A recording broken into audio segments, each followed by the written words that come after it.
Right, welcome back everybody to Rampant Fixed, where we try to make world peace in the same manner as in the Ultimate DeathWorld challenge a couple of years ago, eliminating every biter from the surface of the planet, such that no new biters can ever spawn, and thus achieving world peace by being the only life form left on the planet. Technically world peace. We're looking at the results of day 1. We got about 3 hours in, I think. And we have a fairly stable base. We're looking at a time lapse right now. I just loaded the save and sped up the game just to see what would happen. The answer is nothing much. We've got a fairly friendly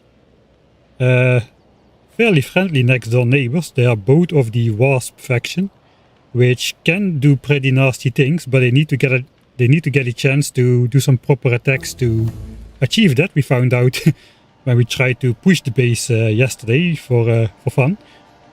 But they don't really get that chance to do those attacks, even when there is a pretty large one. You see, this one should attack soon. Oh yeah, it's got almost 200 members. Okay, let's see him in action. So this is the maximum group size of 200 biters.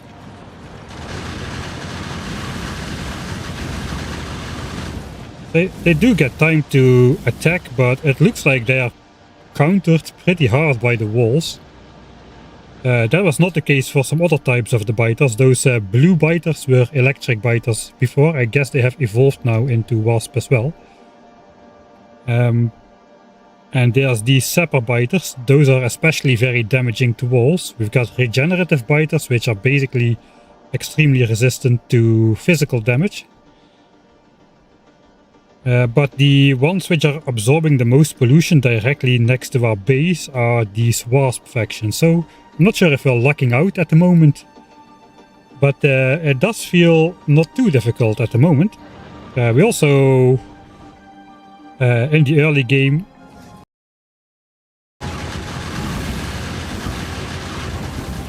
there's no damage at all. Okay, a little bit of damage.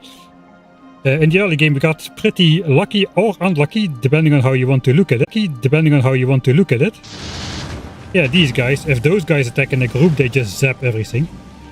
In the early game we got mostly like settlement parties, which settled like these resources and like next to our base and stuff. But we have managed to encircle this entire base, I think without killing even a single nest. Yeah, we have... I don't think we have any nest in the kill. We could check the evolution command. So yeah, we are at 32% evolution, 50% time, 50% pollution, 0% spawner kills. We haven't killed a single one just yet. I'm totally fine with these guys being next door and absorbing the pollution, because we can deal with this biter faction quite easily. And if these guys are not absorbing the pollution, then these guys will be. And I don't know yet what a massive attack of these guys does. The goal for today is to get to blue signs and hopefully bots. We have the blue signs base already laid out. I designed a blueprint because I do want an aesthetically pleasing looking base. Got a nice lab area above the crashed spaceship. Symmetric water pipes and substations are already planned. And I like the general spaghetti mess, as compact as it can be. In fact, I did add a little bit more blueprint on top of that for advanced oil stuff, so that should fit in the corner right here, with a couple small adjustments. So that should allow us to make bots at some point. Yeah, so for today's the goal basically is to get rid of the large pollution based attacks. So we got two types of attacks. We got the rampant attacks, which are just like biters that spawn in, or like are amassed like these groups. This is these AI squads are like between 10 and 20 biters, it seems like. I got some raid. Oh hey, Kiefer boy. Thanks for the raid. Good to see you back. I saw you were streaming also the same challenge, or at least somewhat the same challenge at the moment. So yeah, it's kind of... how is that called? I forgot the English term for it. The... I guess you cannot come onto the word for it. But I cannot come up with the word for it. Yeah, Boy is also streaming this. I just quickly tuned in. I just didn't have the time to look because I was setting up myself. But I saw you were doing good. There was like a tank. You're about 6 hours in. Let's see if we can get to that point today as well. Let's... Wait. I'm a professional. Look at this. This is work.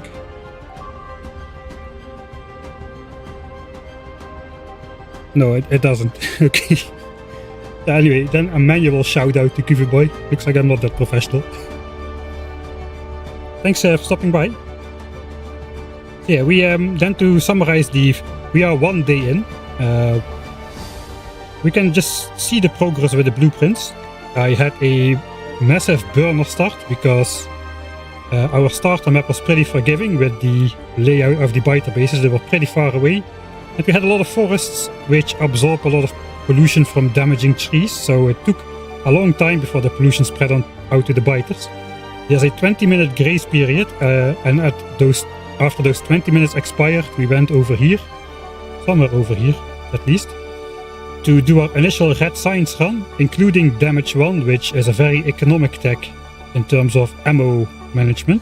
So we got all the red tech, and military too, and some gun turrets, and from there out we started putting the gun turrets around the base first, like spread out a little bit, while setting up these furnaces on the iron for our initial iron supply, and just expanding, automating yellow ammo and gun turrets with a circular belt, and then we just expanded and claimed this entire territory. I had a tiny base idea first, but we went up already ahead of time because here we got oil in the corner, and here we got a good iron source that is 3 million iron. So we got oil and iron, which are arguably the most important first new patches which you can claim. That'll help us to hopefully get into yellow and purple signs. We don't have extra stone, nor extra copper, nor extra coal, so there's that. But we have not the most difficult factions next door at the moment. They can evolve into other factions at any moment though, so we might be in for a nasty surprise if they... I don't know, let's say... We had big problems with those firebiters in the first attempt. Since the firebiters are they are 100% immune to flamethrower fire, which is why we've got this huge target priority list, which excludes firing them on the firebiters, because they just draw infinite fire from out of range while they attack the walls. They also have tremendous physical resistance, and we are far away from laser turrets, so if that happens, that might become very difficult. But yeah, that's where we are leaving off. Today the plan is to reduce pollution. I want to switch to solar power. I want to get efficiency modules. And well, we already did steel furnaces. And maybe we'll switch over to solid fuel for the boilers, since we have only one coal source. So after that coal runs out, we are in trouble. So the solar panels will severely reduce coal consumption in the boilers. The efficiency modules will save a lot of power, which again will save on coal consumption in the boilers as well. And then switching to solid fuel, which is technically infinite, as long as we've got oil. We can further save that coal, so we can turn all of that coal into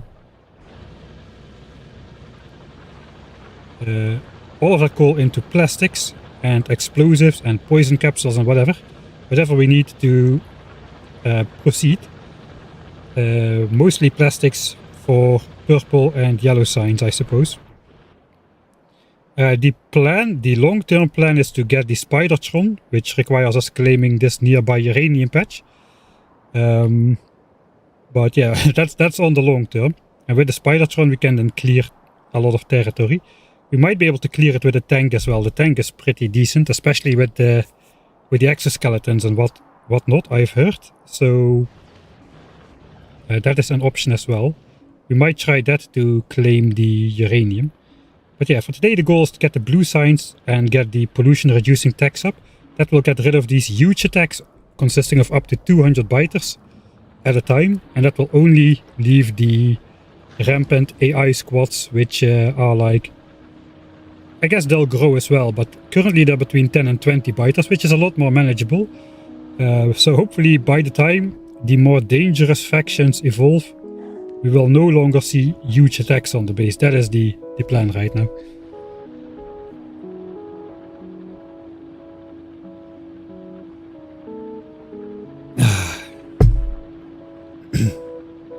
Alright, quickly go over the settings because I am using I started out with the DoshDoshington type challenge. So we have the hard AI point scaling, we have the migration mode, though we don't have the newest update which seemingly fixed the migration mode to make it even more difficult. That's the two changes. We do have the end level biter on 5, which is recommended. Initially I thought that it wouldn't matter for the early game, but actually it does. If you set this to 10, level 3 and 4 biters are way stronger than level 3 or 4 biters when this is set to 5. So we still get 10 levels, just the level 10 has the recommended end game difficulty of 5. I've also been told it's just plainly impossible to defend with vanilla weaponry against level 10 biters, or level 9 or 8 biters even. People have been commenting on that. Since we are not using Rampant Arsenal, we just have gun turrets, flamethrowers and laser turrets, so that's 3 damage types. We would have landmines, except landmines die to flamethrower fire, so we cannot really use them defensively. We can use them offensively. I know QV Boy is a master of landmine offense. Kinda depends on the nests though, because they take some time to arm and those worms are pretty powerful, so they in some of the tests we did, the worms actually destroy all the landmines before they can get armed. But you know, like the old saying goes, if brute force isn't working, we're probably not using enough of it. So it's probably on my end that is not working. Migration mode, according to the settings, says the AI will start capturing the entire map. Careful, this is hard mode. So the settling should be way more aggressive.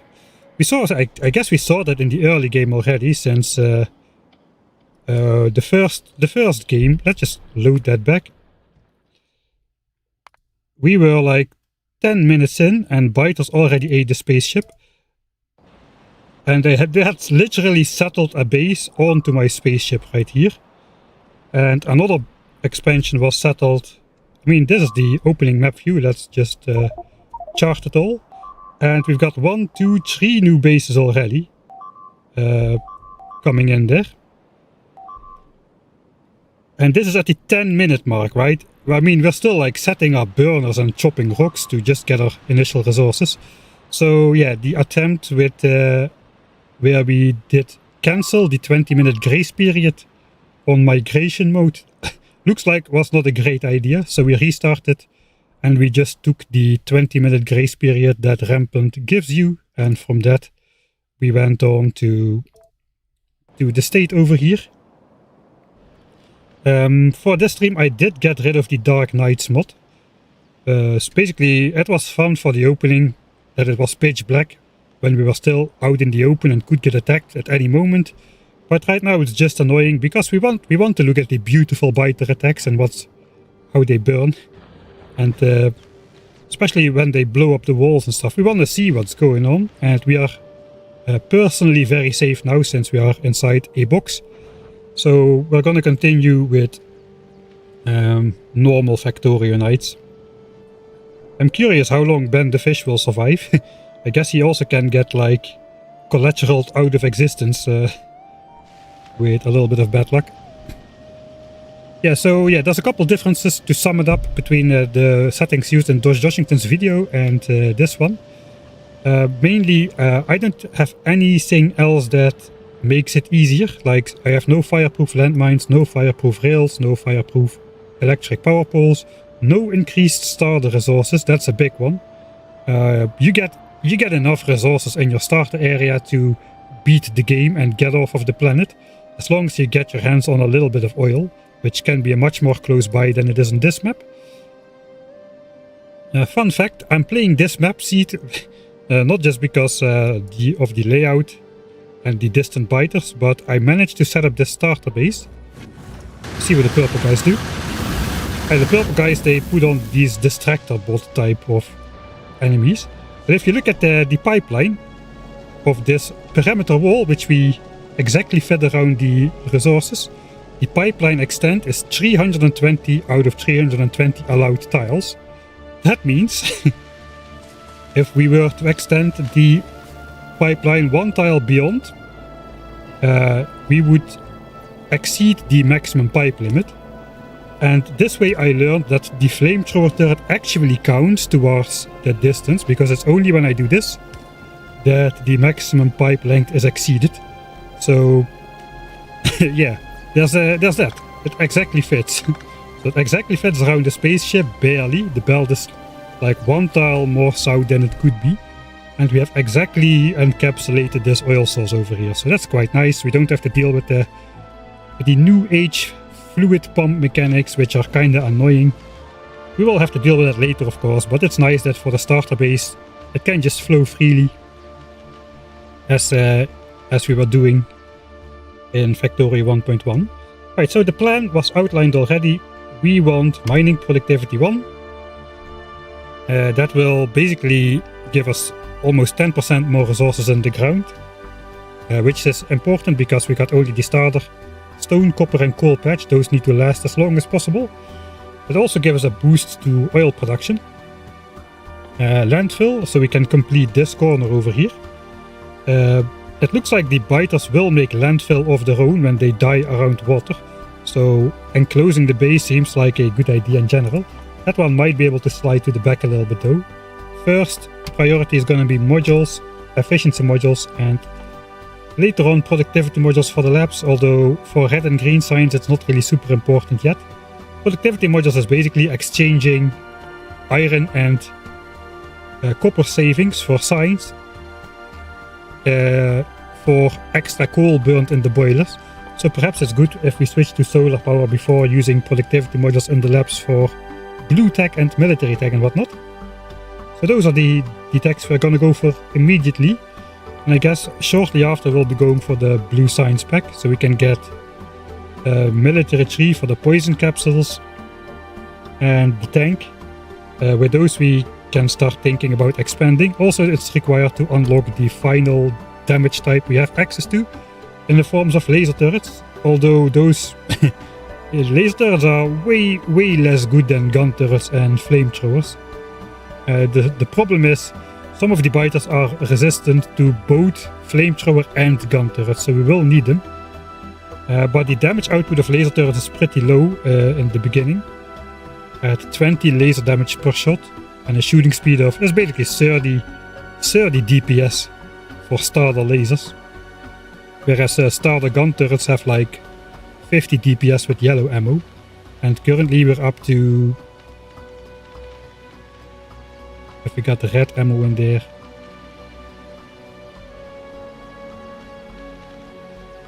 I think it should be like 110 DPS, 115 DPS.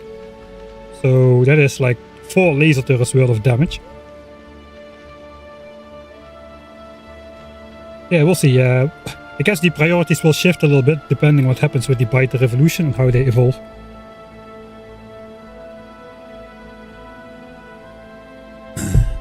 I already restarted once, so I'm not going to restart yet again. I did propose like a come up with... We had a fairly easy start this time. I have time to repair my walls. That shouldn't happen. In the first run, we did not have time to repair the walls. We did try to claim a much larger area. The initial strategy was to basically claim one of every resource patch inside our starter wall, because we cannot have fireproof rails or fireproof belts. There is no way to bring resources out from inside without basically encapsulating it into your base. So that's why we had that. But yeah, here we have the example of the fireproof biters. There's a spitter over here somewhere. There he is. A very, very, very tiny fire spitter. And it's like 100% resistant to fire damage, and it's just destroying my walls from a distance. And it has physical resistance as well, so for those we will need the lasers. They are very susceptible to laser damage. We learned a lot of stuff this run. Basically, we are no longer trying to encapsulate all resources. We kind of failed. We didn't claim the copper, we didn't claim the coal, and it is pretty hard to dislodge these biters over here. Here also my starter base only has red and green signs, and that's it. So we kind of changed the strategy a little bit. Here we did have the level 10 scaling though on this save, which we then defaulted back to 5, the default for this run. I'm not sure yet. I think I'm just going to play this run out to the end, either by victory or by defeat, and then we can always decide to restart with level 10 biters and see, or like level 10 end game biters and the increased difficulty scaling that comes with it, and see how well we do. But I think we are still on the initial learning curve. I have no idea what can happen. I mean, we got fire bitered and that was hard, but there are way more threatening factions out there.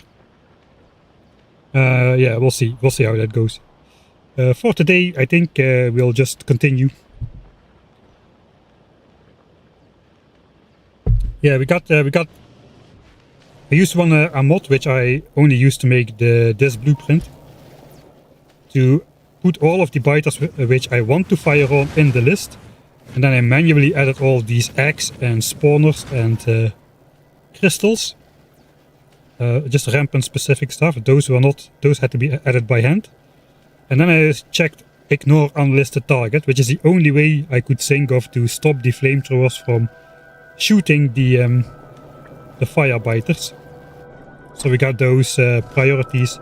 Same for gun turrets. Some factions are 100% immune to guns and some are 100% immune to lasers. So we kind of have it in order. Like these guys have basically 100% fire and physical resistance, but they are susceptible to laser damage. So we will need lasers for those specifically, and it would be nice if those lasers target those with priority. So all of that is in the list, and we can ignore unlisted targets, which prevents the lasers from shooting, from getting locked on and infinitely shooting like a laser spitter, which is 100% damage resistant as well. There is no blacklist options as far as I know, no. That's the problem. Right. It feels like this should be a shirtless challenge. It's pretty hot here, so let's take off the shirt for 2 extra strength points. Don't have a face cam anyway, so it doesn't matter. And let's get started. New track. Alright, so yeah, we're gonna have, before we really get started, tech wise, I guess we want to do this. Reducing pollution has the first priority. Let's take a look around the base. We have our hand feeding area up. There is some stuff still in here for circuits.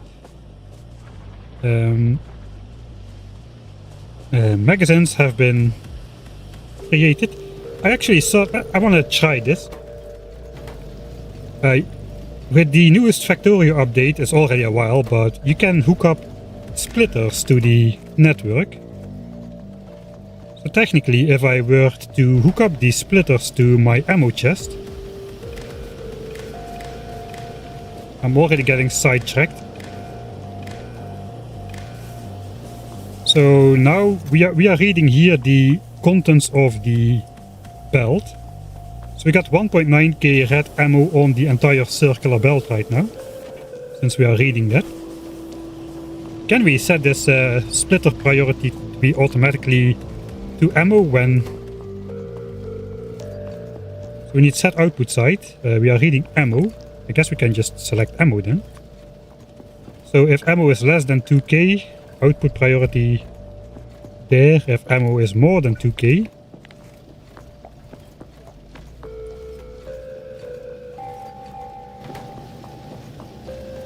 oh, there, it just switched. It just switched. It's working already.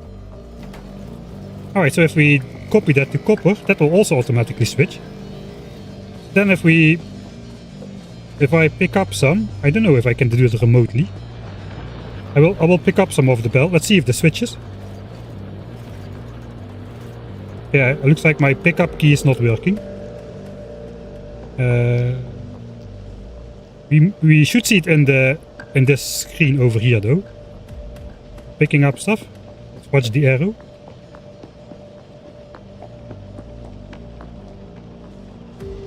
Right, I just picked up some stuff then.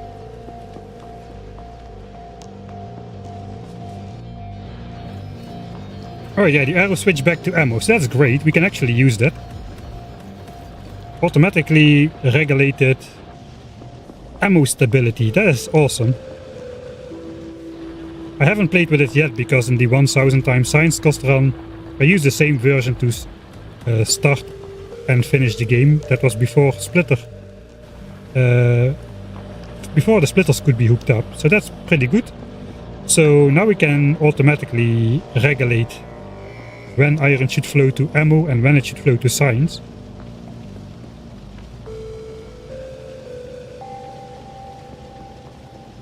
I guess we can do something like that, but a little bit later. We are making flamethrowers. We only have the one flamethrower per chunk up. We need to fill in all of these still. So if we look the difference between this blueprint, it has 106 flamethrowers and the starter one has 39. So we need about 70-ish flamethrowers. It would be nice to get 70 flamethrowers, so I think we're gonna leave this crafting until we have 70 in the inventory. And then we can either switch to engines completely or just collect steel for solar panels and laser turrets. All of that is pretty heavy in steel cost. Okay, the first thing we want to do then is build red chips. And instead of using the science assemblers, we're just gonna belt those red chips out to the efficiency modules over here, so they can be automatically created. And I guess we also want to start collecting some steel for solar panels already. We need a lot of circuits and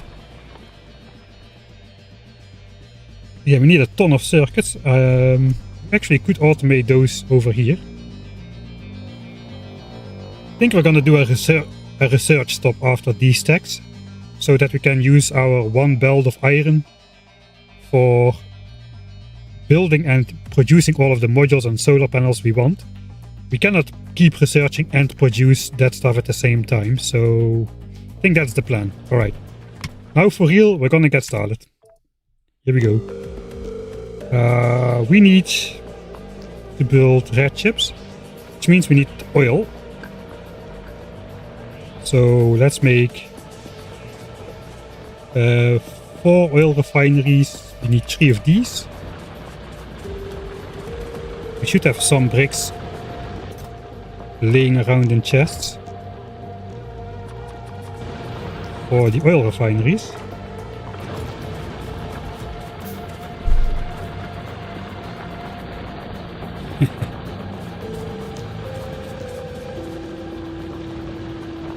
And we need a ton of assemblers basically. I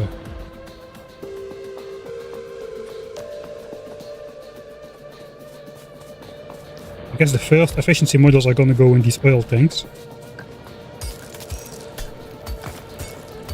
I haven't checked out how the wall was doing, but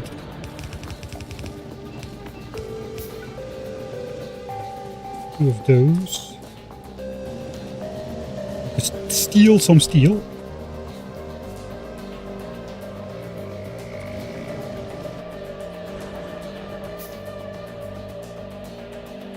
It's looking all right. Maybe we can save using iron for ammo by doing this for now. That'll use up all of that ammo before. Let's not read this chest. 2k red ammo, alright. So yeah, we will stop consuming iron for ammo. And hopefully these gun turrets will fill up as well. That will free up more resources for other stuff. More assemblers.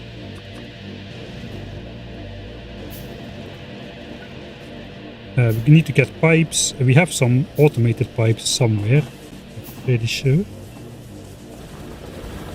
Well, we used to have pipes somewhere. We don't anymore.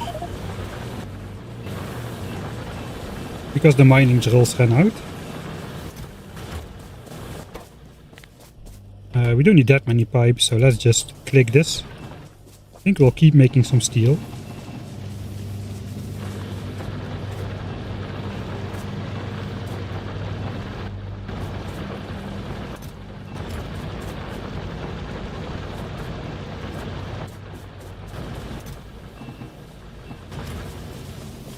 Okay, gears. Probably want to have some of those more.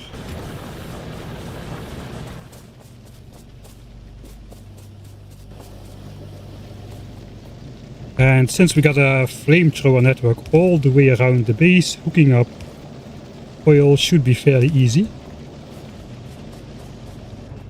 Oil is in there. There's no room for advanced oil processing here, unfortunately.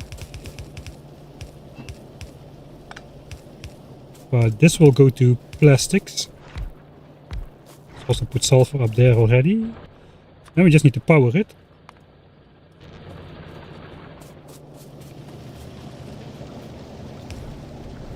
Which is not in the blueprint, apparently. That's alright. Alright, now these need coal and we should be making plastics.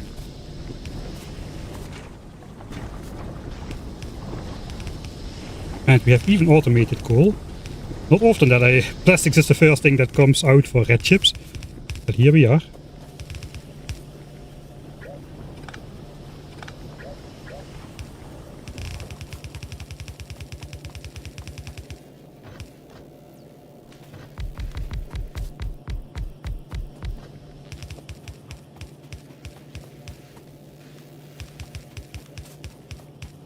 Alright, so this is just going to be a belt. Later that will be blue signs, but not right now.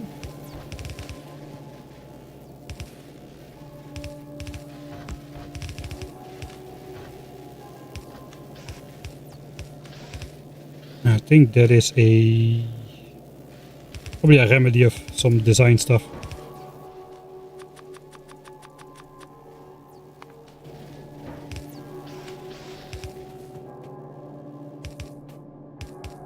We're gonna want to automate the chips to here as well. It looks like we're gonna have this ready well before we have efficiency modules though. I do want to get mining productivity finished first. So what is the problem with red and green signs? There is no problems, it's just 30 SPM. Or at least now it is. I guess because we are no longer using the resources for yellow ammo at the moment, since we just stopped that. Right, then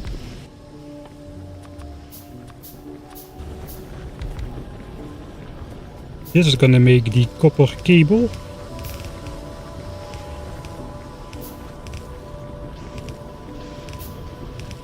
For red chips, that's the second part, and then here we got the green chips.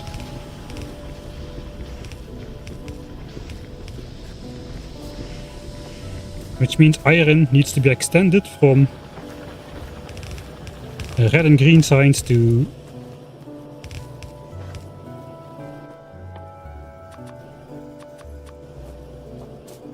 blue signs as well. So eventually it will go here towards engines as well. Let's have that coal already flow on the belt here.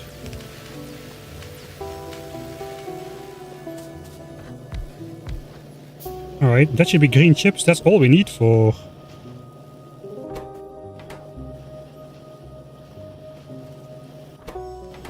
signs, I think. Sorry, for red chips. Now we just need to put the inserters there.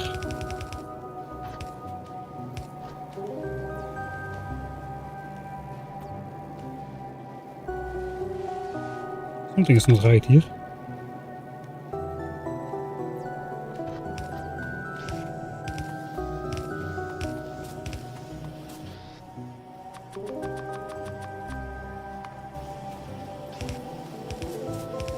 Yeah, we still don't have them all, so I need to handcraft everything for the moment.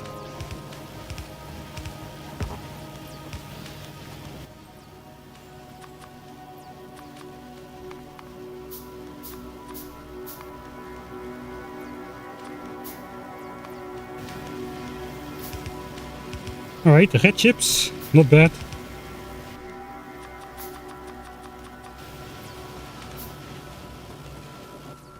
Mining productivity 1 is about to complete. Now we need to make the stuff for the actual modules. Which means we need to get copper and iron from the mole. The mole exists, it's just a very ghostly version. This drill has run out, which is good. That means we can actually connect this now. That is supposed to go something like this, I suppose. Yes, this should be iron. Oh, this is actually copper. Then we need to... Yeah, my designing has not been too great, apparently. Let's check. This is iron. Iron should go here. Copper should go here. Right, we do want to prioritize...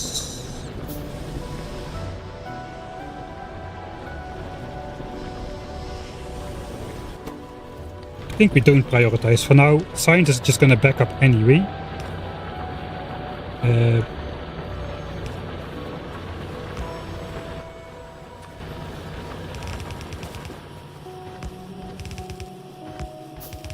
At some point, someday we'll build that mall, I promise. There is no room for copper to go through, so I guess we'll go around.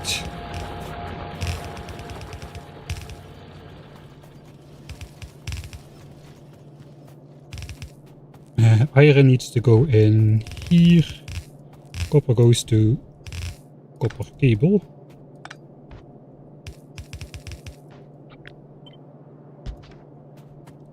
Don't look at those inserters. You didn't see those inserters.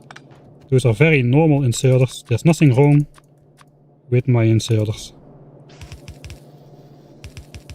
That's a totally normal way to automate military signs. I don't even want to hear about it. Why is it that every time I mass craft something, I need to craft something else? I wonder how normal players solve that. There must be a way to, you know, get building materials in your inventory in a better way. It's good that we can already start making or grabbing some of these chips. Those can be used for modular armor or productivity modules. I guess no, we shouldn't micromanage that at all, really. Here we go. We should soon reach efficiency module. I think we have enough. Let's priority output. That's not priority. I think I want no, we need to follow the system. Priority output towards making modules, and surplus can go into science. Because we're gonna stop researching. We might have power problems now or soon.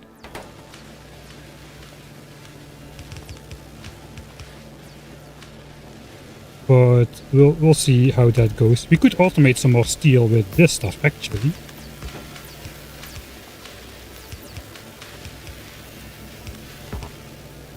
Before we set up engines. Only the surplus iron will go in there, so I guess that's alright.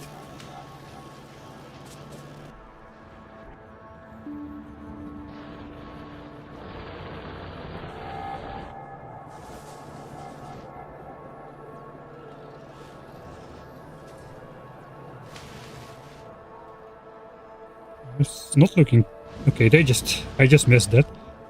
Those are the wasps. Looks like they just despawn after some time. But yeah, that is a fairly painless type of enemy, I suppose.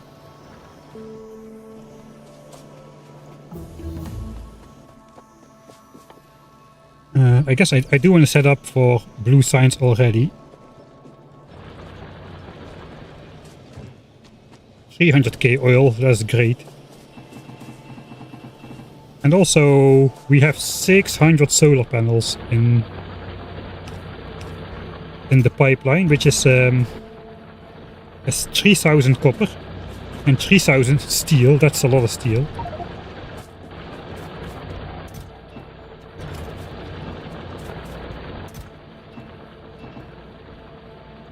Alright, so that, and then we need to match it with steel and 9000 circuits somehow. I guess that's going to be a project over time. These are all completely full. I think it is time to switch that. We're going to have a copper storage area here eventually.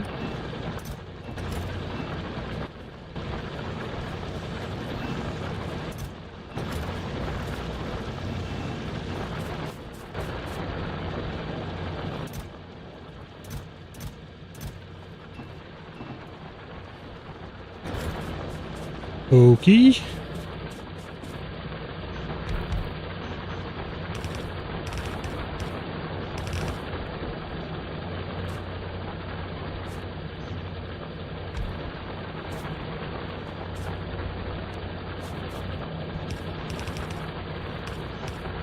Let's finally automate this coal line to the copper furnaces. They're already running out. And you know, maybe I should do some things like this as well, where we should have like an obsolete chest somewhere. I still don't have one.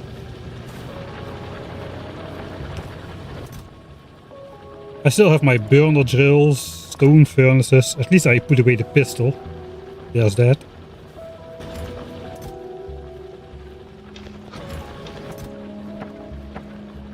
We do need some more power lines. Let's make some more copper cable.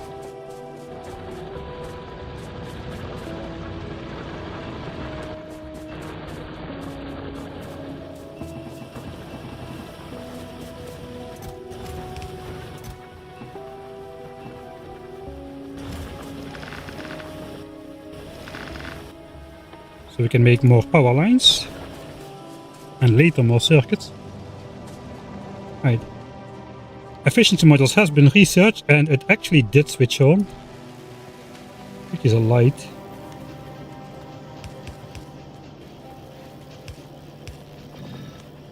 Six.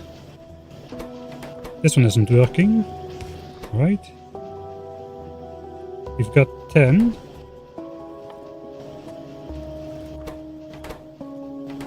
And we have stopped producing. Alright, that's because, okay, we should not prioritize these lines. Because we are actually not putting copper in here for science, we are putting it in here for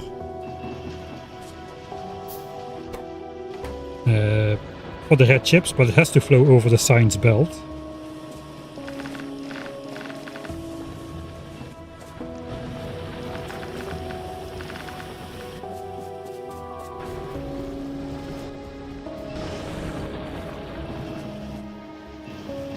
We're always low in iron.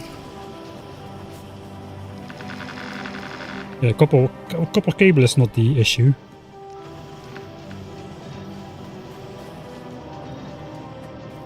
Okay, we got 12. So far so good. The first thing we'll do is oil refineries. First efficiency modules. Alright. So we are at the limit of our power. Actually, we are surpassing it every now and then. I saw the yellow bar there. So we also, what is our coal usage? Coal usage has been going up. We're using like half a belt of coal approximately at the moment. So that's a good benchmark. 450 per minute is half a belt. We're doing 430 a minute. While researching some level of red and green signs. So later we can see how this will hopefully go down again. At this pace, using 20,000 coal per hour, that is going to not make this coal patch last very long. And it's our only coal patch, so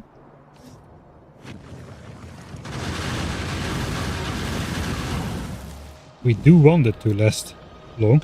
These priorities are helping me actually against those spawner spitters for sure. So in these things there are the wasp, but also spawner eggs. I guess that is what those purple spawner spitters are spawning, these purple spawner eggs. But since the spitters are earlier in the priority list, somewhere up here I imagine, yeah, these guys, the turrets should ignore the distractions. That is actually pretty useful. Alright, that goes for all turrets then.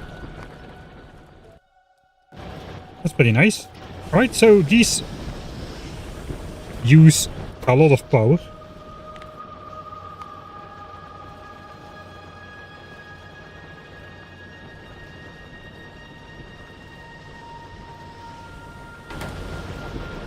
Now they won't anymore. I don't think we got a good spike visible there. Okay, we haven't got sulfur processing researched yet, but that's also to the water. I got a tank for water here for some reason. There we go, water tank.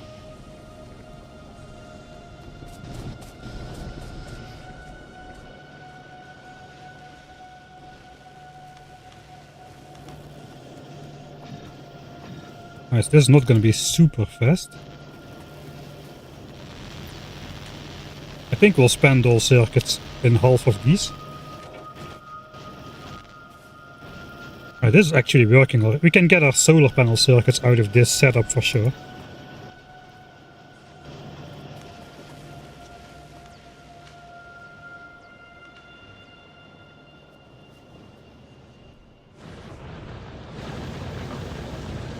Alright, I think we want to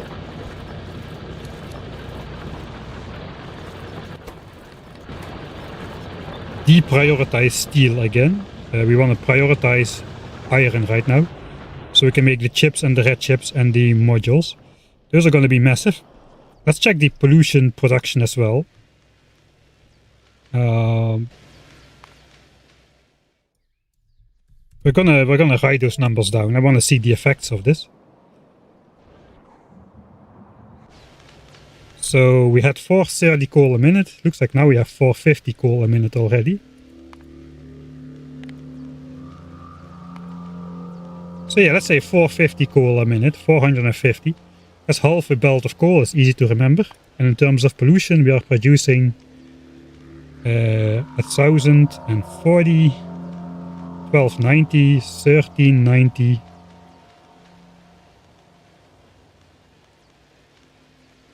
1390 and 70. 1460 pollution a minute. 1460 a minute. Alright.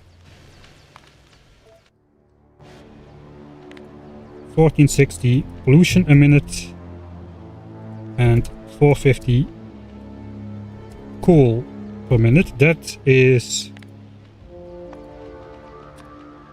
our infographic. You know that is a hard challenge run if we have time to make informational map text to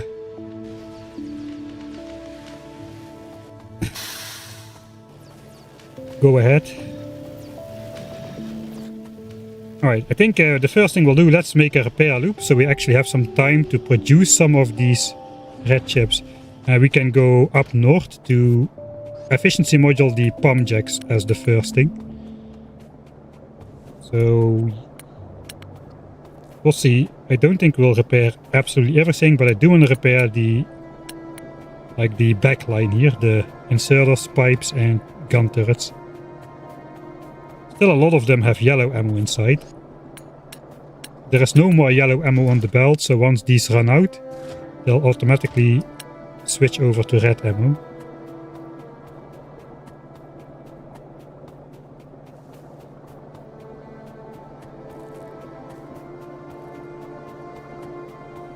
So this area is not getting attacked much or at all.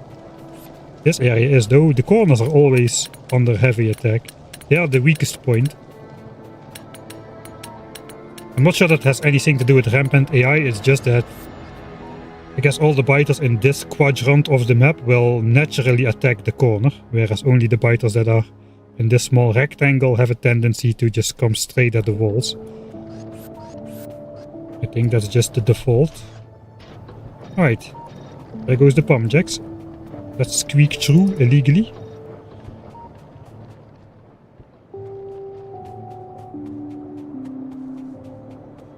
Yeah, here there's no damage at all. Okay, there is damage.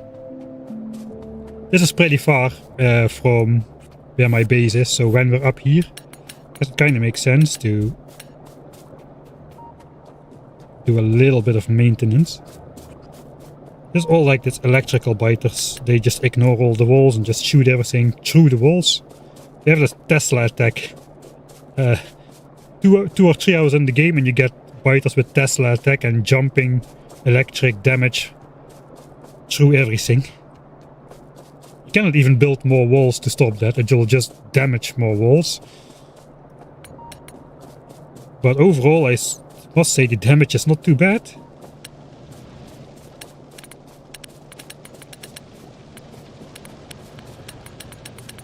Yeah, this is hardly any damage.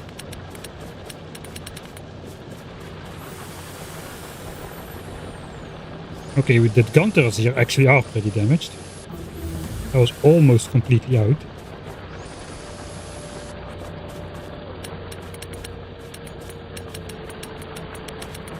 Is the perimeter designed with robot coverage in mind? Yes, but I kinda put my base in the way a little bit.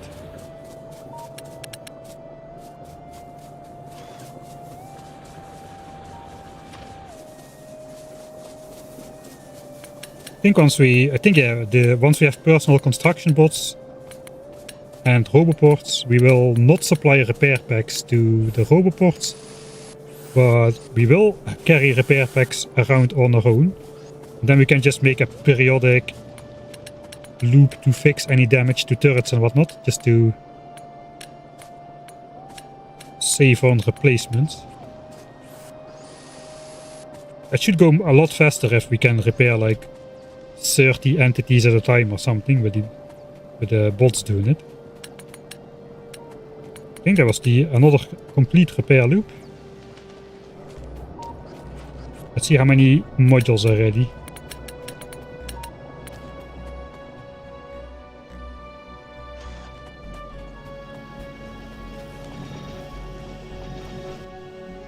Alright, 44.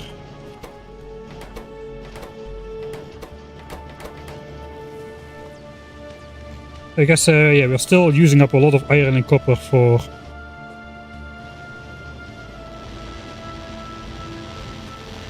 red and green signs, so let's do this a little bit to speed up red chip production. Are there any other technologies which we desperately want right now? I don't want to research this at all.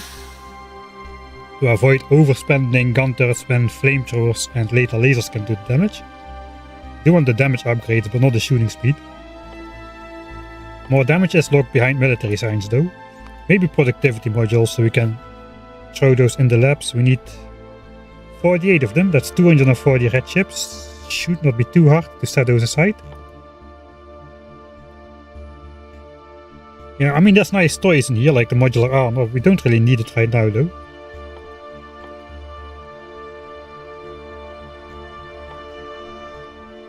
I even think we are not researching towards blue science yet.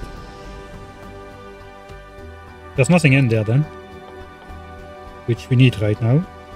Battery. It would be good to produce batteries early. But first things first, let's not. Cliff explosives. Cliff explosives are not locked behind Fulgora, that is nice. Or Vulcanus. Vulcanus, right? They are locked behind Vulcanus in Space Age. Right. It is time for research stop. Let's save, because if this turns out to be the wrong strategy, we can come back to this point. Like for instance, if we get some unfavorable evolutions of beta bases. It could all be over very quickly, I think.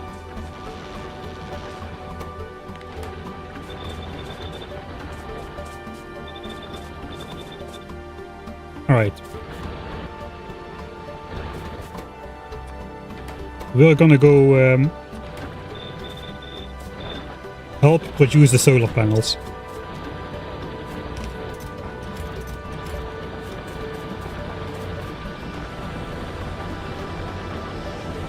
This can go now.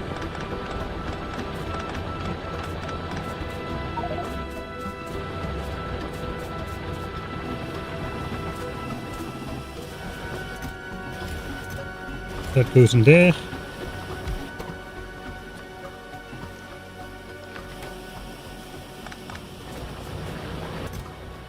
Let's also upgrade to blue assemblers if we can.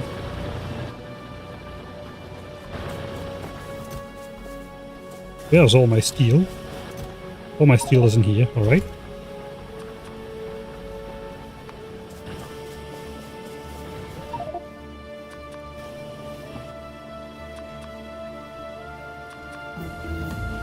With efficiency modules researched, we finally want to upgrade to blue assemblers all over the place. We should start deploying them as well. Alright.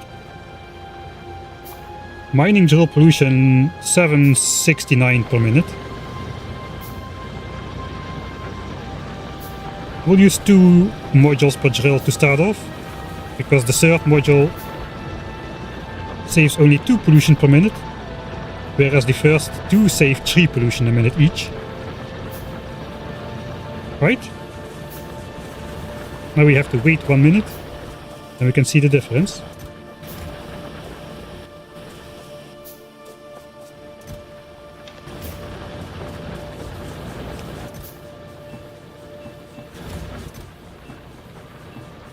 Alright.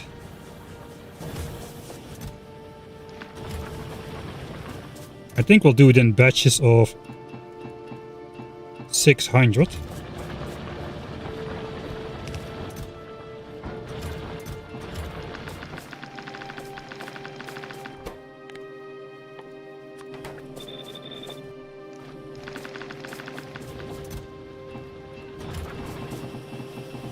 Alright. That's gonna do some good at least.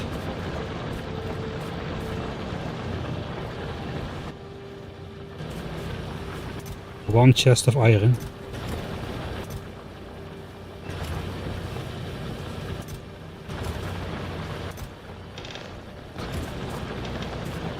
This base has a lot of points of maintenance. Solar panels. Okay, so we should just grab 600 at a time.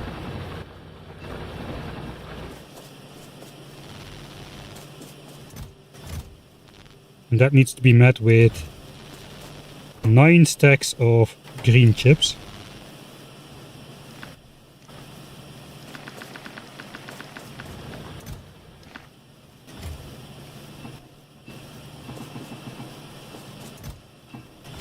Alright, tech stop. That should send more resources. Well, as soon as the belt with green signs fills up, I suppose that will be a while.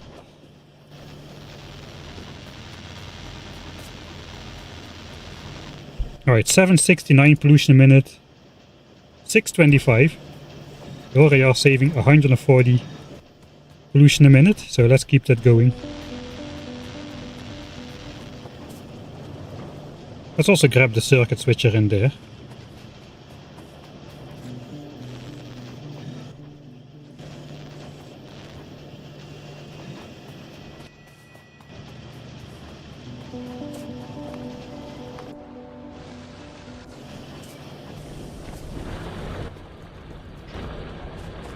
Alright, I guess the iron mine is running at full speed, so we can first do the iron mine.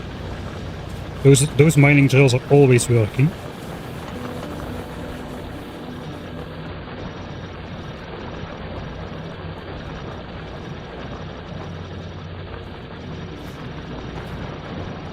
Alright, the iron mine is fully moduled, at least with the 2 modules. Yes, the stone is also working always. Yeah, we'll first do all the mining drills. We'll probably also do all the... I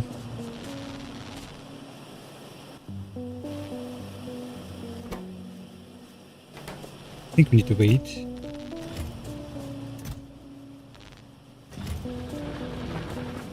We'll also do all the assemblers.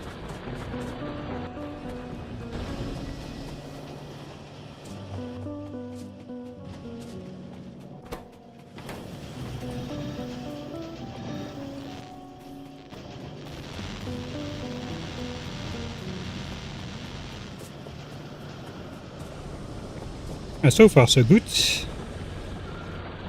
How are the oil levels doing? We got 360k. I think oil is excellent.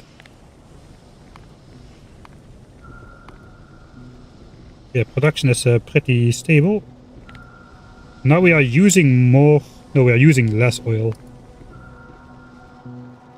We are still using less oil than we are making, so that's good. Okay, gun turret production has backed up. Ammo chest is still pretty full. I guess we are not making too much red ammo at the moment. We have to keep an eye on the level every now and then. 2.5k though. Red ammo on the belt count is still going up. First batch of solars is being made. I think we also... Let's upgrade to these, and we'll throw modules in there as well. So these use up 80 kilowatts, and these with efficiency modules use up only 60 kilowatts. I guess 65. But they emit only 1.2 pollution a minute instead of 4 per minute, and they craft 50% faster. So I waited with upgrading for this long. I would rather have the pollution than the extra coal usage of the blue assemblers, since they use twice the power.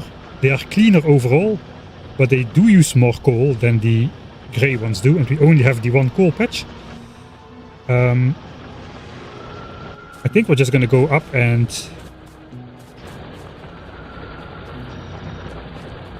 install the first solar panels while this all keeps going.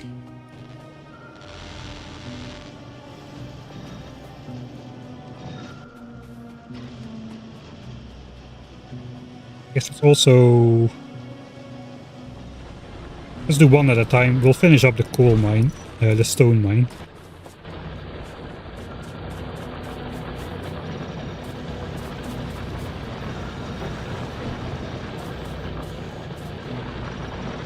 We have landfill. We should be making some.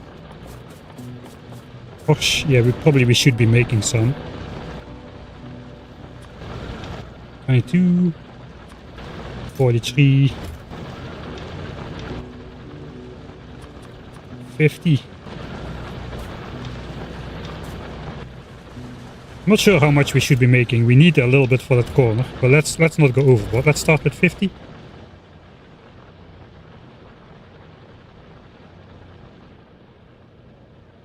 And we can expand that if we need to.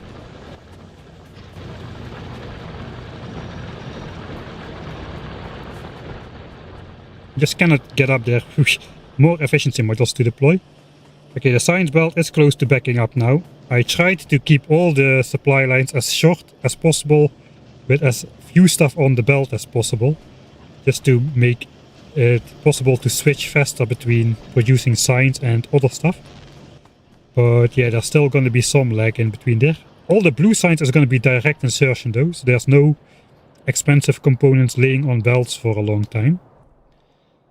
I guess we'll get rid of all of the Mark 1 assemblers in the inventory. We got a bit of a design flaw here, I suppose. Substations, that is blue technology. I made a very nice square here, but yeah, I don't have substations yet. I guess we can just build the outline for now, and we'll use some wooden power lines to get that done. First, solars.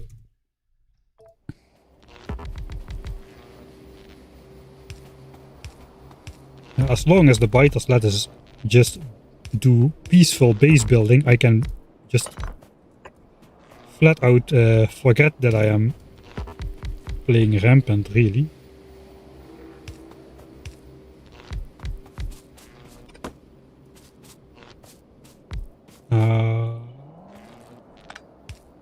I guess these are going to be deconstructed.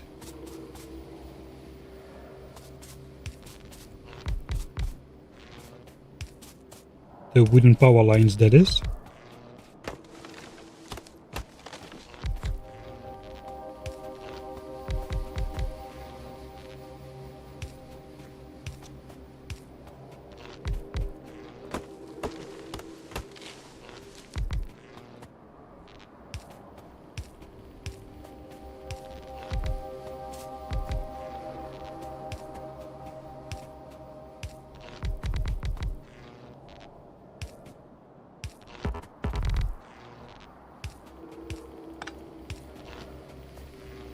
Solar panels are pretty... They require a large area. I think we will need some different solution before we have substations. Substations are also used for the laser defense, by the way, but it's... the starter laser defense is still going to be powered by the wooden power lines.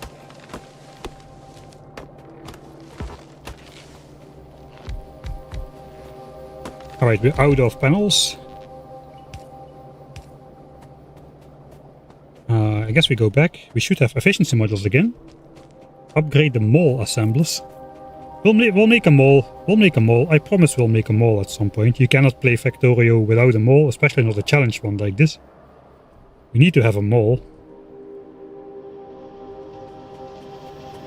I'll get around to...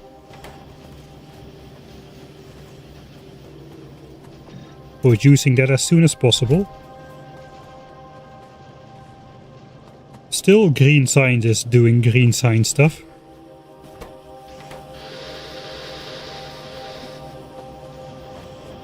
$27.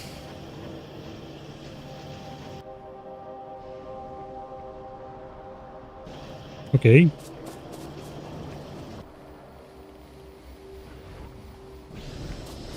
No evolutions yet.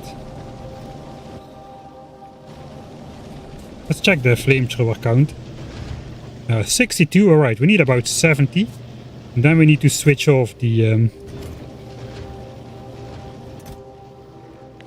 production for a while. So let's just...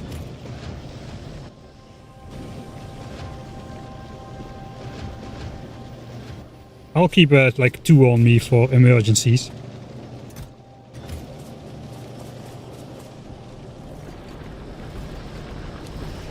Okay, I need to prioritize towards the other side now. We got enough ammo.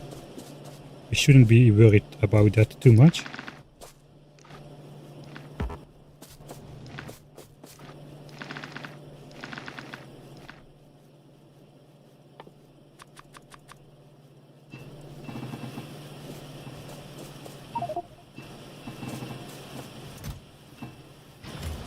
Let's continue feeding the mining drills that look active.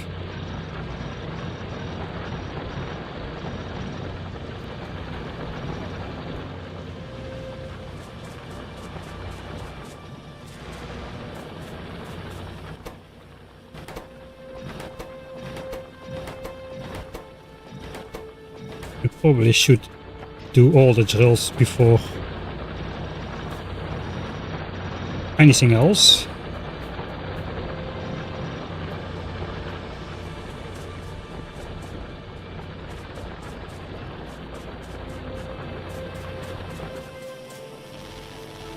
Alright, we have enough circuits to do another loop, but we don't have enough steel.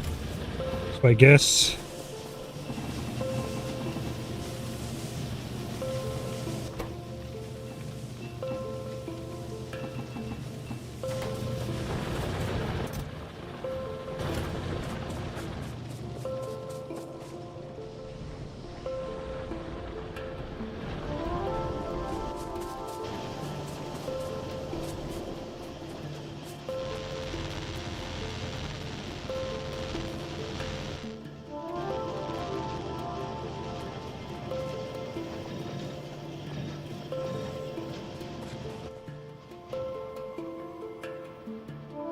Alright, it's not going too bad. It's probably gonna come all in one time.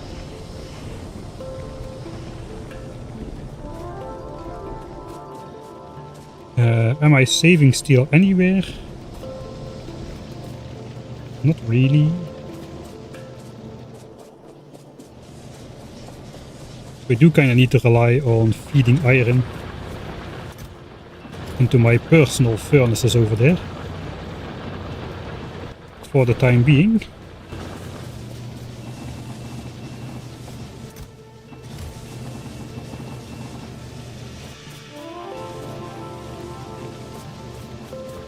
Right, we'll start one more batch.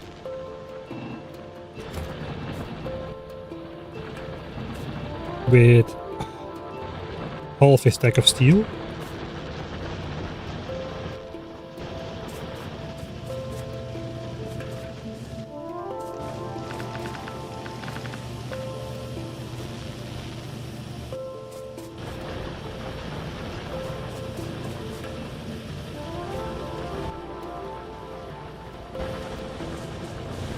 Right, we got the automated steel over here. It's not a lot. Those drills have run out now as well.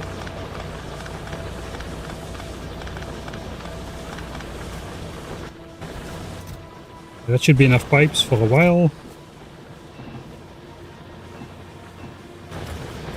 The amount of gears we're getting seems alright. How is it going? Solar panels 4 megawatts. Yeah, let's install what we have now.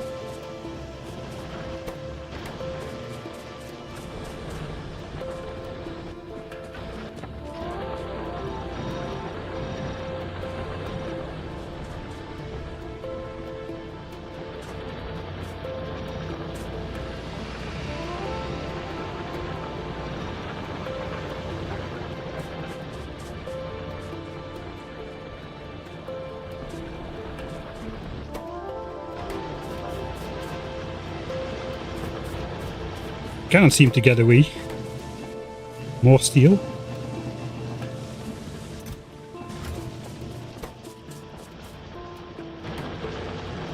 Alright, with this amount of solar panels we should be able to, I guess, power the base entirely. During the daytime. That should save about 75% on boiler coal and boiler pollution. 36. I guess we just quickly module this up then.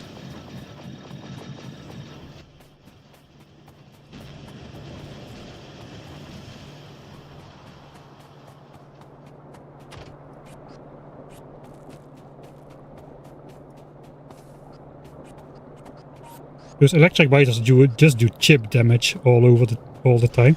Should I just... okay, I put my flamethrowers away. I probably should start installing those extra flamethrowers everywhere. We got sapper biters over here. Those are pretty dangerous, as far as I remember. That are not those. Those are the weak ones. These are still just acidic, like the early game ones.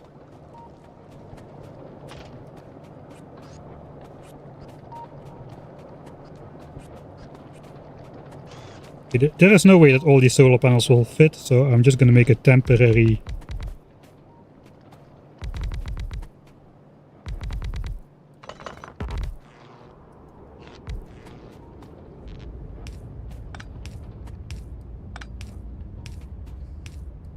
Can I stop misplacing all the power lines? That would be very nice. Let's do this then ahead of time.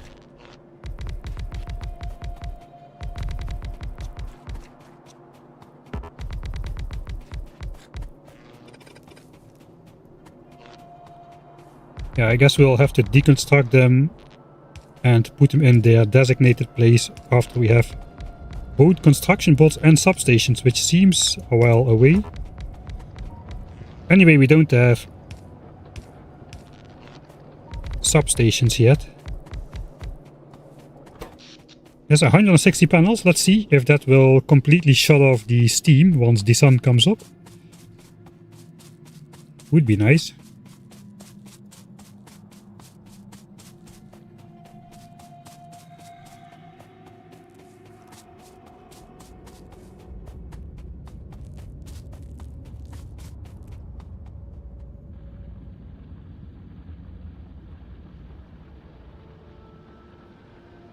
I didn't try any other game for a while, so I didn't try Oddsparks, no.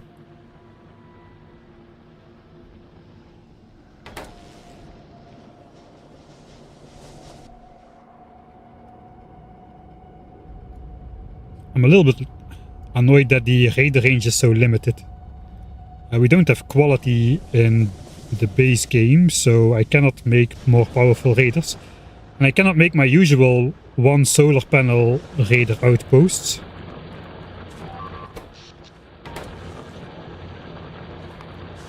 We got a destroyed pipe. We should mark that. But yeah, the boilers are off. The boilers are completely off. Ish. Looks like just we need to place a couple more and then that will stop producing pollution in the daytime completely.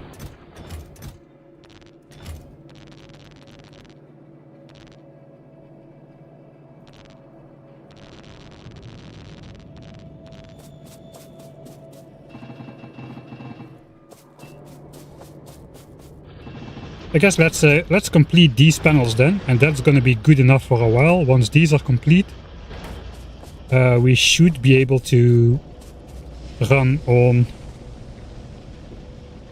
solar panels only during the day, it seems. Especially if we upgrade everything to efficiency modules Mark II assemblers.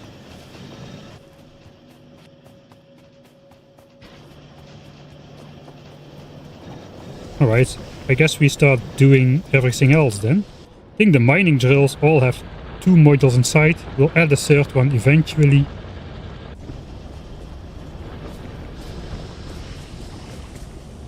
But not quite yet.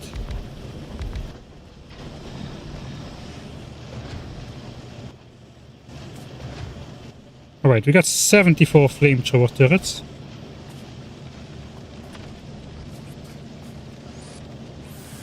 And a substantial amount of damage on this wall.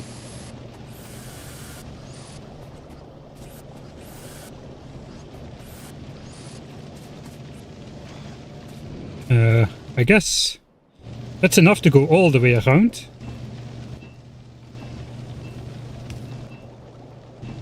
There is another broken pipe somewhere.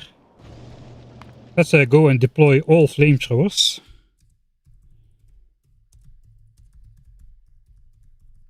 And maybe, just maybe, we can actually fill in this corner as well. Let's take a look at if I force place that blueprint. It's gonna create some issues here in the corner. But this pipe is prepared for it already. We shouldn't be cutting off the oil flow, except that the pipes will get marked for deconstruction. So if I do this, all of these, the pipes will be disconnected. Also, that might lose me oil. Let's check. It's 395k oil. Still 395, I think.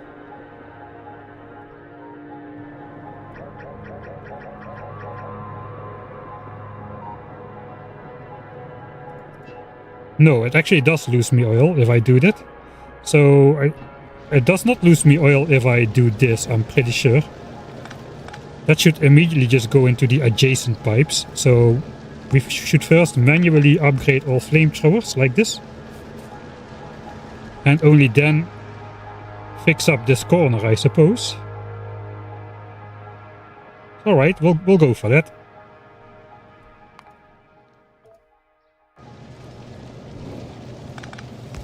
We have fixed the pipe. Do I repair the walls? Maybe later. I would rather just add a third wall. So, since we're going to go around the base anyway, we can maybe do that. Let's do one thing at a time.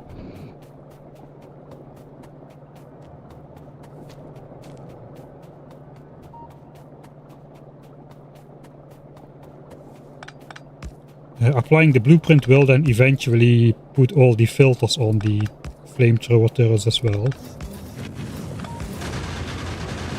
Right, yeah, so hopefully we'll end up with only those small attacks on the base after the pollution reduction program is complete.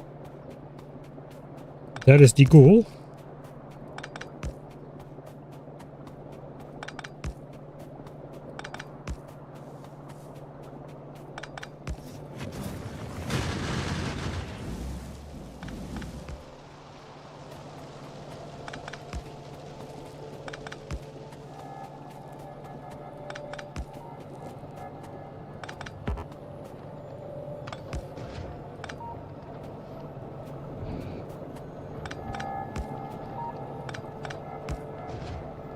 We will repair the corners, because those always get the most damage.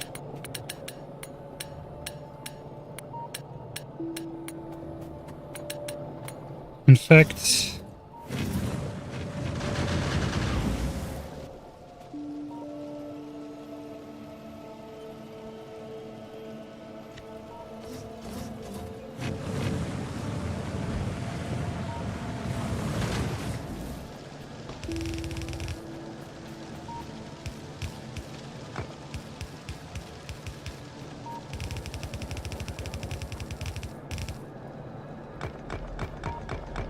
let's add a third wall just to the corner piece.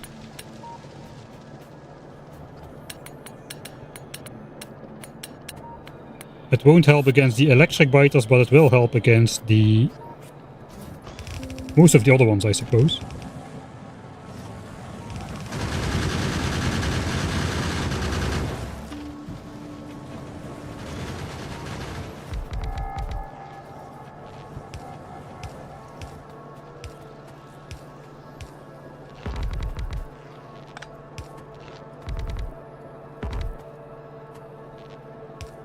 That's all we got right now. Flamethrowers, I was here for the flamethrowers. Focus, focus.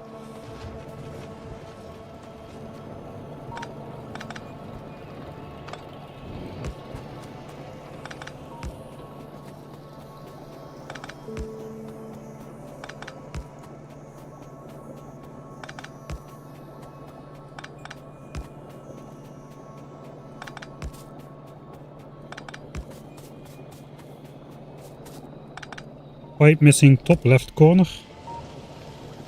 No, that one is intentionally missing. We got the connection going through here because this gets destroyed all of the time. Which was causing a lot of problems in the last version. So we actually got the pipe going this way instead of being connected over here.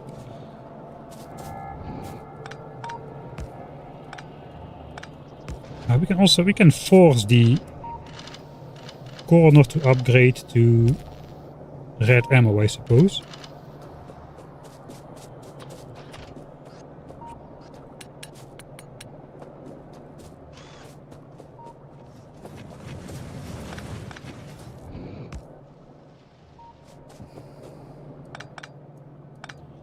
Shouldn't upgrade all turrets to red ammo. That will basically drain the entire belt for a while.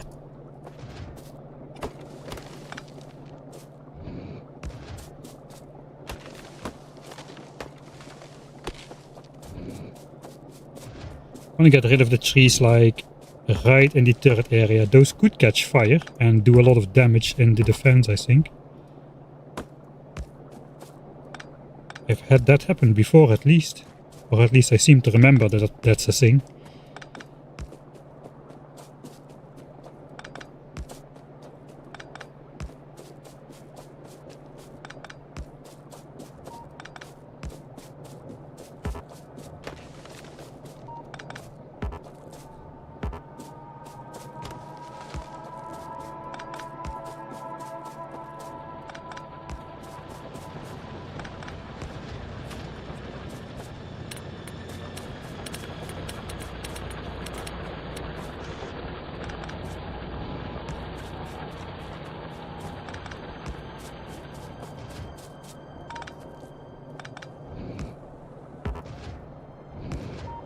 Okay, almost around. I guess this corner has automatically upgraded to red ammo already. Alright, the fire ditch worked out beautifully. We blew up a line of trees with grenades. And that stopped the fire from spreading from the flamethrowers from these trees down to burn down basically all of this forest.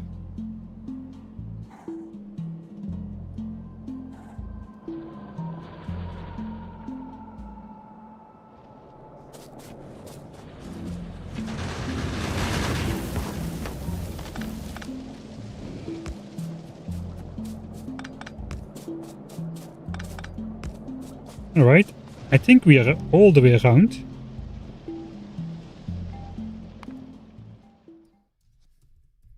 Paste new blueprint. Alright, so the pipe length is 320. So if I do this, let's just check. So here we got some stuff that is not gonna fit. I could just deconstruct that and just try to paste this without shift clicking. Should work if everything is placed correctly. So let's go over to this corner and we'll get rid of this lengthened pipe and this belt over here. We have no Dragon Teeth defense yet because I'm not going to hand place that. Even I'm not crazy enough to do that stuff. Okay, let's just grab a couple of those. Grab this. See how it looks. It's the wrong belt.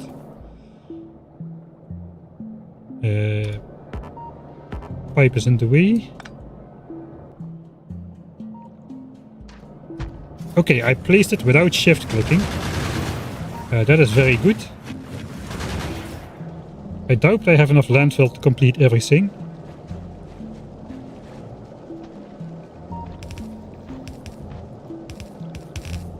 But the belt is done. Oil will connect here now.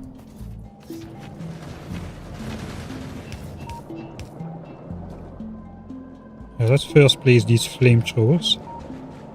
We can deconstruct landfill now, which is very good. Because this is now a water well pump instead of an offshore pump. And in the olden days you could not, if that gets destroyed, you could never place it back anymore.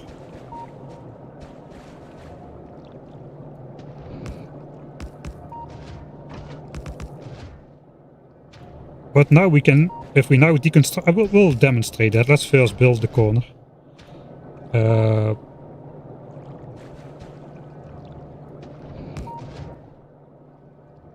Right, so I don't have enough.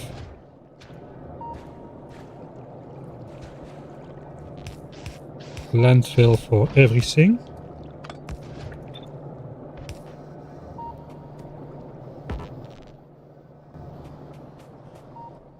We can perhaps do this. No, do this. 65 landfill in total, it says, so we need to make 15 more. I don't want to overspend stone. We could wait until the biters start, you know, like making landfill by dying.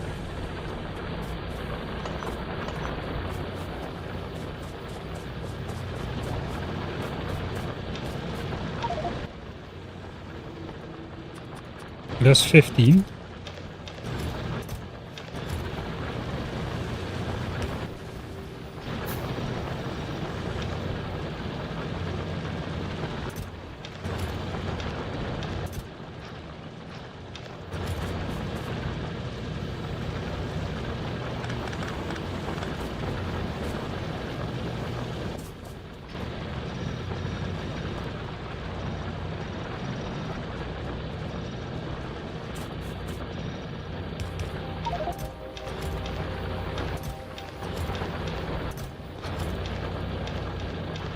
Okay.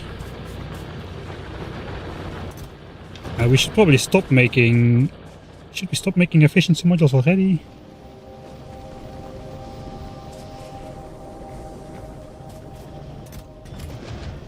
Oh, we got 25 flamethrowers in reserve. That's it.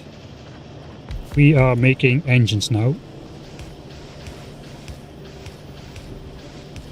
In fact, we're probably gonna...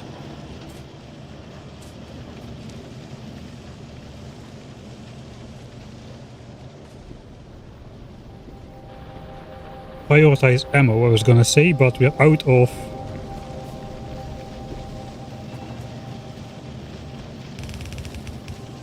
Yeah, let's prioritize ammo for now. We're out of copper.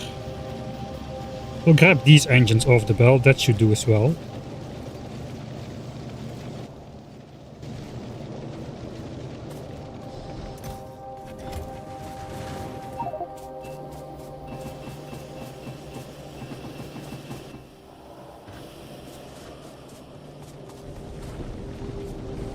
We probably should just build the second copper furnace stack.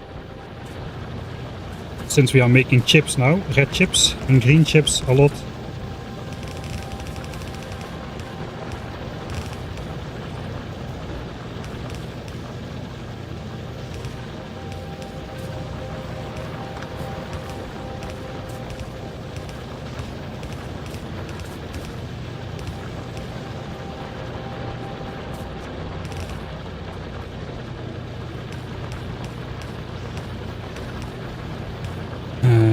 I think we just do this.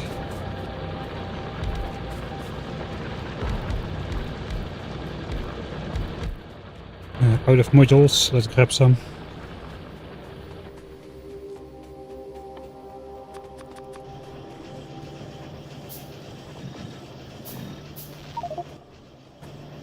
Okay, that's a lot of circuits.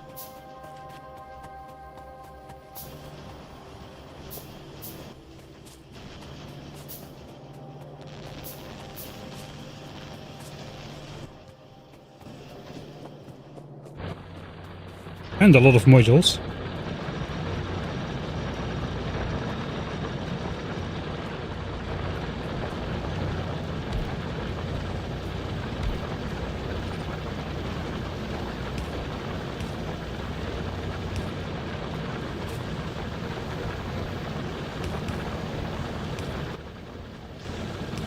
It's not great, but it's something.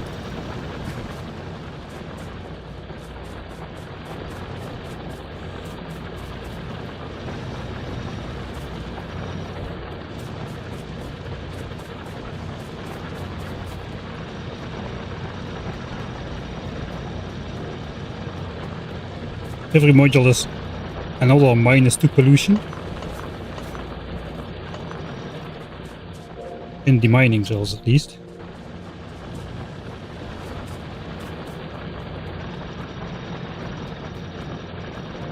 Alright, and now we're also gonna be allowed to just mine out everything we possibly have.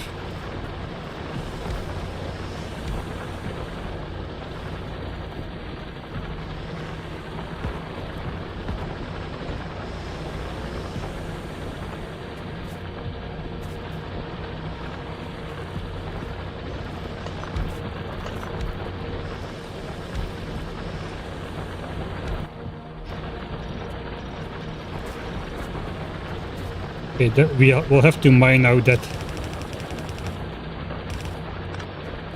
10 copper by hand, I suppose, ourselves.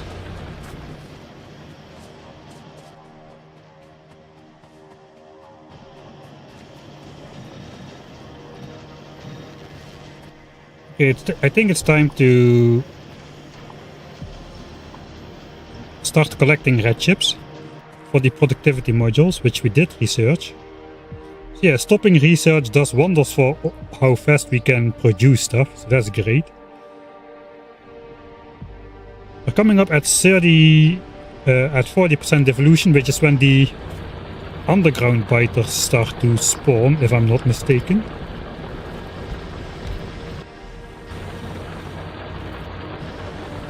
We can temporarily just mine it out by doing this, I suppose.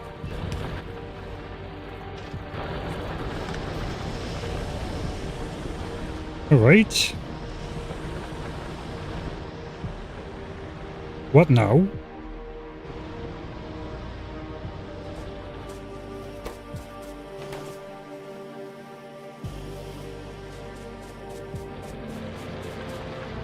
Got more solars. Don't really have much to do up there. I think it's time to go for blue signs. I think I first want to complete the full base overhaul. We might already justify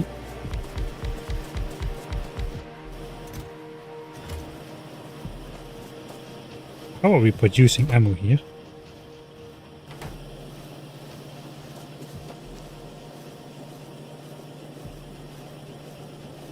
Oh, I see, because that's fine.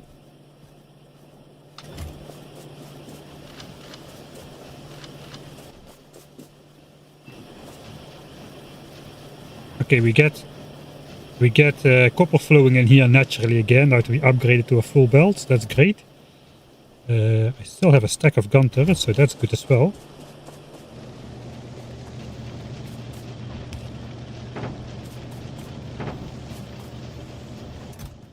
We got not too many engines. I think we will again just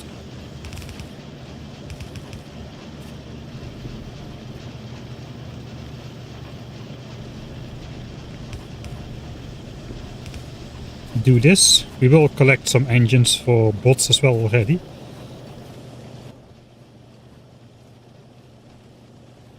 At 26.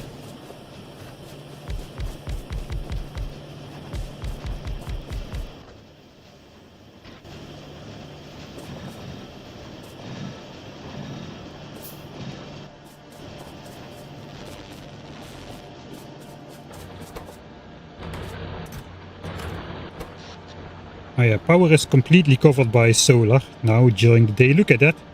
That's what we want to see. Before it was this boiler pollution. And now it's all solar. All solar. So we went from producing power by boilers to producing power by solar panels.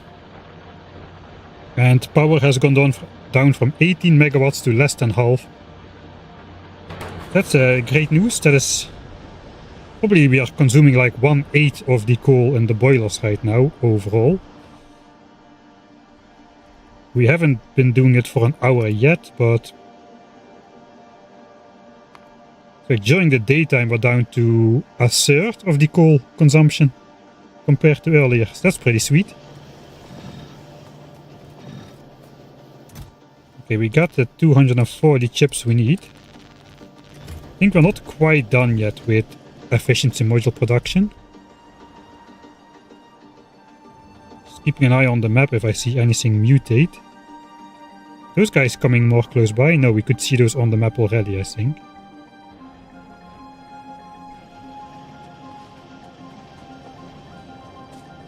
Left side engine assembler is not running. We just don't have the resources. We just don't have inserters. Looks like we need one. That's annoying, but so be it. Cute little engine setup.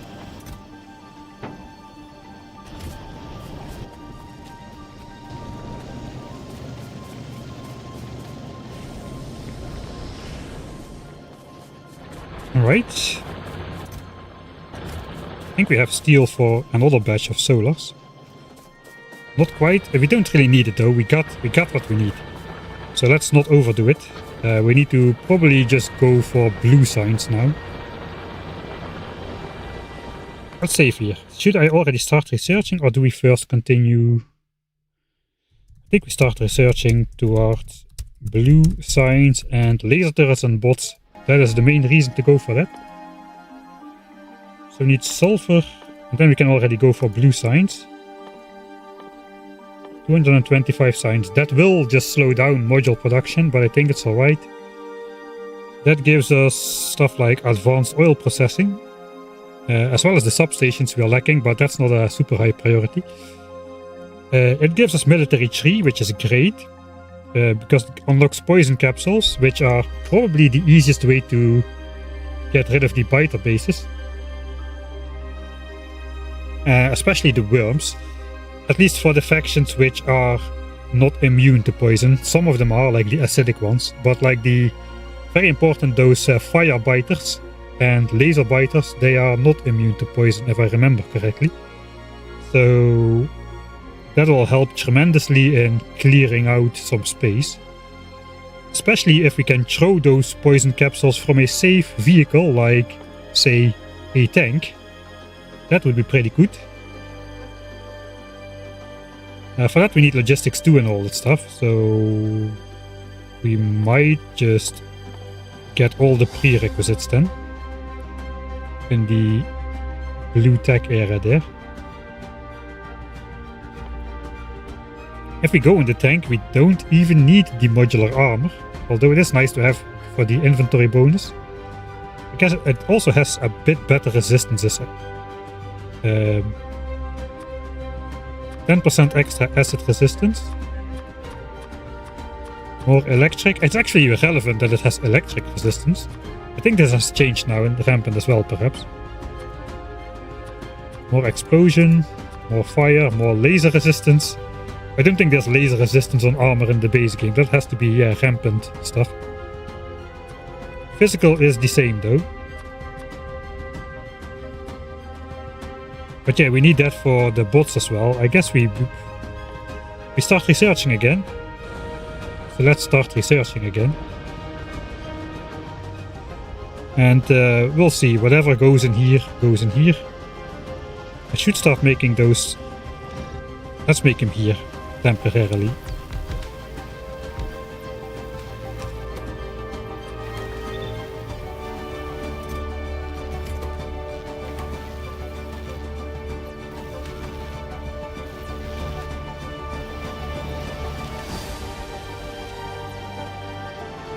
We'll upgrade to 45 SPM.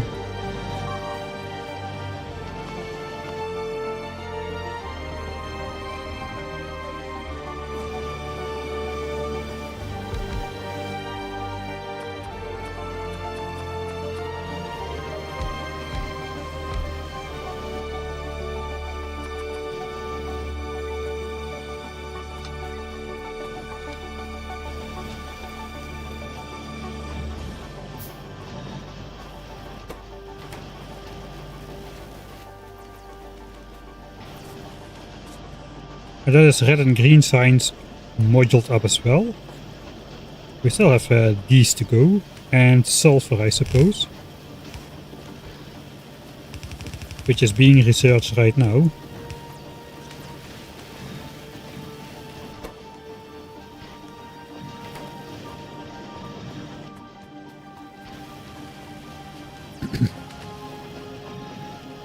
One too few, of course it is one too few.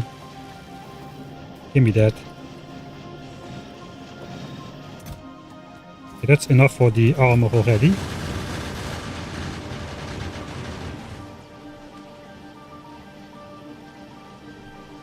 Ah, for PvP. Alright, yeah.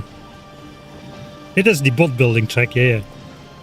This is the bot building track.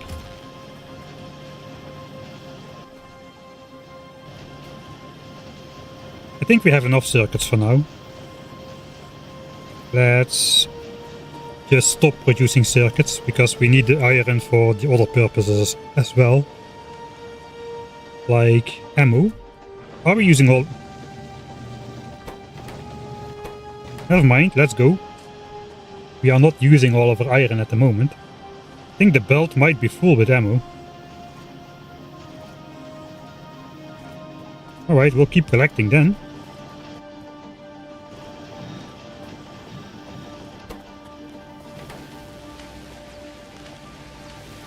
So I suppose we'll set up the rest for blue signs.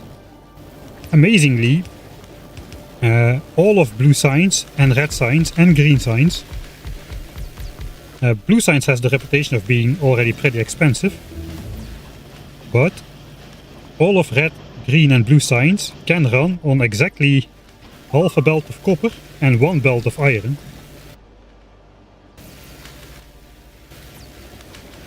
Which is pretty amazing. Right, this is the blue signs belt. Blue signs assemblers should go on that belt. It's a little bit awkward that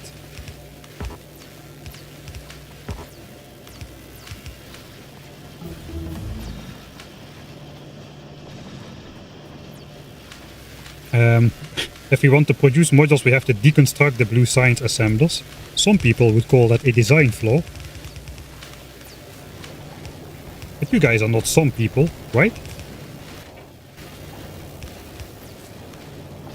Right, I guess we start engine production here as well.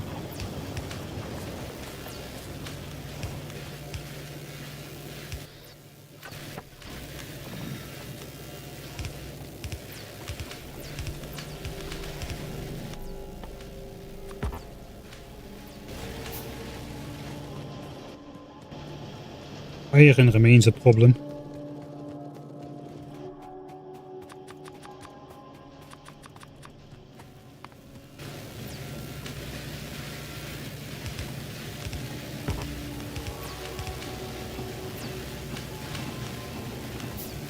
Alright, so that should keep up exactly. Modules are done. Do we insert them already?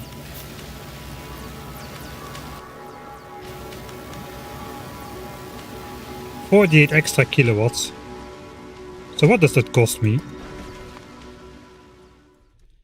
Modules in labs, probably I'm gonna do it. It's not gonna cost me a lot, but 48 kilowatts times 24 labs. That's like 1 megawatt extra power. A coal is 4 megajoules. So it's gonna use 17 more coal per minute. Except we are running on solar power during the day. So it's more likely, yes, just like a couple coal per minute. 260 coal per hour, alright. It is worth it then.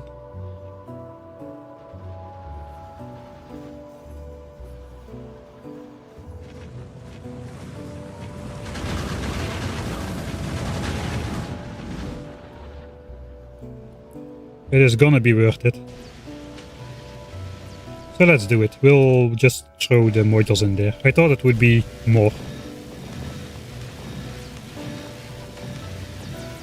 So yeah, without solar panels it would cost 1000 coal per hour. As soon as we got accumulators, I never finished up this part over here. As soon as we get accumulators, it will not cost any coal to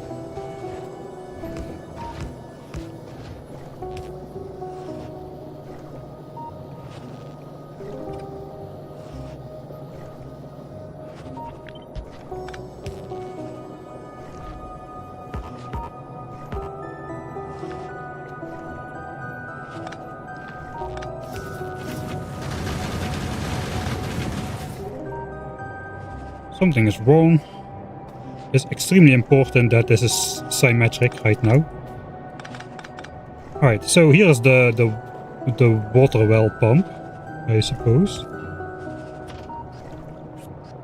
I think I placed everything except for the walls. We should place the walls. There's no way I have landfill for that. Right, we will not construct the walls then. Just in case there's gonna be that landfill building. Let's do this.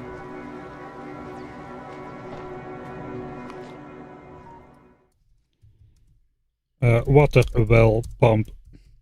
So this would be extremely risky to build it like this. It's still working. It can still pump 1200 water a second.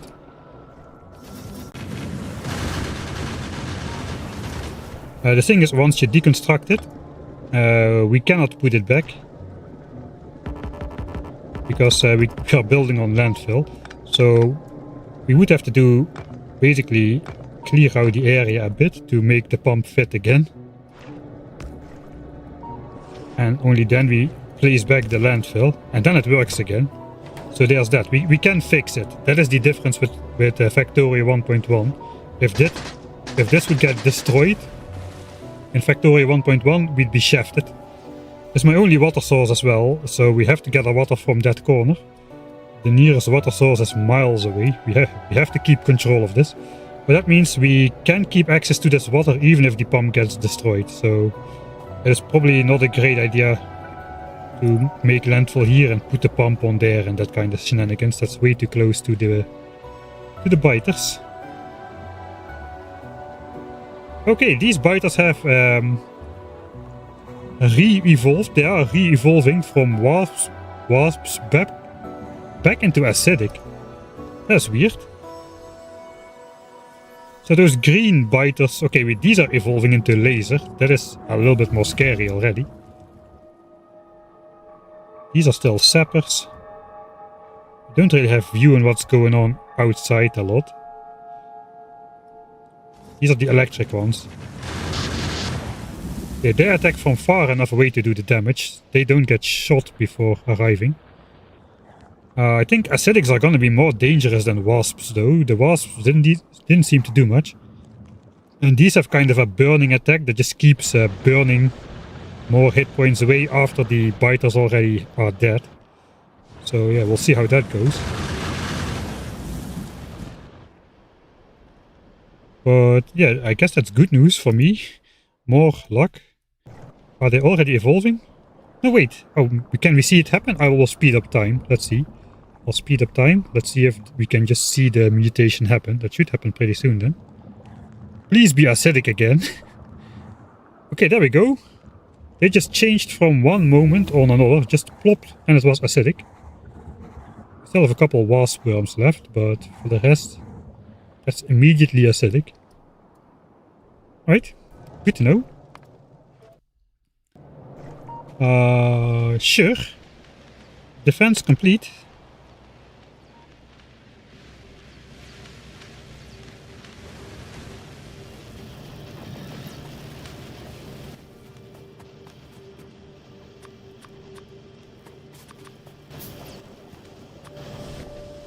So what's next?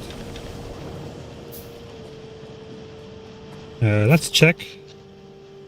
Still have 4 Mark 1 assembly machines in the base. Let's also upgrade those. Then we're completely running on the modern Mark 2 assemblers together with efficiency modules, except for the home crafters, I suppose. 4 more. I guess 3 of them are here and the other one is the walls then.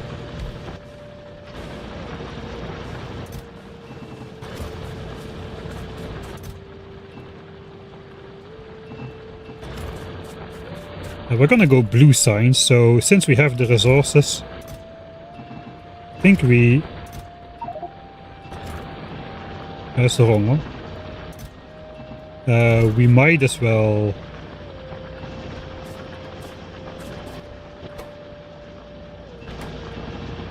do another loop.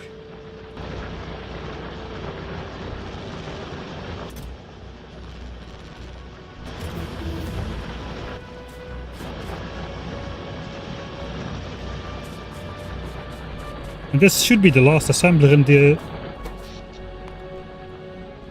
in the power grid then, which is Mark 1. So as soon as we change that, there's going to be 0 left, and it should be gone from the menu. All that's left to do is upgrade these. No more old technology. The wall chest is full.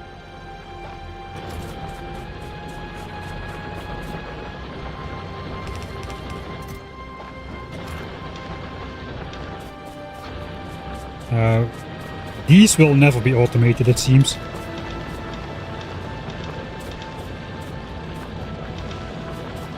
So be it. I think we'll automate military signs as well, now that we're at it.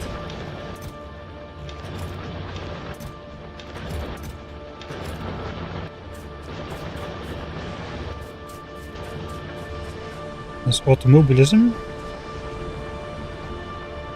Battery, we want to set up batteries probably as soon as possible, really. So maybe we should do that. Those have a slow crafting time.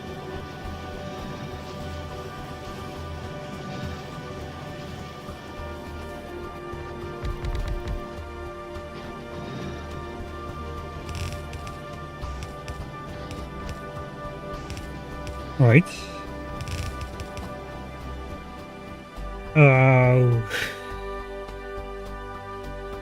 What is priority then?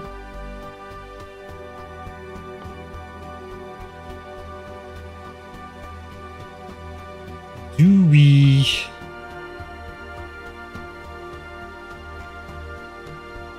I could just temporarily set up blue signs. Just stop module production, put the assemblers down. Then, once we got some essential text, go back to the blue signs thing.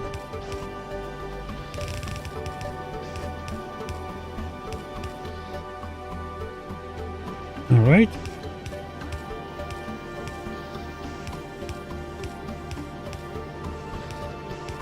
So let's add the totally not cursed.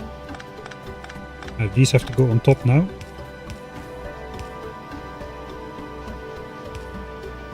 Let's add the totally not cursed automation.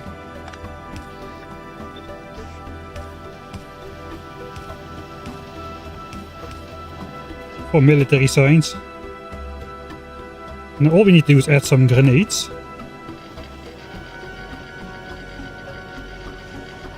They will be automated at some point as well, but that's a melee signs.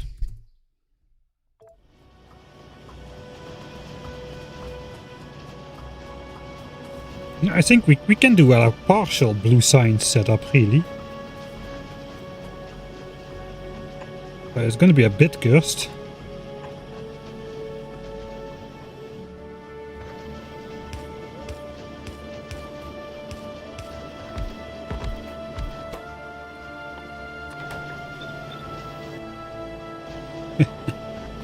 We can do like half. Let's do half blue signs.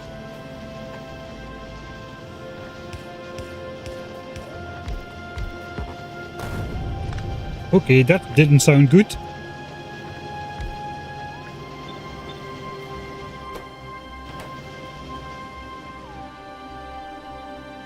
Okay, these are evolving into those exploding biters again.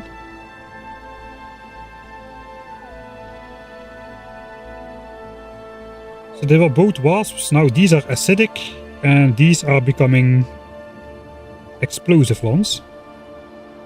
Mostly, these are still the wasps. Here we got a mix of sappers, acidic and laser biters. If stuff is happening, maybe I should hurry up a little. Do I want to make productivity modules for blue signs? I don't think so. Let's go efficiency. We'll only have productivity in the labs. That should be blue signs complete. And we're not making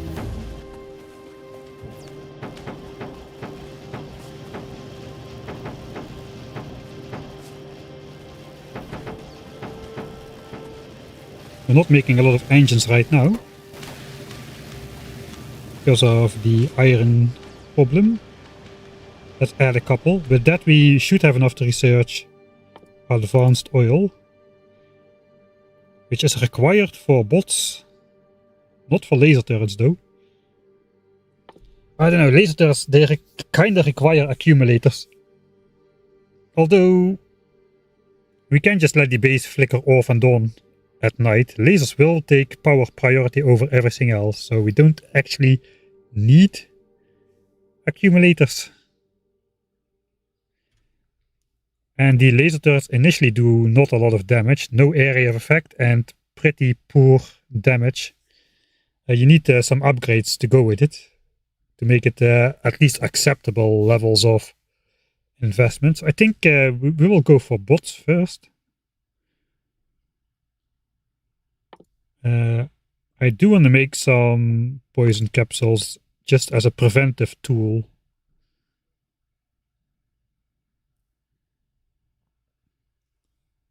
So we'll see how that goes.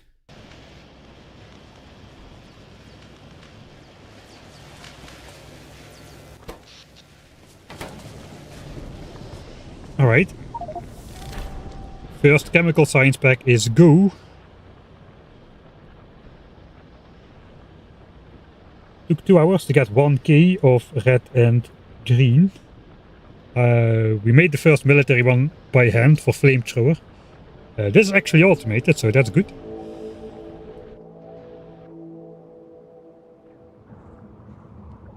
Alright, we'll see. I think things will start rampanting up pretty soon now. I also should probably start doing this now that we have max efficiency module. Basically any copper that we are not using I'm stashing in chests, so that later when the copper patch has dried up mostly we can feed it out again to supplement our production for as long as possible. We should do the same for coal. I don't have that set up though. Coal is also a lot more bulky, but we could perhaps throw a couple chests in here. Not really. It's not a lot.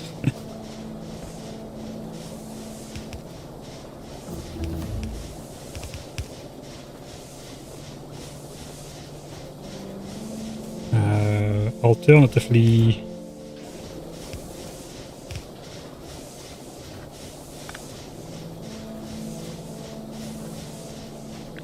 I guess this one is not really necessary.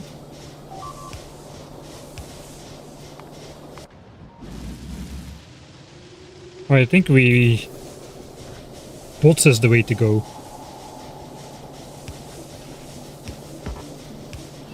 We can do this as well. Not the easiest to hand feed out like that, but sure.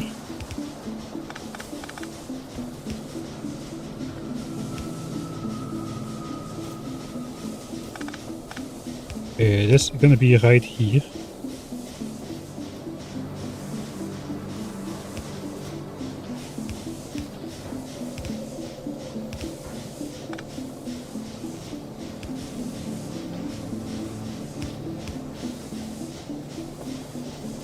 Alright. So since we're mining at minus 80% pollution cost, it's alright to already mine up the entire patch. I think the overall is kinda complete, which means we can make the comparison now.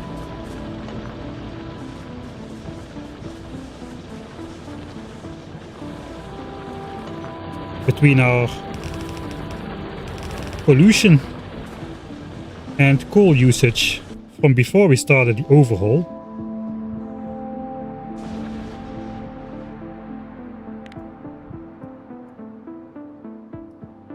Of course it is DeathWorld, so we are still doing a lot of pollution in general. We had about almost 1500 pollution and 450 coal per minute. So let's do the pollution coal comparison.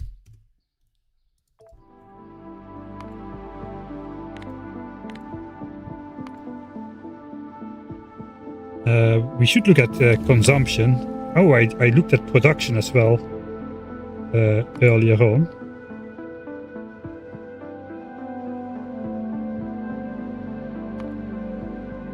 We are consuming about half the coal.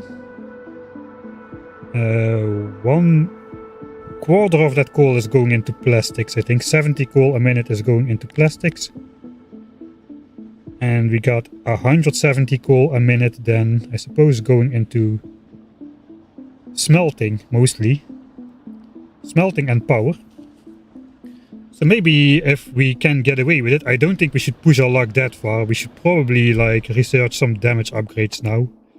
Like level 3 and 4 for physical damage. Switch all the turrets over to red ammo at this point. We probably want to get the first 2 levels of fire damage.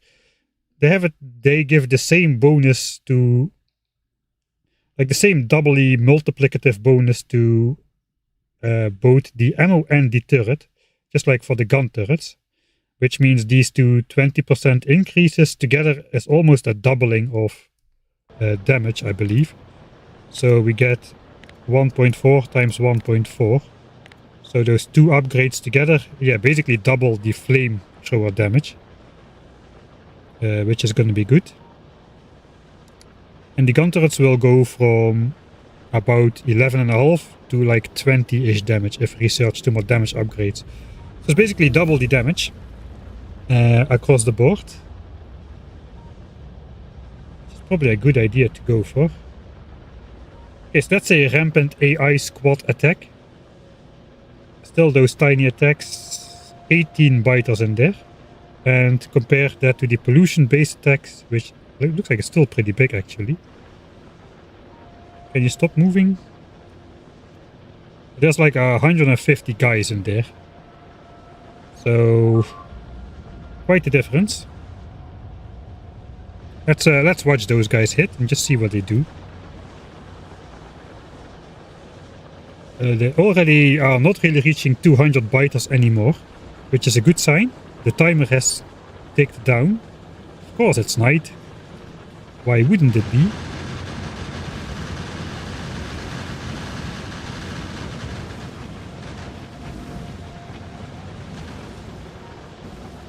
Alright, so there was a lot of damage. A lot of damaged walls, but I guess that's okay. Another squad attack. They are pretty frequent, those squad attacks though. Okay, this is now almost entirely laser.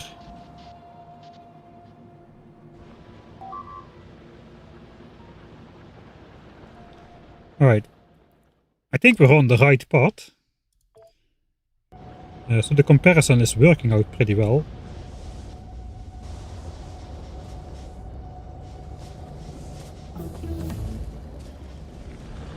I think the next thing to do might be to gather more modules.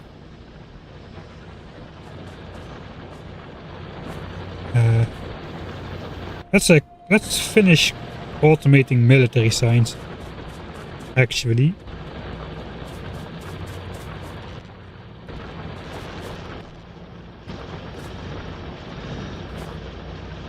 Of course we are missing 1 module. Why wouldn't we be missing 1 module? Speaking of module, we have the modular armor available now. Let's make one. That should get us an extra inventory bonus.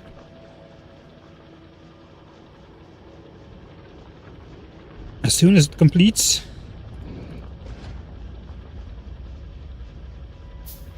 Alright, nice. Now I want tool belt as well. Let's throw tool belt in there. Do we already have blue signs in the labs? Yes, we do. Blue signs in the labs. First blue technology is go.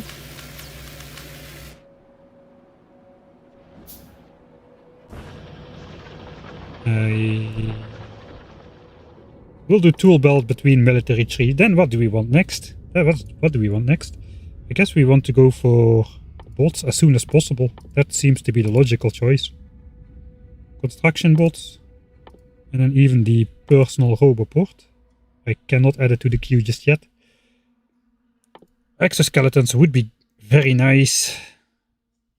But they are a bit expensive still and hidden behind 300 technology worth of processing unit technology.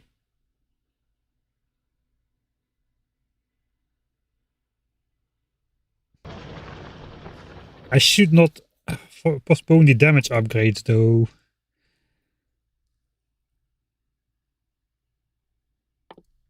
Let's at least get fire damage 1 in there before we go for the bot chain. And we'll see if we get in trouble, we will add the other ones as well.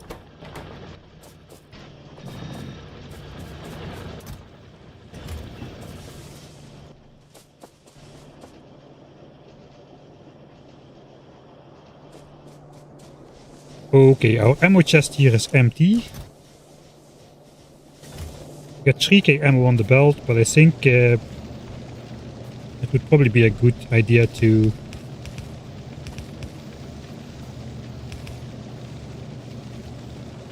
reverse like most of the... Let's reverse all of that belt. That's also going to be my coal and iron for grenades, by the way. I haven't been using grenades at all, really. I don't see myself using them against the biter bases, as those things have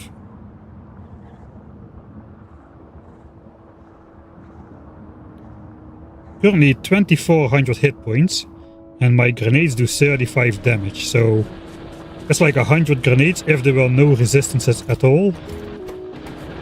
So maybe we'll just stop doing this. Anyway, this furnace is out.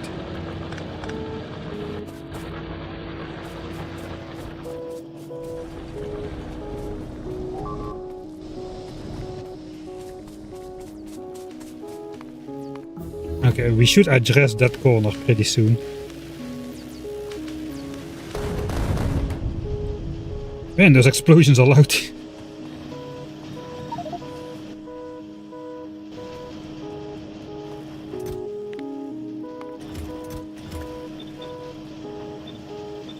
And if we get 300 more efficiency modules, that should do it as well.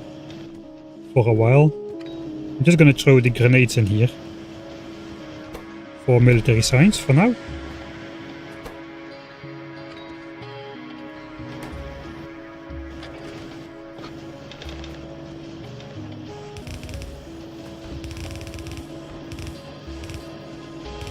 And we'll automate military science as well. We have time. What we don't have though is belts. I need them now. I don't need them after 10 minutes.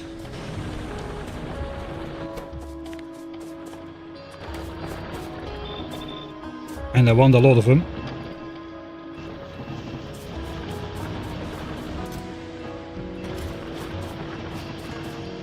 So that's 1200 bells in seconds.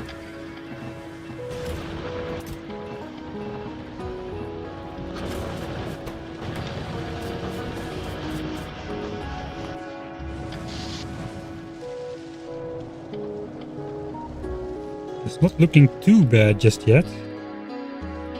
I haven't really looked at what the laser guys are doing in terms of damage just yet.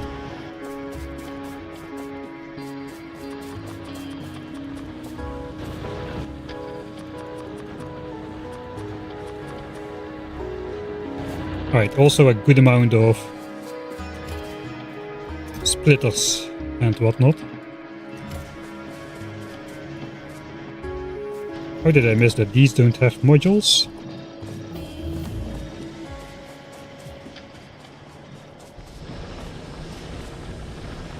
Alright, we got the tool belt. Look at that inventory. Now we can do some proper hand hauling. Like one shoot. Oh, we got a lot of engines. Yeah, let's keep those for...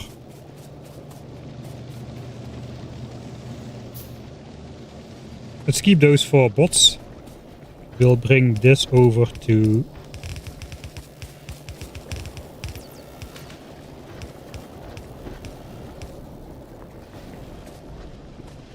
military signs. Should have done advanced oil processing first. I always postpone advanced oil processing way longer than I should. And I don't know why, because it's not really difficult to set up, especially not if you made a blueprint already, which I have. So we need some more. I guess let's take a look at it. I'm gonna need like 20 chemical plants. We can move the 4 oil refineries we made. 4 of these. I accidentally made a steel chest. 4 of these and 20 chemical plants if we can. We can. We still have some yellow ammo gun turrets in the base. This tree is dead. This tree is dead.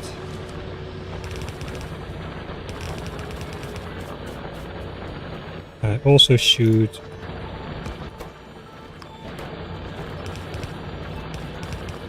do this here. But it's not going to be often.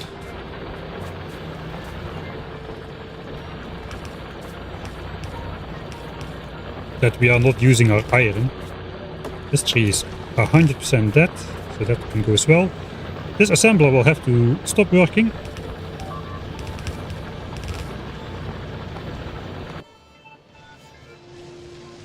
Alright, this time over here. Because those explosive biters can do quite a bit of damage as well. What we need to do now is basically this. And get rid of this.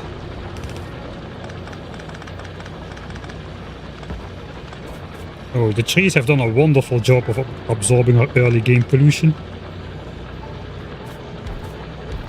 Let's add these drills. I'm doing anything I can to postpone advanced oil processing. That should be very obvious to see.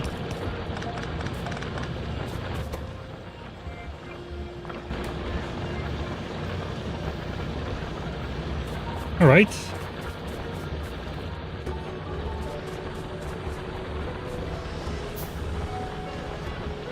So that should be stone, bricks and grenades coming in, and walls will be stockpiled here. We can upgrade that into a logistics chest. As soon as we got robotics and either type of bots, then we can make the construction bots and roboports and automated, at least replacements. I'm not sure about the repairs. I think the bots will die a lot. And the bots are the expensive part at the moment. Let's see if how they explode. Okay, that needs to be a bigger group though, it appears.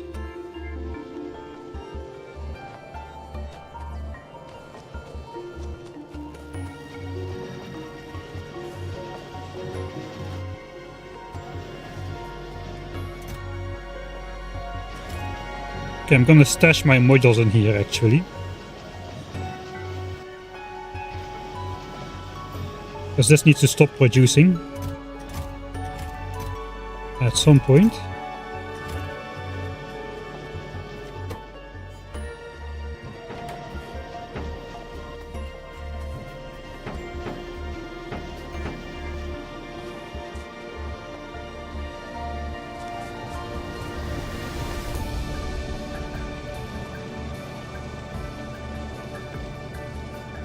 Alright, we might need to make a bypass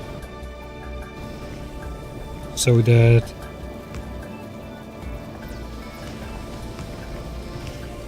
some of this can also go towards engines at least. Oh wait, no, that doesn't work. Stop that. If we want to do that, we need to do some stupid stuff like this. Oh, that looks ugly. Especially right next to the labs. Temporary solution. I think we should get that new iron patch up. Our iron patch is starting to fail. There are only 27 drills providing iron to 3 half furnace stacks, so that's like almost half the amount that it needs. Okay, we're researching refined flammables. That's good. In the meantime, I think we're gonna try to set up advanced oil right here. And hopefully we can postpone going up here. Maybe until we have bots actually. That would be great.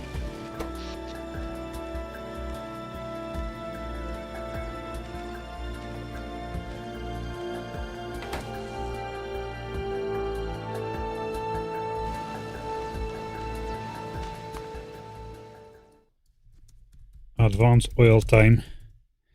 We still didn't put on the modular armor. It went on automatically because I took off the heavy one. Let's add it to the list of armors. Modular power armor. And the power armor Mark II we shall keep on.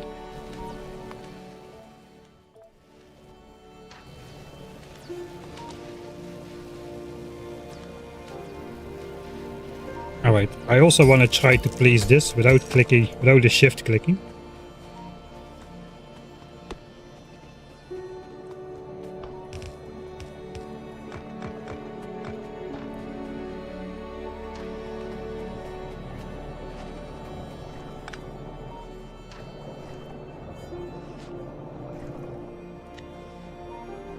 This is old. Don't need this belt at all.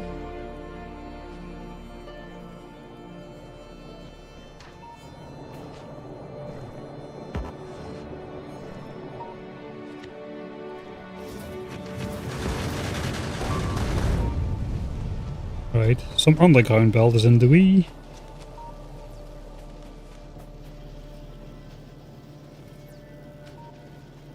Alright, we got some stuff over here. The lights are in the way.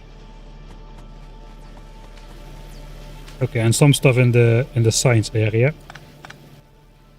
which is not needed in the blueprint.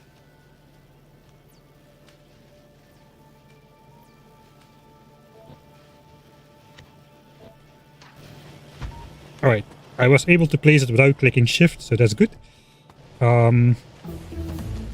It's not entirely complete, but we will try to set it up. Let's disconnect oil over here.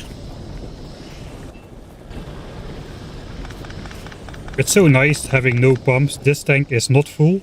All this oil will not be lost. It will just go back in the tank. In fact, I think I can do this even. 434k. 434k. So we didn't lose any oil, just it instantly transmissions back to the rest of the system if it's not full. So we can get rid of that all. And once this is empty,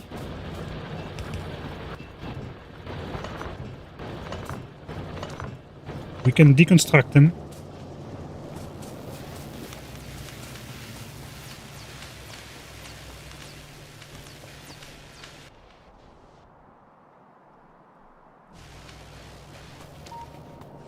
And this is a convenient location because it has oil and water literally like right next door. I think this was supposed to be water. And oil.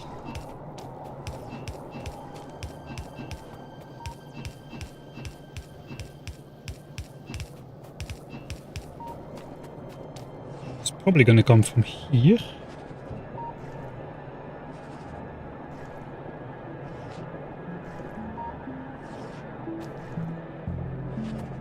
We could put a tank here.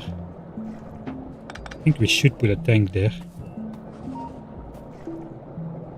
Oh, it can't because this will connect.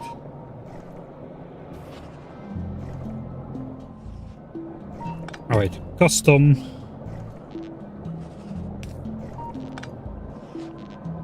More custom shenanigans in this corner then.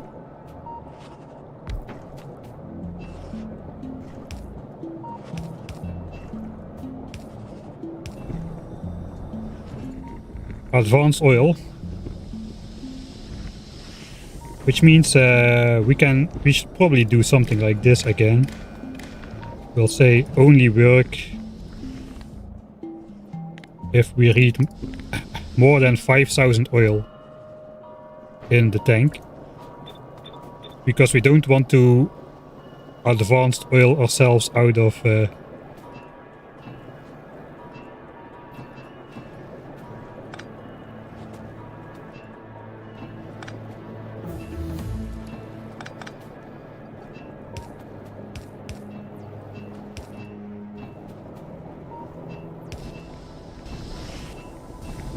flamethrower fuel. That would be not great.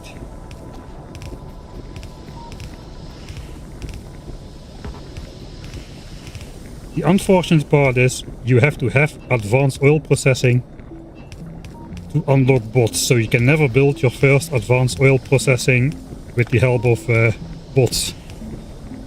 Chicken and the egg problem. This is one of my most obnoxious pipe spaghettis ever, basically.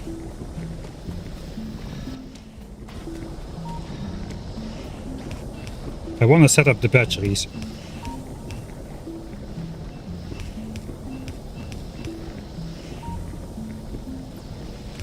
Trust me, it's better that it's dark at the moment.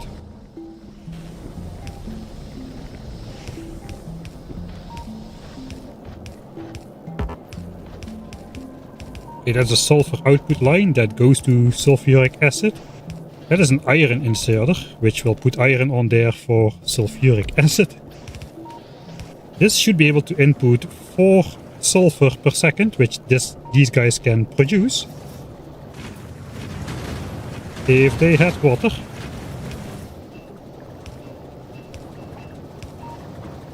As such.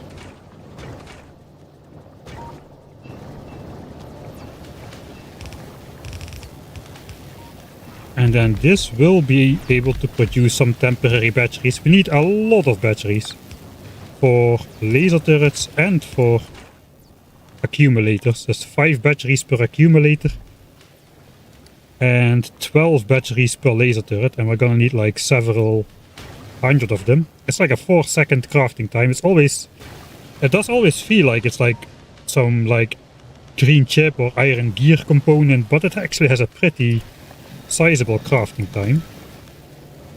I'm gonna feed it for now with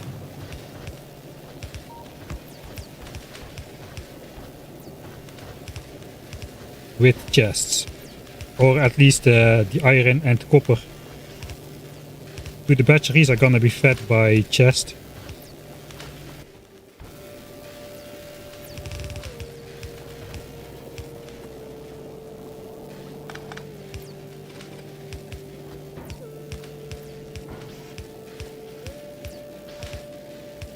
Something like that. This pipe needs to go through a couple times now. That's fine. Okay, so we have sulfuric acid. We just need to add iron and copper. Okay, this is a decorative gun turret. I forgot about that. With 1 ammo. Sure.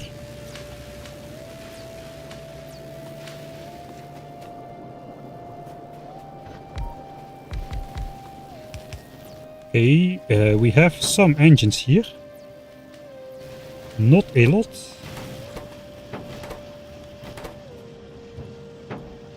But that's enough for 100 bots.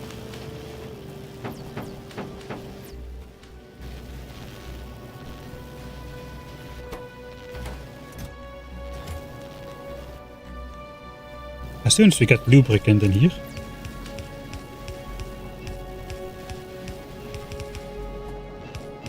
Which I forgot to set up. We don't really need to hurry up with advanced oil processing too much, because we have a very limited amount of oil available anyway. Again, we probably only want to crack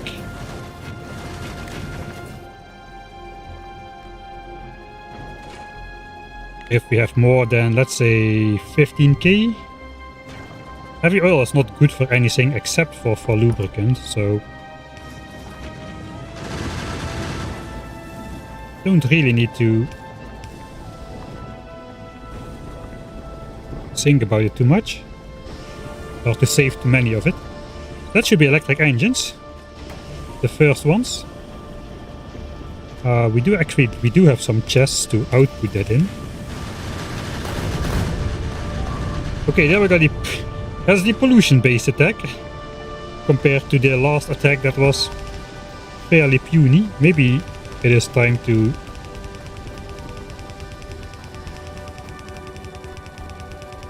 do this for the exploding biters as well.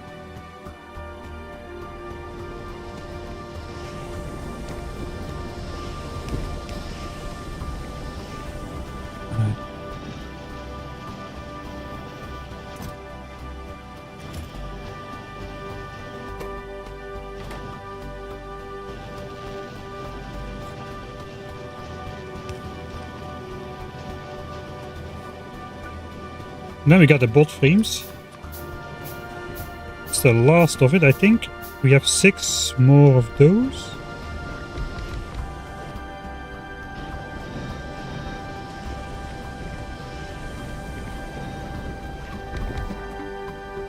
We're gonna switch to solid fuel for the boilers until we have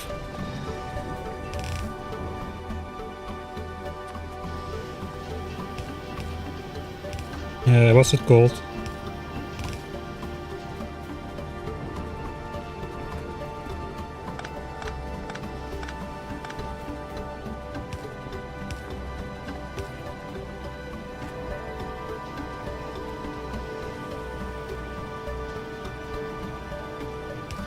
Very important where that power line is exactly, I know. You also need to wire it like this. That's obligatory.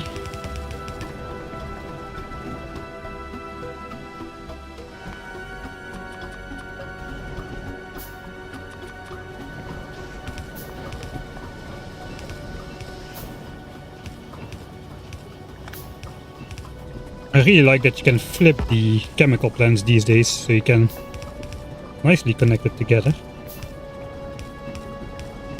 I'm again wondering, where is the rampant part of the mod? What is the rampant part doing? I feel way too comfortable building my base at the moment.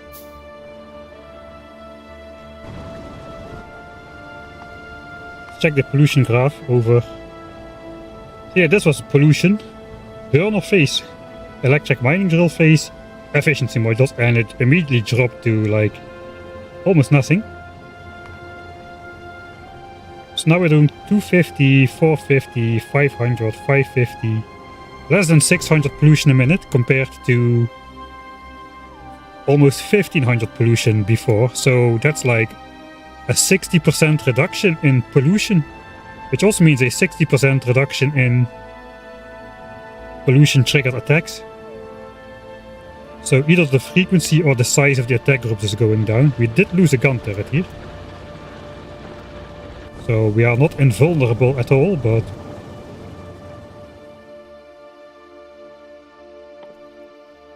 I think it's time to do some military science projects. Those are very slow, at 60 seconds per science pack. We could speed them up.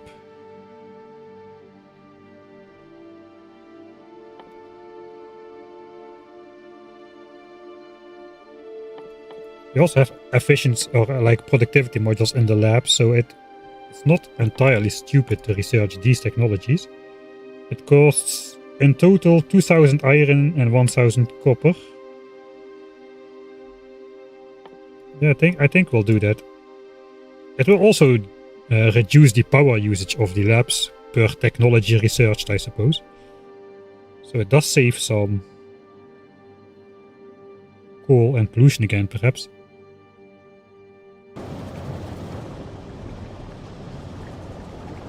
Now, there's actually a good reason I am daisy chaining inserters. I want the minimum amount of like stuff idly sitting around on belts as possible, so I only have these. That is basically, these 14 tiles have like, what is it, 56 magazines on them, which are not doing anything. And if military science is not being researched, that will fill up again. So this is even longer than it. That's like 100 red magazines And now it's like 8, which are doing nothing, or 10, something like that.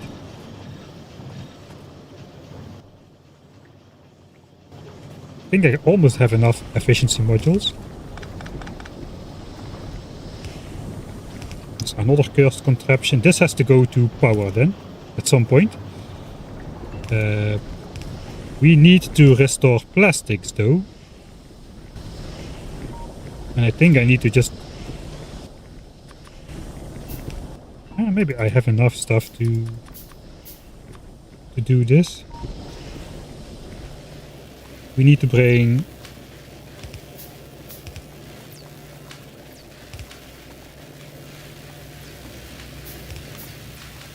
That doesn't look right.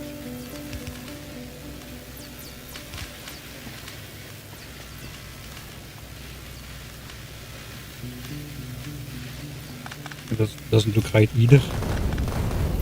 Stop exploding my base. I'm trying to build a pipeline. This has to go in here.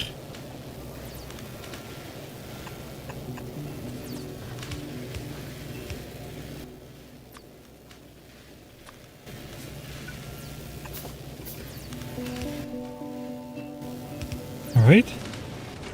So plastics has petroleum gas again.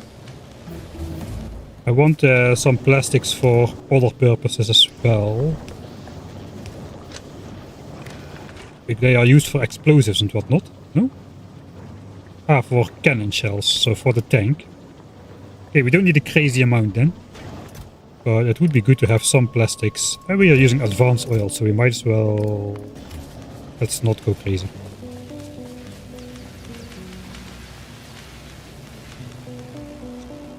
$51 SPM, not bad. That is our starter bots, I suppose. If we just can add batteries and circuits. I never started the batteries. That is dumb. Okay, that's pretty dumb. Let's go grab a chest of iron and copper. I'll store my inventory here and then I'll forget about it.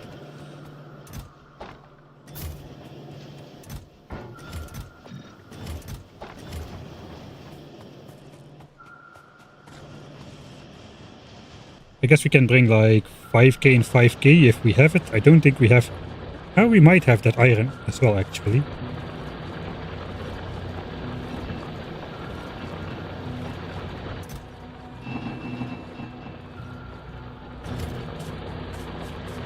Ignore everything that has run out. Yeah, we do.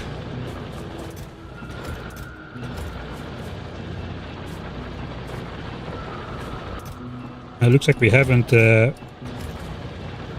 emptied these out in a while anymore.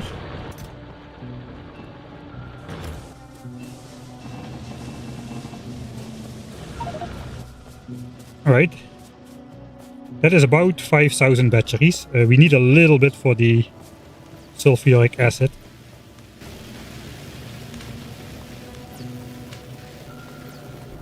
But iron, that is batteries. A little bit too late, but at least I built a lot of battery power. That should be 2 batteries a second, actually. It's not too bad. Let's grab the inventory again. Actually, I do remember where I put it.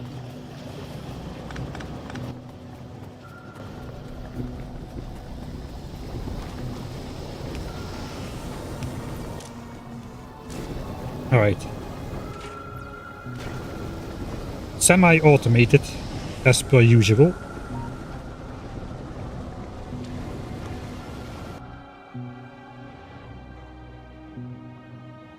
It does look like the size of the pollution-based attacks is going down.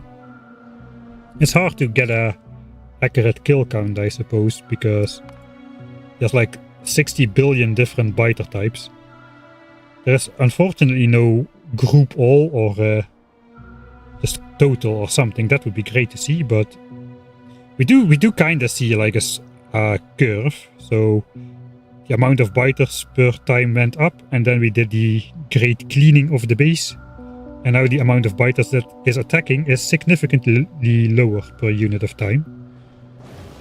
It's so low that I'm even not reloading between these distracting explaining sessions.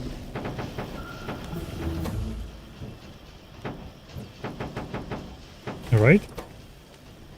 So green chips. I'll just use a full stack. And we just need the batteries. We already have...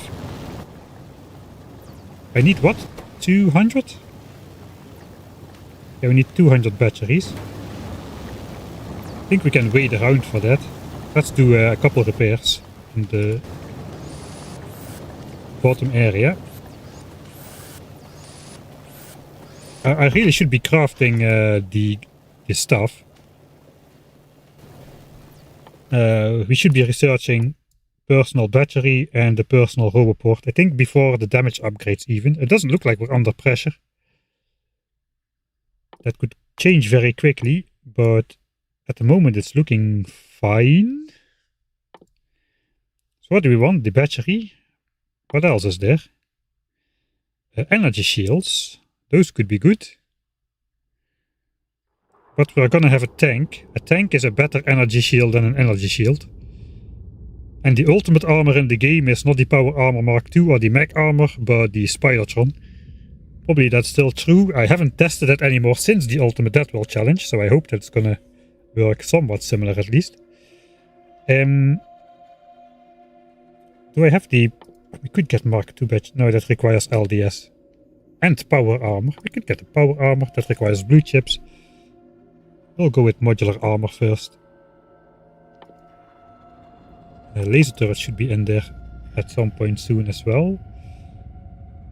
But I guess the personal roboport is already not researched. Construction bots. And personal roboport.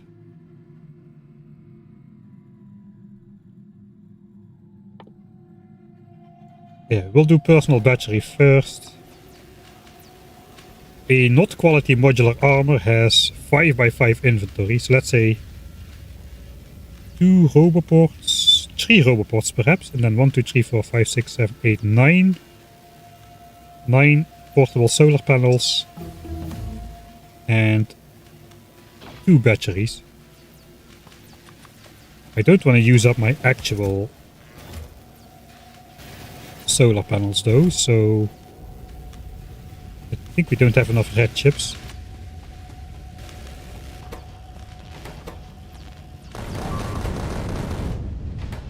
Unfortunately, I'm too late every time to watch that. 6. We need more copper now. Copper is never a problem.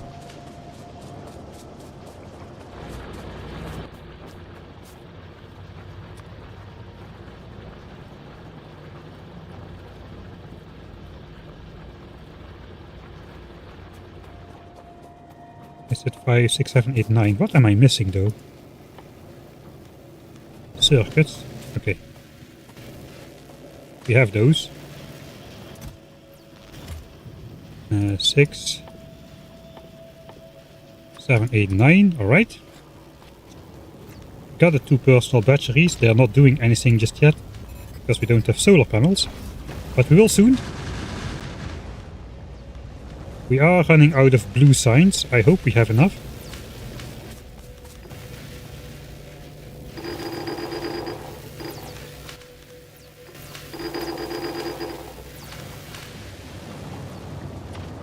We are so close to construction bots.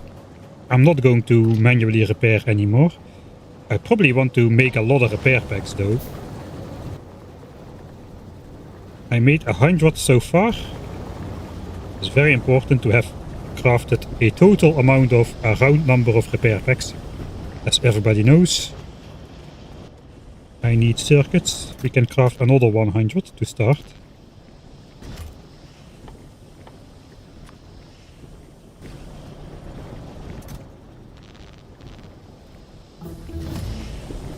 And probably another bunch.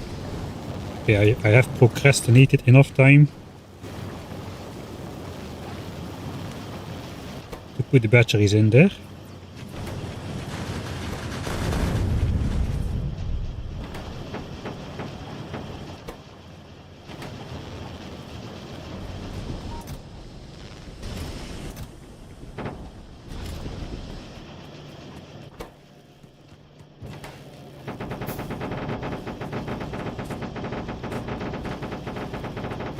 That's for personal roboport.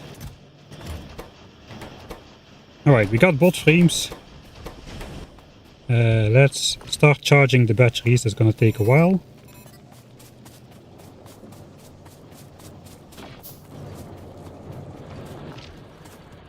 And then the roboports can drain it all again.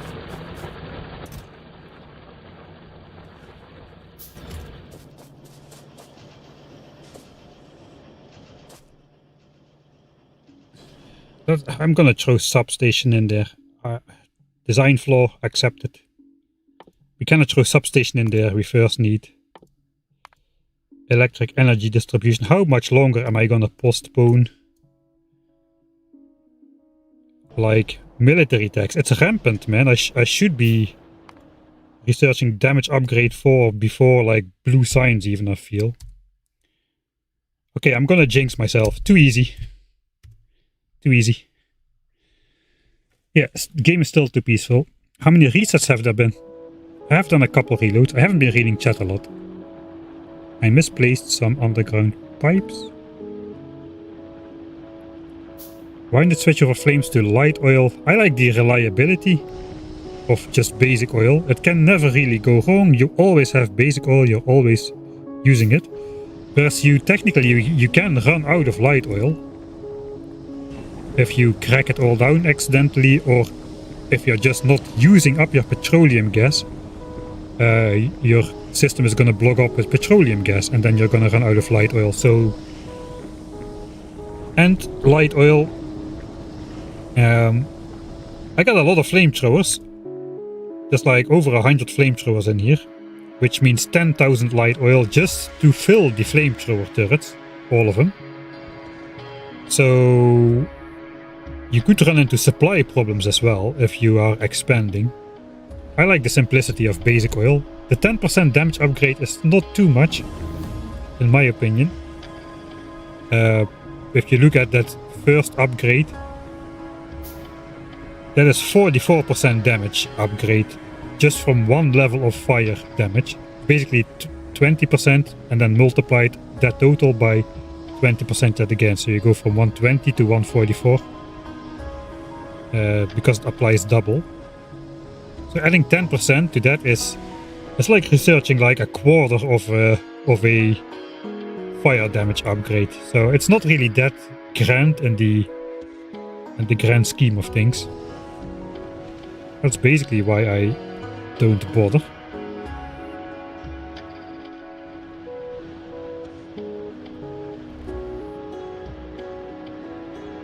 You broke the oil connection between the flamethrowers in this corner. Okay, I'm probably already... Yeah, that was already a while ago. Sorry, I did not read chat for a while, so I'm reading back a little bit.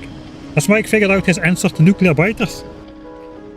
I think we cannot do much against those, really.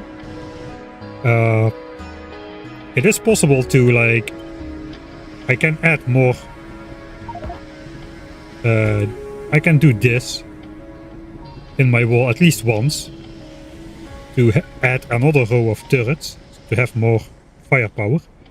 I think the best answer though is just to make them explode far away. I've got this thing in here, the quad wall. So the triple wall is like this.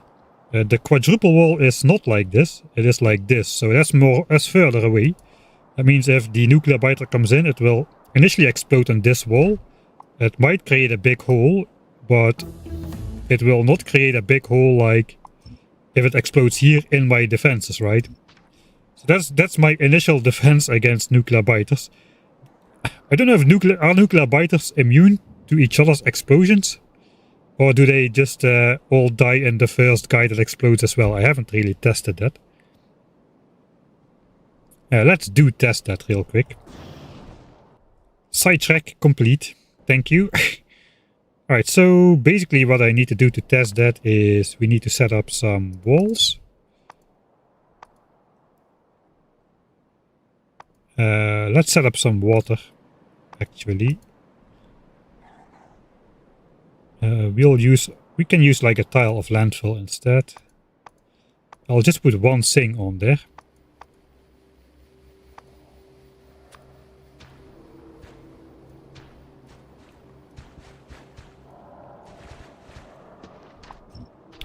Okay, let's put one turret on there.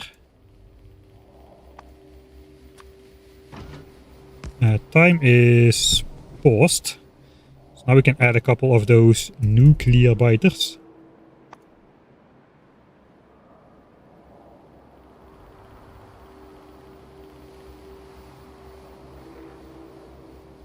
Let's first see what a level 1 nuclear biter does. Does it destroy the gun turret? Yes, it does destroy the gun turret. Alright. Even a level 1.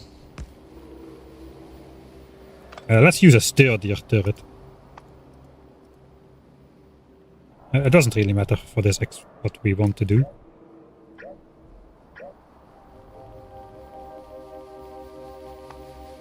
Laser turrets have 1000 hit points.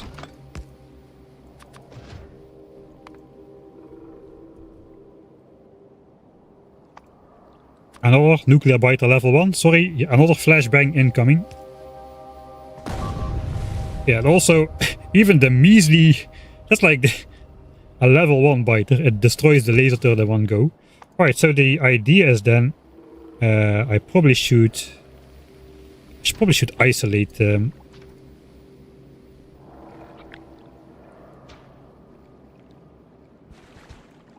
isolate some biters. Maybe on the other side where they don't want to explode immediately. And see if they die in the explosion.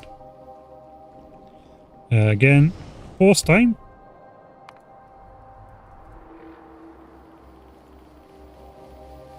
We'll use some big ones. Let's grab the final ones. So this is the final biter health. The nuclear biters have half health compared to the average. That's 500. That is fair, I think. I think they have 15,000 health at level 10. So good luck stopping those with your... a horde of those with your defenses before they just explode all your defenses into oblivion.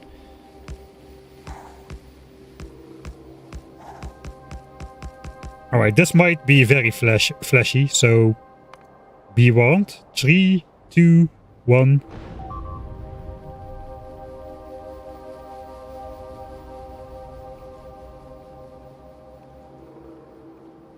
I think 2 of them exploded and they did kill all these surrounding biters.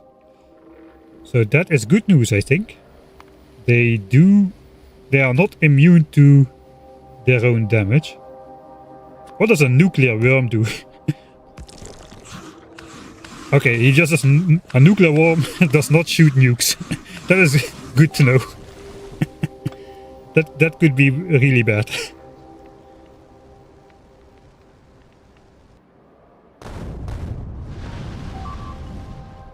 Alright. Sidetrack complete. What were we doing? We were saying it's too easy. It's so easy we might even build them all. But you know, we have bots now. One more. Then 3 personal robots as soon as they're ready. So we need to grab more red chips. Which means I need to stop. Okay, that trick doesn't work anymore. After we've got bots. Because they will actually deconstruct them.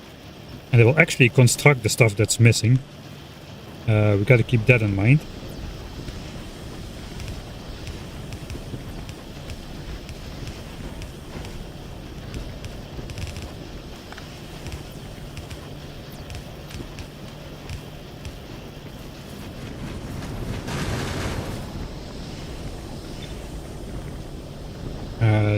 This one needs to be red chips, this one needs to be engines if we want to do put them out on the belt. I don't think we want to put them out on the belt just yet. We'll just put it there and surround it. Let's just ignore the recipe then. Personal roboport is complete, so we want to collect the red chips.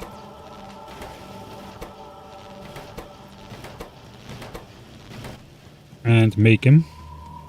Oh, it's only 10. It's only 10 per. I thought it was 45. I think that's for the land-based roboports.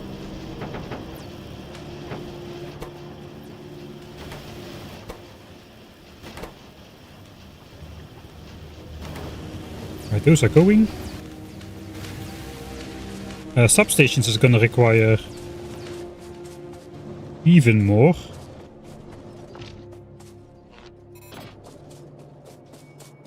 Red chips.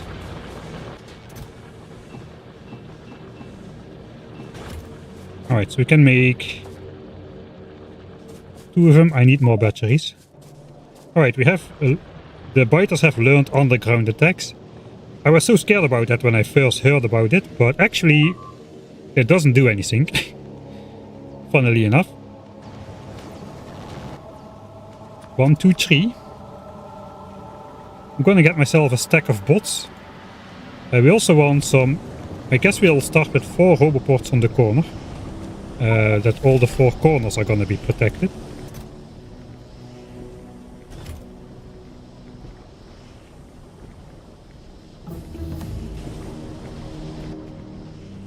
I will probably want to do substations first. I have 24 in here, plus 1 to connect it, that's 25. And I got 1 more here, that's 26. So it's 130 circuits. I'm gonna prioritize those 130 circuits for substations before making roboports. Alright, so let's see the battery go poof. Personal roboports. We got there relatively easy.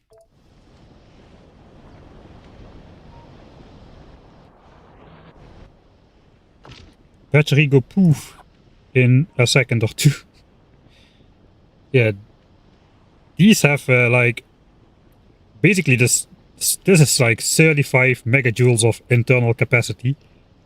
So it's basically the same as a battery. We don't need batteries. If we just have personal roboports. We could just add a 4th one, but I want to keep the range. I want to keep the range under control. 44, I want to make 101 go. We need repair packs.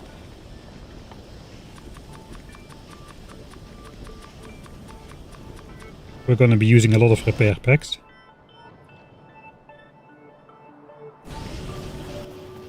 Alright, what else do I need for substation? I think I need copper cable.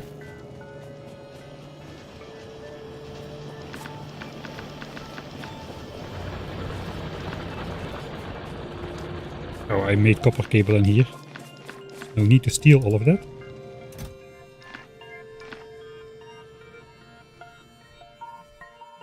And steel. Okay, we got all of that, so that's alright. Alright, it's almost time to build the mall. I can feel it, because all of this is running out. So we kinda have to build the mall soon.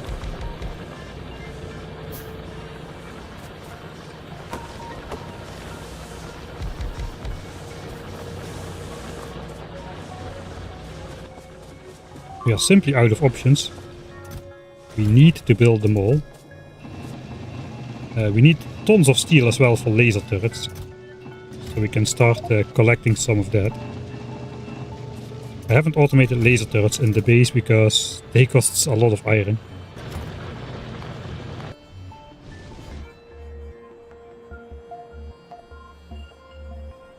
Alright.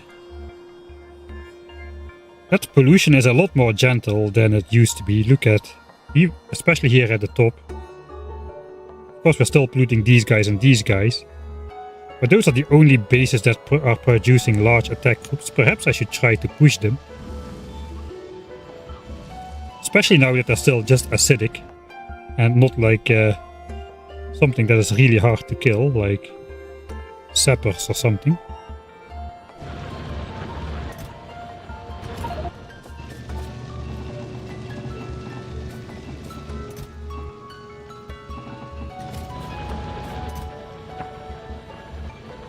Alright, we're out of blue signs, I think.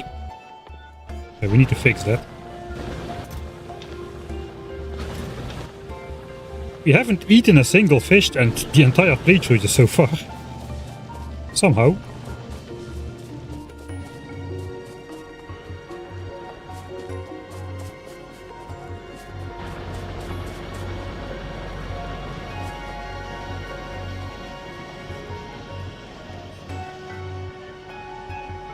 Yeah. Okay, we get that is great. We get these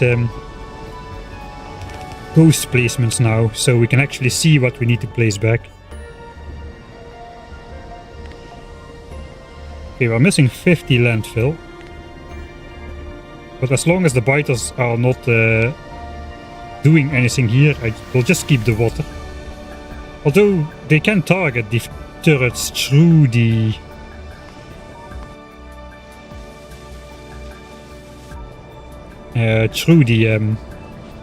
over the open water if we don't build the wall there.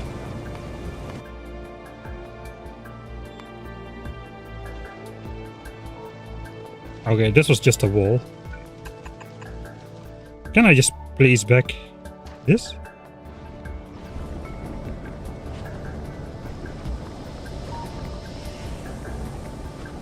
I hope I can. I shift clicked. So if something is wrong.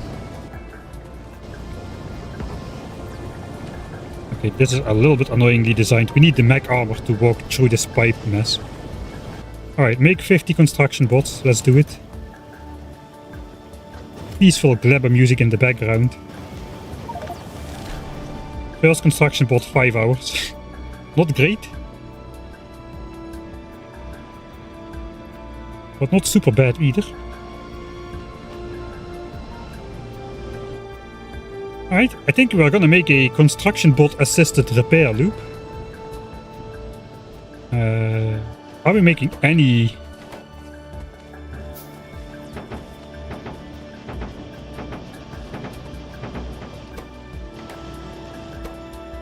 anything at all here? Why are we not making pipes? We do have all the steel here.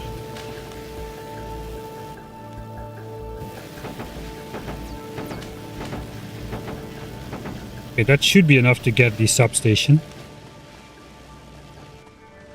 We have the stuff to make it.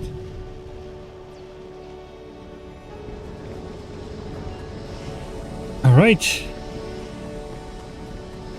It was a great moment in the history of Rampant fixed on DeathWorld when construction bots were unlocked. Repair loop with bots, let's go.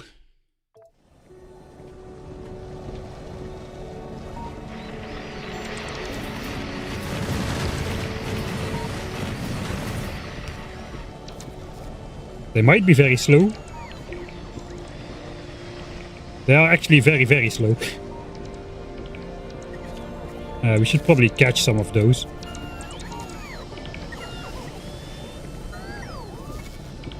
They are slow enough to catch, that's nice.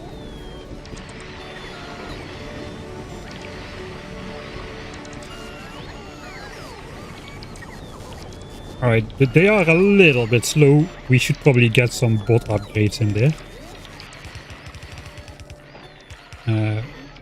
Let's bring him back. Battery is empty, but the roboports are still full enough. We'll bring a bunch of walls to build the third wall as well.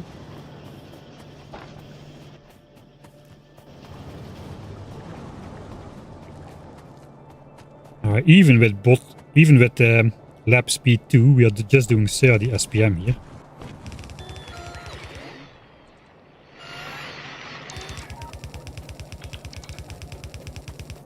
We can help the bots a bit, I suppose.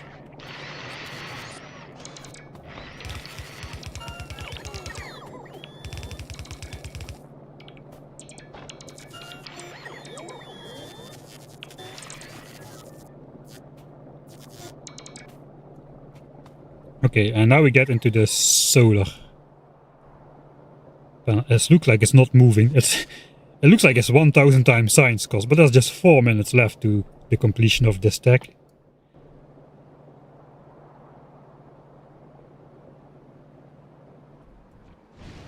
Okay, there is blue science in the labs. So we can probably complete this now.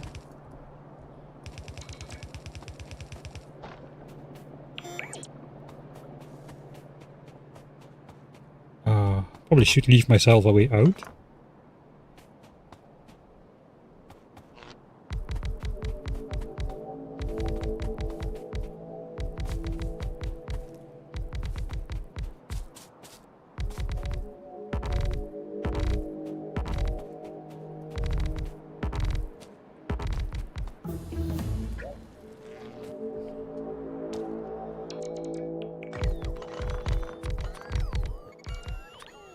I didn't bring enough of some stuff.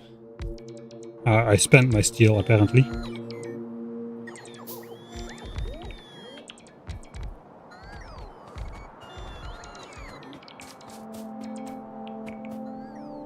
Okay, let's get the first 2 levels of bot speed upgrades. Those are pretty cheap. 50 and 100 only. Especially the first level is super cheap. Because this is still a little bit slow.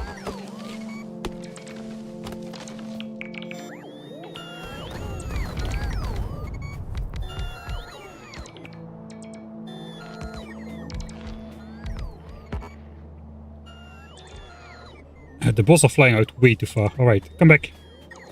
Come back, bots. This is not working.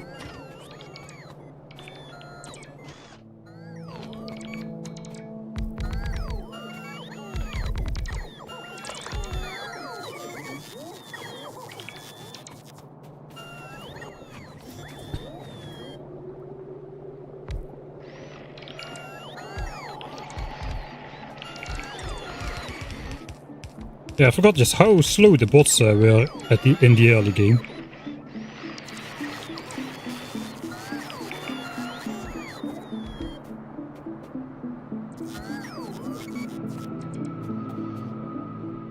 I gotta keep some of the power. We don't have the quality bots here. It's way harder to do the energyless bot exploit. So unless they just go a short distance, we should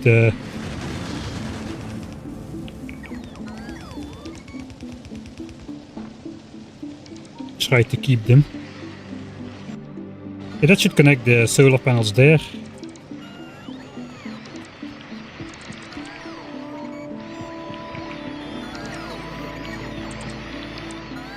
There's a lot of damage. Should keep an eye on the biters if they come. I probably should retreat my bots so they don't die in the fire. Hey, get out of there, bots. Come on. We're gonna need bot speed just to keep them safe. Before we do the automatic roboport thing.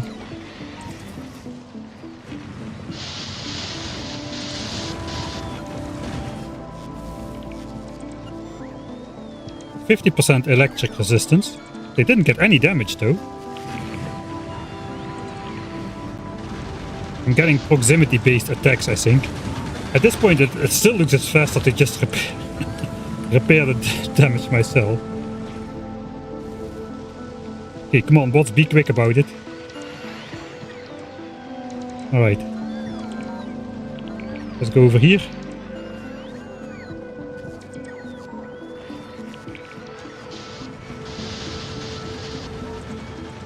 I think we just need to get out here, or we are triggering more attacks than...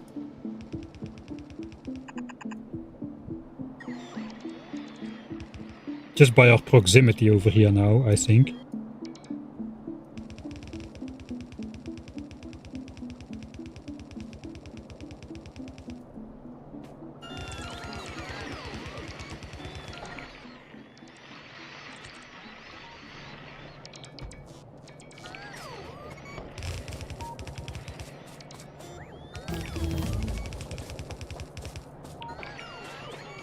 Alright, bot speed 1 is coming in.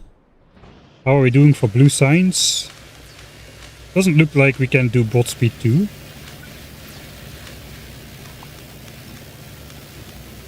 These cells are placed the wrong way around. Or are they?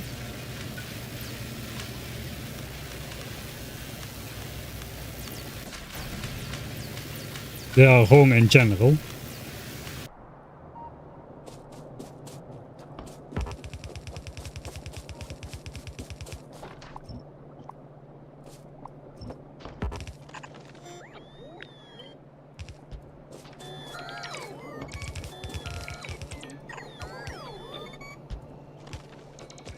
Right, we have to use the bots where there are trees, I think.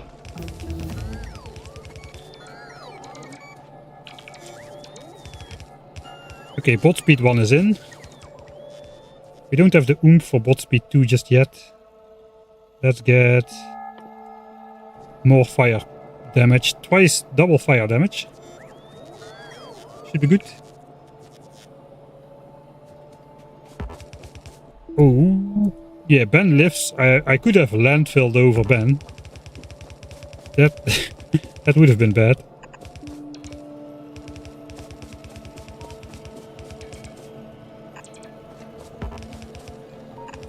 Okay, we also probably should get rid of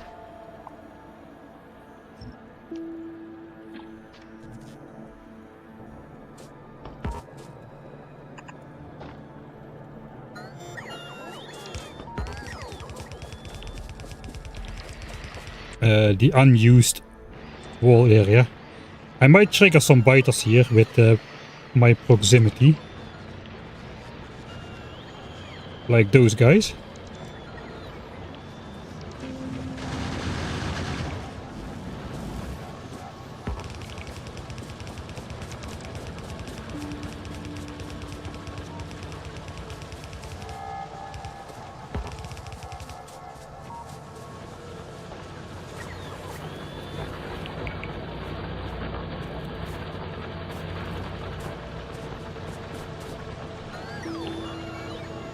You are supposed to do nearby stuff, bots.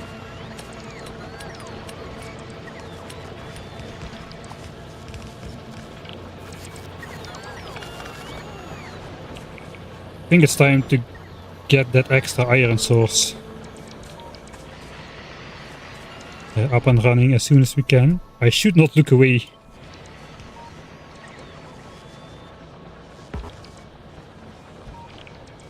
When I'm standing at the walls, that is extremely dangerous.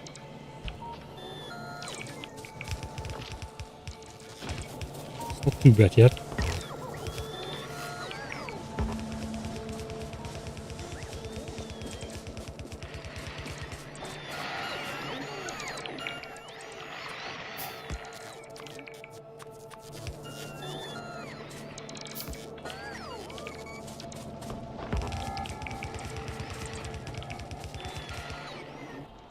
Okay, it definitely feels like we have stabilized somewhat in terms of. I mean, we have not really been in a lot of danger, to be honest.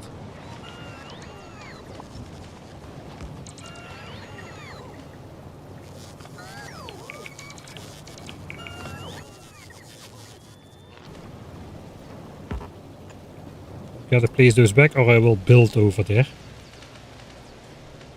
Okay, I said 27 substations, 26 substations. I produced 17, I need 9 more. A little bit of steel.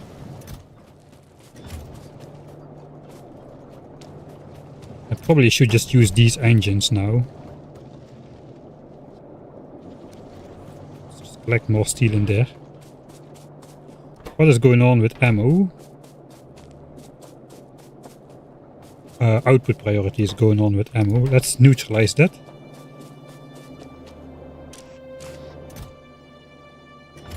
So we start making some again. We have gone through all of it.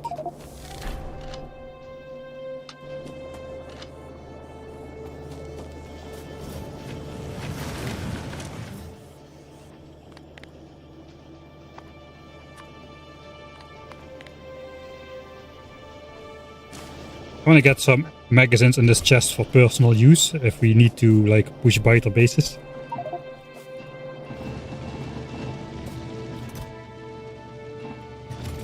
Okay. Steel. Somebody said something about steel. And 9 more substations. I think it's time to make 4 roboports as well. For the 4 corners. Let's just use this for science now.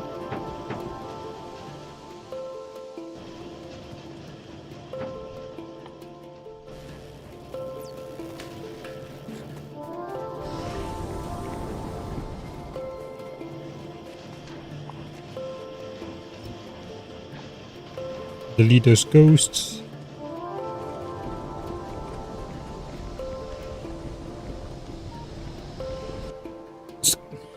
Why is the squad size 3? That's really low. Okay, there is a new base forming over there.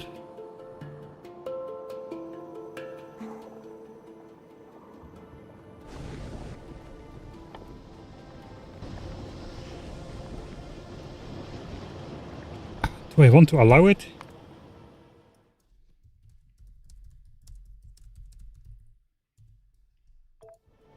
Let's take a look at these guys.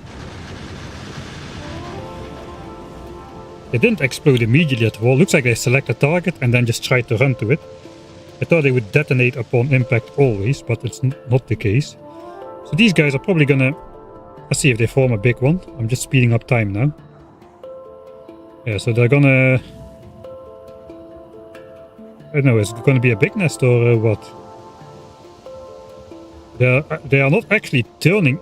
It's not like a regular expansions. The biters are not turning into nests. The nests are just spawning out of thin air. I do hope that's not a I do hope at least some biters need to go there in order to achieve that. Because if they can just spawn out of thin air in general, then the world peace idea is not gonna go very well. I guess we don't really have too many options though. I don't see how we can push this base with these guys next close by. Unless they have 1,000 health. The hives have a lot more health, but these bases have 1,000 health. That's poison capsulable.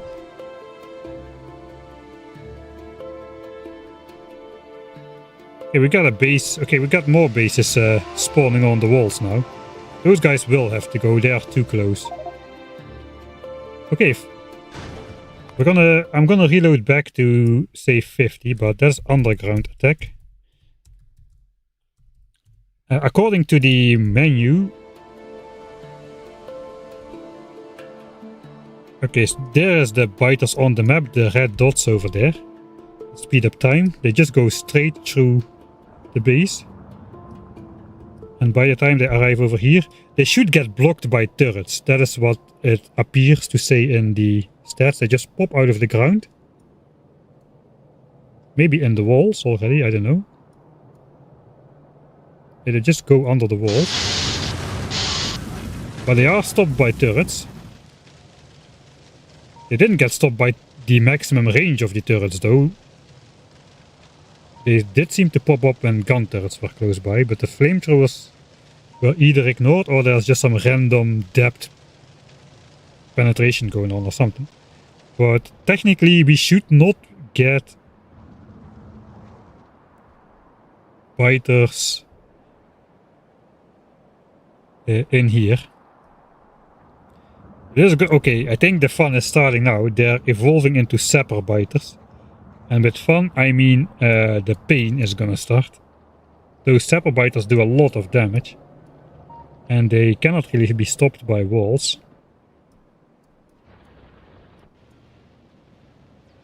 Are sapper biters susceptible to poison damage? No.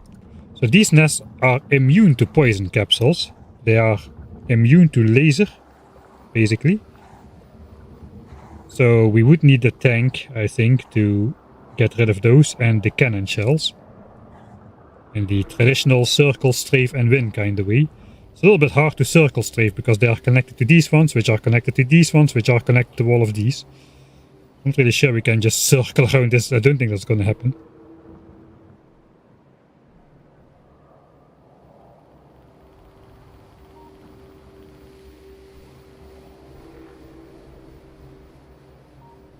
Right. So what are my priorities now?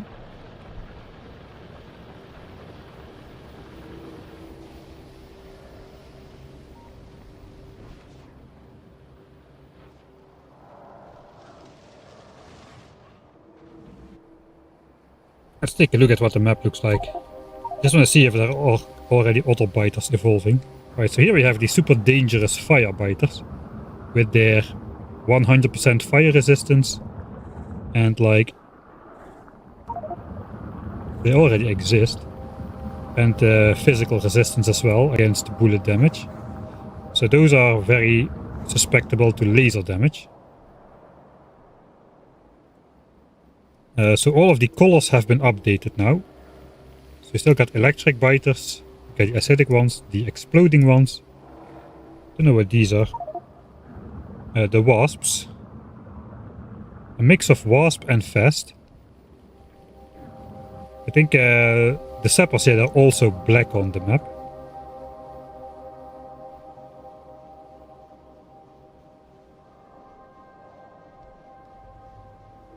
The oil buffer is looking really unsafe at the walls. It kinda is it? Isn't it?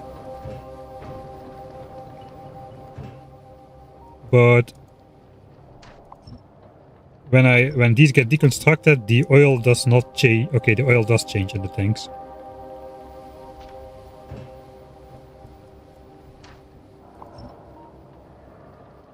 It kind of depends apparently. Sometimes it... Okay, that was not connected anymore. Okay, I see. So it was connected. I don't understand how it works exactly apparently.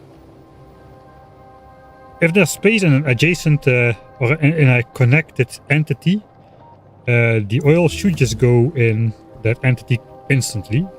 So even if some of it gets destroyed, as long as we got enough tanks, we should be alright.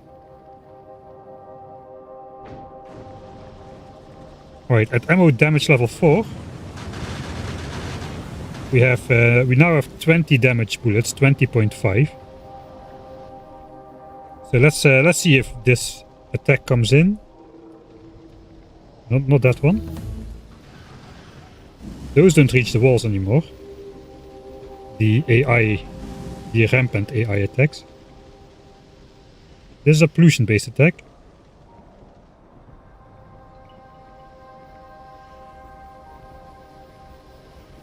Oh, they are still going to collect for... That's going to be a very big attack.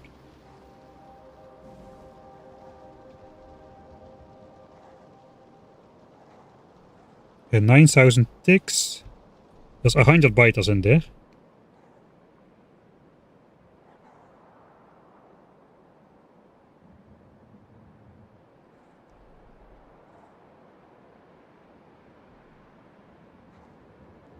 $2,000 ticks. There's 120 biters in there.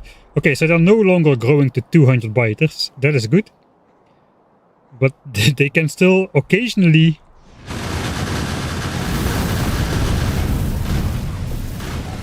become pretty massive. But they didn't destroy anything. Alright. So if we go back to the actual game...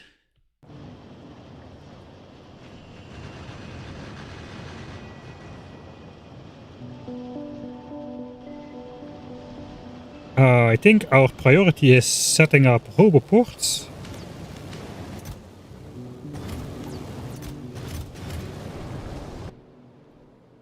And making the bots replace all the stuff. The question is, do I set up 4 separate roboport networks in the corner? Or one big one? I think I set up 4 separate ones to start until we got like... we're not going to get a better bot speed until yellow signs. But it is...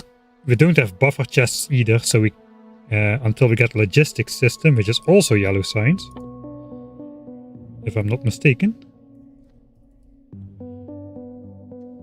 Yeah, it's not yellow signs in Space Age, but it's yellow signs in Vanilla, and it's 500, so it's not really rushable. So we cannot put stuff close at the front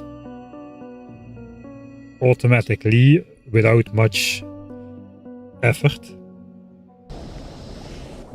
So I think what we're gonna do is we're gonna set up 4 corner things. 1, 2, 3, 4, and then hope that that coverage is gonna be good enough. I wonder if we get the same expansion on the side now. This one is happening. This one not yet.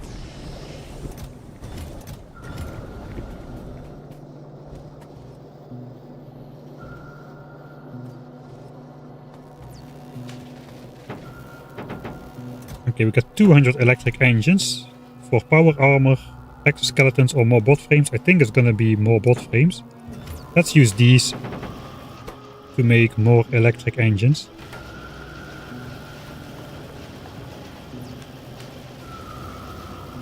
And then we can use these to make more bots.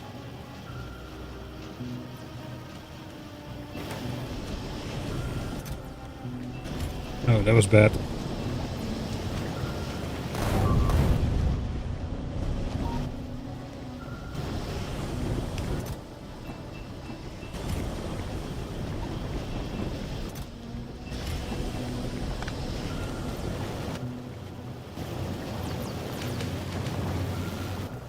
Okay, we got a lot of batteries already, that's good.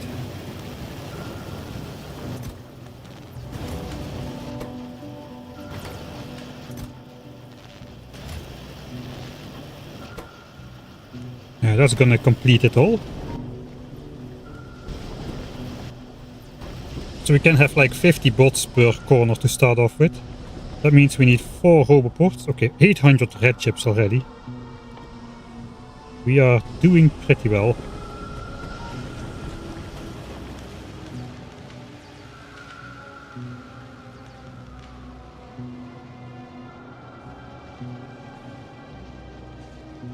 Can you blueprint what the bots need to repair? I don't think so. Let's grab gun turrets. I think we should maybe start making flamethrower turrets again, so we have some replacements ready.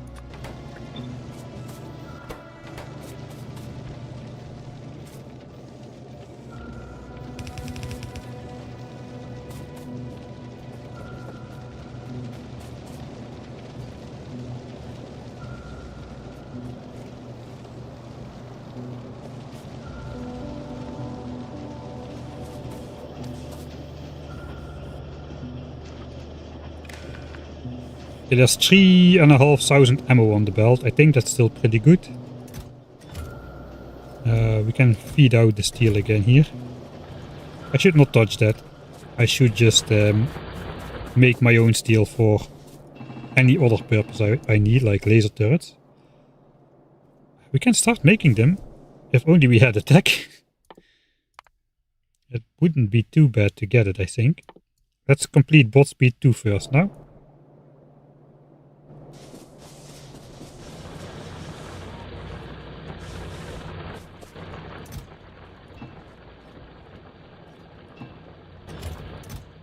And I think then, because we have bots, the time has come to make them all.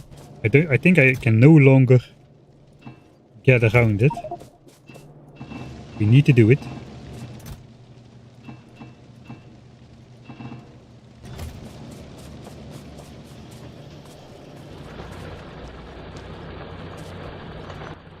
Alright, and also let's collect the mining drills that have run out. Once we're up there, we use the bots to set up the iron mining patch. At least 1 belt of iron.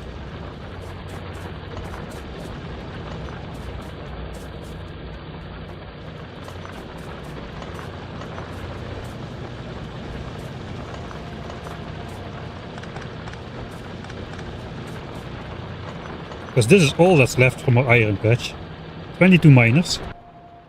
100k.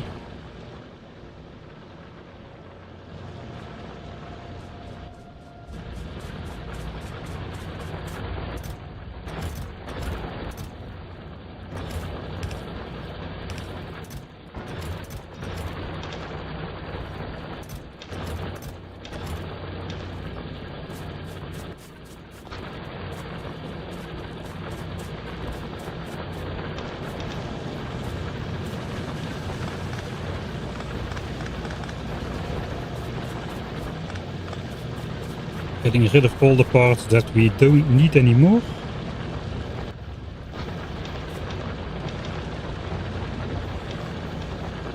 Are full of bricks here.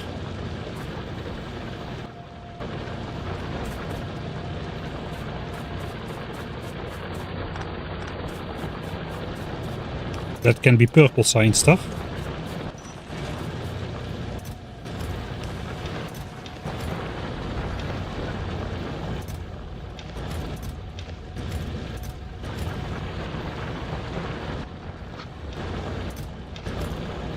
Don't want to make a landfill just yet.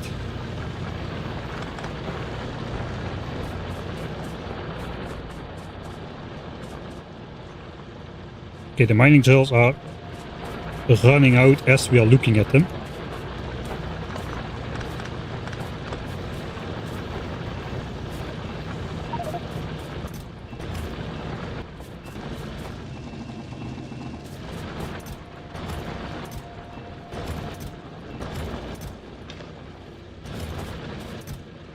Okay.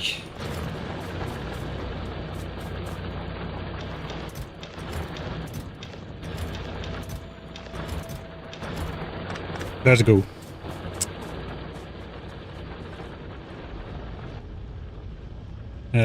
Four roboports. Did I make those already? I didn't. We need steel. Right. That was what we came for originally, wasn't it? Steel. 1, 2, 3, 4. There we go. I don't know how many roboports we need to connect everything, but yeah, we're gonna do the 4 corner setup first. Let's make 4 chests. What do we want in each chest?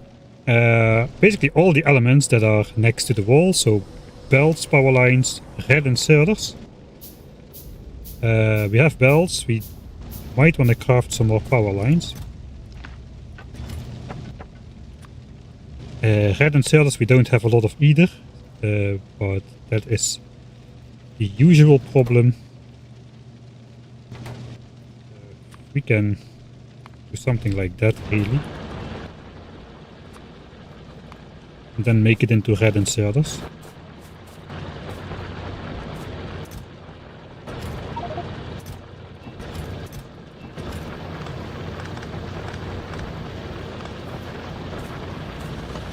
Stuff is literally running out as we speak.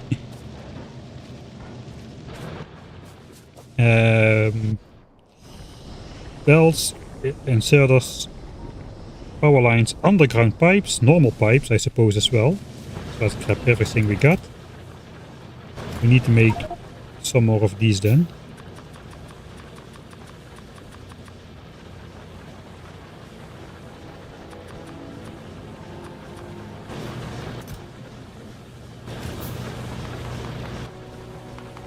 Not that many more.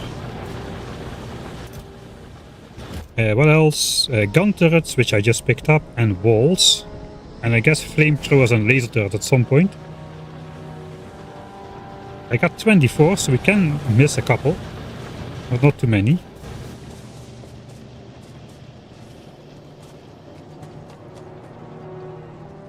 Okay, bot speed 2 is in.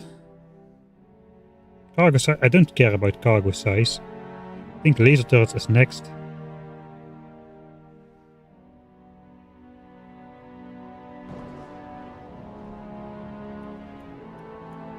Still haven't killed a single base. Time for iron mine. I'm trying to get myself to do it by typing it in the save game name. And roboport supported corners. Alright, so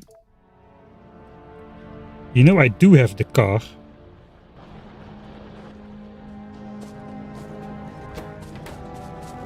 Got no engines in here though.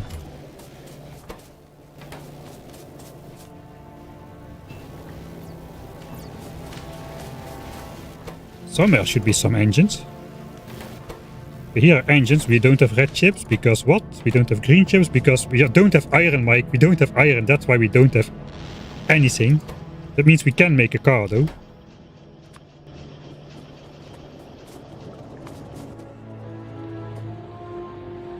But we're crafting pipes. I cannot cancel those. I have too much stuff in my inventory. Okay, we're walking. Fine, we're walking. It's not that far anyway.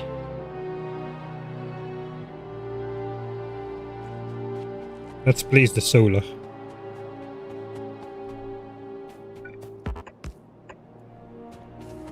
Okay, at least the substations then. I think we can just barely not reach in there.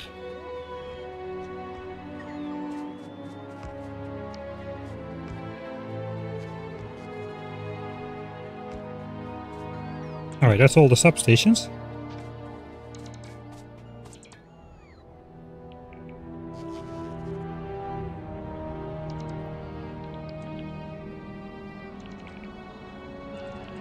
Alright, so what is my strategy? Do I just put the roboport as far away from the wall as possible?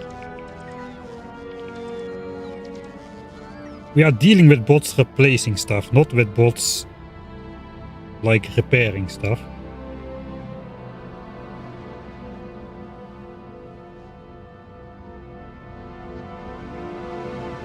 Also, this is going to be hard to do over here.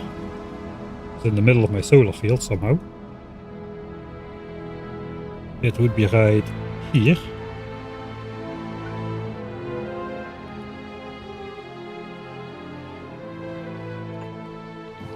I guess let's try starting from very far away.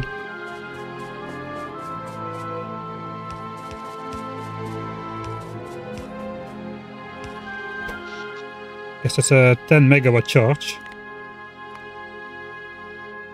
5 megawatts. Okay, 5 megawatt to charge a roboport, but I have only got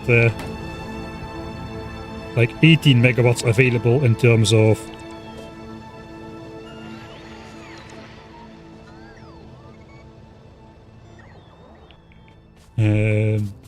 steam power at least.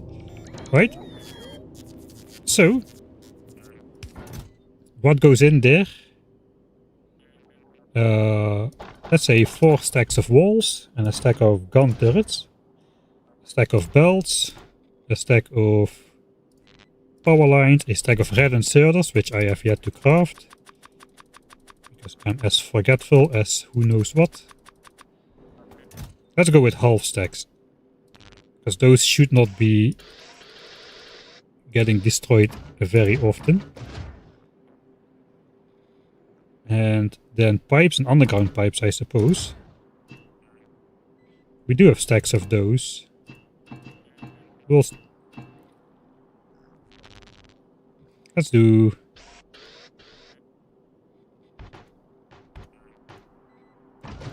We have it, so let's do 50 of each. And 3 stacks of walls. And then we'll see how long it lasts for each network. Something like that.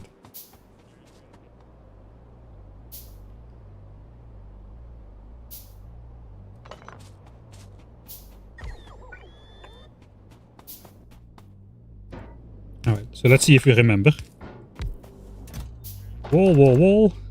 And maybe we should put some bots in there as well. That'll help getting things fixed. Belt, power line, inserter. Pipe, turret. Something like that. We'll put... We can handcraft bots now. We have the frames, not yet. Let's do 25 bots per site. We should do 50. We can make a car now. Heck yeah. The first car after the first bot, that is just stupid. It's not a very long ride, but it will speed up going places. I want to put 500 walls. Maybe not, maybe 300 is plenty. I cannot decide what I want. We are out of blue signs again, because of course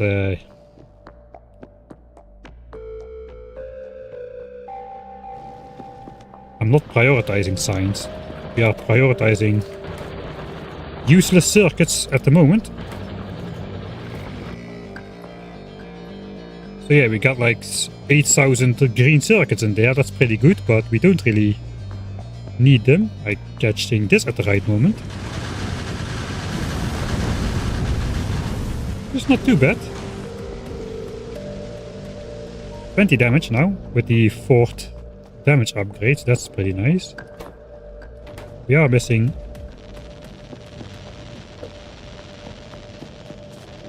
circuits. I just really should build that.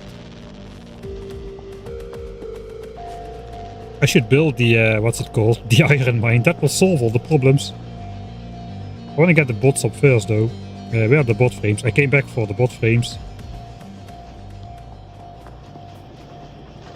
They are still crafting, but I can make 150 of them.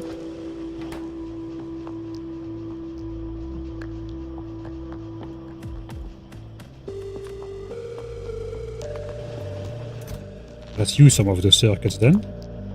And then I need 50 more for myself. Or at least 30 if they won't die. So we can do this.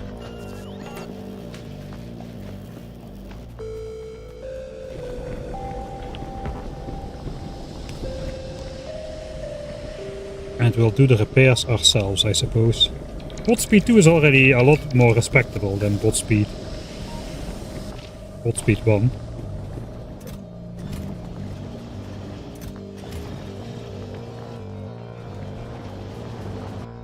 Alright.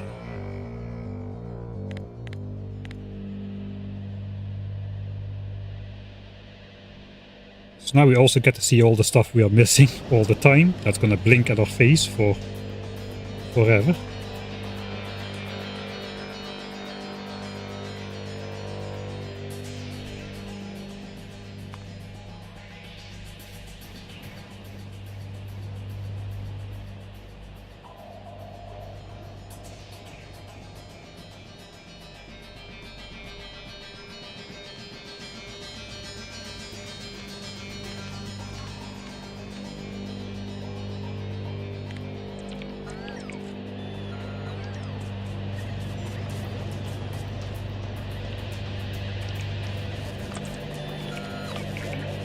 Okay, that was the 2 missing substations.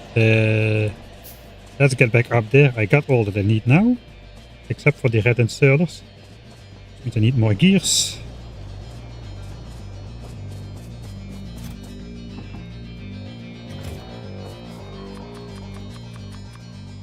Alright.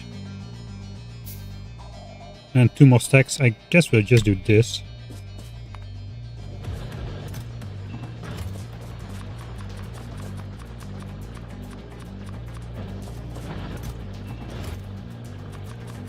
At some point I'll build a mall.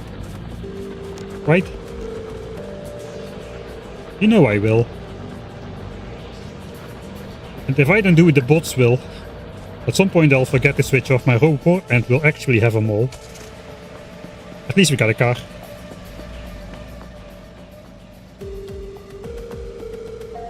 Yeah, I think this mod works in Space Age as well, but I haven't tried it.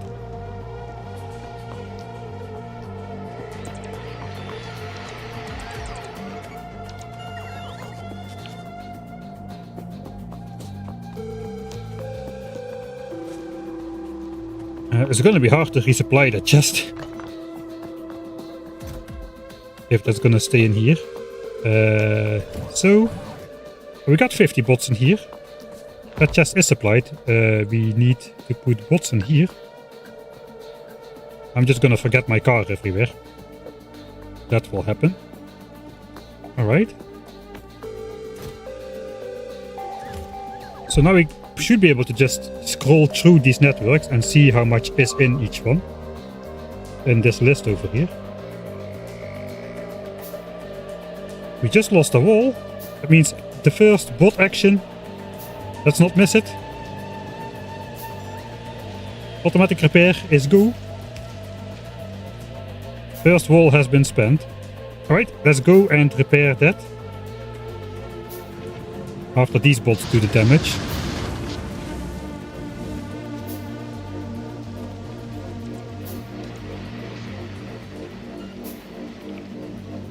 We'll ignore that. We'll just want to repair this corner and then get the heck out of here, because we are just triggering these rampant AI attacks by our proximity over here. We should not really stay longer in this area than needed. At some point we'll fix up the solar farm, probably when we have got access to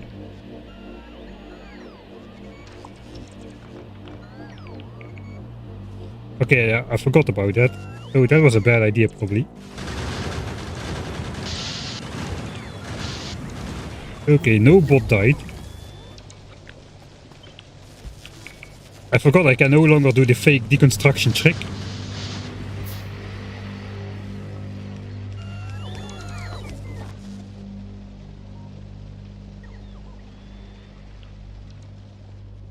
Okay, let's get out of here.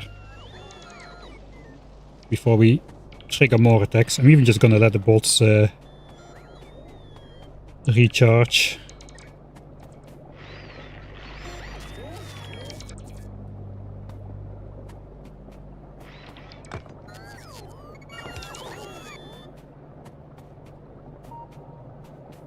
Some of them then. It's going to be a bit harder to set up the roboports in that way here. We didn't account for that. Guess we really shouldn't try too hard. We just need to find a 4x4 space that covers some of it. Can I just get rid of one of these efficiency module makers? I think I can. There we go. At least the bots are doing the work. Come on, bots. Show that annoying Mike Handy who's boss. If I don't build the bot mall, the bots will build the bot mall. They are missing 11 blue assemblers. I happen to be able to make 11. If that is not fate and destiny and stuff, I don't know what is. Did I again build the wrong substations? No, not yet.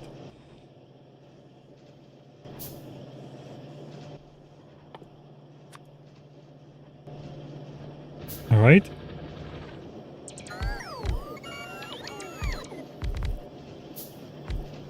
That should do it.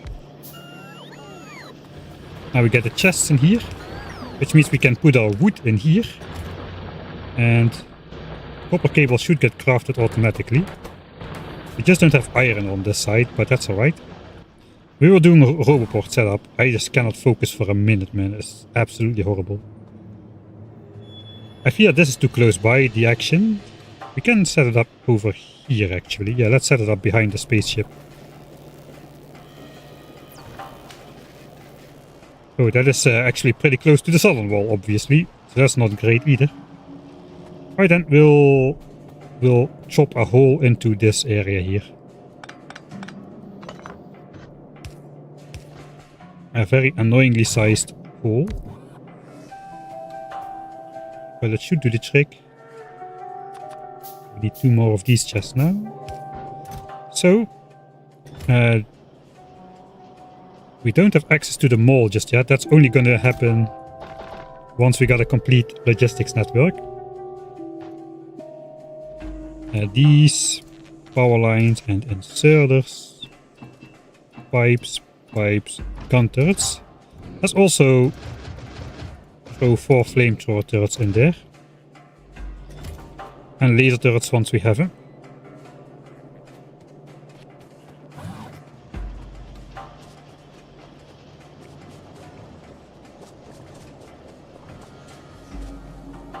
Careful to make sure bots don't go in iron chest.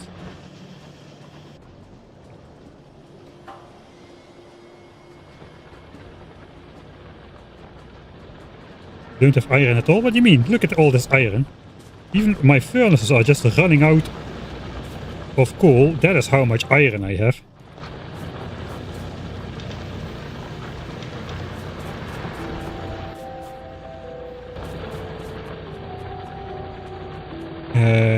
Okay, roboport in this area. Ideally it should be about here.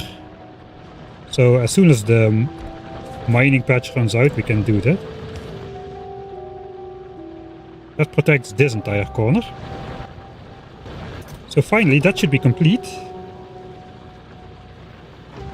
Gun turrets, 4 flamers, belts, power lines, inserters, pipes and pipes. Alright, we have spent 1 wall, for the rest everything is extremely peaceful. Maybe it's because I am not building that iron mine that everything stays so peaceful. Or maybe they don't spend stuff because I forgot to put, you know, the bots in the network. That could be a reason too why stuff is not getting spent.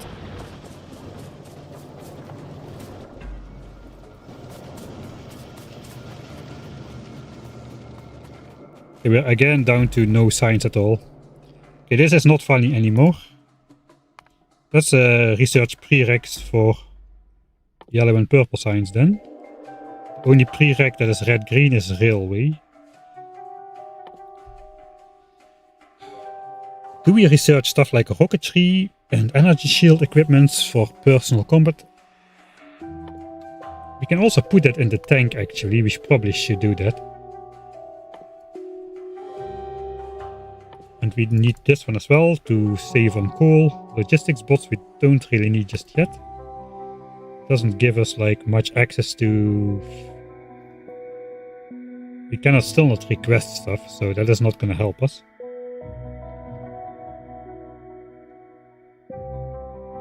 I would get it for the trash slots though.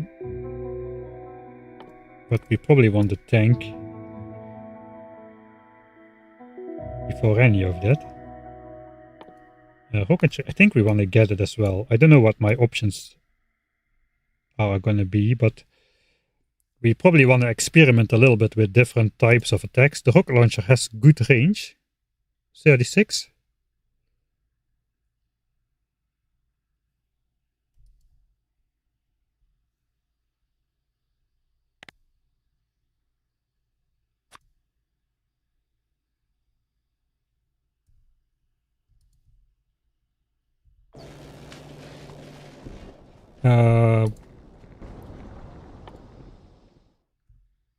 Oh yeah, these have a bigger range modifier. Let's so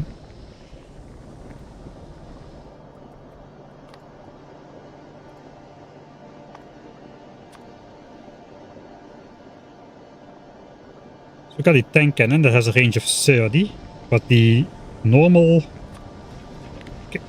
shells have 25% extra range, so that's like 37.5. The rocket launcher is 36 range, but we have to fire it from on foot. Rockets 200 explosion damage is not too much. 150 damage with area of effect for 100 at least. That is okay. Cannon shells 1000 piercing power, 1000 physical damage. Explosive 100. Okay, that is a lot less. 300 explosion to the target, but only 180 area of effect attacks. So we might want to stick with regular cannon shells. We're not really going to use it for the biters. We just want to destroy the nests with those, I suppose, while we avoid the biters or throw poison capsules on them. Speaking of poison capsules, I have still not made a single one.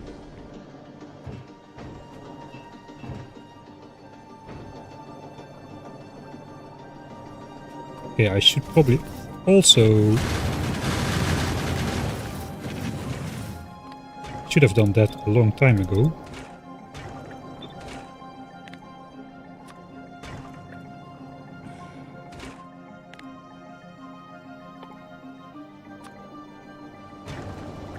I wish there was a hotkey to just copy circuit conditions. Not that that was super useful for this, but... Oh well.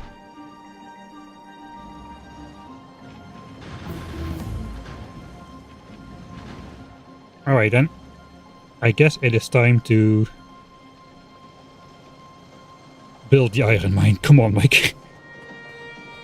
Building mining outposts is always such... Don't have fuel. I'm gonna chop one tree.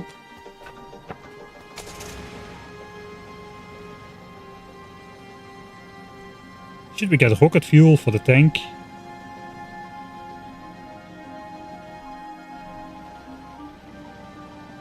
Alright, be done with it, Mike. Over here is where the action is. Do I have underground a lot? I do. We can build the compact format. We need...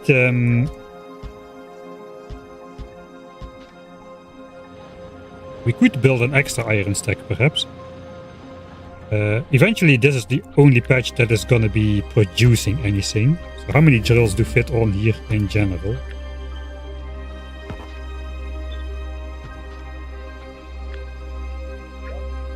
Okay, we have those bots in there. We cannot mark the trees for deconstruction.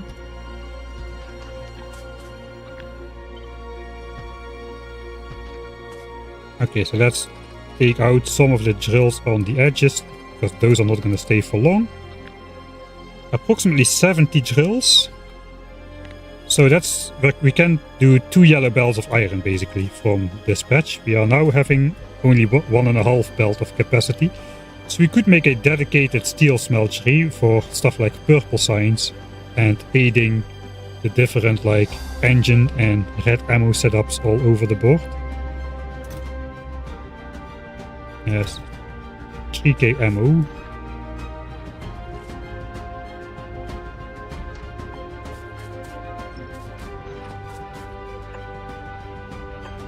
Alright, for now though, I kind of want to find the densest point. This might be it. 233, 240, 240. Alright, so this is 240. Let's build around that area then.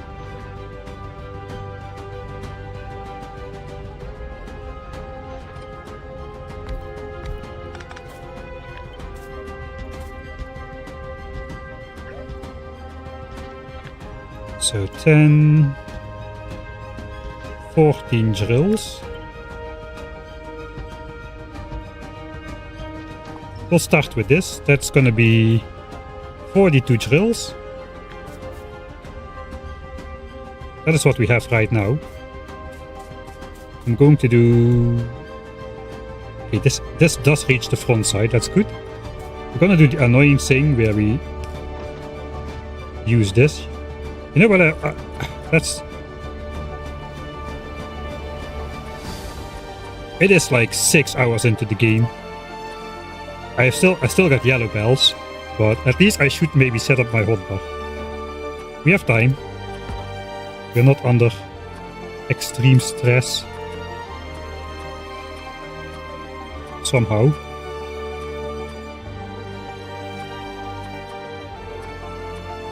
Alright, and hotbar 2, gun turrets, red ammo, probably fish and grenades. Grenades will turn into poison capsules now.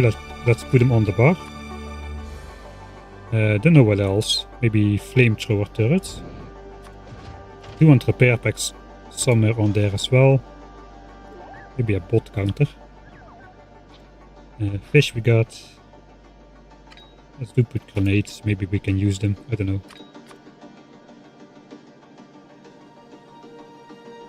Alright. We got organized hotbars. We are civilized now. Officially. And I can use my hotkeys to do these kind of things. Okay, there goes my belt count, I suppose.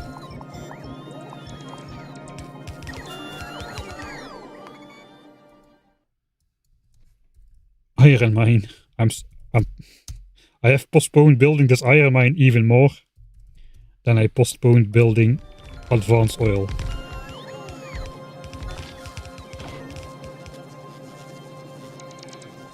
Okay, we're missing mining drills.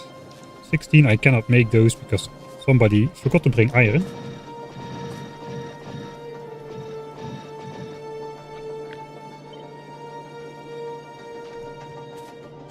We'll be back. Belt count. Power line count.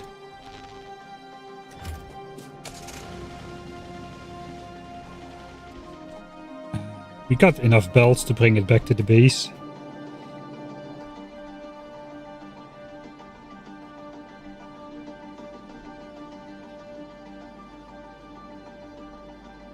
Let's go around the trees.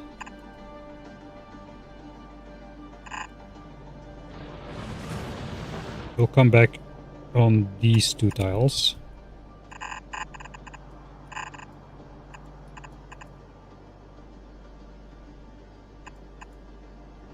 Okay, that's how we have to go back then.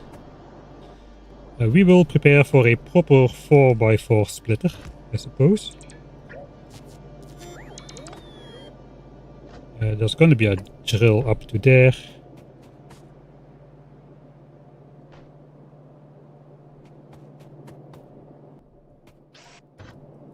We're gonna bend all of that.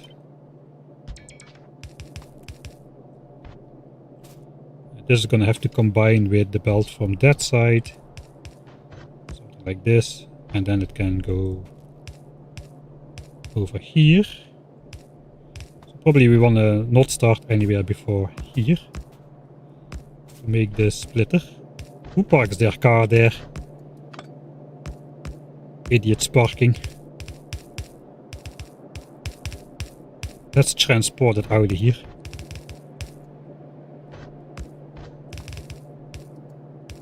Be gone.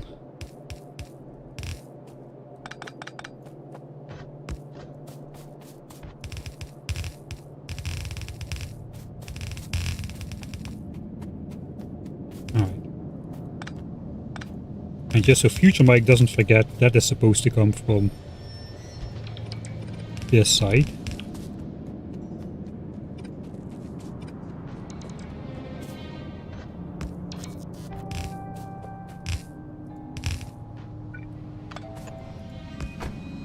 Oh, the bots can place cars these days. Forgot about that.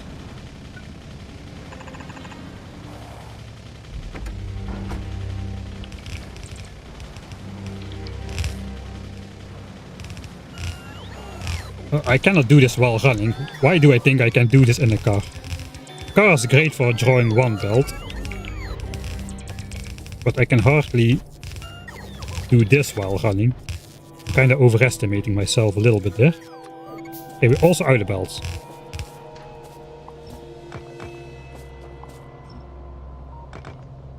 So we need 8 mining drills. Probably they have run out at this point.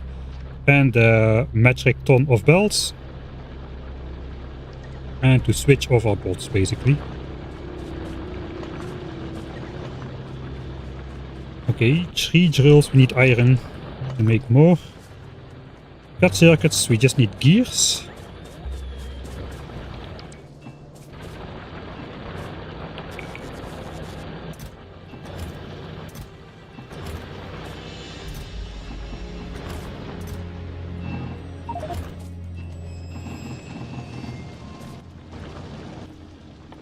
Okay, at least 5 drills then.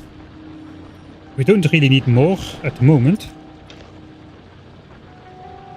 And a ton of belts. Which soon, trademark limited, shall be automated. I mean, look, the mall is built. We're just not getting any resources in there because we are prioritizing science.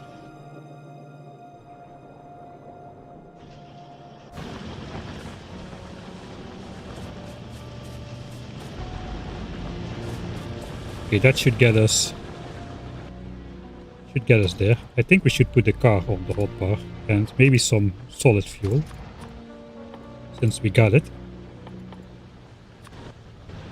The solid fuel is on the other side of the base, so that's not gonna happen right now.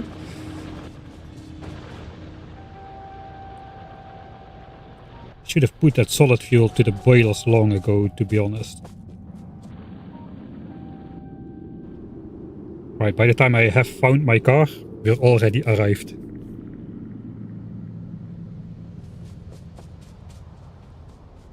Right. If this is gonna get edited at some point, I guess this is a better save for editing Mike. Because it's night. Editing Mike will change it today, he always does. He goes into editor mode, changes it today.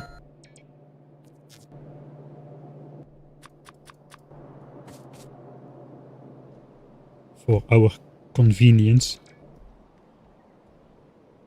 Okay, I think we really hit the spot with the pollution-based attacks. And we have been extremely lucky, I feel, with the mutations so far. I mean, we're at over 40% evolution and not much is happening. Is this like evolution-based cloud or what is this? Yeah, this is prioritizing. Shut up. I'm prioritizing science, okay? We are doing stuff. I guess. Yeah, this is now idle. All of the iron is going to green chips here. And once this backs up with red chips, the iron has no choice but to go in engines. Actually, no, the things are running. We are running. We are only running half of them, but they are switching on right now. They are switching on right now. We are doing something. Alright. Speaking of doing something.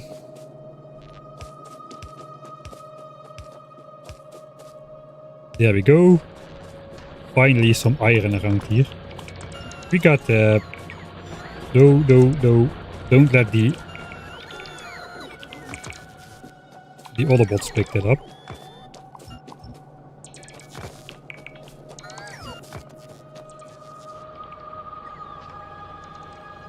Alright. I think we do one repair loop now that we're here. Ah no, wait, we still need to complete the belt. Let's do one thing at a time. I already suck at doing one thing at a time, let alone doing 3 things at a time. Tunneling biters, yeah, there are tunneling biters. They should be stopped by gun turrets though. But perhaps I should be closing off these gaps. I think we'll do that with laser turrets. I should be doing this myself.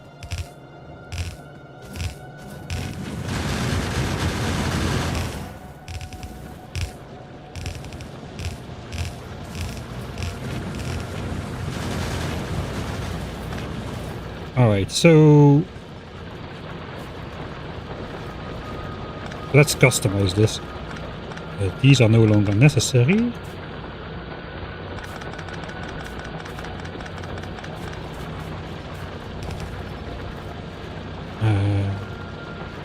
Belt 1, Belt 2. We need to probably build an extra iron stack, but we'll filter that off later.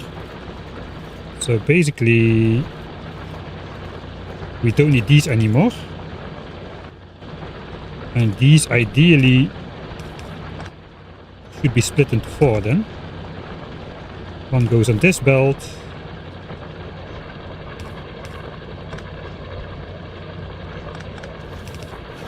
Let's do the last belt first. Then this one goes on the next belt, which is this one.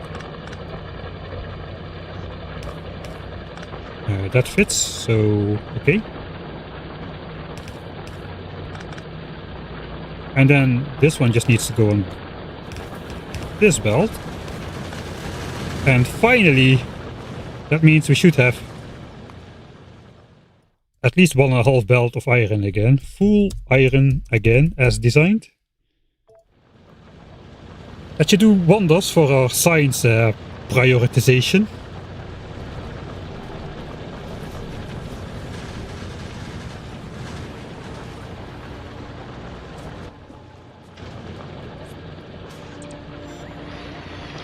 Alright, I think now we deserve to do a ASMR repair loop. I think we're also gonna take all of the remaining yellow ammo out of the turrets. Just switch over completely to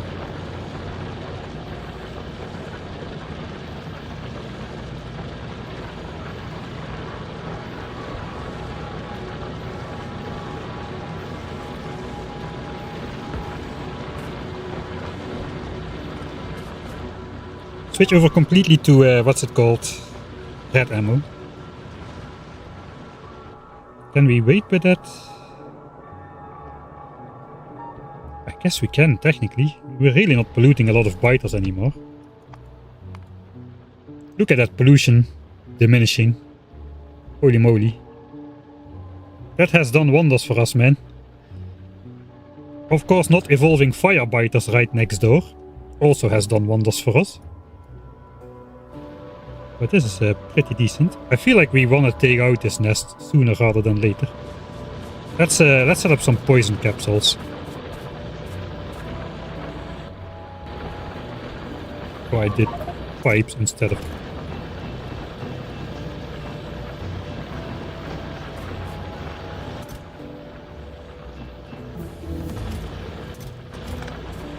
automate poison capsules. I think we'll do the first batch quickly.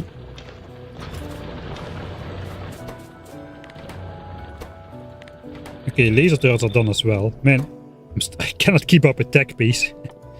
I couldn't on 1000 times science cost even, so let alone on default settings. Okay, the tank is being made. I guess we can use all these circuits and bricks and steel for electric furnaces. So let's hold off on building the extra stack. We probably wanna... we can smelt on... Technically we can smelt on solid fuel as well. Oh, I should have prioritized that, I think. How much coal did we already consume? 85k we've got left. 273. Yeah, we can switch over. We still will be in time. Okay, we lost another wall. That's fine. How do poison capsules look even? 3 steel, 3 circuits and 10 coal. Okay, we should have all of that. Let's go pick up some stuff. Circuits, we should have a ton in those chests over there, I think.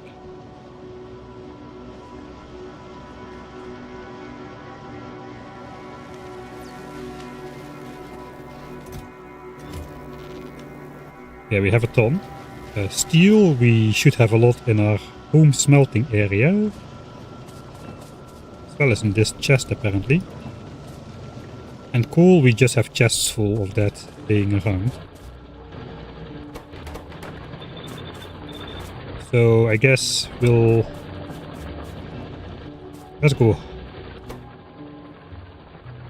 We can arrange the amount by coal. If we want to make 200, that's gonna cost me 600 steel. 2000 coal. I guess we make 240. Let's make 200.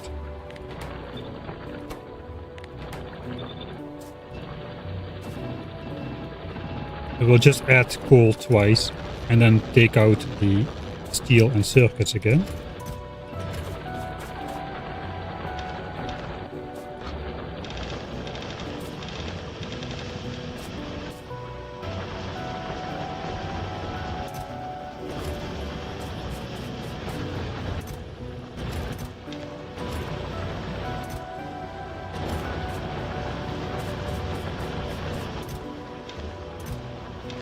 Okay. Poison capsules. They don't work on acidic biters though, so these guys are... they're not just immune, they actively heal from poison. They have 150% damage resistance against poison, which means they are healing. We tested that last time. So yeah, we shouldn't use it on those guys, but these exploding biters, they are also pretty resistant. 4 flat resistance.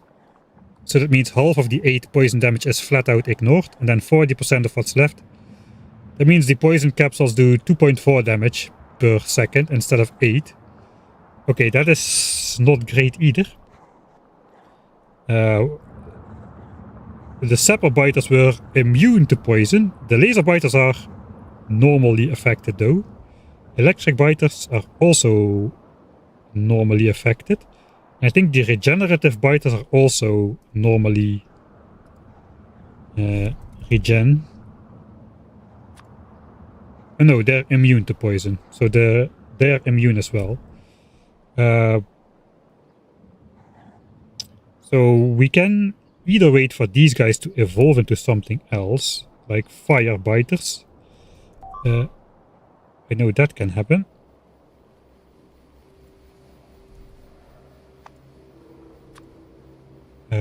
They are not resistant to poison.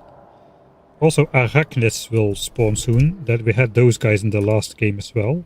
They are immune to poison. Okay, so that is they're 100% immune. They have only normal against... Okay, I feel like something is happening. But just a lot of walls got destroyed. That's good. That's what we want. We don't want to repair the walls, we just want to replace them when they break. We are relying on a triple layer of walls to hold off the damage. And we just need to come by occasionally to repair the flamethrower damage and stuff with our bots.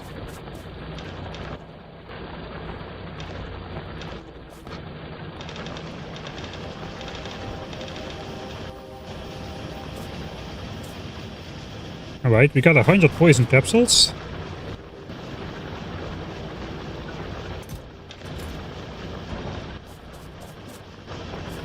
It's not too shabby.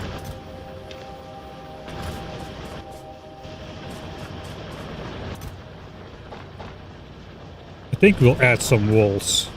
The walls are gonna be what's gonna get wrecked the hardest. So we'll have 200 poison capsules when we return. Let me do this, so we use up the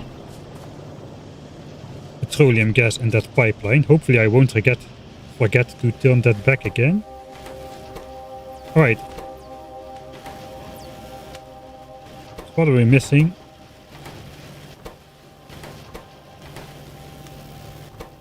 We are getting stuff in there. I think we should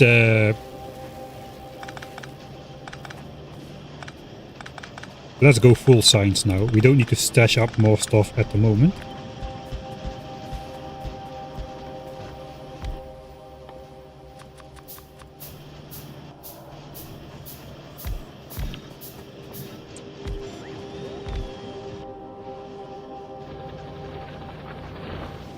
We are almost, but not quite, making stuff in the mall. We could do that. Okay, good stuff.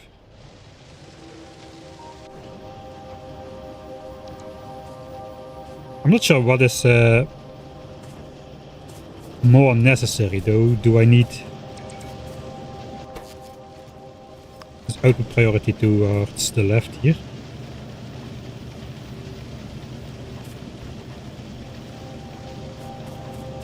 I think we do want to stop this from passing through. We just want to make the flamethrowers. We haven't made that many just yet.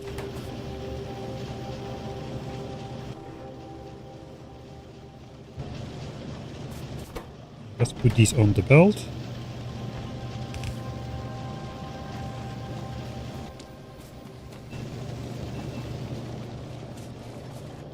Just cannot seem to get away here.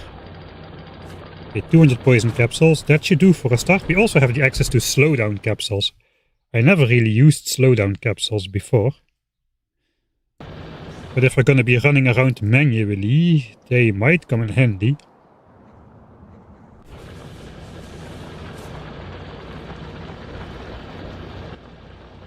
Should at least make some. They could come in very handy in a pinch. Half the coal cost.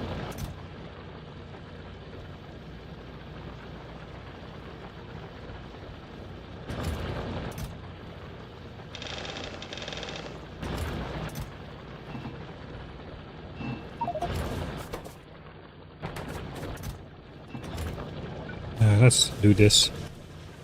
That should keep the ingredients in there.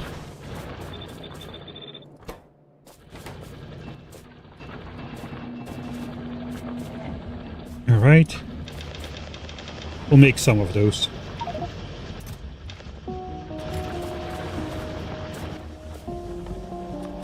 Can I finally make these personal chests already?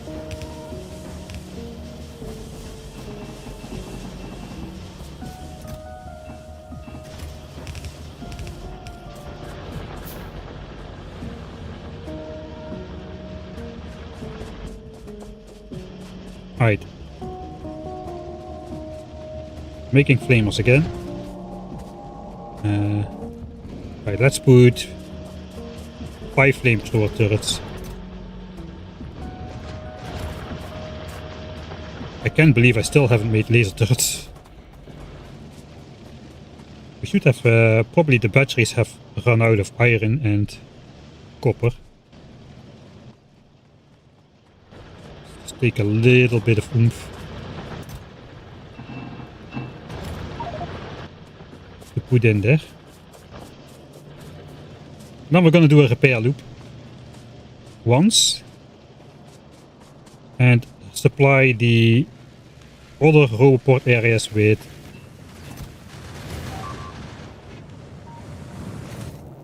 the stuff they need as well. And we use up quite a bit more on the sulfuric acid apparently. Thought that was not that expensive.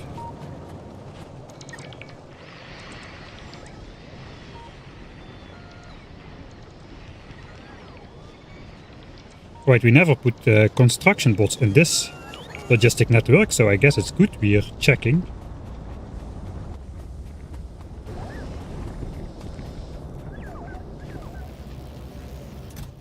More walls and 5 flamethrowers. Check if everything is okay still. We have 50... guess we make those into bots as well. We have 50 replacement bots in case some of them get zapped. Alright, wall inspection. Wall inspection. Then lasers, I think.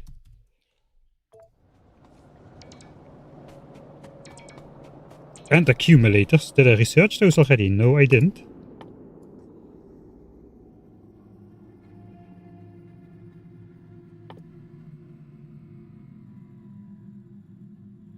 Explosion damage will be good for the rocket launcher, but only after the 3rd level. It's only 1 level.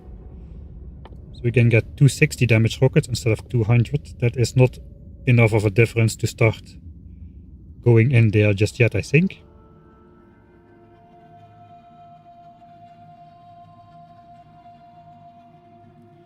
I don't see anything we need right this moment except for laser turrets and steel furnaces. And actually switching over to not using coal for my boilers. I guess accumulators should achieve the same result.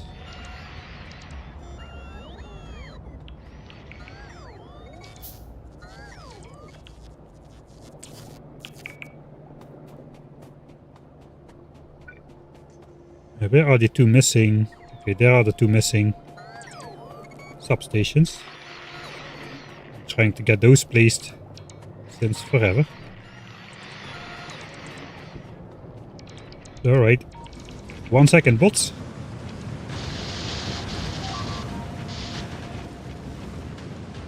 Alright, so here the attack is finished and the bot still has to fly from all the way over there. I guess the next attack is already coming in by the time that construction bot reaches the edge.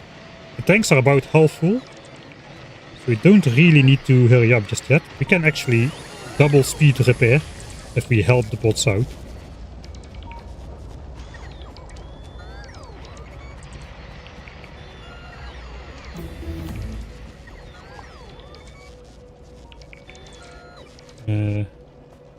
I get rid of this.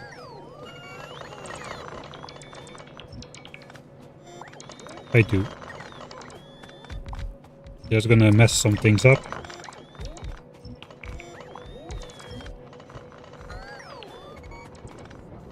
I guess it's fine.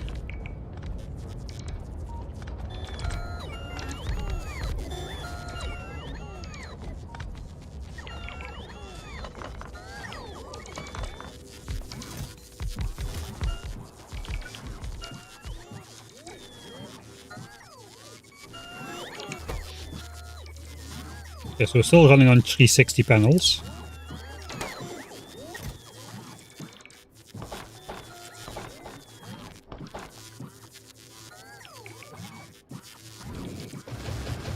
And 5 flamethrowers. I didn't forget about it, miraculously. Eventually it's gonna be requester chests.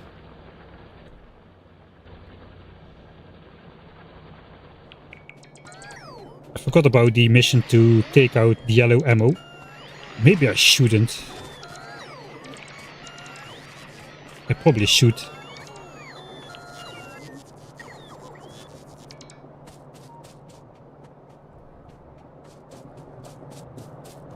Could be a little bit smarter with my energy usage if I just come close by first.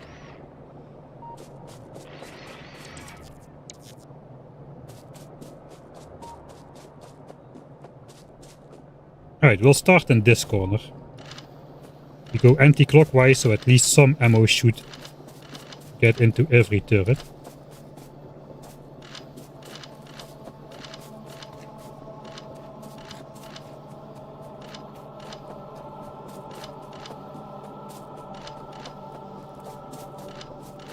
We are almost not attacked on this side at all.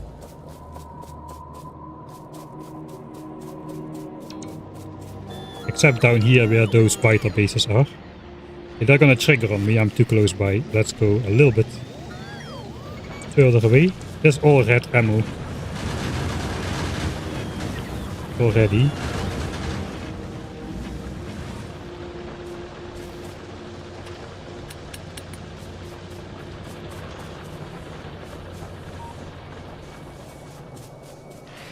Okay, the corner is looking good.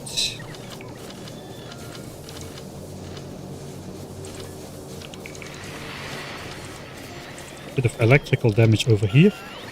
We're here, so let's put that away. Okay, I'm gonna just carry some extra ammo around here.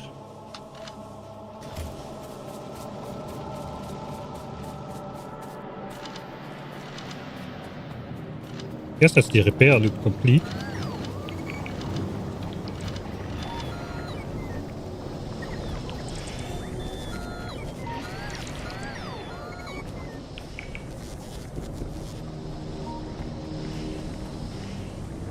I did forget to stash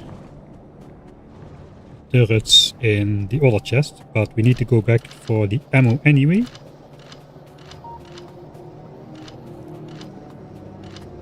Hopefully this doesn't drain too much ammo from the belt. But I've only picked up like a couple stacks so far.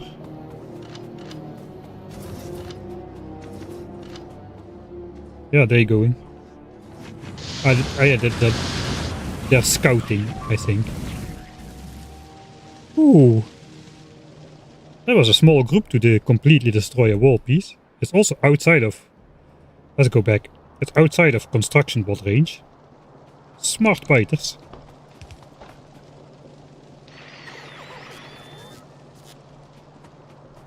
Strong biters though, as well.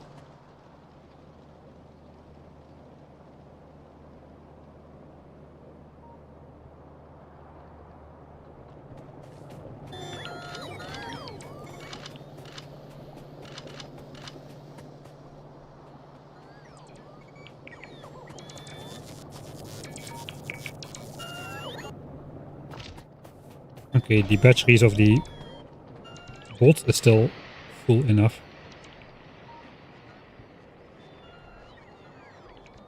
Okay, more expansions over here. This is not scanned. But there are definitely new nests there as well. Alright, last little bit of yellow ammo. How much is still in there? 8 magazines. That's gonna... We have had so few attacks over here.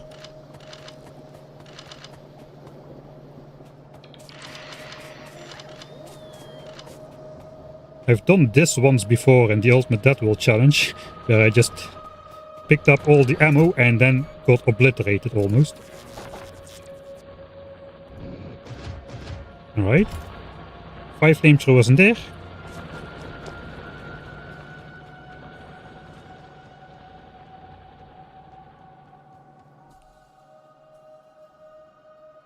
Red and Zelda are still taking bots out of their roboport.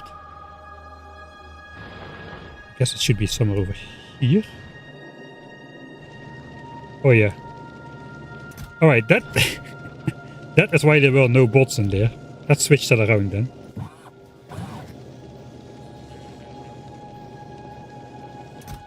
It's my special tactic to save the bots, alright?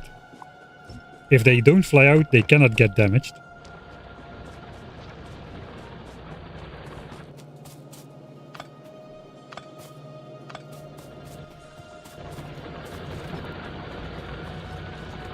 Okay, this one has to run out.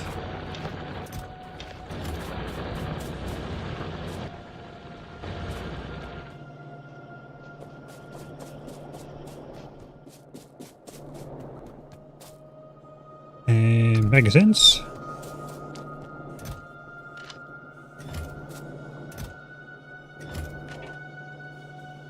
$2.6k on the belt still. I think that's plenty. All turrets should be replenished again.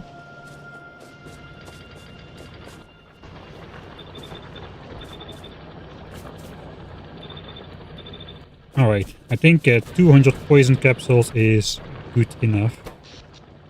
How am I missing one panel? Alright. That'll get placed eventually when I walk back up there or something.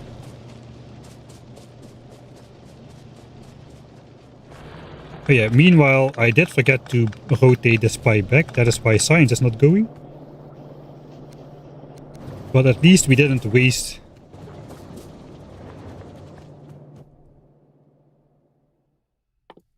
Let's get speed module in there, then we're gonna want that eventually.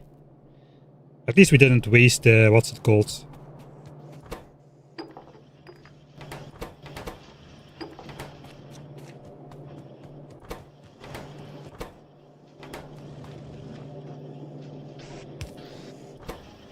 That one never worked. At least we didn't waste petroleum gas. This splitter is way too comfortable.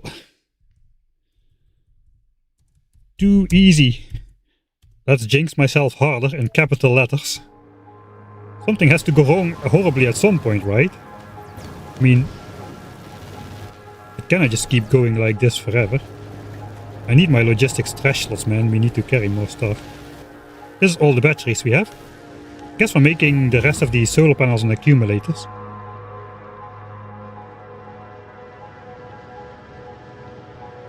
And laser turrets as well. Probably laser turrets first.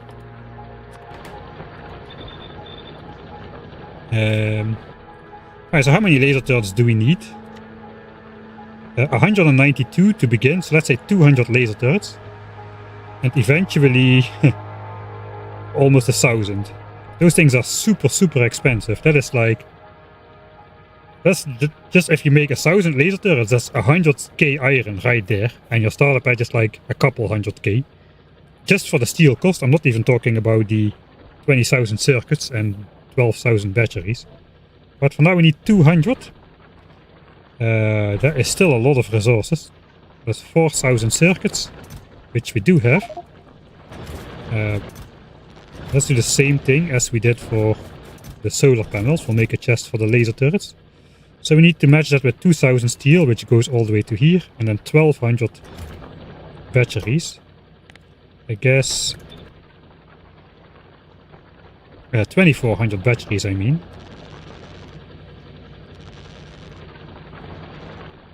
And for 600 accumulators, we need 3,000 batteries. Okay, that means we need more batteries. Then the first thing we need to do before we organize anything is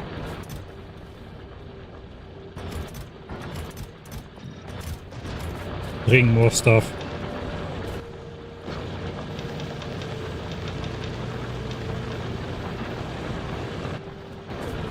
Especially iron. Let's go with 6k iron then. We'll put the rest in more steel as we need it anyway. This is why I do it by hand, because we are producing at max rate, kind of. You know, kind of. And I keep talking myself into this, don't worry. We are producing at max rate.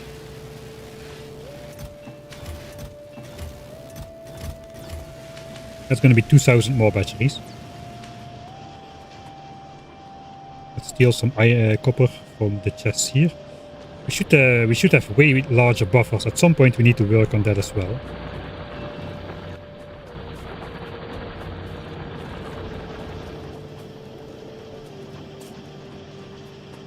With a new iron mine up, we can also actually make some proper iron buffers to do around. We'll replace this by logistics bots eventually.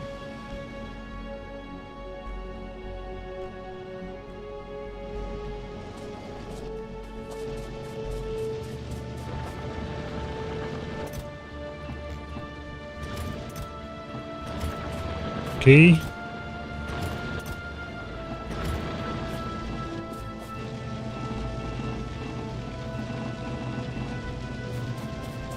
Okay, so what did we do? We put 100 batteries. That's half of the laser turrets. Let's start with half of the laser turrets.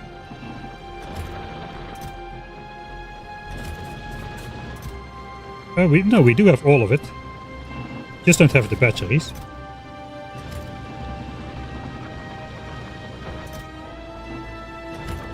It's not.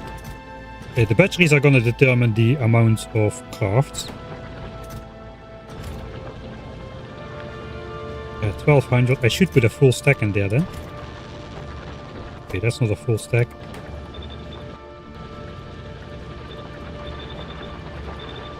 Let's do that again the proper way. Full stack of batteries. Full stack of steel. Full stack of circuits. And we're gonna get the rest back after the fact. And it's not exactly gonna craft. We'll handcraft the last couple ones, which are not completely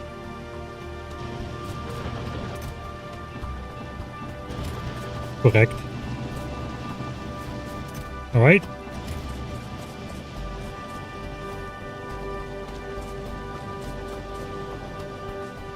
Yeah, the oil, I have, my playstyle is everything inside the walls at all cost. If you don't, there is no way you can control resources if you don't have them inside your walled off area, including the transport back home. You will have to use any of the indestructible settings that Rampant offers you to have an easier time with that.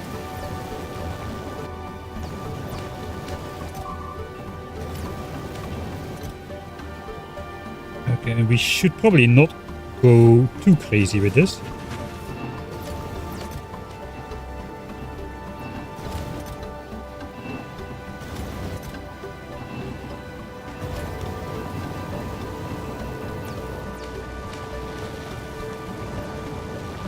We will need replacement laser turret at some point.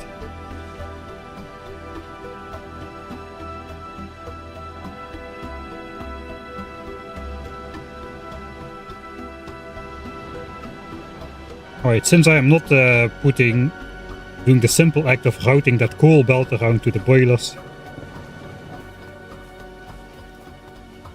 If you cannot bring the belt to the boilers, then bring the boilers to the belt. That doesn't really make sense.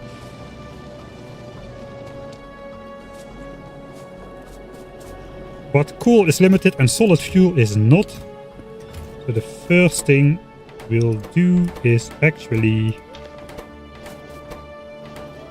let's fuel these with solid fuel.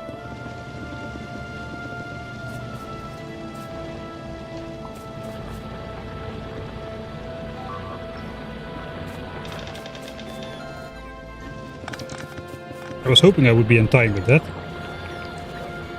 But the bots can bring those back. Alright, so now at least we have a little bit of solid fuel. That's 3 stacks of coal per stack of solid fuel. We do need coal on the belt. This goes to like grenades and stuff, so we cannot simply... yeah, we cannot simply exchange that. We'll keep 1 stack for the car in our personal inventory. Alright, let's make some... we need to put the second half of steel in, I suppose. Is 60 laser turrets. That's not the second half, we need even more. Okay, well, we need even more. I thought we were done, but we are not. Looks like we are using all of the iron.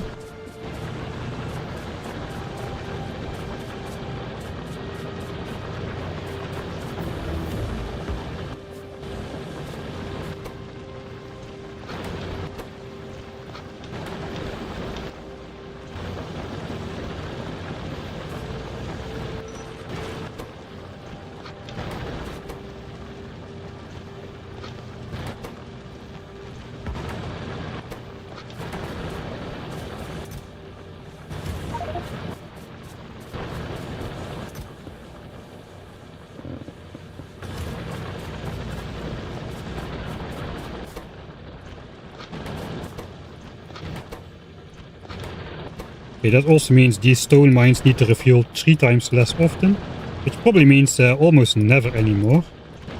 I should be careful not to use all my stone into bricks.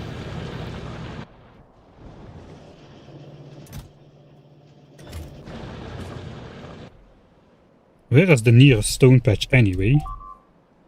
Oh boy, that's pretty far away. I guess we want to claim this one, as we want to claim the uranium anyway. But that's pretty far away. There's also nothing else in this direction, but we can see so far at least. There is coal.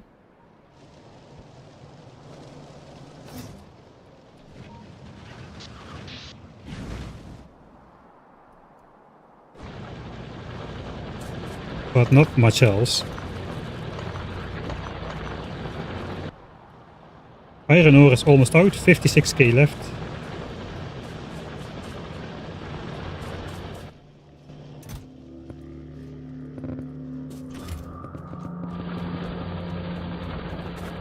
Alright. Good enough for now. We still need to convert like almost 1,000 batteries into laser turrets. 120. So we don't have the steel to do that.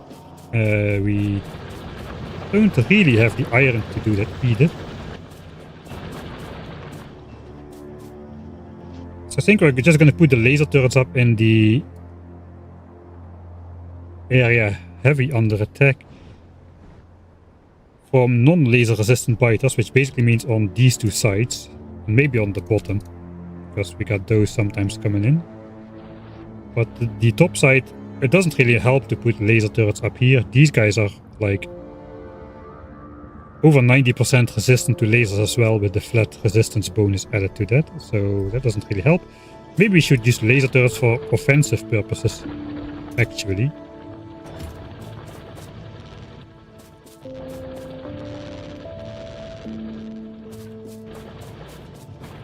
I guess we will throw the iron in.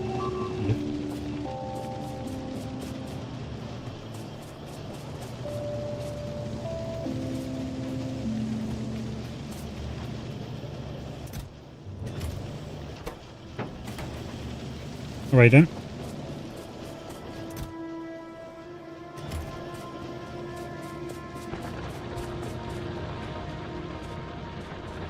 We could actually set up something extra on here as well.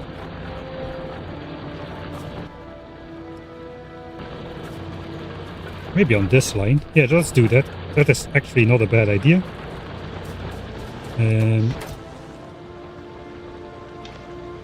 So we'll need to grab our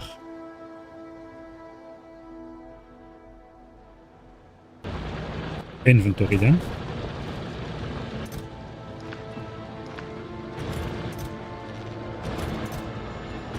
Let's put some of this aside.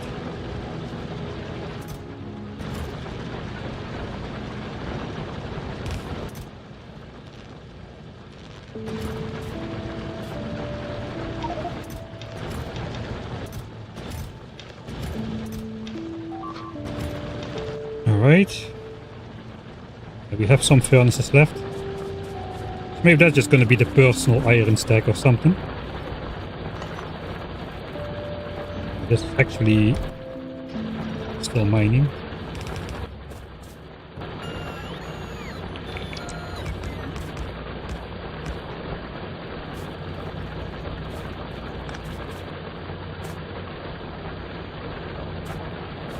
Okay, that one still matters.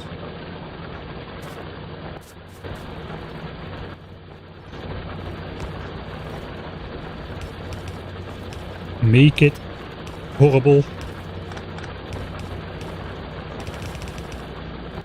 That is 6 of them. Let's put solid fuel in them to start. That should last for about 3,000 plates each, I think.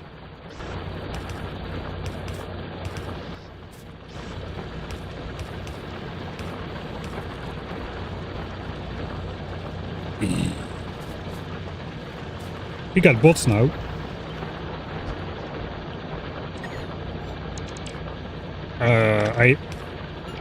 No! Not the local bots. I didn't want the local bots doing that.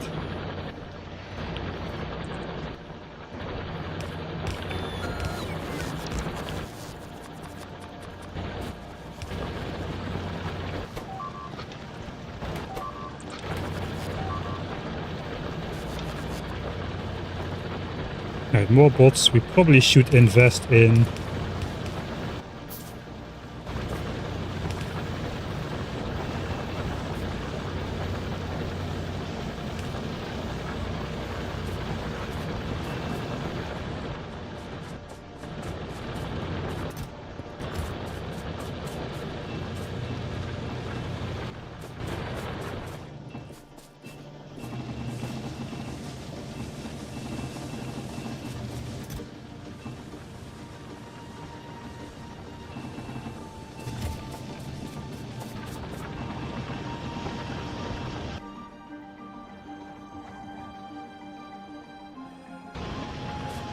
Probably should invest in... I forgot what we should invest in.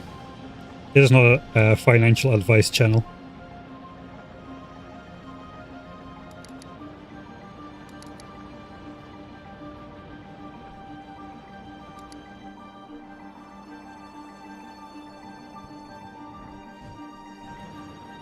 Still not looking too threatening. The question is, what can we get away with? How far can we push the home base resources? We still have over 200k of copper and 260k of coal. I guess copper is gonna run out. I guess stone is gonna run out first.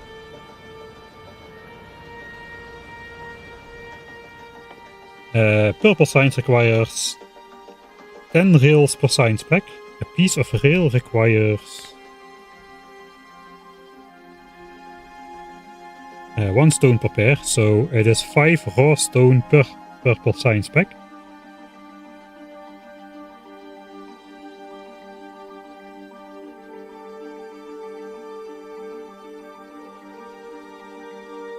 And there's also stone cost for the furnaces. 20 stone per furnace. That's another 6.66 stone. So basically it's 11 stone or so per science pack. With productivity that goes down to like 10. Let's say 10 stone for 1 purple science pack. Where is the spider? 2500. That's 25,000 stone, which we need for purple science. Let's see if there's not too much more purple science on the way, I think. There's 300 here. That's it? Really? So 2300 purple science. Sorry, 2800. So 28,000 stone, let's say 30,000 stone.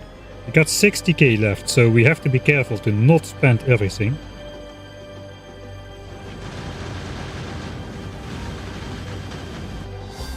But we have to keep mining it if we want to turn that into purple science. So I guess we are going to... What other purple science is there which is good? What is necessary? No. Kind of, yes. Beacons are cheap and powerful. That is required. Don't think we need anything else at all just yet. Not even the rocket silo. Before we... If we want to win, of course, we can with the resources we have now reach the rocket silo and launch a rocket. That's not a problem at all. But we don't just want to win, so we're gonna ignore this part. Because if we do the rocket silo, then we will not have resources anymore to become stronger military speaking. So that might be a problem in itself. We're going to ignore the silo for a while until we have all resources secured. I don't think we need anything else except... no, we don't even need bot speed 5. Yeah, so there's only that 3000 signs to get to the spider. All of the military like damage upgrades, they don't get purple signs ever. I think that applies to all of them. So as long as we keep that 30,000 stone separately for purple signs, we can spend the rest on walls and military signs.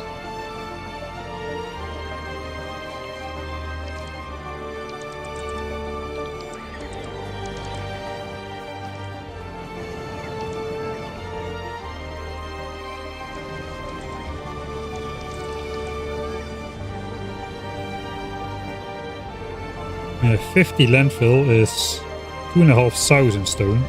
That's a lot.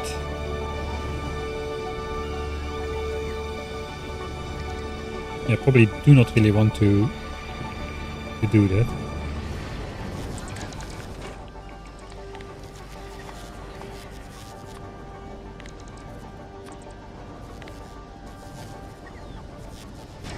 Let's also limit that tank a little bit, so in case we need to do some reconstructing, we don't need to worry about losing the fluids. We probably should just go up again to repair. I really need to... yeah, the thing is the run is going too well, that's correct. The run is going too well. So I'm just wasting time on petty projects. Alright, so we're running on 36 megawatts of solar panels. As soon as we got the batteries, we want to add the accumulators as well. And the missing... I know we need another 240 solar panels actually. We need to come back here to repair these flamethrowers, because they are expensive. 230 iron a pop. I wonder if I think I should be spending the copper on the repair packs to fix the stone. 10 stone a piece for the walls. Right, we got that underground attack stuff again.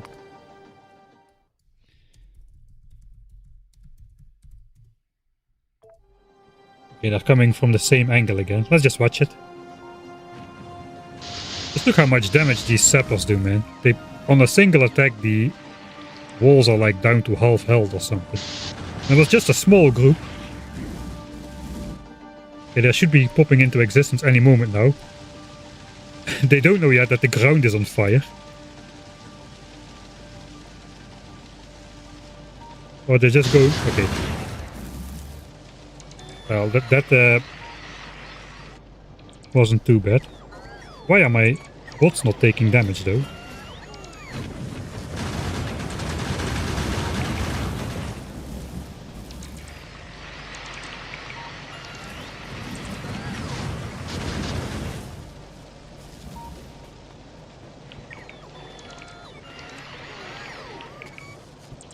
Alright, let's do an experiment. Okay, the bots do take fire damage. Okay, so I have the settings on correctly. I think it's just only a specific type of damage. Looks like the underground attacks are visible on the map with this pattern, so we could... if we spot this, we know that an underground attack is imminent. Alright. So let's not pay attention to the underground attack then. We just continue on our way.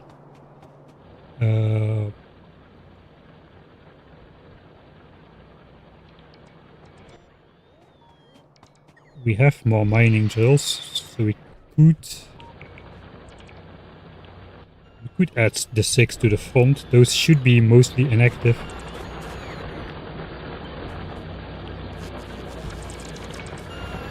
Anyway.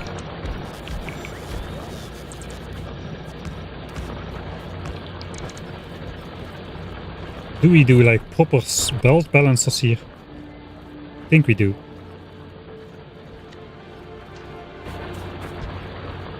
We don't have blue belts, dear blueprint book. We don't even have red belts yet. We have them researched, but it doesn't mean we have them.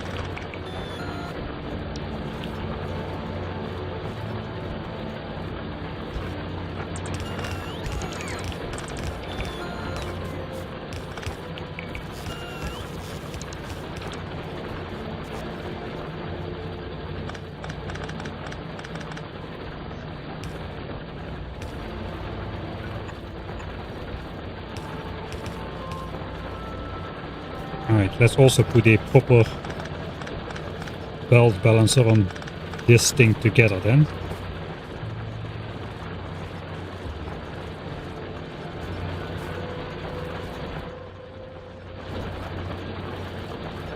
Let's not worry about that. This is okay.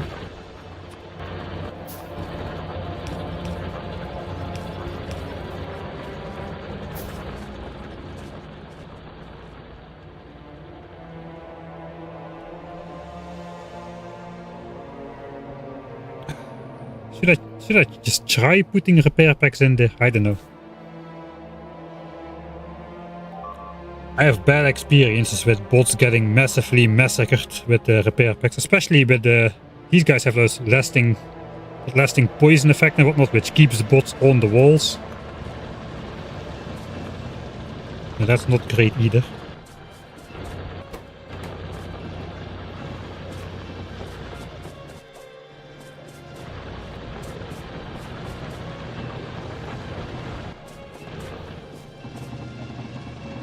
Okay, I think we're just about ready.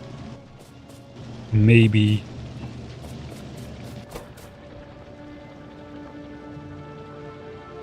No, we still don't have enough steel. These dirts are so expensive. We could try starting the deployment, though.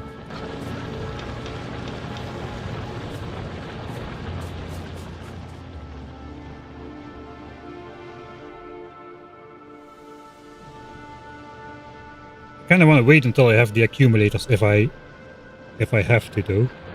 Hey, the mall is producing stuff, can you believe it? It's not producing power lines yet. They are producing chips.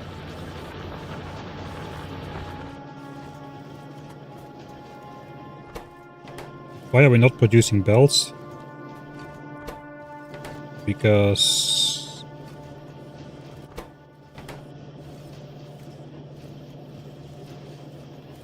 I forgot to give iron to the iron gears. Okay, that might be a clue. There's gonna be another horrible contraption then.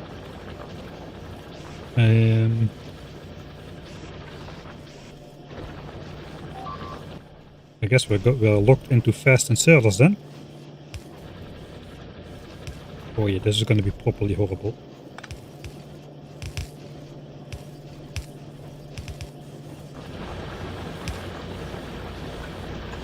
Oh, this is gonna be properly horrible. There we go. Very normal iron gear production. And we should get belts and inserters. Let's not go overboard.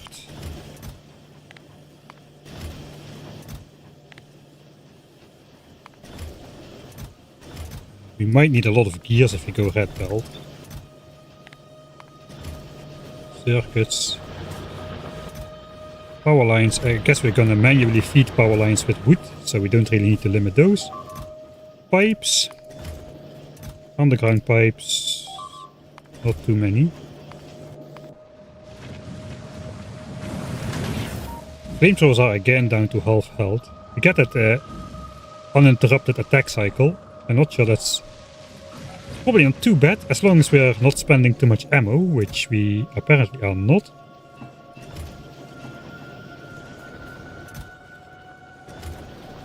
Right, so we have automated red inserters then.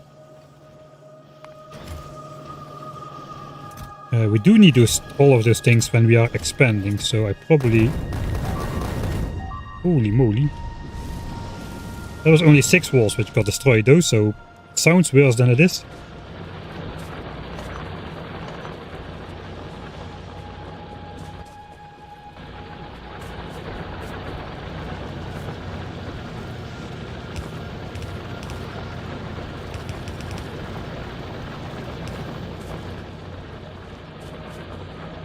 The amount of mining drills which we can put on the resources is starting to drain real fast, so we probably want to start collecting more resources so we can later feed it out when we have only like a couple miners active on the miner patch, but there's still like 100k under the drill. You have a lot of resources in the ground, but only a very limited capacity to extract them. How's it going with our flamethrower production? It's not bad. We got a stack again. We also need the flamethrowers when we are expanding, so sure.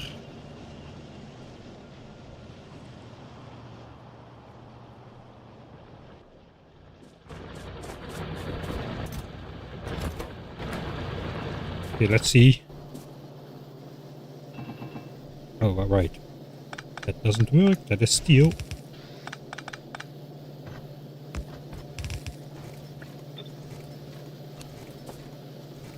A bit dangerous. Probably should do it more like this then.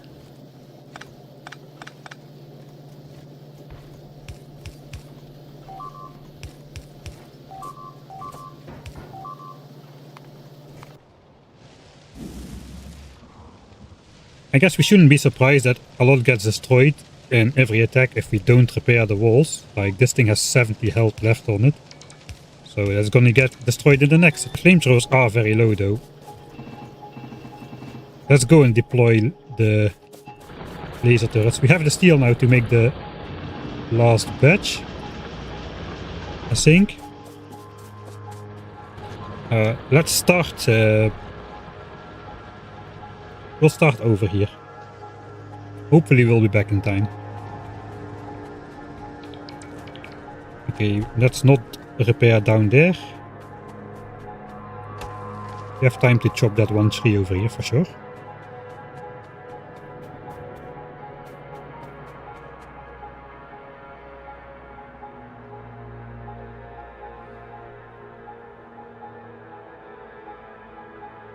Starting to look like the DoshDoshington video where you cannot build stuff in a straight line.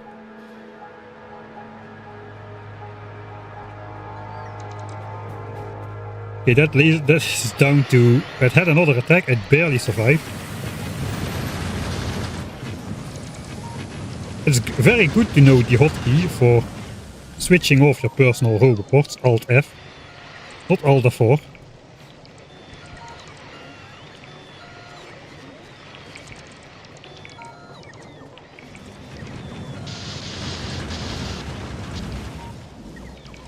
Alright, we just have to get out of here really like instantly again. Those attacks are all... I feel those attacks are all like...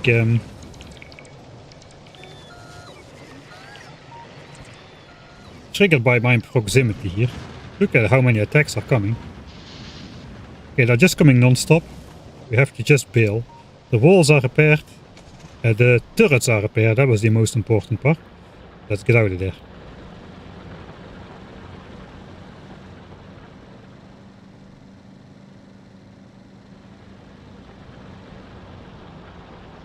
We were supposed to deploy laser turrets.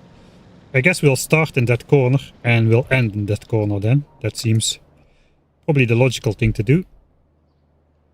This corner doesn't really benefit from laser turrets too much, but cannot have everything. Alright, let's find the laser one. Laser low. That should just fit.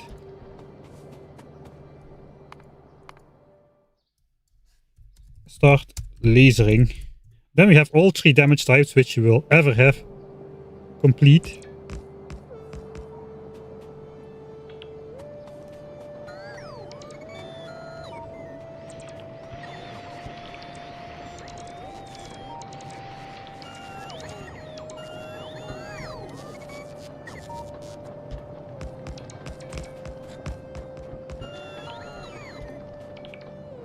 Let's get out here. The attacks have died down.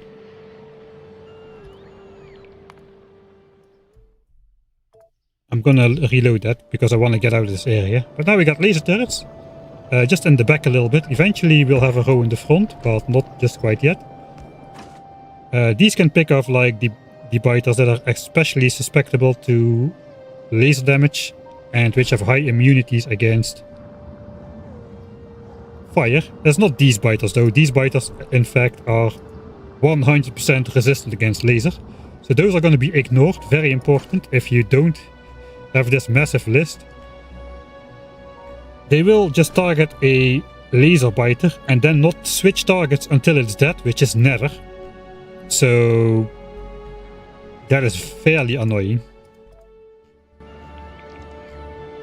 Just got a forced refresh. Okay, let's have a look at the back end here.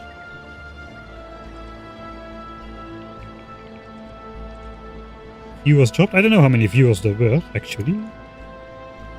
Technically I can see that.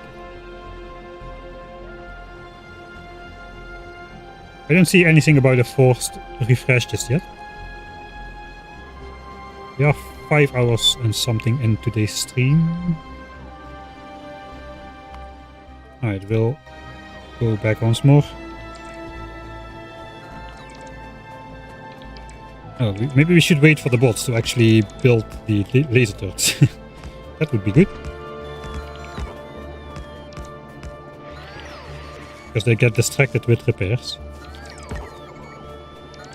That's gonna drain my entire battery. It's only 30 bots, so we can do the OG way of picking them up without paying much of the energy cost. Play catch.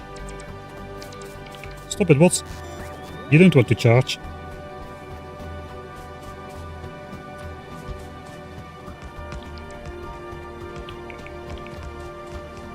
Kinda like this blueprint book. Comes in very handy.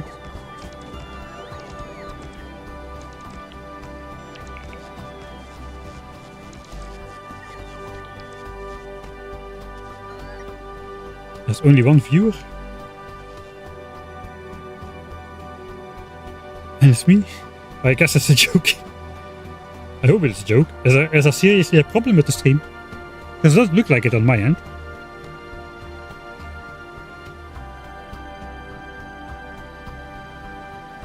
Yeah, fire spitters attacking the walls did happen in the first run, the failed one. We cannot do much against that. Maybe the laser turrets will outrange the gun turrets a little, and they can pick them off. But if the walls are too far out, which they might be, it will not help.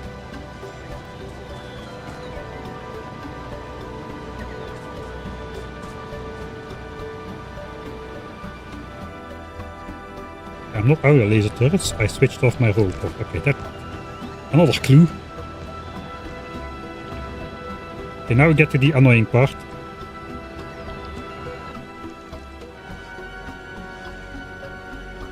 I could just try to paste this, but I don't think that will work. I think we need to just copy paste this corner.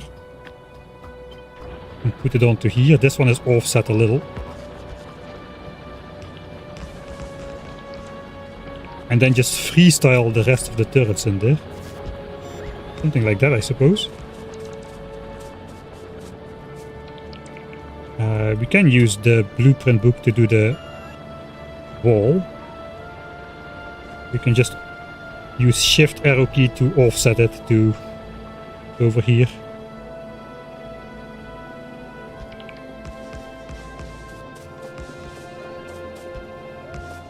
While we're at it, let's pick up the remaining laser turrets. But still not done. There's still 20 batteries in each.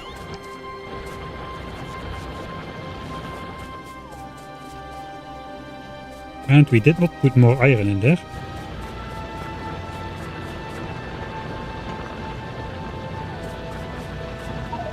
Alright, but there's a lot of iron in there at least.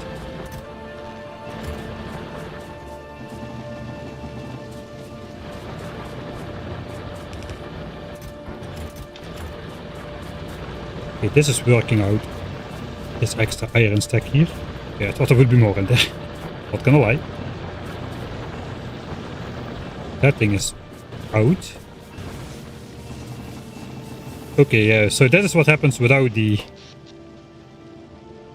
accumulators. We're gonna get those hiccups of power. Suppose that's fine. Nothing crucial is relying on those laser turrets just yet. I would like to get started on the accumulators pretty soon though, before doing the rest of the solar panels.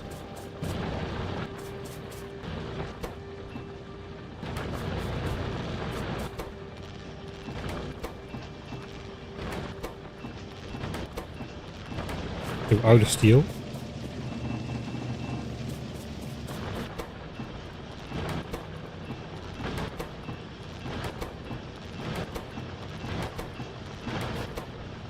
Out of steel.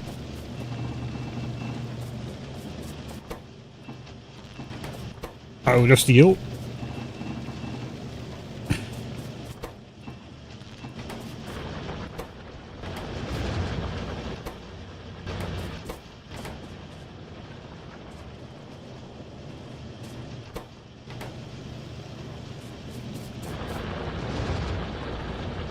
Yeah, we are definitely going to need some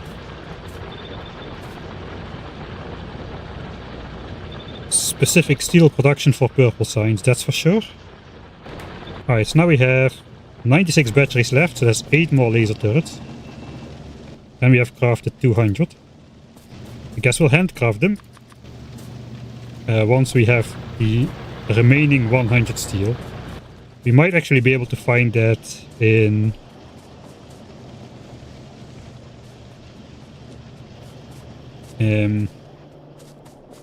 engines here. Yeah, okay, we do. Because we have actually, we stopped attacking.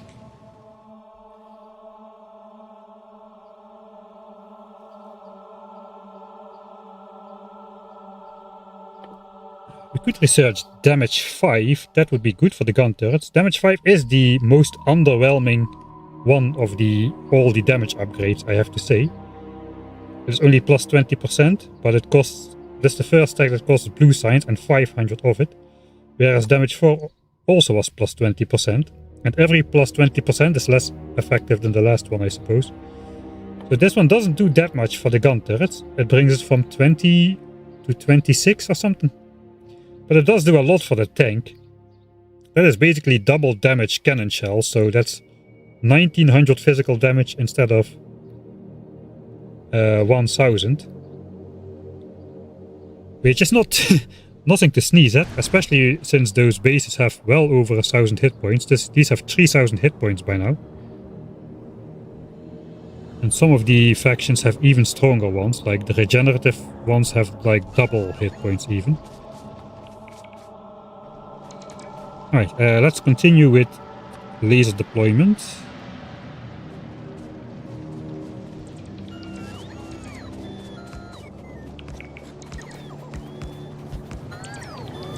First, it's like, this is how we do it in the Netherlands these days.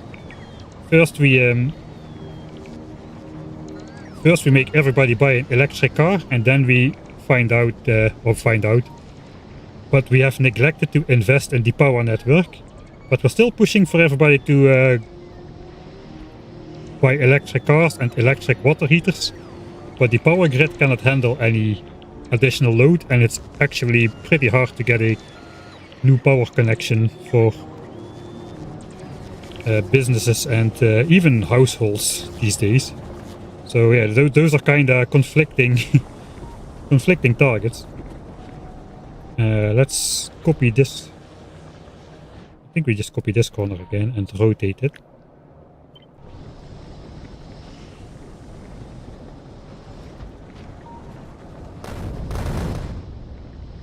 Right, as we are zoomed in, that sounds worse than it really is.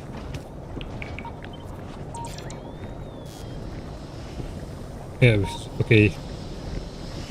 We should get accumulators just to deal with the flickering lights.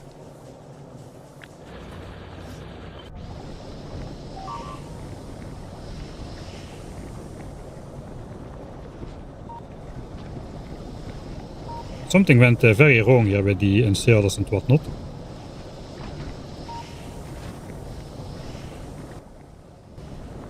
We are also missing some landfill. 1, 2, 3, 4, 5, 6, 7, 8, 9, 10, 11.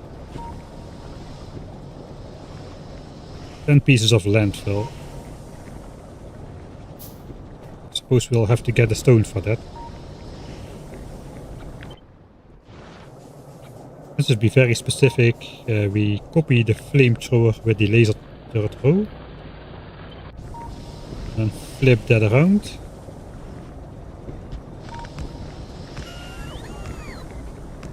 Alright, that is at least something.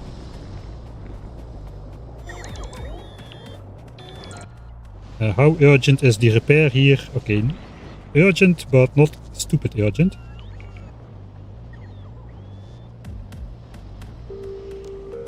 Okay, these are firebiters. They're immune to fire. Oh, and they put your turrets on fire, which then take a lot of damage. So they are they somewhere close by, or is that just a distant group? That's the question. You're still electric.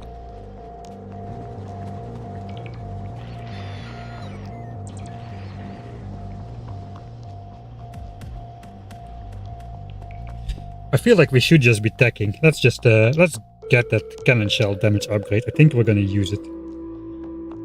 Are we gonna use it? Should I just beeline Spidertron? Can we just turtle up until Spidertron? We need the uranium though. Okay, let's get the double damage cannon shells.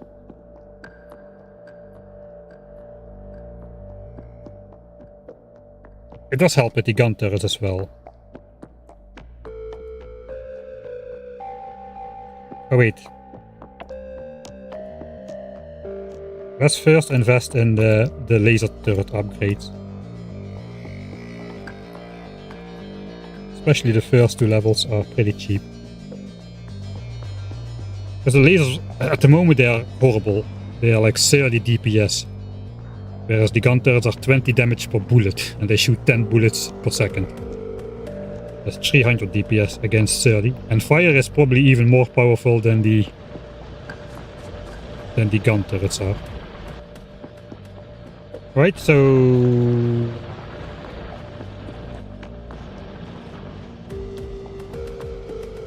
Before we go deploy the rest, let's pick up the batteries. My bots are off on a tangent again. Just like I tend to do.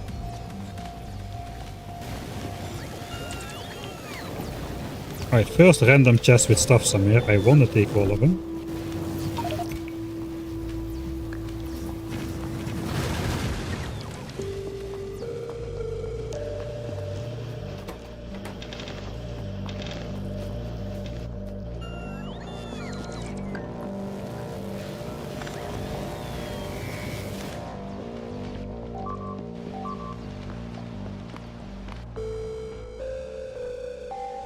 Okay. That might be bad news. Let's go check out our poison capsules, shall we?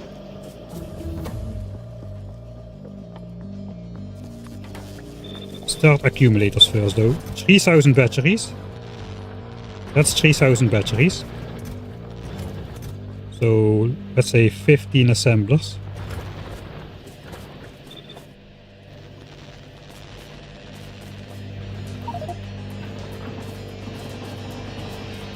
That should complete the entire thing, I think. It's much easier than the laser turret stuff. I got poison capsules and slowdown capsules. I might be able to take this without making a tank. Let's try. Take on laser hive. That was horribly spelled. Let's check their weaknesses. Okay, they're weak to physical damage, so maybe I should also take some bullets and spam them.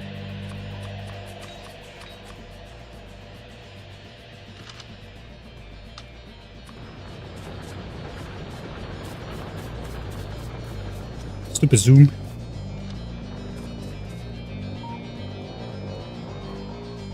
Alright.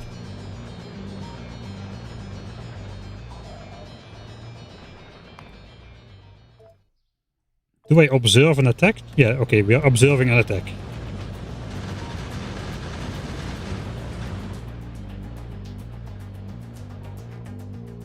It's not a new nest. They just evolved. The acidic biters evolved. I thought that was a new nest. Doesn't seem too bad. That attack wasn't too bad. No turrets got damaged. I think we're keeping that. I think that triple wall is helping. The lasers don't zap everything. The project. Let's watch it again. We'll watch in slow motion. I think the lasers projectiles do not penetrate.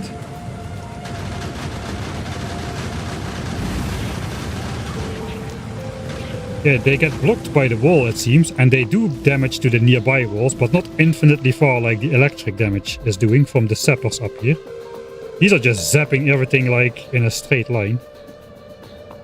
And hopefully they're evolving into... Oh, these are arachnids. They might be evolving into these arachnids. Those guys lay eggs. No, wait, no. Those guys, when they die, they become a new egg, which if you don't destroy that egg, will turn into a biter again. So, and that continues in an endless cycle. So that is why all of these turrets have painstakingly got added by hand. All of these X kind of things. That was not in the list, and we need to ignore unlisted targets. So I had to put all these 50 X in there for all the turrets. Right, let's not take on the laser hive then. I kinda like them. Yeah, they do fairly negligible damage. I would like those guys to absorb the pollution, in all fairness. Alright, with the laser turrets, I think it's also time to complete the solar panels. So 600 more steel times 2.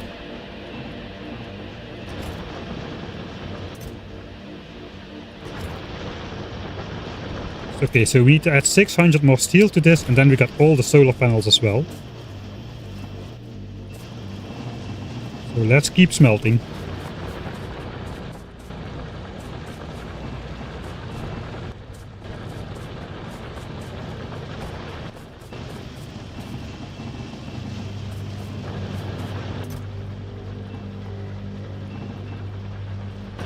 All right.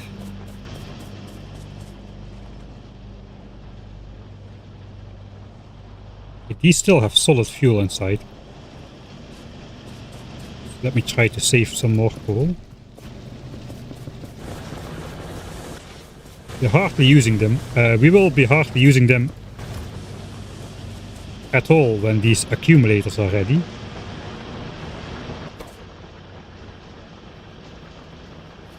With the new solar panels. Okay, that's laser weapons damage. Damage 2. Now we got 28 damage instead of 20 for the same power cost. The power cost is gonna increase with the shooting speed upgrades though. They consume energy per shot.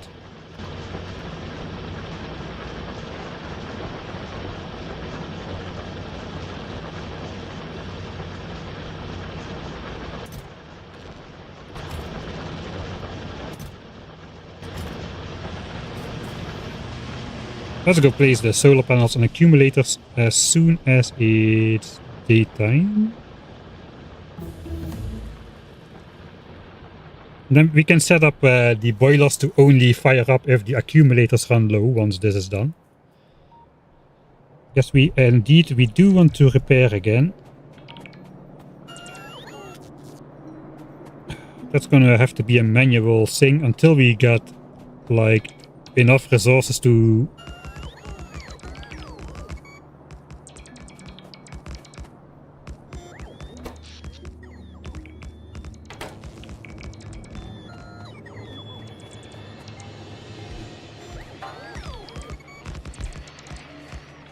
validate what's it called?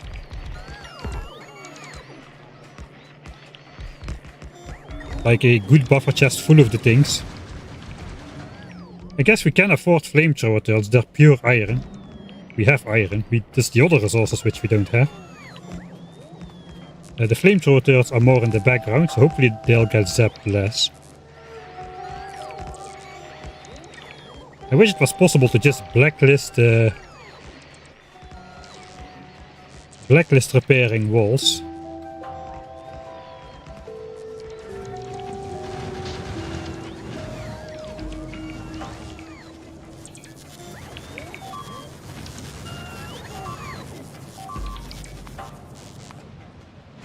Yeah, it is in this area. Okay, shooting speed 2. 300, 300, 200.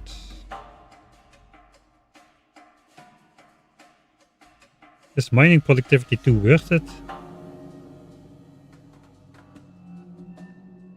How much does it cost?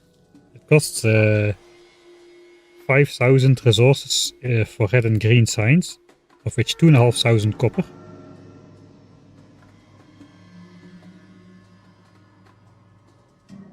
And chemical signs costs 7.5 copper. So it's 10 copper. It's basically 10 copper then. 10 copper per science pack. So 5k copper. So if I have more than 50k copper to mine, it's gonna be worth it. So yeah, it is worth it. Let's get it. So we still have 200k copper and 250k coal to mine. And it's going to help with the lowest resource of stone as well.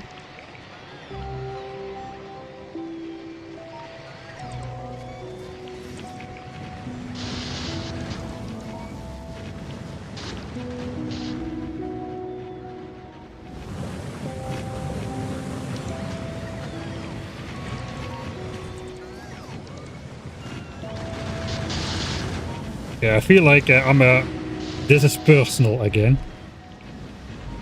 All these attacks.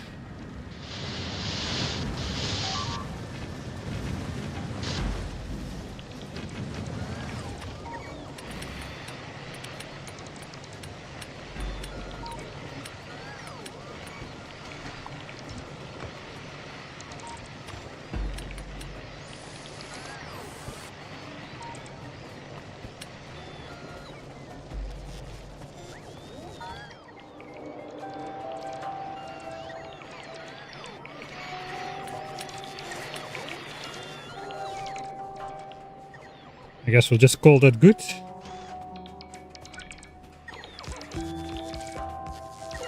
That's all we got for now. So we have 4 more solar panels to place eventually.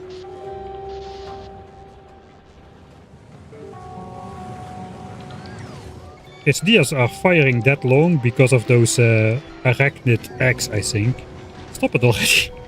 Can I just repair my stuff and get out of here? Please, please, please.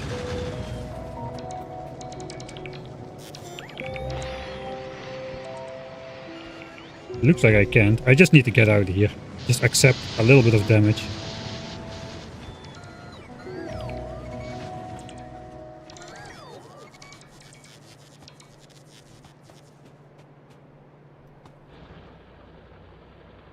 Because nothing's gonna change if I stay in that corner. Let's pretend that we did research the car. It runs on wood, which is good.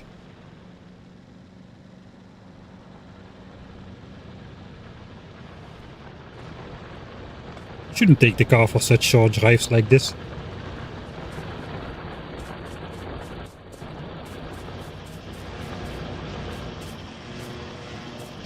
Alright. Last copper. Do we have the steel? I don't think we do. We have almost got the steel. 200 more. We might have it in those engine things again. Look at that. Alright, that's because it's a 60-second technology. Actually, no, we have a decent science production. It's not too bad. Okay, last little bits. We do need circuits. 6 more stacks. I got them all, you know. Should have those. Easy.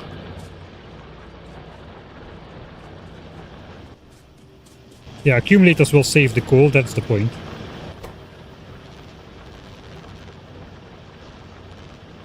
I didn't put the copper in yet, apparently. That's the last batch of solars. Accumulators are done, almost, so let's wait for those. That will be all 600. Yeah, we can fix this corner, I suppose. I guess that roboport is gonna take up 4 solar panels. Holy smokes, that's a big group. Those are gonna attack pretty soon, I'm pretty sure. Okay, let's just watch that and then reload. Big laser group. I wanna enjoy this mod, but I don't want to play very suboptimal, so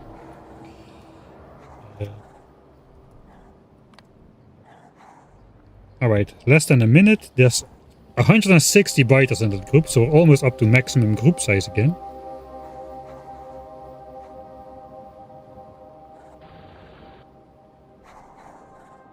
Okay, 900 ticks. 180 biters. The walls do have some damage, so let's see how much damage this does.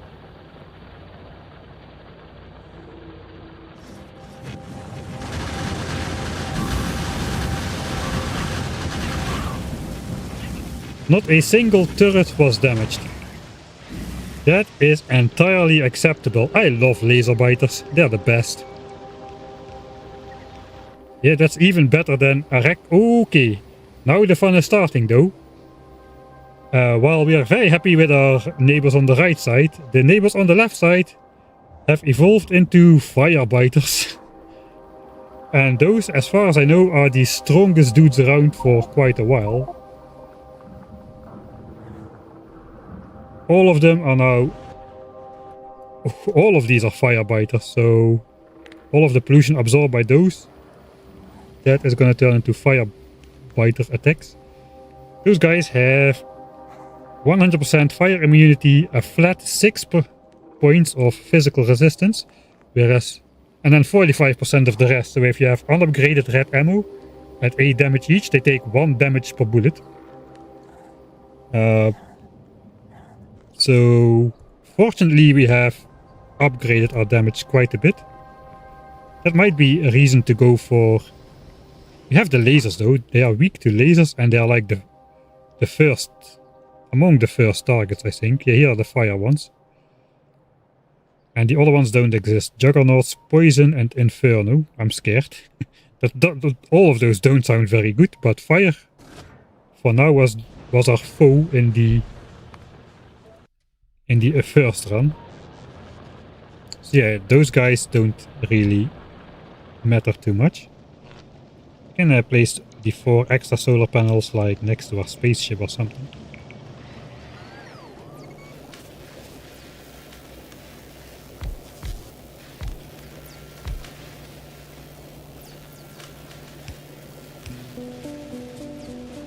Let's grab the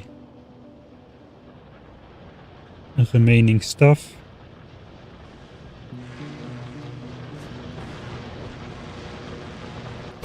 All of these are done.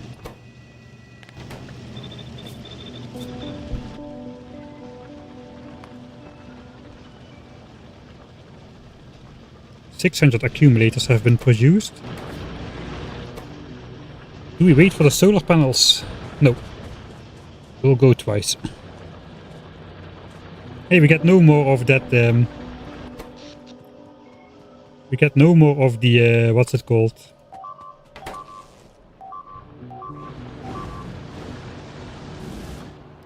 For a group of 200 biters, that is entirely acceptable. Look at these guys just being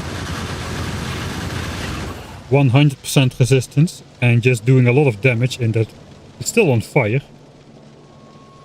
Yeah, those are gonna cause some trouble. They're gonna cause a bunch of lost turrets for sure.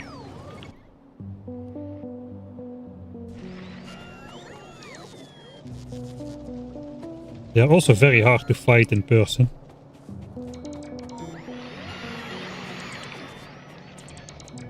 We'll see how it goes. We can try to fight them with the tank. We're gonna get mining productivity 2 first though. If we can. 8 minutes. We should go in here. Actually, what I should do is... yeah, we can do the edge ourselves here.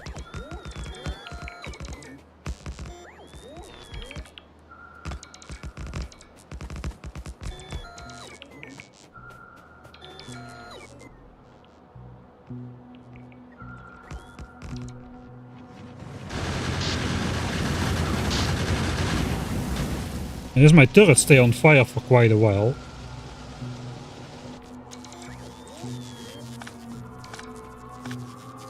Yeah, all of that is not great.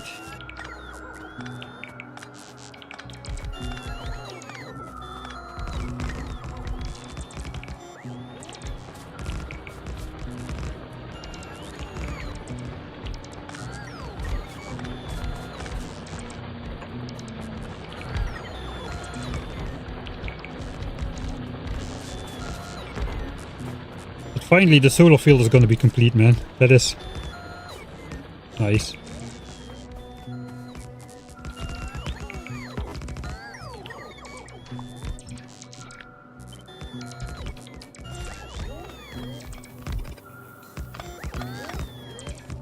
I guess we just give the rest to the bots here. They will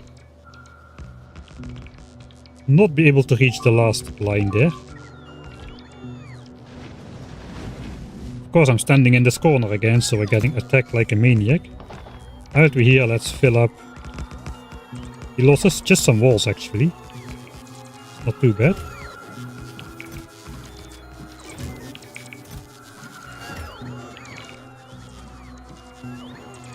Alright, and the last solar panels are still...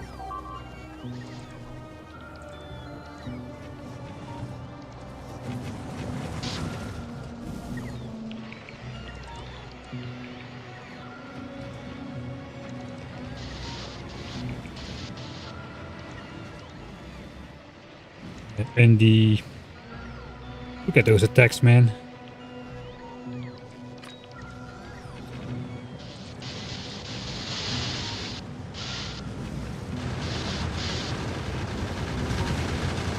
Okay, the arachnids, they don't seem too bad. Where are my bots?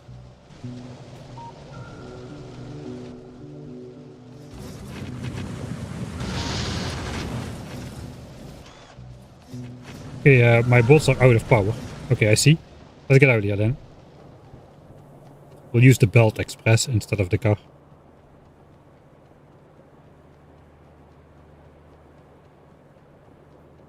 The close nest to the west. Yeah, we might try to take on the firebiters with poison. They are susceptible to poison. The worms don't have too many hit points. Like looks like 700, 800. Yes, 733. So they should die with a couple of stacked poison capsules.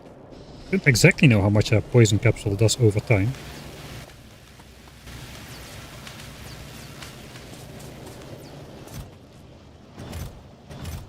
Okay, let's not limit the flamethrowers then. We want flamethrowers. How is the ammo chest doing? 500 ammo still in there. That is the minimum. I forgot to put the last.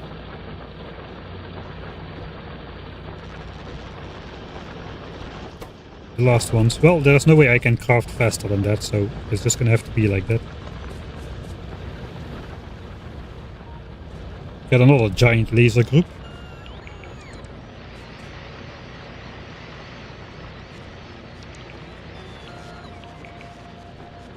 Yeah, I'm very happy with these laser guys next door absorbing so much pollution from this very pollution dense field over here.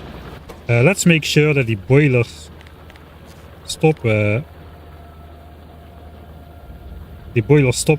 producing power in the night. We'll simply hook up, I guess, the inserters. I don't think you can hook up boilers or steam engines actually. No. So only when the accumulator charge just read as A is below, I don't know, 25%?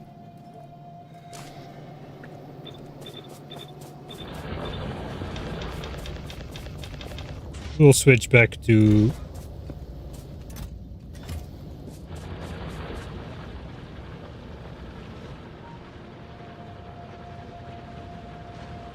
it's beautiful. I think just as part of the group got triggered by turret proximity and they just trickle in without doing a single point of damage to the wall even.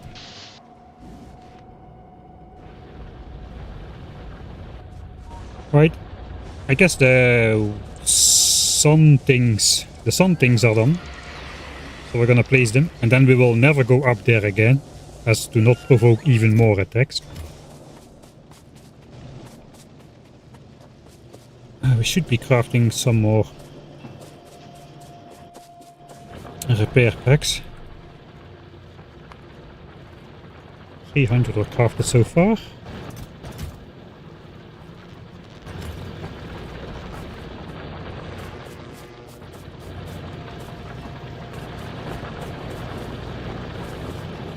I think that can go as well. Let's visit the mall.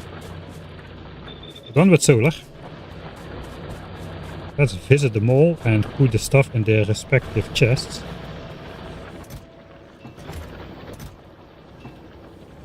We should automate repair packs probably. Let's put a reminder. If, maybe not actually. That's a good question. Should or should we not?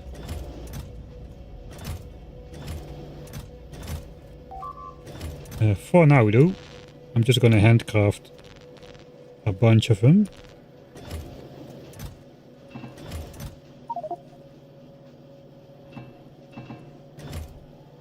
$700. Why not? Who has never handcrafted 700 repair packs before?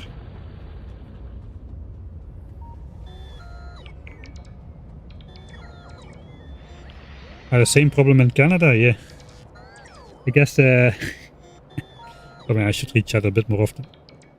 It's hard to read chat when you're playing Rampant, even when I complain that it's so easy as this. It's not really that easy. It is easier than expected though so far. I guess my opinion of that will change rapidly as soon as the nuclear biters make an appearance.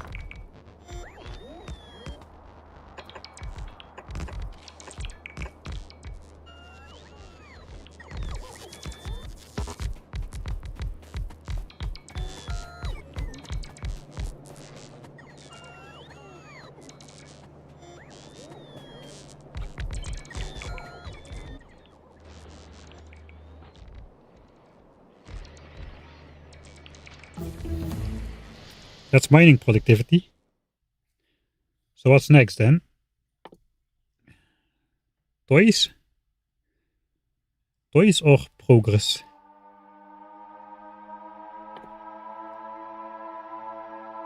Don't think we'll go artillery anytime soon. We need uranium mining at least. If we want to go for that patch. That does require concrete. Alright, fine. Concrete it is. So we get at least the option to unlock uranium processing, even if just with a single mining drill really quickly. You only need like 4 fuel cells, right? You need to make 1 craft of fuel cells for Spidertron. Because you need 2 of these. So you need 4 fuel cells. So it's 8 fuel cells for 1 Spidertron. And you craft them 10 at a time from... we need 1 uranium to tell you. We need a shiny rock. Okay, so we need a normal sized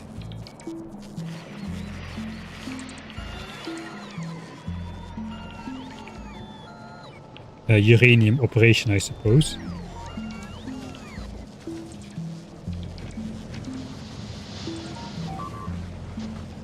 They're out of power again. That is starting to become a little bit of a problem. Let's just repair the turrets ourselves and...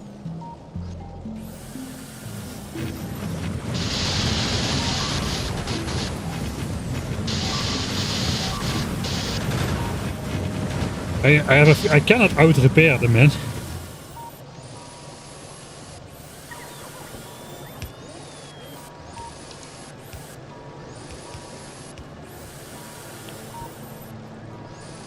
Maybe I should care less about... I should care less about the turrets. I should just let them die and get replaced. It is not so bad. It is not so bad. You know, let's just put half a stack of...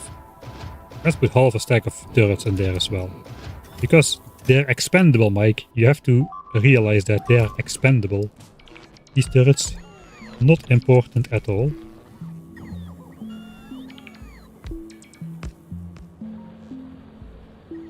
Expendable. Do I put lasers in there? I don't think so.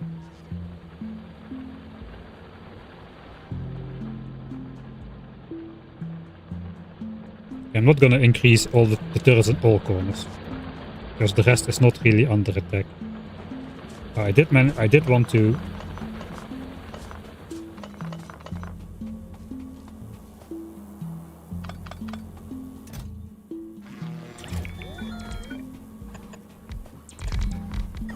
no. Don't lock me in. I'm locked in here with you. You are not locked in here with me. Or something. Finally, solar field is complete. And there we got the... If only we could catch that power and use it for the base. Solar power complete. Alright, that's a nice milestone. How is it going with the pollution? I think, yeah, this graph would have continued upward for the electric mining drills.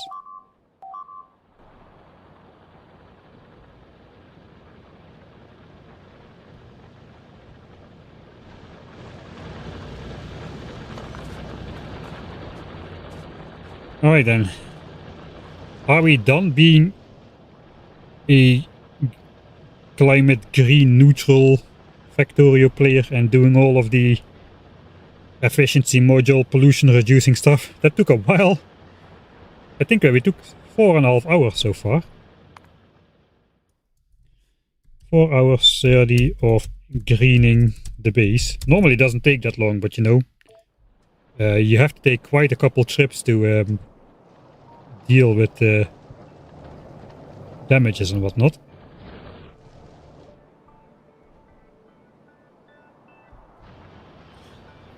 I think the time has started to come to start thinking about offense again.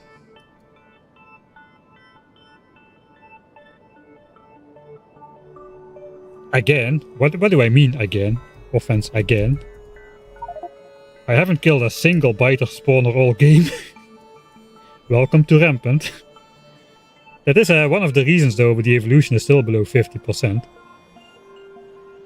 And time is still the biggest factor, even though normally pollution is around this time, because we are not creating that much pollution anymore. Everything is efficiency modeled up. That was definitely worth it, I think.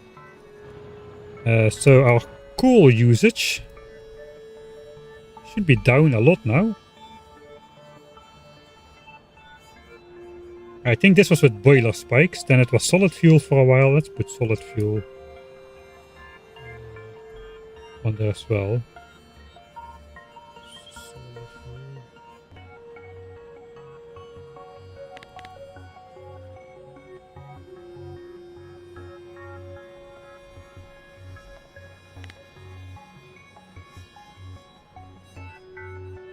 It is a solid fuel against coal, so I'm actually not sure what the coal spike is. Maybe it was the boilers.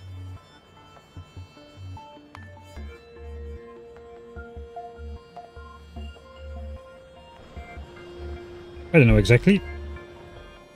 But we are pretty stable, it feels like. There's a lot of biters though. I don't know if that's tankable anymore.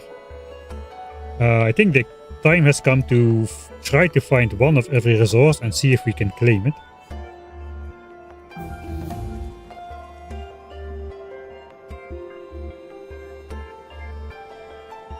We already have an iron patch. It wouldn't hurt to get another one. Those are located on the right side of the map. One is not that far out of reach.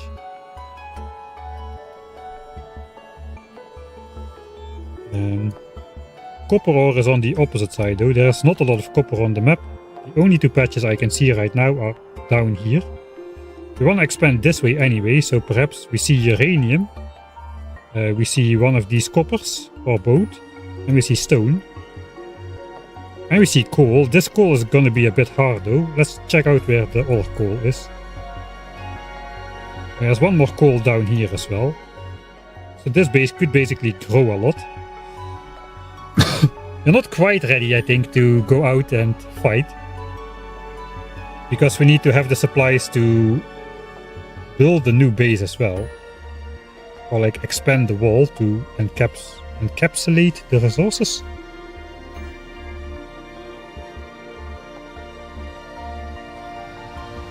But definitely looks like we want to expand to the left.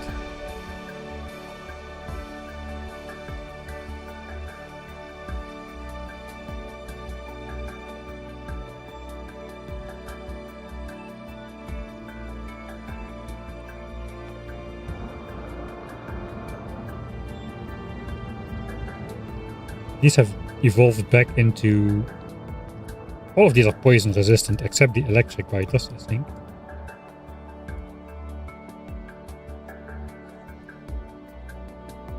Check out the fire biters. I feel that the lasers which are supposed to counter them hardly do anything. They are just too weak individually. I mean, I don't have a lot of laser turrets up, that may be a point as well. So maybe we do want to laser the front here. Already put the high defense up for the lasers. Which is looking like this. Another row of lasers in front of everything. Alright, but first I'm gonna take a quick break.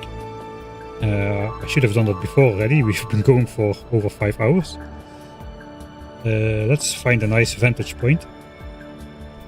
Zoom out a little bit further. So we can see the fire nest as well. Right.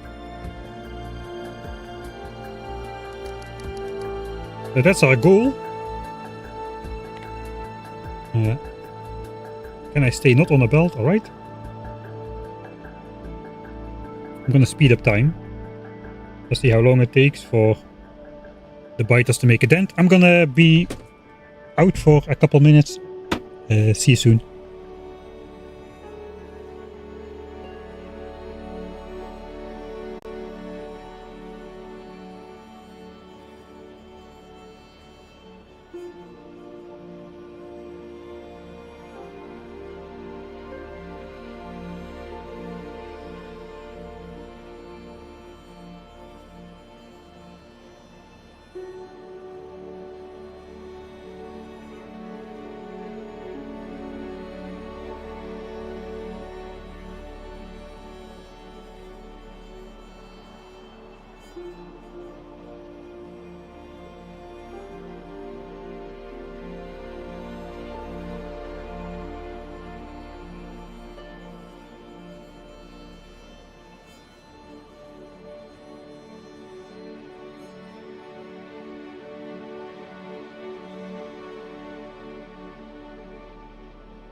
Oh boy. So there we got the firebiters just attacking the walls from a distance. But hey, at least my flamethrowers aren't shooting them. Because that wouldn't make any sense anyway.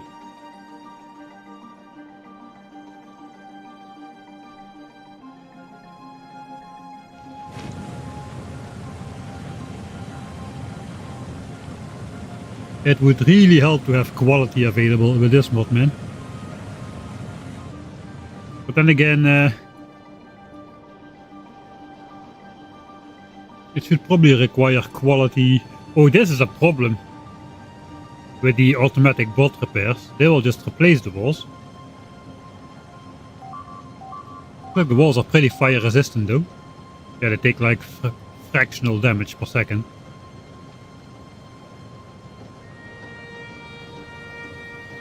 Okay, we haven't lost the bot yet here. I guess it's fine. We don't really care about the walls, do we? Well, we care a little bit. It's 10 stone per piece, and stone is our most limited resource. In the same direction as uranium though. Don't really... If oil tanks are almost full, we need to expand the oil tanks. I guess that we have time lapse now a little bit, so that might do something without researching anything.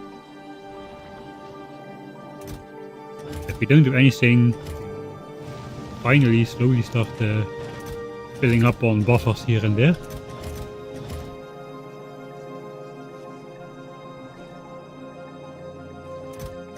These are filled up as well. I guess this is fine? Question mark? Right, so 51% evolution. I don't know when the next mutation is going to happen. We are further in the game than we were in the first stream by far.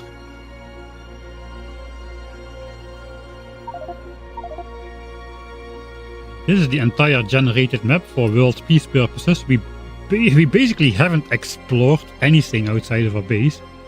If we look at the 20 chunk distance thing, that is basically the edge of our map right now. That is going to change though, because now we're going to have to claim the uranium and these resources, so we'll be running around a little bit. But we haven't generated a stupid amount of terrain just yet. And it also looks like there's a fairly sizable lake right there.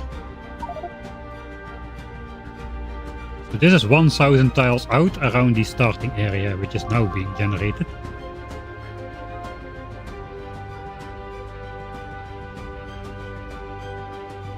A bit further, 1600 tiles.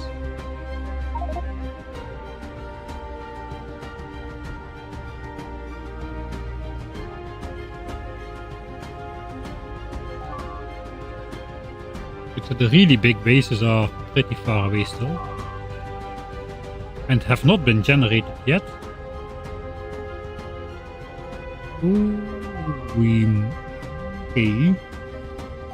We might be able to do world peace with a much smaller map than I originally saw that we would be doing. I mean, the ultimate DeathWorld challenge was immense in terms of area we had to do, but this is fairly small.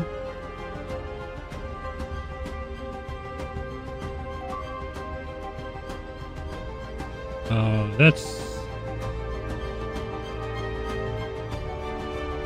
put like one of those very big radar things in there without power usage.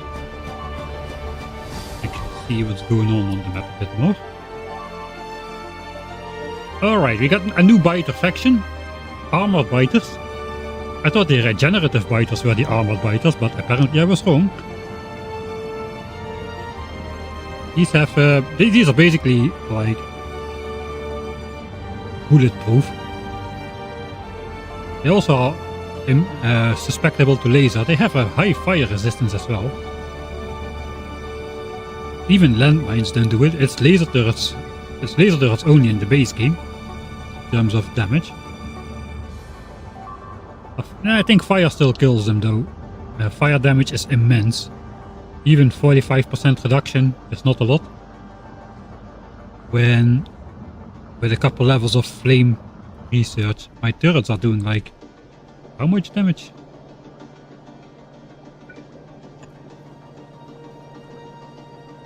So direct fire is about 200 damage per second.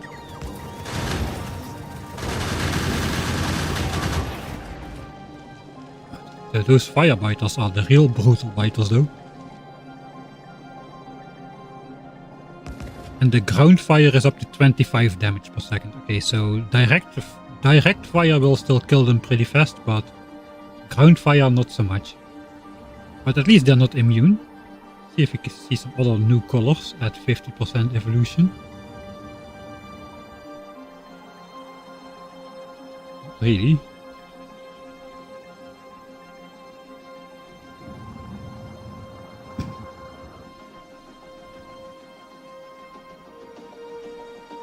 So now that we have the map explored a bit, let's again find iron. So there is also iron over here.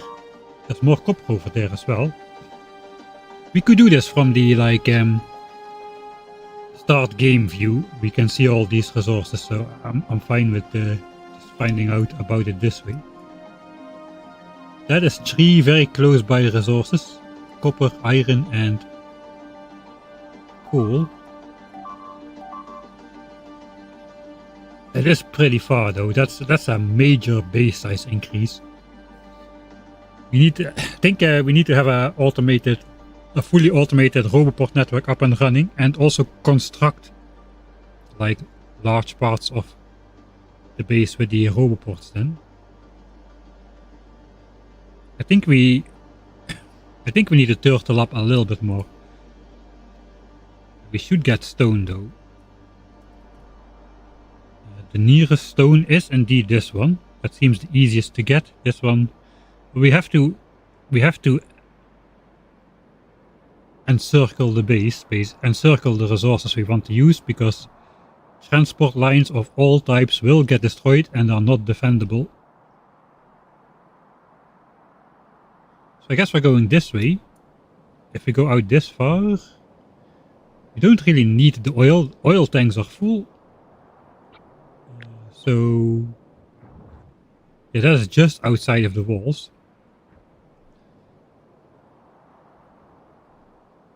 We will need to pump fluids though. If we go further out than this, that is the 320 tile limit. Actually, does that fit around the uranium?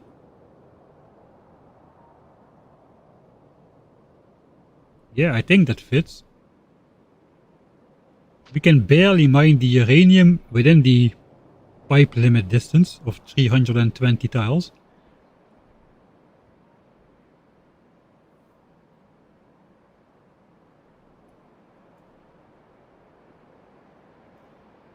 I'm pretty sure we have enough coal.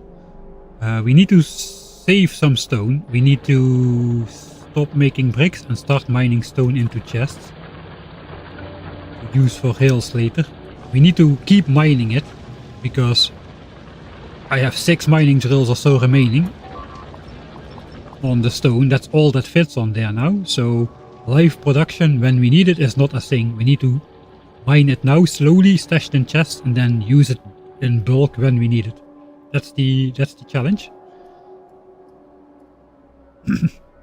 I'm thinking we just go for the uranium. And we do it now. Take the firebiters.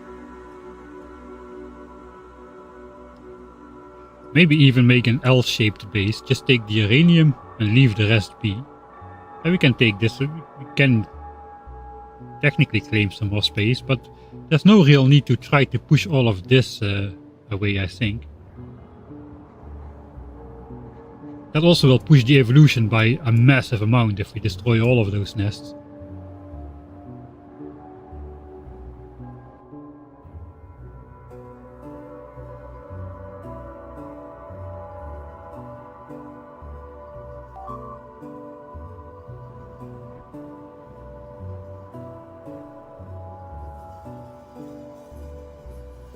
Okay, so save the stone for purple signs. Hopefully we have enough walls. We should limit the amount of military signs we do then. We got a chest full of walls. We got like 2000 more walls in the 4 logistics networks, kind of. This one is taking heavy damage. We already have replaced 6 flamethrowers in the time lapse. Well, we were not here to trigger attacks manually, so yeah. Maybe I should just connect the roboports. How much is that? We basically only need to connect.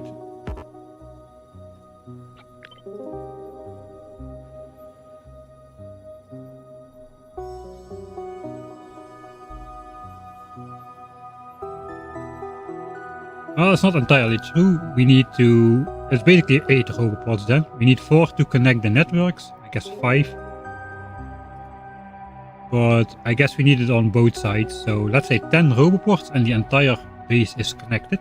I guess another 4 or so to expand.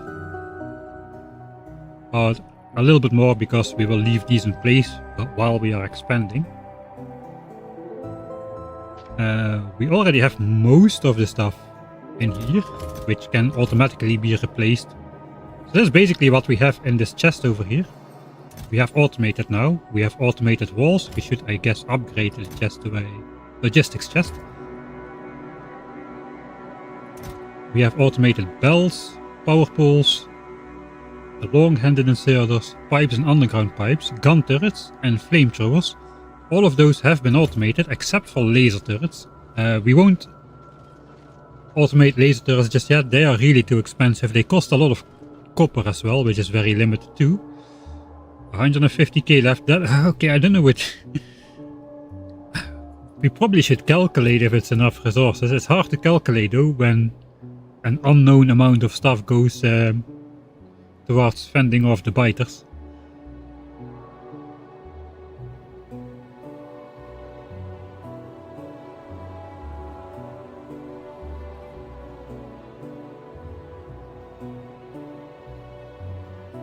So maybe we should dynamically switch between wall types instead of just having a static 3-layer wall.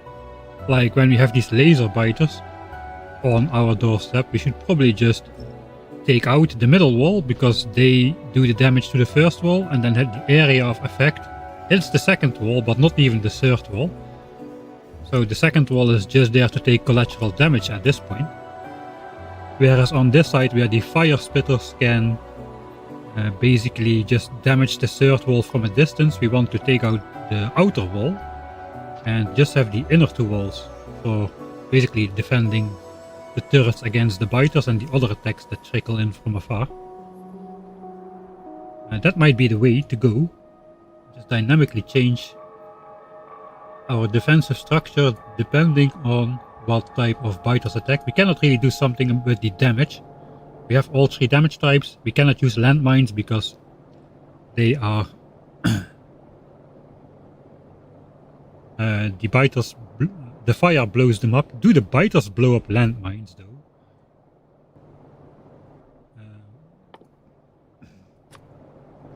Maybe we could still like put landmines on the inside as a last resort.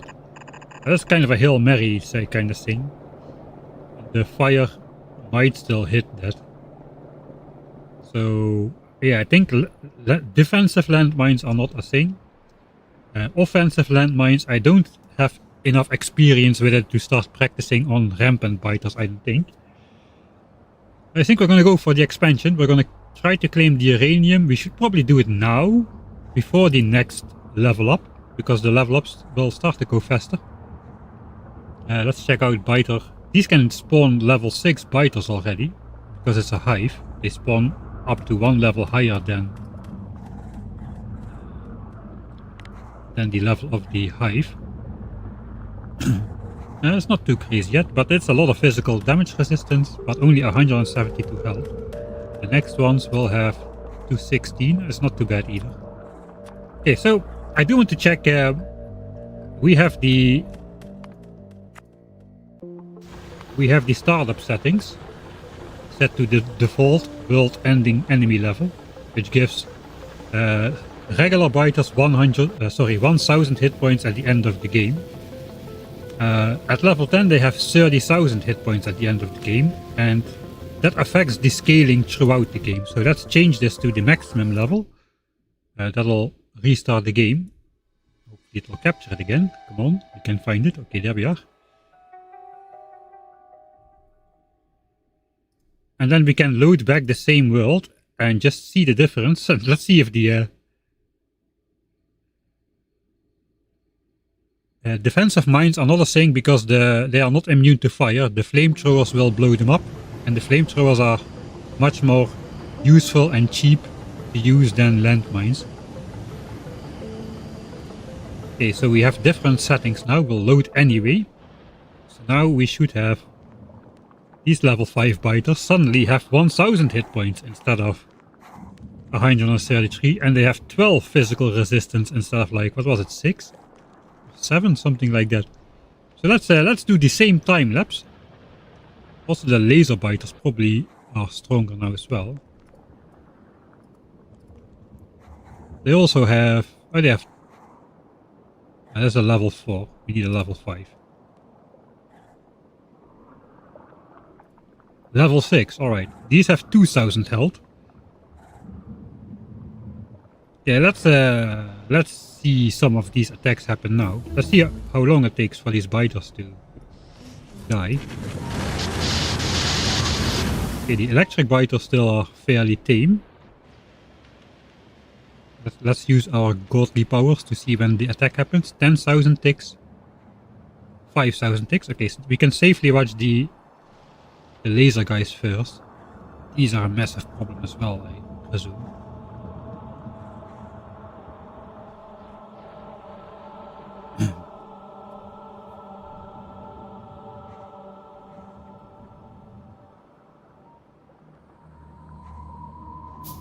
Right, 1000 ticks. Here they come. Any day now, there we go.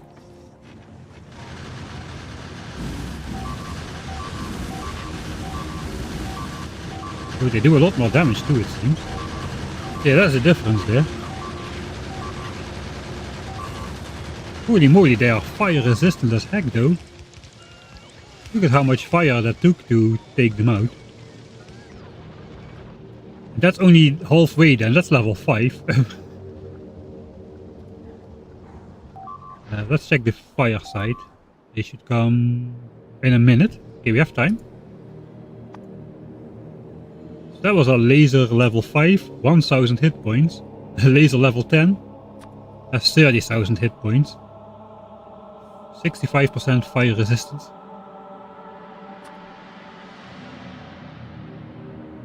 They have okay, that is why they didn't die fast. They have a flat. They ignore the first 18 damage. That's basically all the ground fire, and then 45% of what's left. Okay, let's check the fire spitter, the fire biter attack. We've got one over there already.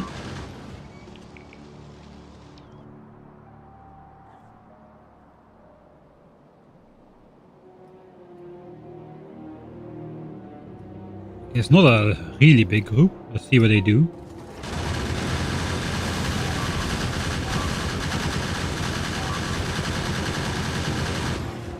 Okay. It does seem survivable.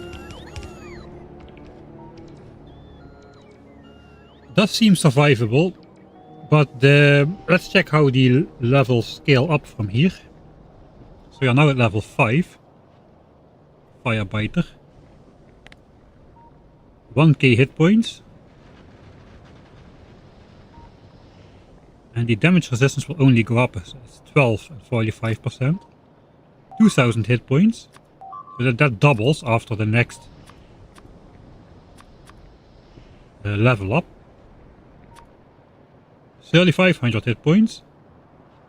And more physical resistance.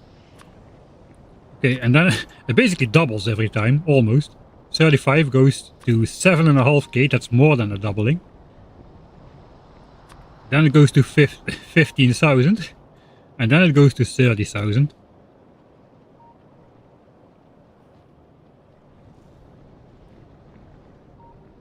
It might be possible to escape. Just build the base, get the iron and the fire, turtle up, rush the rocket and just escape with level 10 biters. But there's no sustainability. There's not going to be a sustainable base with that with these kind of settings. But it does look like the walls are holding up fairly decently.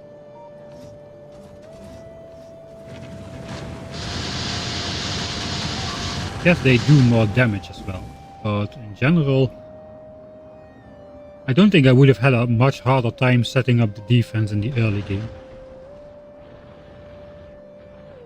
I might be wrong about that. I had a really easy time because of the randomness, I think. I think we got pretty lucky with the RNG of which biters evolved next to us, and yeah, I don't know.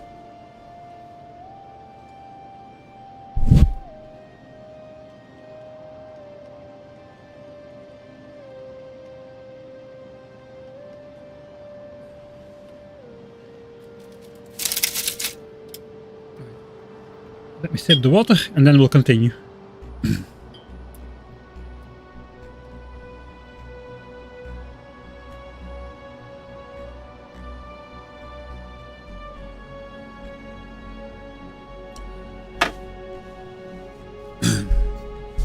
Right, sorry about that.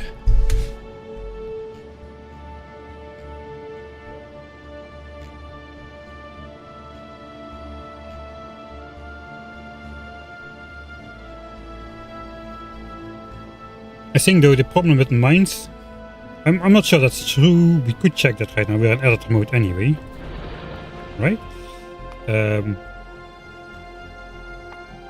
Let's say we have land mines.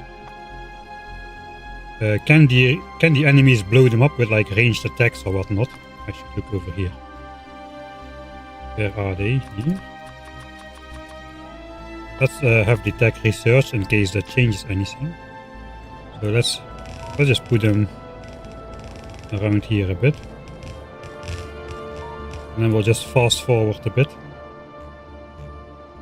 I can just go stand here. That should target some attacks. Those guys are tanky, dude. 2000 hit points already for level 5. Yeah, okay, so they just destroy the landmines from afar. At least some of the biters do. They are not immune, they are not hidden in that way. So that is just gonna waste a lot of resources for no reason. Having those just lay in front of the walls over here. Not gonna do anything for us. Just zap them and they're gone. And of course, yeah,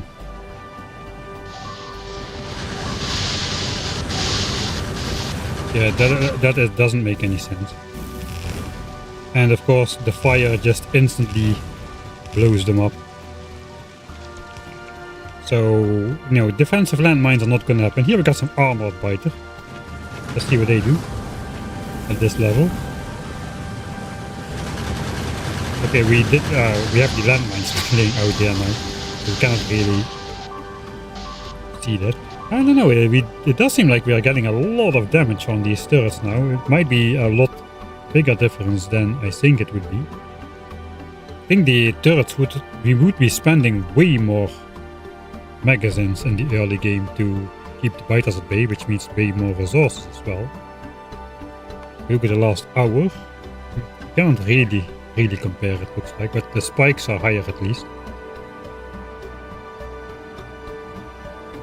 Alright, let's reload with the synchronized settings.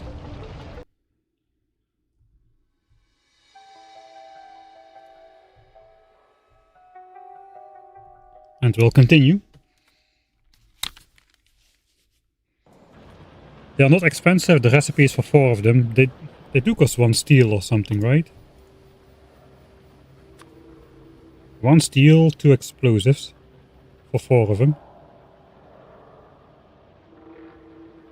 It's not expensive, but it is expensive if they get up every single attack that comes in for no reason and only do the work they need to do like once in a couple hundred times. That's maybe optimistic. Let's see, are we back to... Yeah, we're back to the default settings. I think, yeah, I don't know. Well, I want to finish this game. I'm not gonna reload with different settings. We might play another game with the harder settings.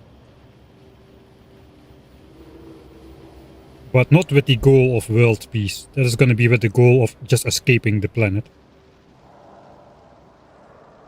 Right, I think we're gonna go for... We're gonna go for the expansion.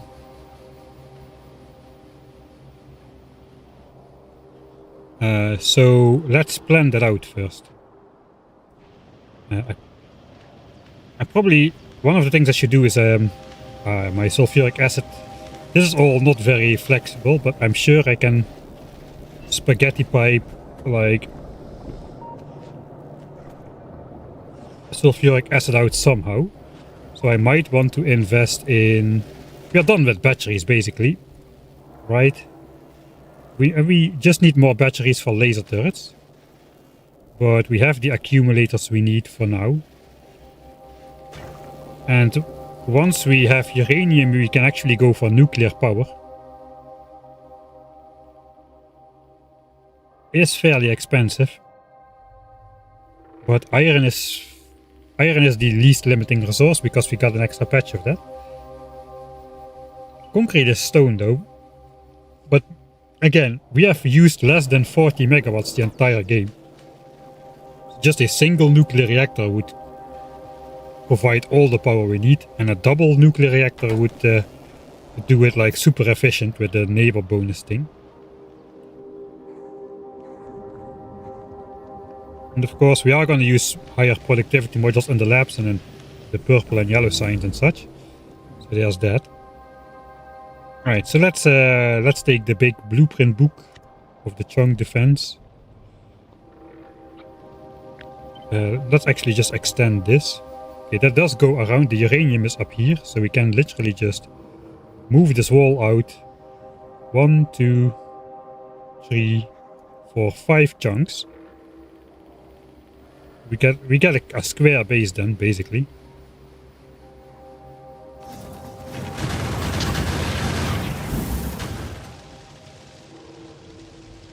And the biters have less hit points than in vanilla. But on the other side, their attacks are much, much stronger. Like...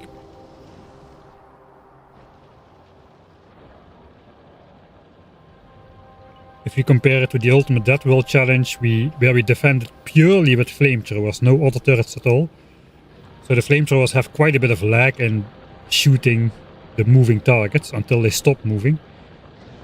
It was very easy, even in the Behemoth era.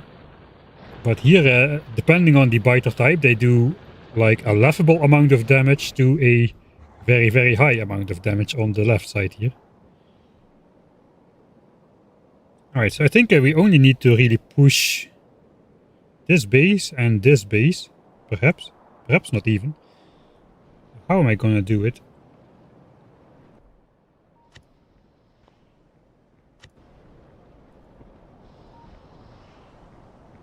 I mean, technically...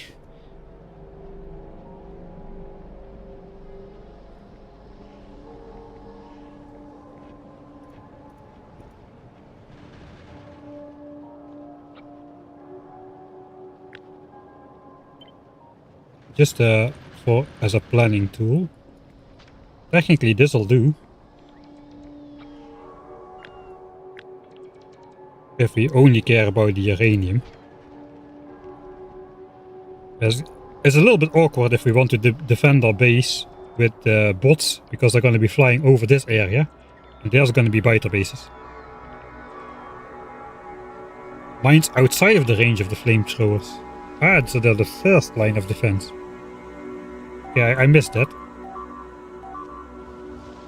We can actually try that while we plan.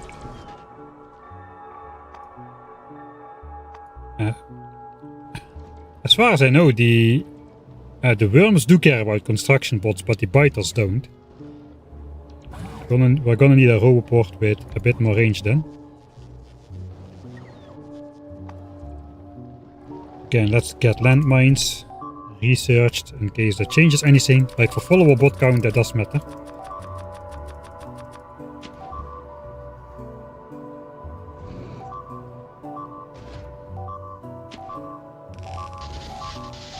Okay, the...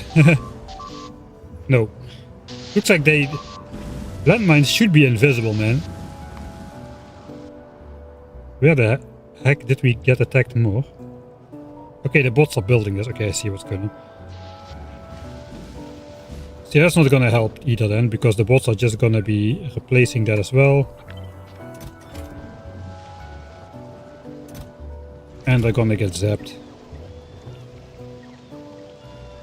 If they survive the fire.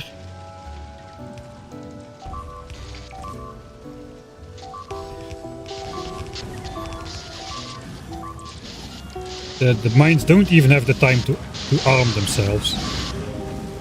That looks like a recipe for disaster. Another endless cycle which doesn't do anything except waste resources.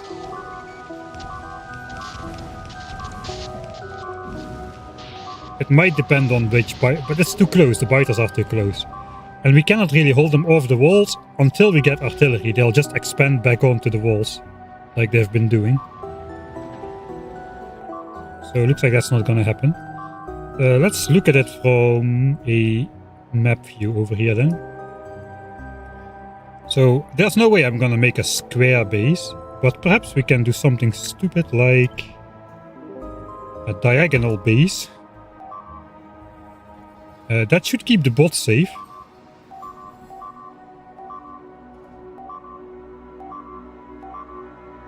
We don't need more space to build. So this way it's far less likely that the bots are gonna be flying over enemy territory. It's only in this inside corner. So we could even do like a...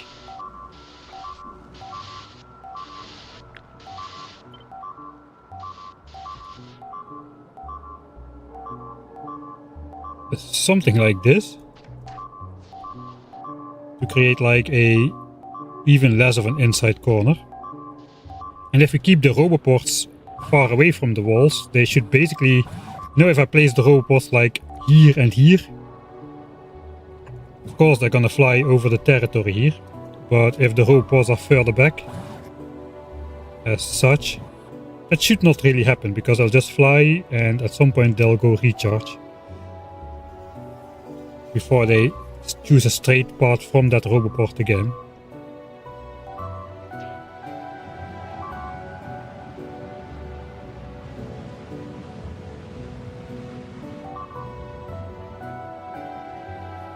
Probably the smartest thing to do, actually. It is a little bit... It does look a little bit stupid.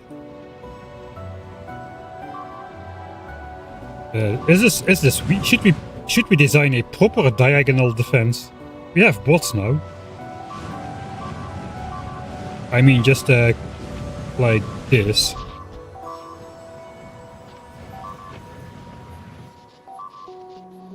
That would be far less of a weak spot.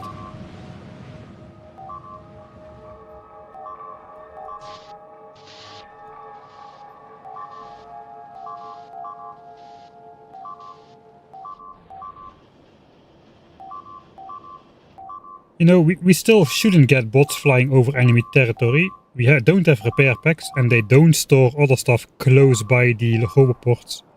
If we have these supplies central over here. We can even request the bots back to a roboport in the area. That does make them quite slow to react. That is true. On the other side, if all our supply chests are here. Yeah, okay.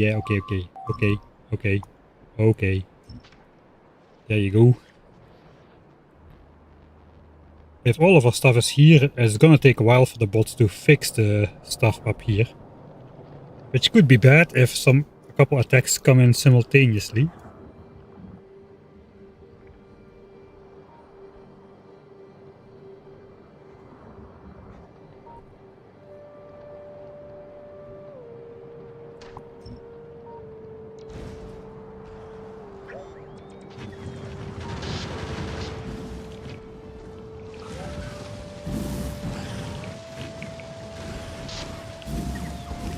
They stopped attacking the mine, so I just wanted... Okay, now they're attacking again.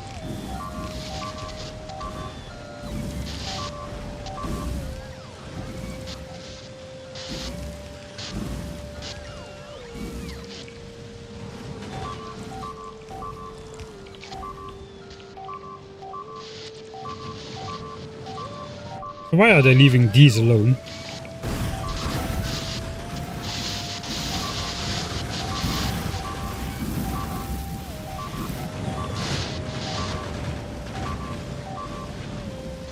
So maybe the landmines are only visible before they get armed, and after they get armed they cannot be attacked anymore. That could be the case.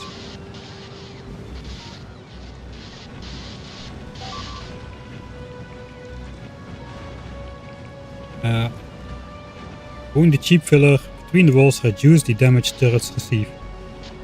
And not sure, these just seem to zap everything that's in the path.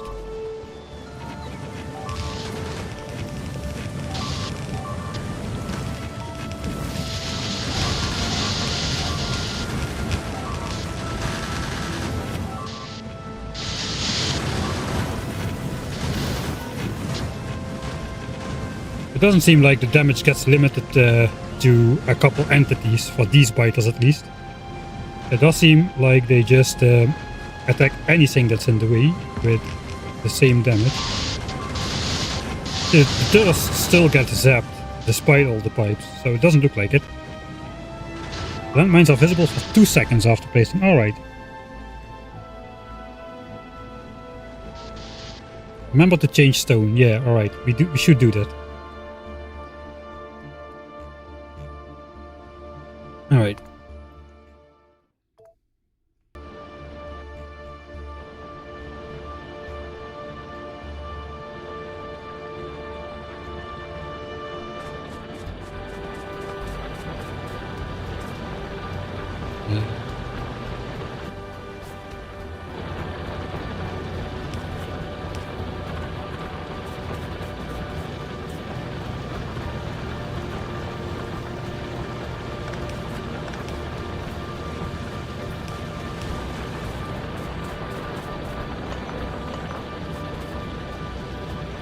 Okay, this mining drill is out of resources. We'll leave that be.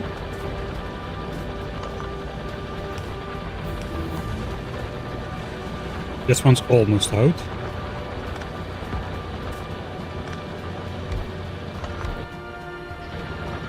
Bit more iron.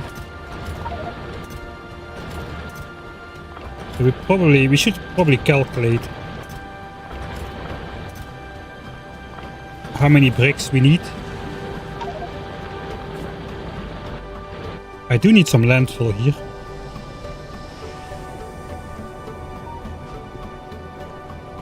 Uh, 10 pieces. We don't want to landfill this just yet. The water pump has to stay.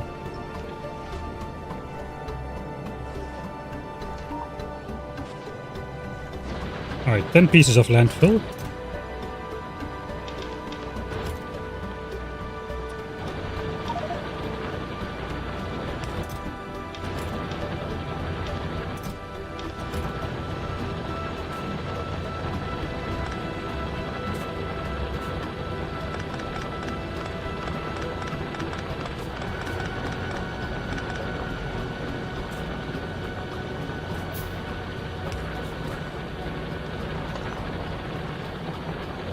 I will leave these up to make bricks in case of emergency, I suppose.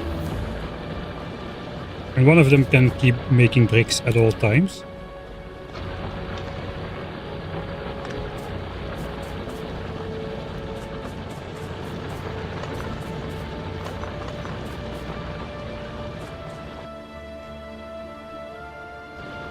Alright, uranium mining is finished.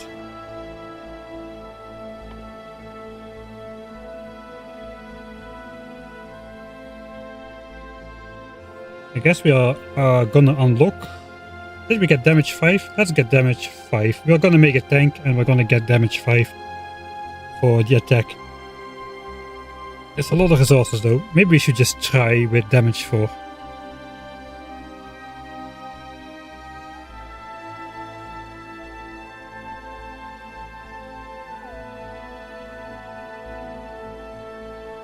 It's firebiters, at least at the moment. We can just exclusively use poison capsules, if really.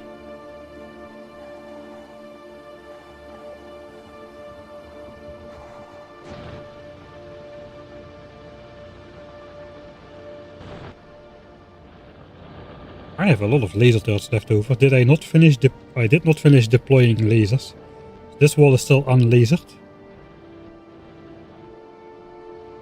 Maybe that's alright.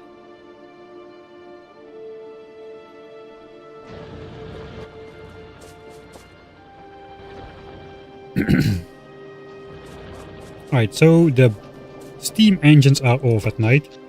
No more pollution from boilers, no more coal or resources being used up in the boilers. We have the sustainable solar panel accumulator loop right now.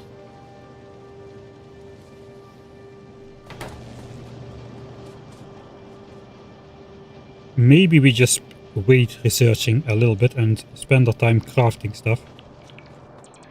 There's gonna be revenge attacks. Oh no.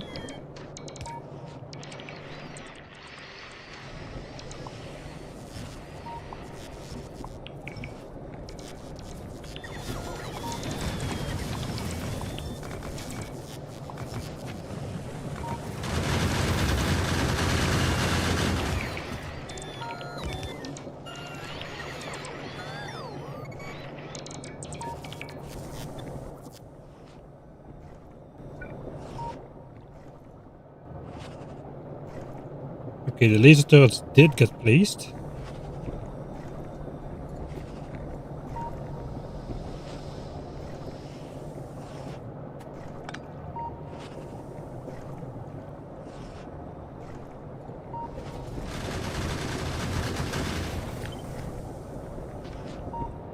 There's the power line there, alright.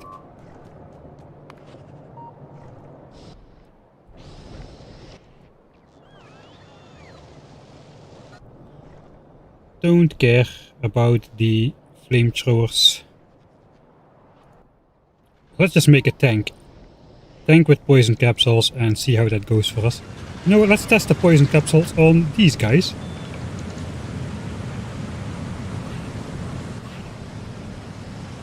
That's not too bad, that's just one. Alright, level 6 I suppose. Yeah, level 6. Okay, not too bad. Tank, we need engines. So what else do we need to make a tank? Nothing. We've got it all. We even got solid fuel. Okay, so we're not gonna postpone. Tank him. I will reload this, even if it goes okay, because I want to come prepared with stuff to prepare the walls, and I've just got a random junk in my inventory right now.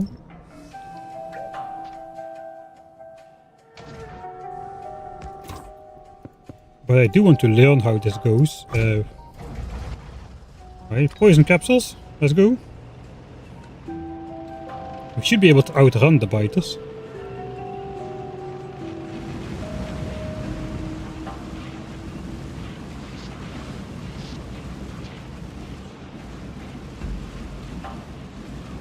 Barely. It's good that the worms don't have predictive shooting. Right. I just see what it does from a distance. Most of the worms are gone. But the nests have a lot of hit points, but even the nests are popping. The nests are popping.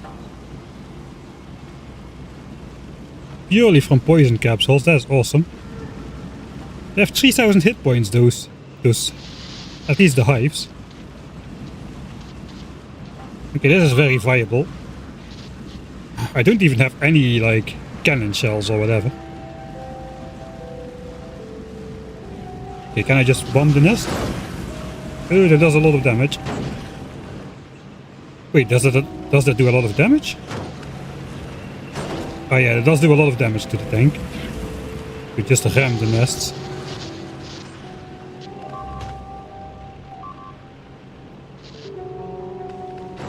But it is possible. Okay, so technically we should get a lot of revenge attacks now. The only thing we need to do is not get stopped.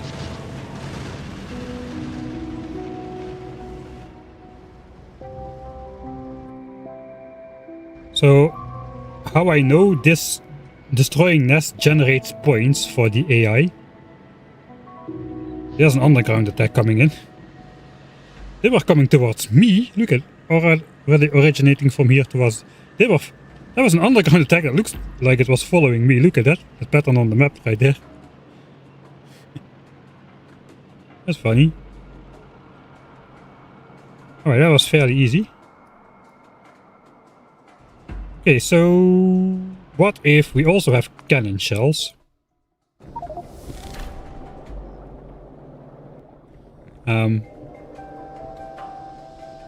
Let's try both of them. Because we can make both of them.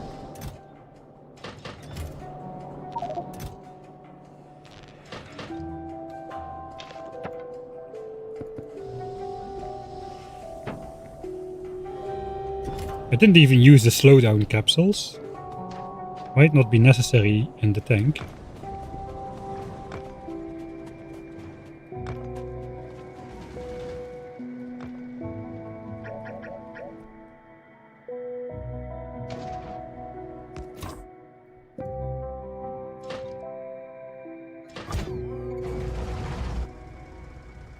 Alright, so these guys have 1k physical damage and 100 explosion damage.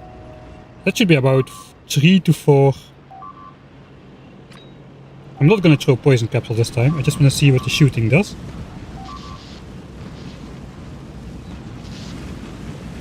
It's pretty hard to see. It does do a lot of damage to the nest, so it's possible to grind them down, I suppose.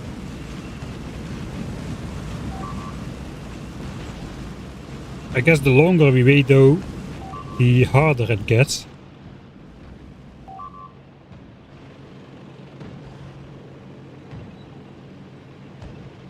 It doesn't do too much to the biters behind us. Okay, let's see if we can take something like this. We got cliffs here, that's a little bit of a problem. These are immune to poison. So we can throw, but that doesn't help. Okay, that electric damage, the tank doesn't like that, that's for sure.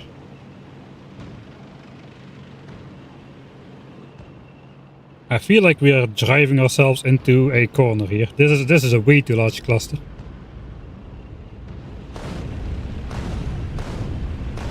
Okay, the tank is dead, and so am I.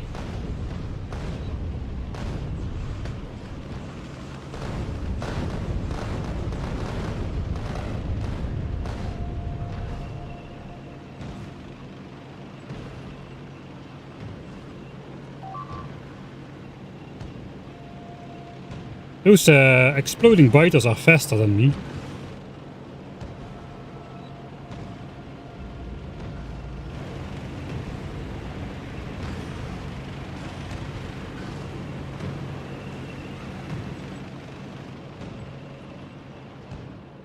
I lost my bearing. I have no idea where I am anymore. Alright. Looks like a tank just blew up right there.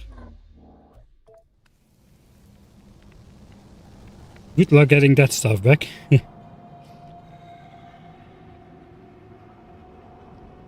Alright.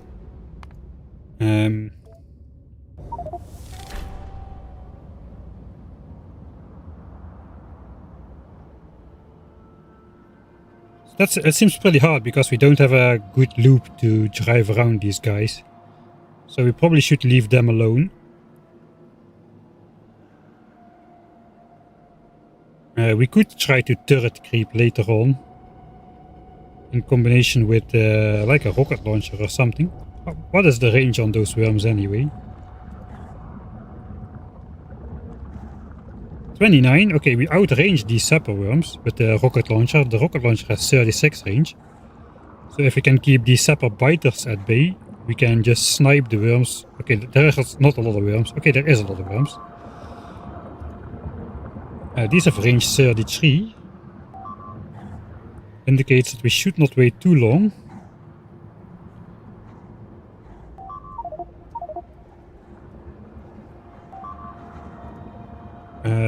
Okay, the fireworms have range 43, so it kind of depends per faction what the range is.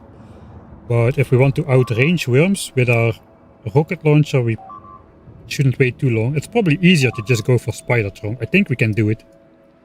Spidertron beeline and just a rampage.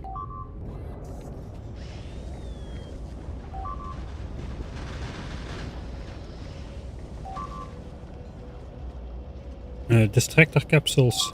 Yeah, we could. We should use all those weapons to our availability.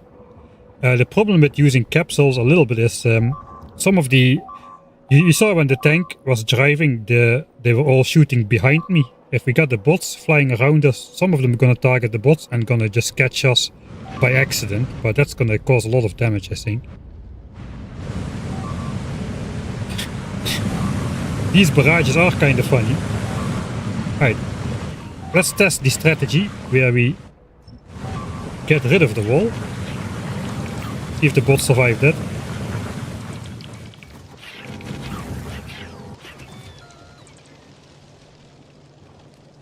So why do the bots not take damage from the fire there?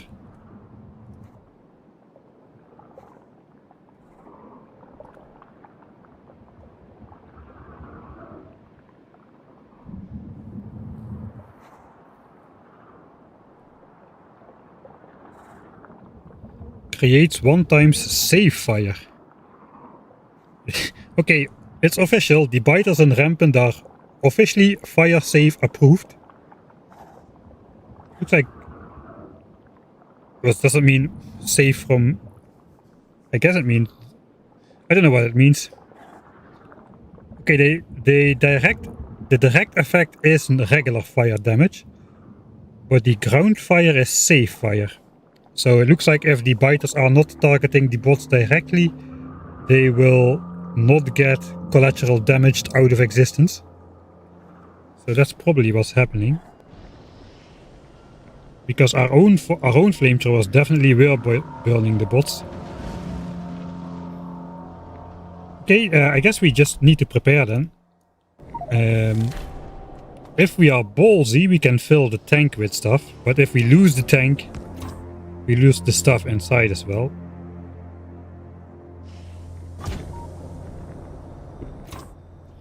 What does it take to make cannon shells? I hardly ever make those.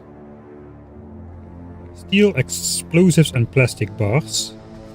We got plastics and a little bit of steel. We don't have any explosives, but that shouldn't be too hard. We don't need to make that many, they were pretty slow in shooting speed. Is that physical shooting speed? I guess that's physical shooting speed. Okay, we need to shooting speed 5 before we get a benefit for the tank, so I don't think we're gonna start that. Again, it's a doubling though. Double shooting speed. And double damage with the first damage upgrade that matters for the tank. I think though it was alright. I don't even think we need the damage upgrade really. The damage was alright.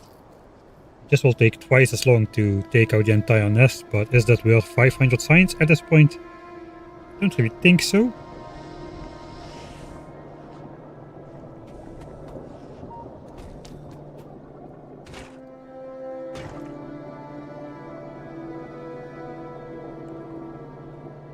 Right, so then what? How much sulfuric acid? I'm just thinking about how much sulfuric acid does it take to mine uranium? 1 sulfuric acid per mining operation. Is there a mining time? Mining time 200%. So we're gonna be mining 1/4 of an ore per second. Because the default speed is half. I think the mining productivity is still for free. It doesn't require extra resources or whatever. It changes nothing.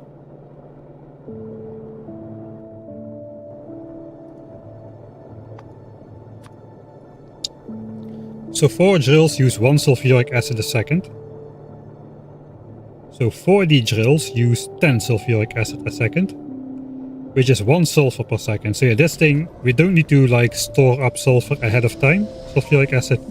It will just create enough on demand. There's no way 40 mining drills fit on that anyway. So sure.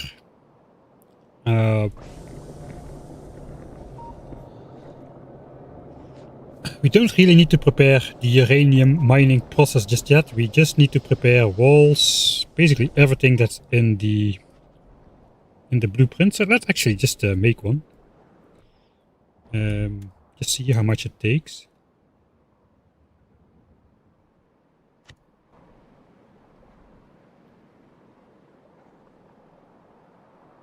So I guess we need 4 of... No, this is the wrong one. We have laser low at the moment.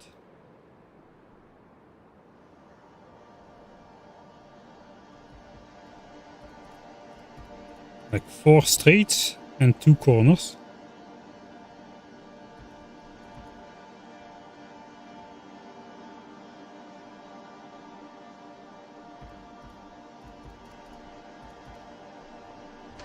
So if we make a blueprint off of this,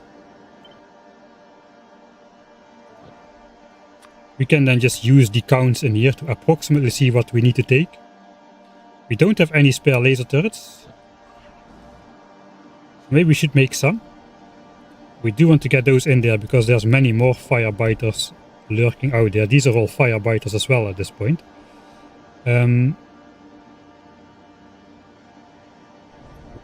It does seem like we can carry all of that though. That doesn't look like too much stuff. 1,000 walls, a couple stacks of all the rest, so fairly easy. Alright, let's go for that then. We first need to make more laser turrets. That's going to be the main thing. We never finished doing the entire wall here. I think we don't really need to.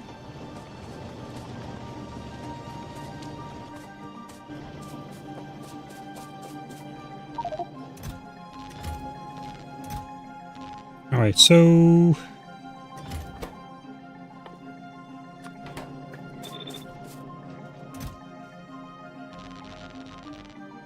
600 should make 50 laser darts, right?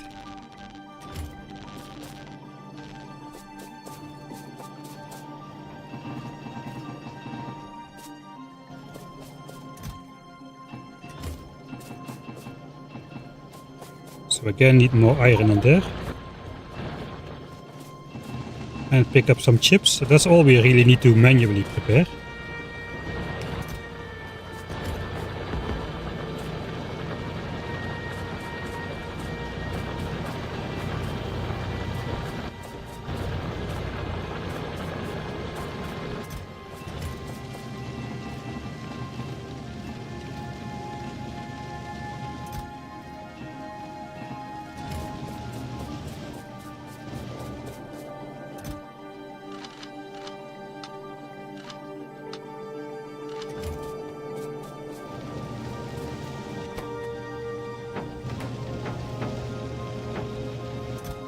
To make a second tank, probably not.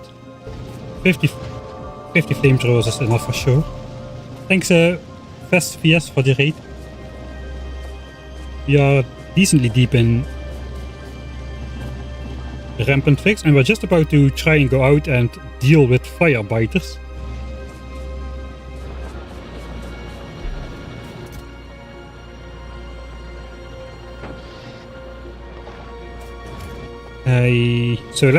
I need to clear my inventory because we need to carry the things we need and those things only. So let's get rid of some of the excesses. We need more belts, some undergrounds.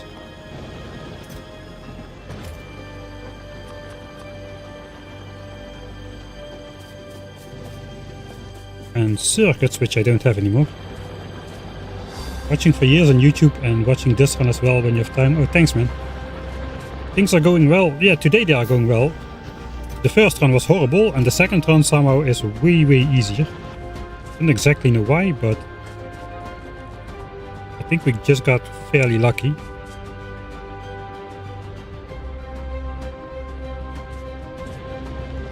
Alright, so I got one tank.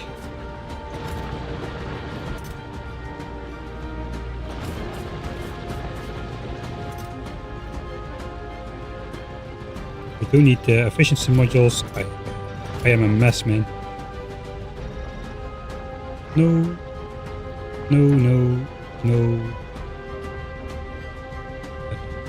I guess we take the pots and some repair packs to repair the tank, if we can. Power lines, yes. Let's put the blueprint on the bar. Okay, there's 1000 walls and 250 belts. We have that. 128 red inserters. Hey, we got a mole. We're gonna use the mole for the first time this playthrough. Believe it or not. Mole. I have finally experienced the power of the mole. And I don't like it.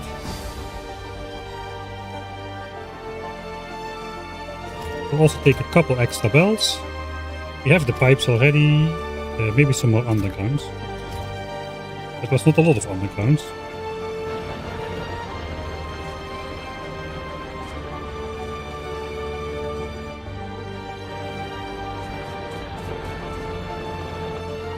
We really should keep mining copper. I don't really have time to automate it fully.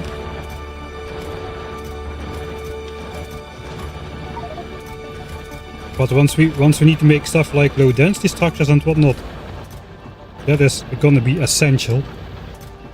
That we have this extra copper to feed out. The same is true for coal, I suppose. I still haven't switched to smelting on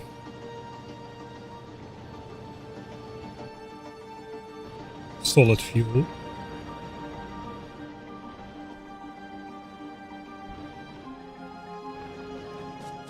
Oh boy. Okay, get the walls. Get the gun turrets. 128 gun turrets, quite a bit.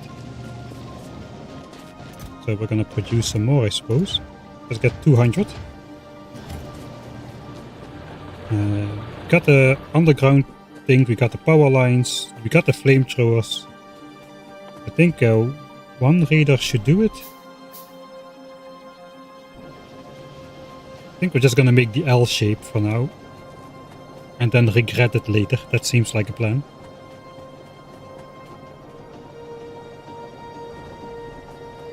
I was here for the walls. My mind is like a porous sift or something. Alright. Walls.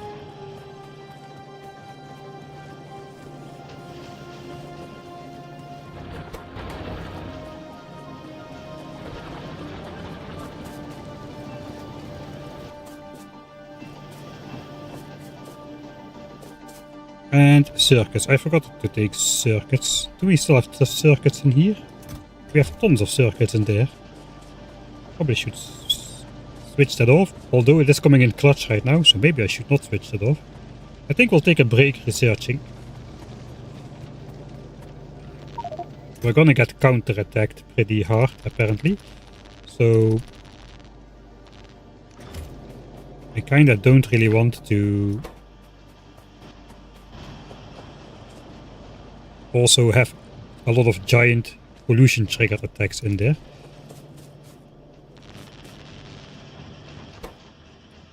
$600 batteries, 50 laser turrets. We needed 70. So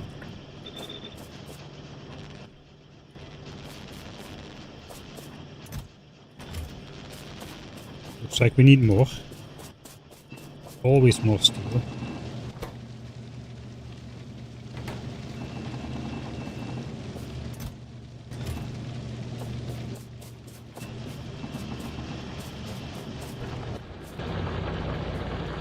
Okay, this is the stuff we need to take.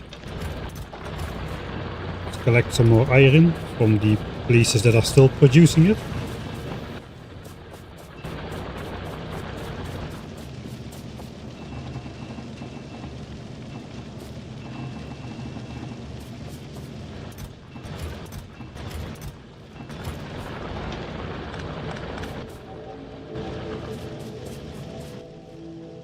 I think we got everything then, except for the laser turrets. We can fill those in later, I suppose.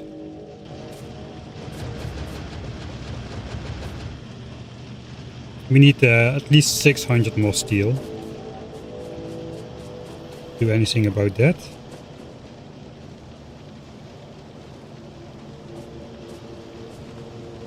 Maybe we should stop making laser turrets. Sorry, flamethrower turrets, because we've got more than plenty. And then just stash some steel in here so we can finish the laser turrets, which we don't have. Right, we'll get rid of some of the garbage still. Let's actually bring some wood over to the mall. Batteries. Don't think we'll need them. And we should take a little bit of iron.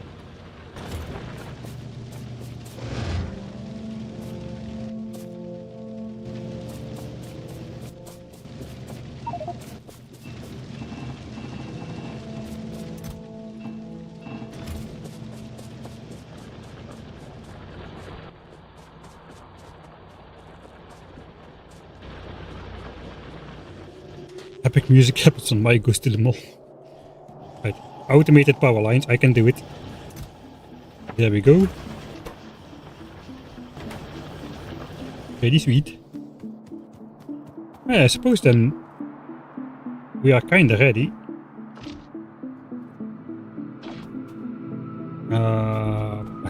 I think we're gonna probably hand build.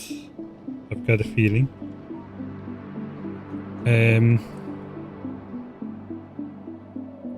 We should probably start building from this side. I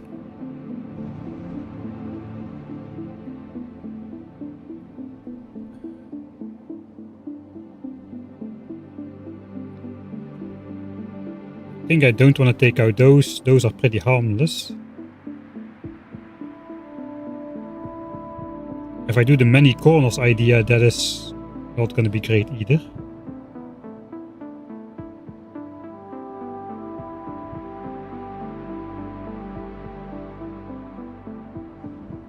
I don't know what to do.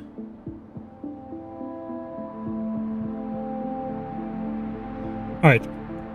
This is new territory. We're just gonna... Let's go tank him. Tank him really. Prepped.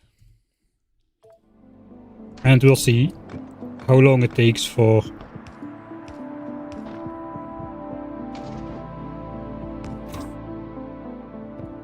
the biters to come to expand back. I don't have any, like, maybe I should have automated a couple of these. Maybe I should. Let's just go.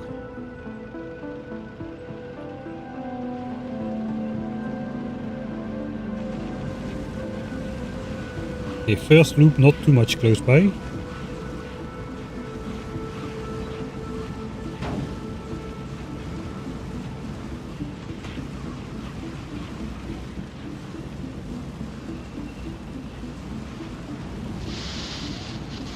Alright, I forgot the biters, they don't like that electrical damage too much. Okay, now we just wait for the poison to do its work. Looks like the fire biters have already perished in there. Let's just go chill out here for a bit. Okay, maybe just ram the rest of it, since the...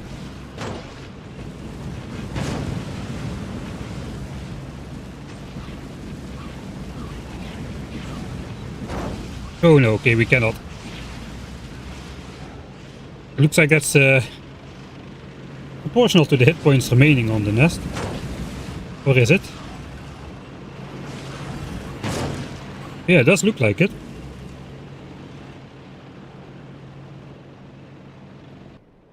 That's all of it gone. Well, that was easy. And it looked like, what, 60 poison capsules or something?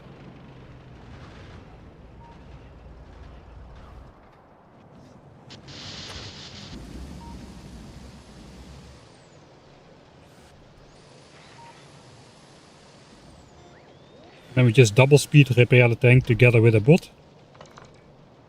Call it good. Okay, so battle easy.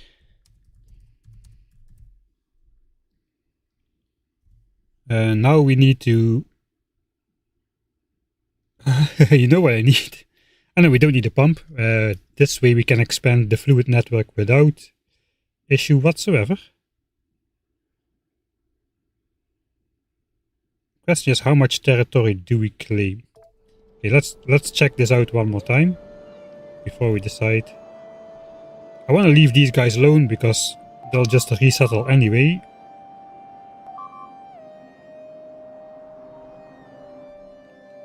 I made the counts of stuff to take on these blueprints. I guess we'll just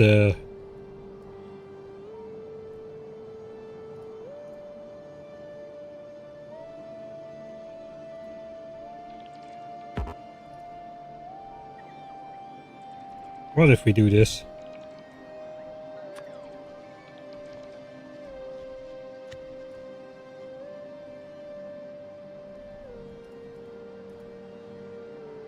I suppose the inside corners don't really need a lot of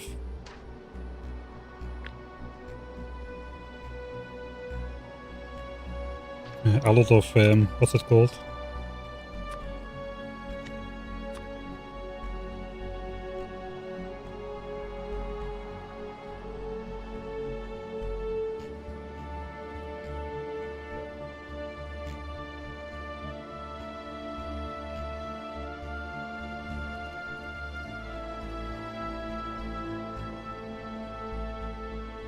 Okay, let's select, no, we need to just make a new blueprint.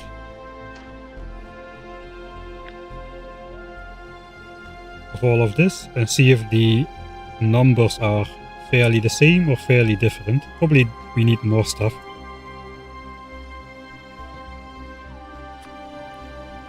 Alright, let's quickly go inside before we get roasted.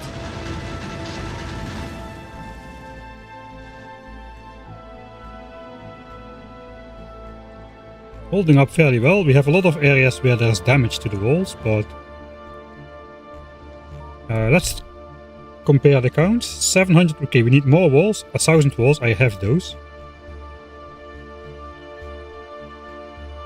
500 bells, check. 4 stacks of gun turrets and arms, check. 120 underground pipes. Not quite check.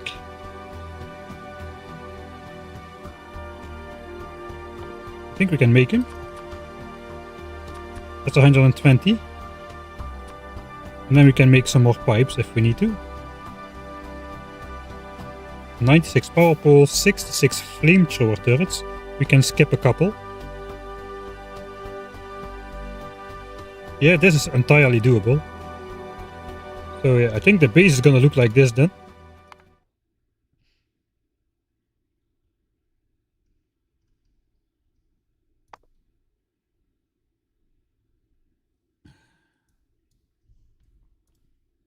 Just gonna zoom out all the way. That's how the base is gonna look like. That is the shape of the base.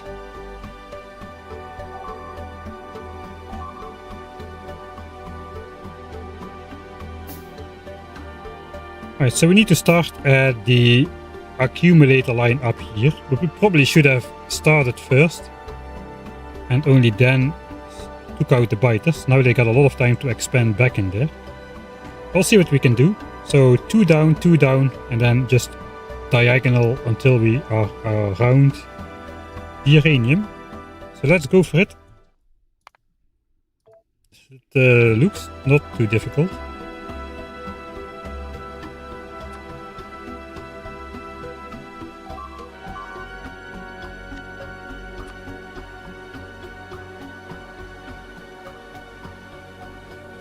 Okay, so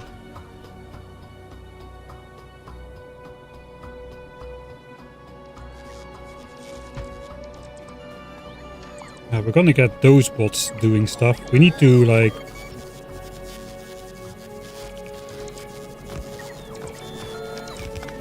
do the splitter for the ammo, and we need to somehow connect the flamethrower fire.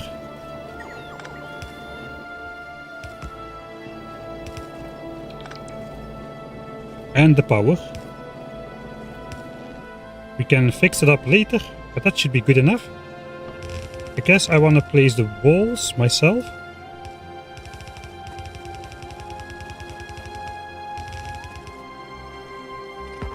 It is a little bit dangerous. Let's just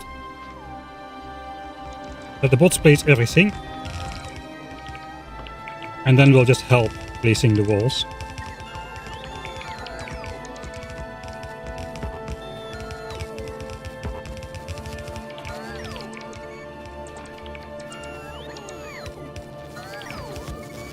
Alright, and as soon as those bots will stop trying to help me, stuff will actually get connected.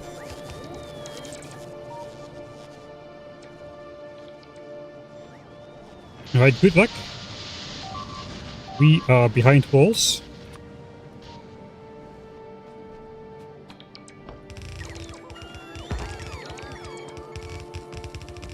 Okay, we are out here in like exposed terrain, so I'm not gonna be messing around too much. Wait.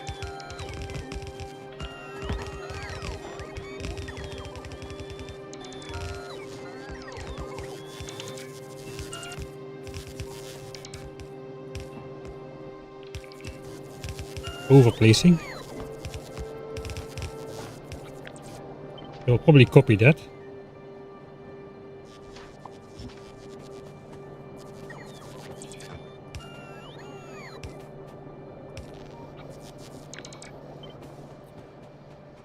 Now we can just hook that up. I guess this is the moment to use the chunk grid, so we don't need to do this all the time.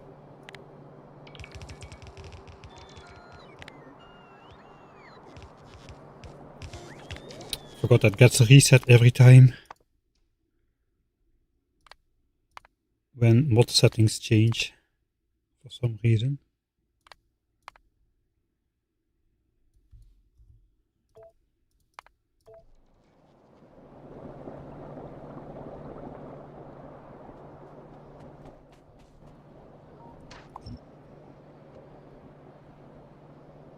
Okay, so this area is not gonna have bot coverage.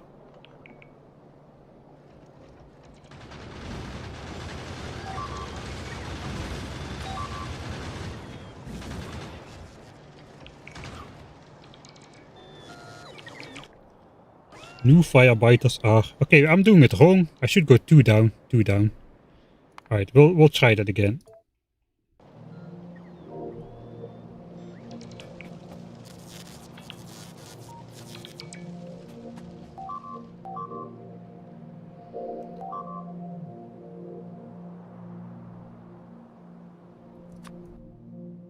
This is probably gonna go worse because I got left alone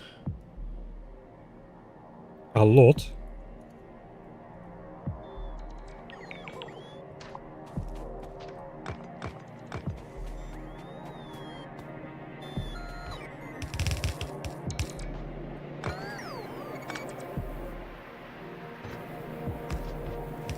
Yeah, that's... We don't output priority.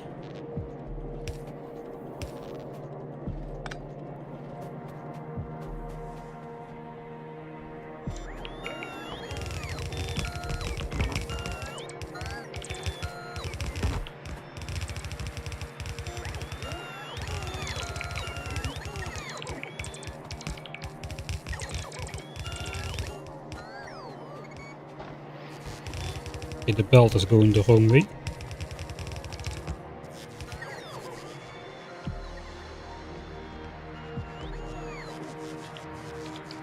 Right, so now again we need to make that connection.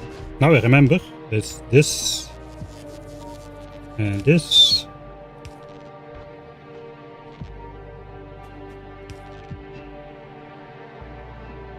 Okay, I don't remember. Let's switch off the roboport. We can then flip it.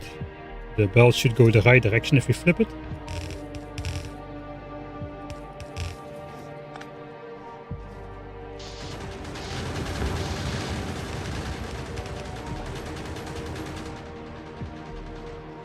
That takes a while.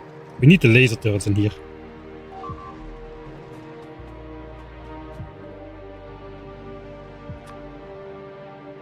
I think laser low should have everything.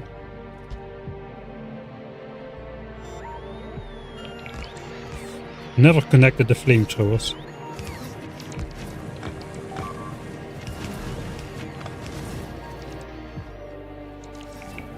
Like I said, this is gonna go worse now, so sucks to be me.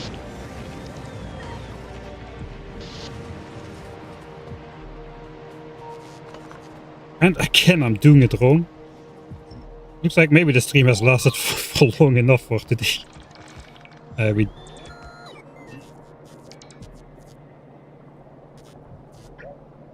do want to check this out still. Let's at least complete this section before we deconstruct it.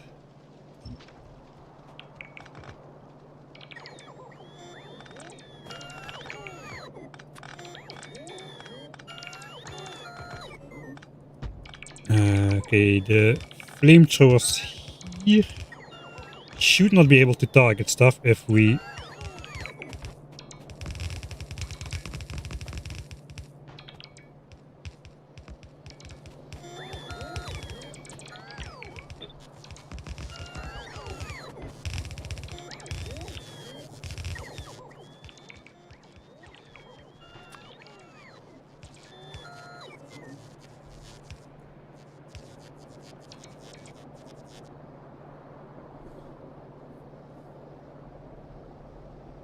Why is everything misaligned? Come on.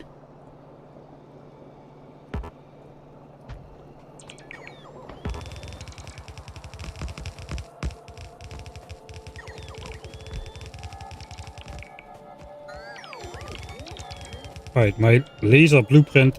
I need 2 blueprints. My laser blueprint doesn't have the stuff in there. I'll just use copy paste tool in that case. A big sapper attack coming in. Double attack.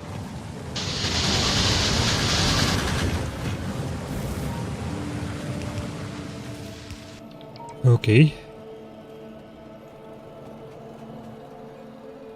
Again, we go down.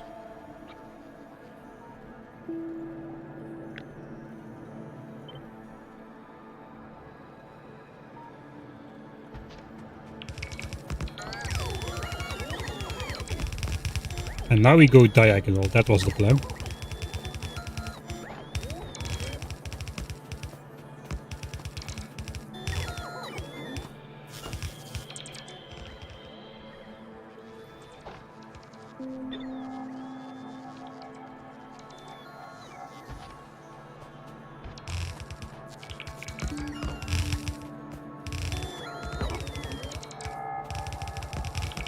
I have a feeling I could die in an instant.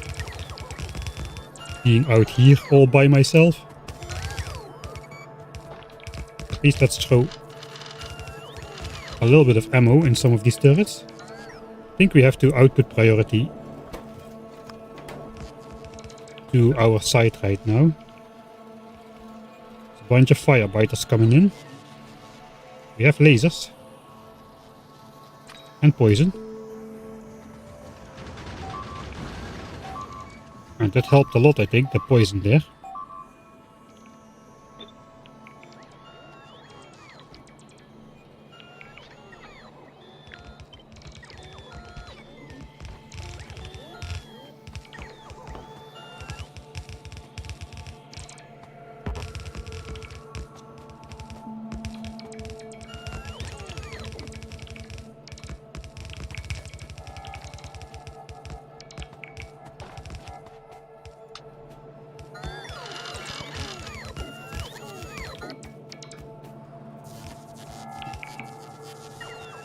Okay, why are all the flamethrower turrets blinking?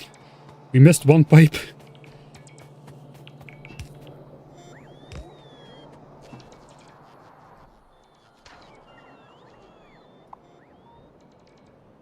Okay.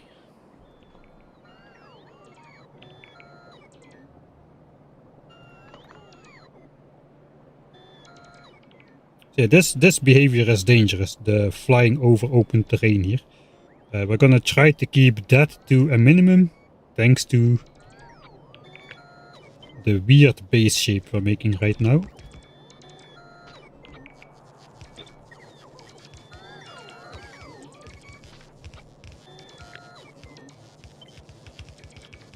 I think my personal armor is out of power now. That's not great.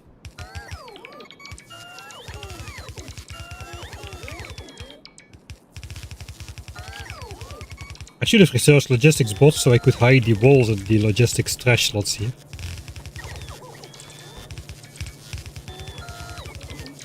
This might get zapped in a little bit of an instance.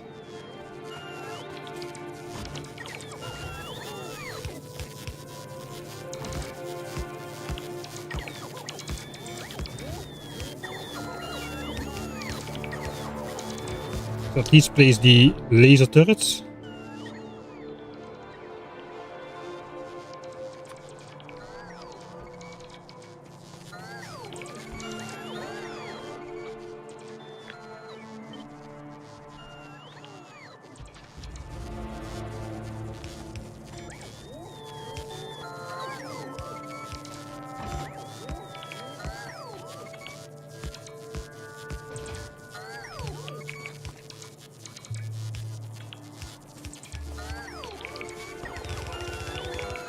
Don't even want to look what's coming.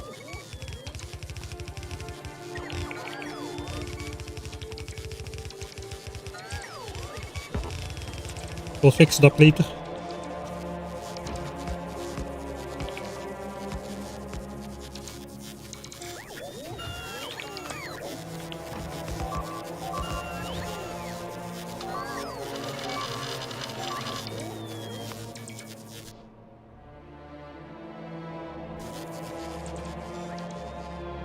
Okay, those were electric biters.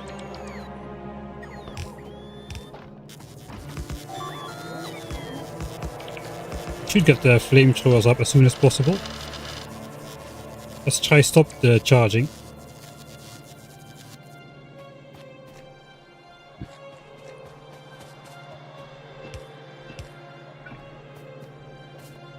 We're out of underground. I forgot that I was supposed to make those.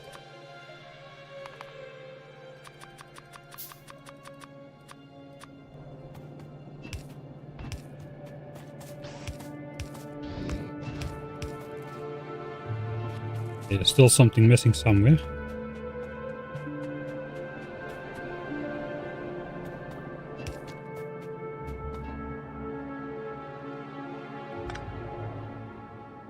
No! It is too far. It's okay. We have some oil in here.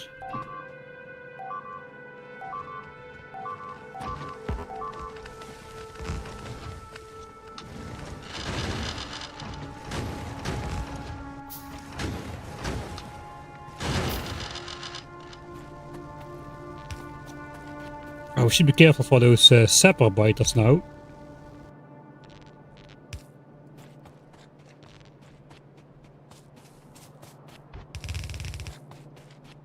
Oh, come on, get the belt.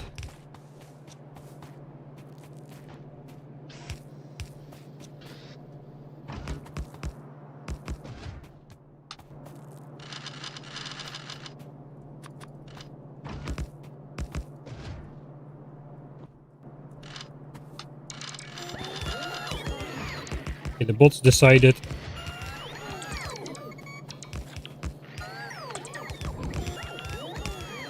they have had enough rest. That's good, we can try to keep them busy.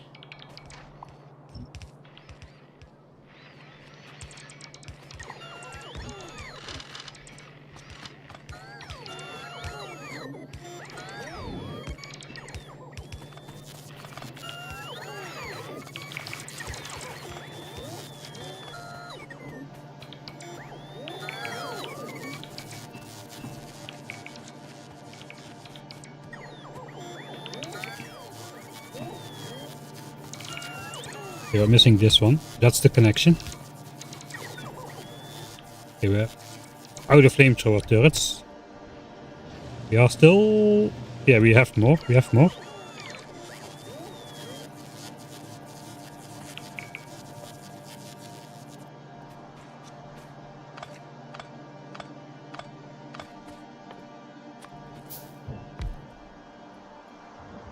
At least we can see something now.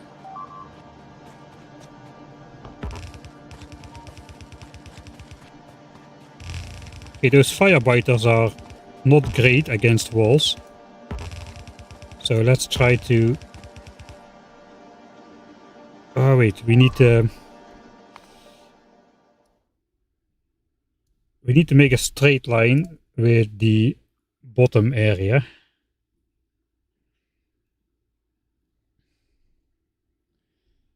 We will need to retreat this wall a little bit so the pipe limit is not overshot. Similar to this southern wall here.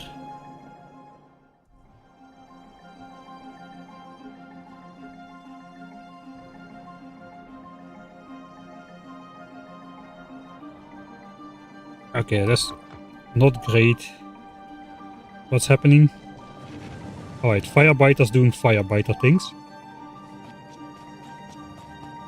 I messed this up. This should be in line with this.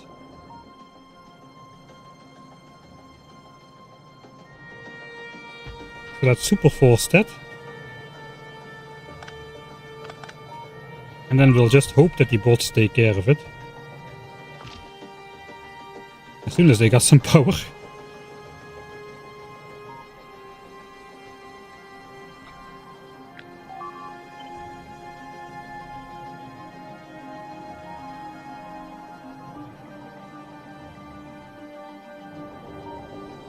There's one tile off. Or it's... no, it's not. Alright.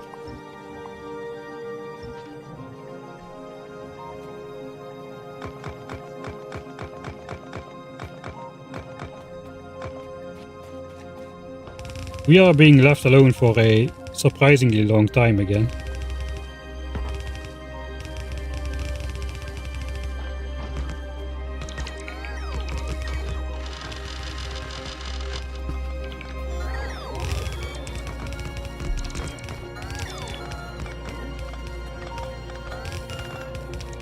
We'll clean up the mess.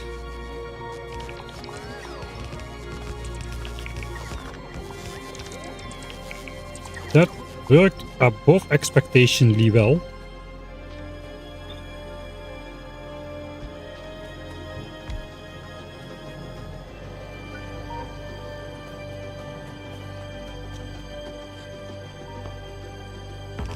It's still not in the right place though. We need to also bring it in. Oh boy.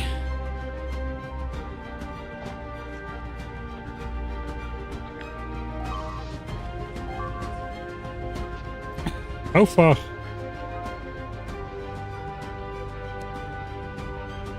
Okay, something has been... How far are we overshooting it? 20 tiles.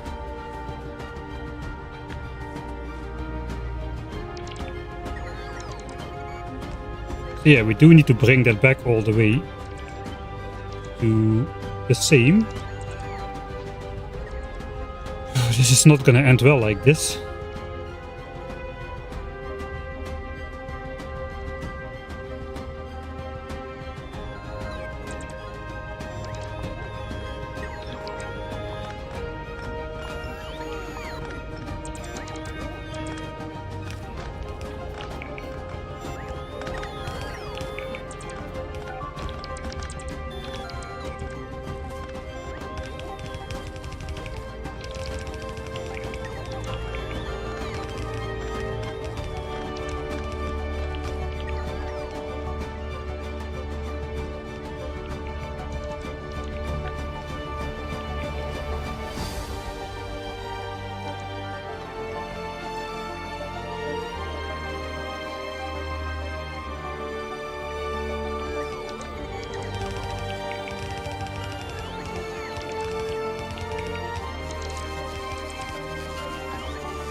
Alright, bots have had it again.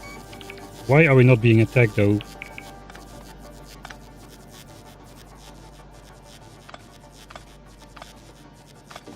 Let's grab at least the expensive laser turrets. Since those don't work without power, the rest will. Okay, there we go.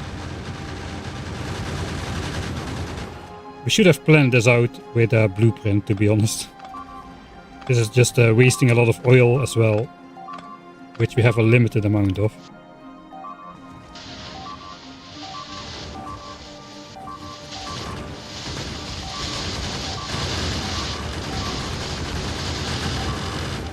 Okay, they can have the walls there. Okay, now we're getting attacked again.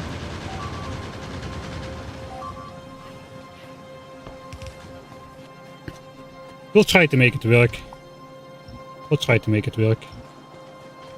It's not too bad. Copyright trademark. Let's get rid of the super corner flamethrowers because I don't have enough. And those are not part of the oil network.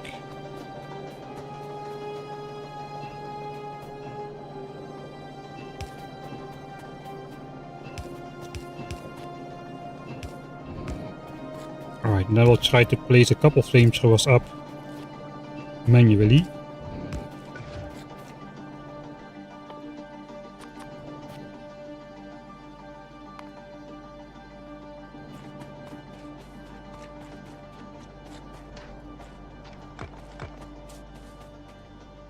I need underground pipes.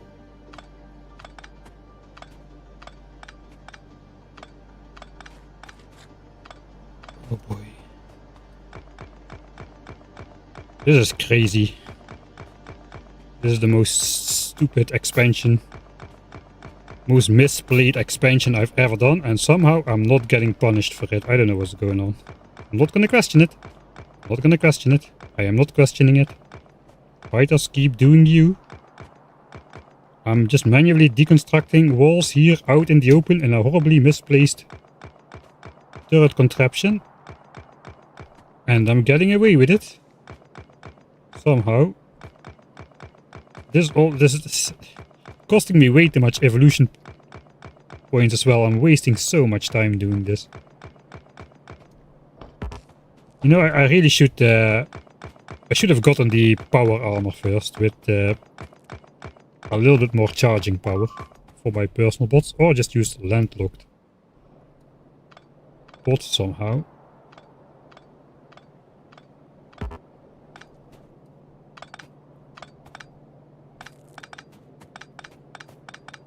But yeah, we're gonna keep the progress as is, like this.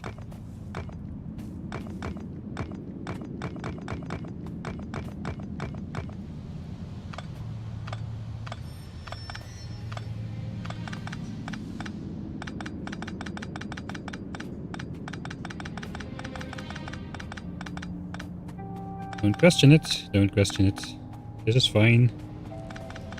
Nothing out of the ordinary. Just building and deconstructing as players do.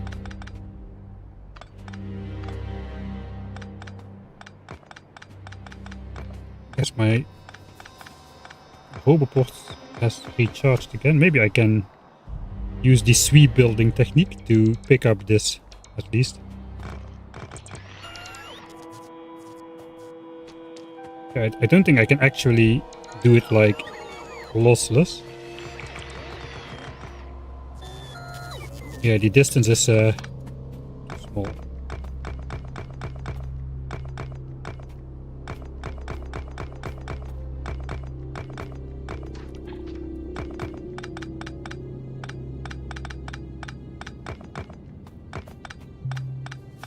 Okay, we saved everything outside of the wall.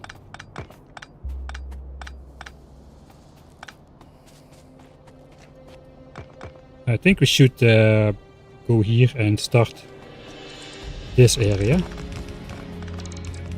I don't know how that went well, but it did.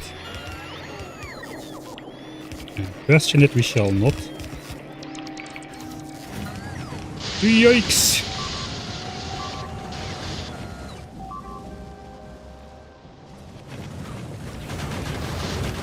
Let's power that. Seems like a good idea. Looks like they attack in like waves or something.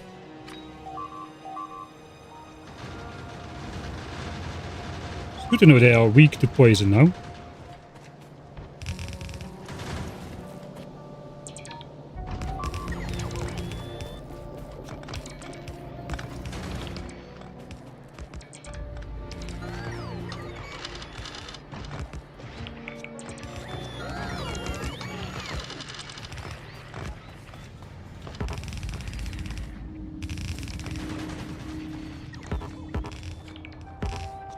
Okay, there's no ammo in there.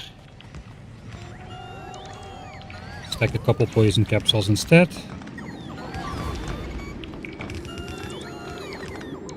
Oh, okay, that was not bots. Not bots.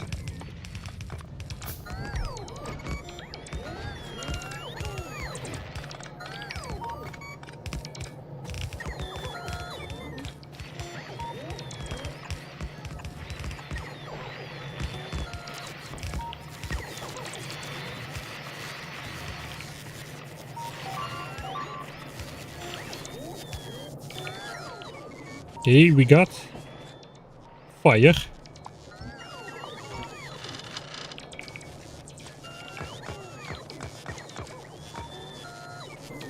I used up the bot's power again, but somehow it's working.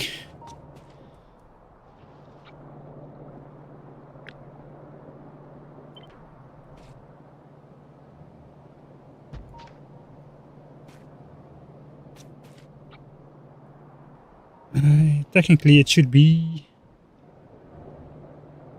this side, which is copied, I suppose.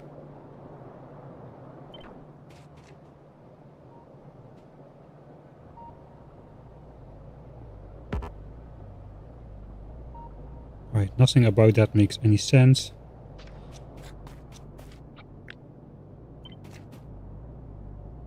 I hate this.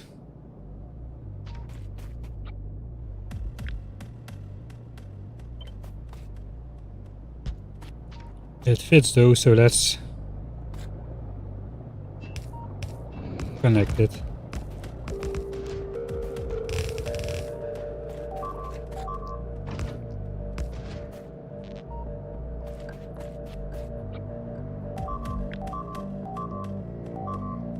Don't pay attention.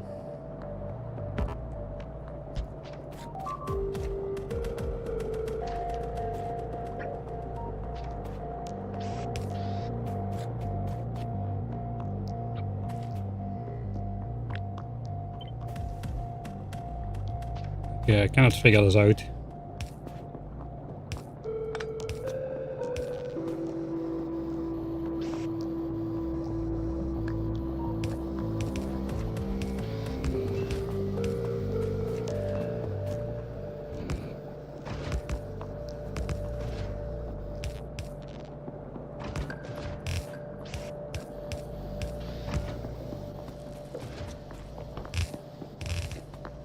Alright, that was the most...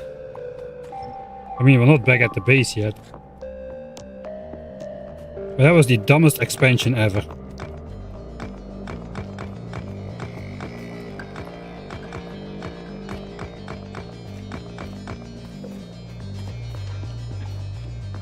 I just wanted to bring that to a good end, at least.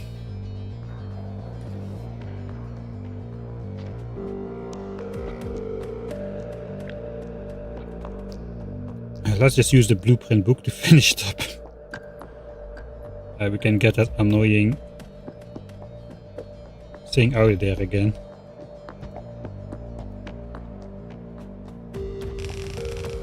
Okay, before we switch on the bots, we shall first place the easy stuff.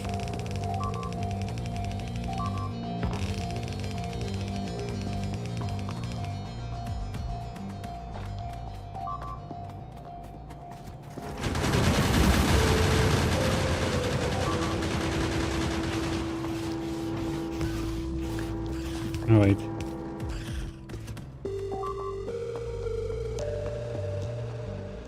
Fair enough. I think we're safe. I think that's going to be end of stream save. It's we have achieved our goals. We are 8 hours in now. 50% evolution. We got those friendly neighbors absorbing the pollution so it doesn't reach the more dangerous biters, although these seem to be fast biters now, which are also not extremely dangerous. We've got some regenerative ones here. The sappers are still there. But these are still electric, which kinda sucks because they do a lot of damage. They are not that dangerous, but they do a lot of chip damage, so we have to continuously go fix stuff up, just like the sappers. The regeneratives, they just die to fire really easy, so that's good. Okay, so now we got this fire hive outside of all. We could just like also poison capsule these two, just to finish it off. Let's just go and... Okay, wait, we are under attack here now.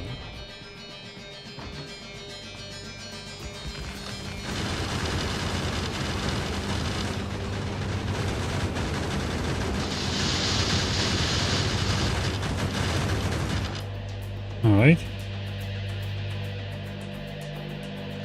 Just for fun, let's do another tank battle thing.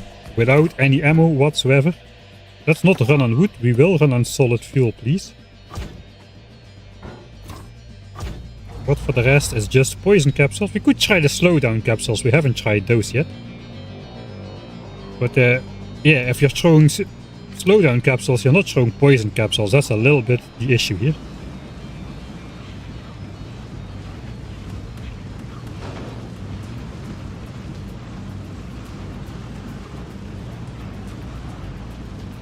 Alright. Loop 1 complete. But there's nothing to slow down. Oh, that is a lot of slowdown. Can the worms be slowed down? Yikes, cliff edge. Do they fire more slowly? No, it doesn't really do much. I think poison is the way to go.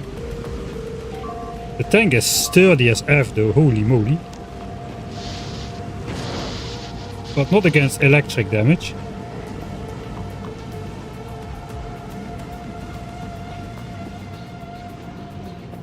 They have mutated on the fly, look at that. They were electric biters, no? Did they just mutate in front of my eyes to those purple guys? I think that happened. I will have to watch that back, but it...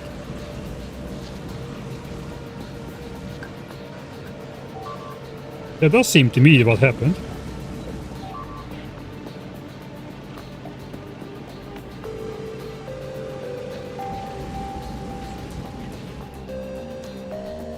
Alright.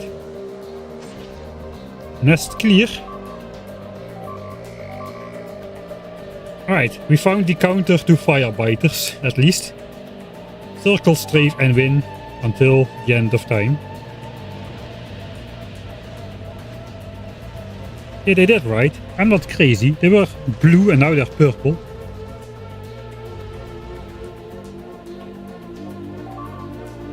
Alright, so we did bring this to a good end. Before the next stream, I'm just going to make a nice blueprint, maybe even a diagonal wall, because that's nice.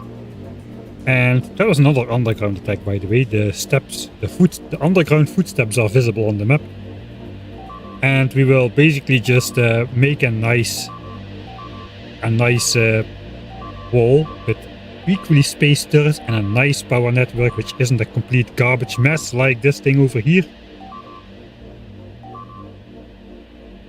And the only thing missing really is like a roboport or two to connect everything. I think it should go up fairly well though. As long as we don't run out of power or whatever. I guess I'll also have a go at calculating the copper requirements and whatnot for... We could do this right now. Let's just do it right now to end. Let's have the soothing stuff of sound breaking in the background. I'll just go over here. We'll research something.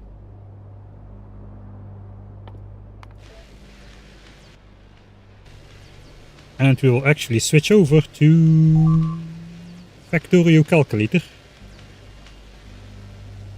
There we go. So here we can see the base of the base. Basically 45 SPM, red, green and blue. All for the low cost of, believe it or not, exactly half belt of copper. And almost exactly 1 belt of iron. So that was the base. That was the foundation of the base, basically. I have 1 belt of iron coming in and distributed to science when we want to research and to ammo when we needed the defense. So that worked decently well. And now we got more iron, so that's good. We also in higher tech area now. So basically what we want to know, we need purple science as well. We need 2800 purple science. Except we will use productivity modules in the labs, I suppose. But let's just use the raw numbers here. We also need probably around 5000 blue signs and green signs and red signs. Then the question is just how much resources is that in total? Looks like about 100,000 copper. 33k stone, that's as expected. That is what we are setting aside for purple signs. We also have a lot of bricks stored up. And 9,000 of those... Sorry, 18,000 of the 32,000 needs to go into bricks, so that's 9,000 bricks. We have those stashed in chests already, I think. Or most of them at least. So I guess the purple science endeavor will be a measured hand-feeding effort to not overproduce, since that's very expensive. And the other 3 science packs we've got automated. So from these numbers, it looks like it's possible to get to Spidertron. Let's check out purple science itself. So purple science itself is 54,000 copper to get to Spidertron. That means the other 40,000 or so, 50,000 is for the red, green and blue signs. We might need more than 5,000. We probably need more than 5,000. Let's be a little bit less generous. And we will also still need some military signs. But we have walls stored up for those already, so it don't really need to count that too much. We can basically make 1,000 military signs easily with the walls. Spidertron is military signs though, so let's put that there. And we'll just assume the rest of the walls will be spent. That means we're at a grand total of 135k copper. Iron doesn't matter, it's over 300k iron. But we've got a million patch and we need about 60k stone, 60k copper, including what we already have in chests. We still have that. Coal for sure. Apparently even if we are smelting... And I'm not sure those numbers are included. We also need 500,000 oil. I think we even have 500,000 oil already. So we are golden on everything. Let's quickly go back to the game. Check the patches. 148k left in the copper patch. Ooh boy. What did I say we need? 135. So probably we don't want the research tags we don't absolutely need. If they're expensive, like say physical damage 5. Not gonna get it. Let's see what do we need on the way to Spidertron still. We need some different background because that's absolutely unreadable.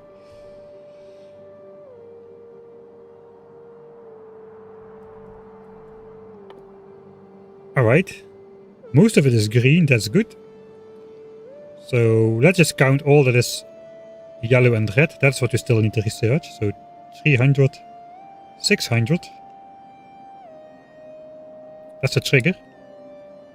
The nuclear power, oh, that's 800. So that's 14, 16, 17, 18, 19, 22, 23, 24. That's not blue. 25, 26.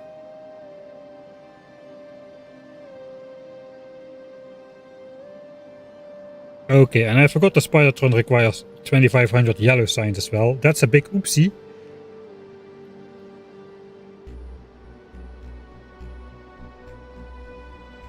So yeah, 5000 is about correct. So let's see what tags we would want more. 5000. Outside of the requirements, let's just go over them. No. Explosives would be nice, I suppose, to have stronger explosives a couple levels. Rocket damage only starts from the blue tag.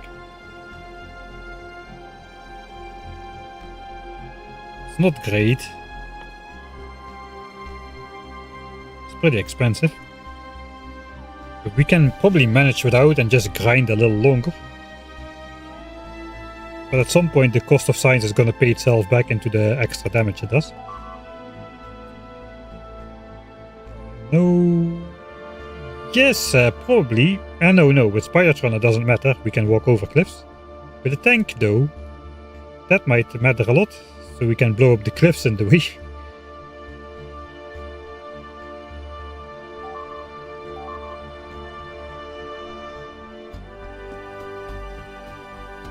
Rocket fuel perhaps, but no, not really.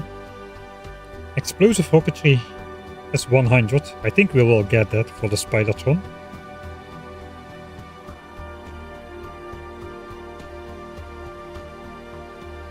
Maybe we should do more tank battles. The tank battles were pretty easy so far. And what is not sensitive to poison is going to be sensitive to the cannon shells. But the Sapper Biters have that super ranged attack, the instant electrical zap. The tank is pretty weak to that. Exoskeleton is required, we counted that. Probably battery Mark II for another 100, so it's just a couple hundred extra, it appears. Personal laser defense, we want the power armor is required, the power armor Mark II is not.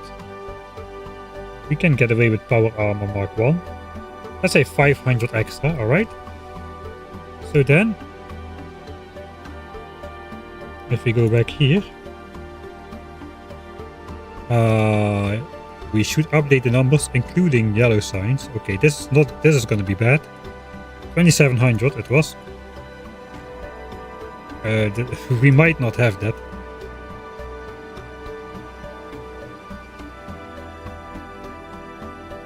It was only 5000 though, and 500 extra. Alright, and then we will deduce. Let's first look at the raw numbers, and if it's close, we'll deduct for mining productivity.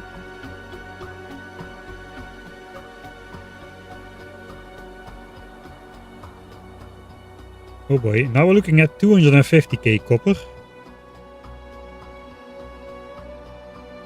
That is bad. 700k oil, okay, back to the game.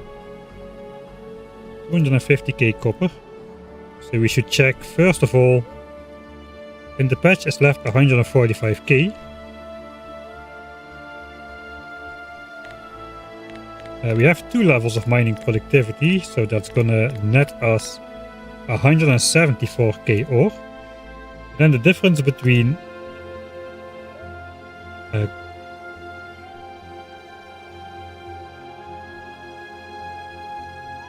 yeah, this is what we have in chests then. We have 72,000 copper sitting in chests, which we have been collecting already.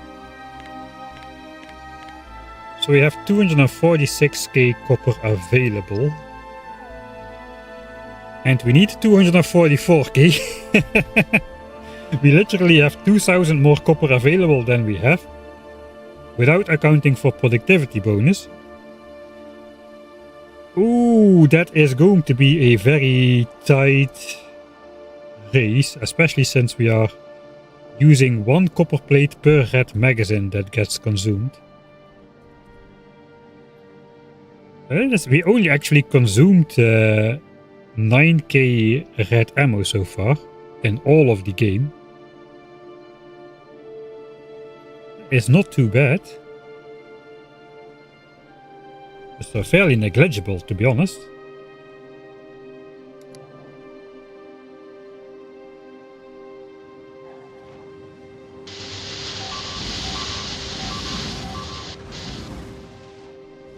If we can actually, we could set these inserters. And read ammunition.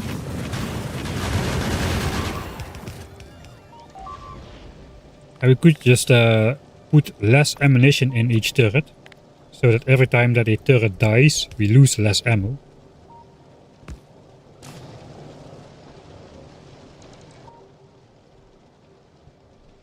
Because we have lost 40 gun turrets so far. That is not too bad at all. That's not too bad at all. I guess that includes this debacle over here.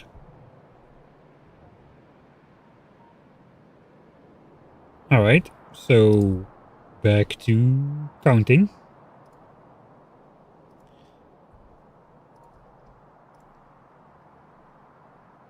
So if we account for productivity bonus, let's just go productivity mark 1. We can put, we will put productivity mark 2 in at least purple and yellow signs. Already the act of doing that should lower copper. It was 244, 224. Alright, so already we have a surplus of 26,000 instead of 20,000, which we can use for magazines and whatnot. We don't need that much more infrastructure to build the other science packs, and the infrastructure costs mostly iron anyway. If we then also assume 10% productivity in the labs, or maybe 8, we should deduct like 250 out of these values, what we need to produce. It looks like we're gonna do some exact calculations later on. But roughly, we can deduct 250 signs from each science pack. And like 500 from these.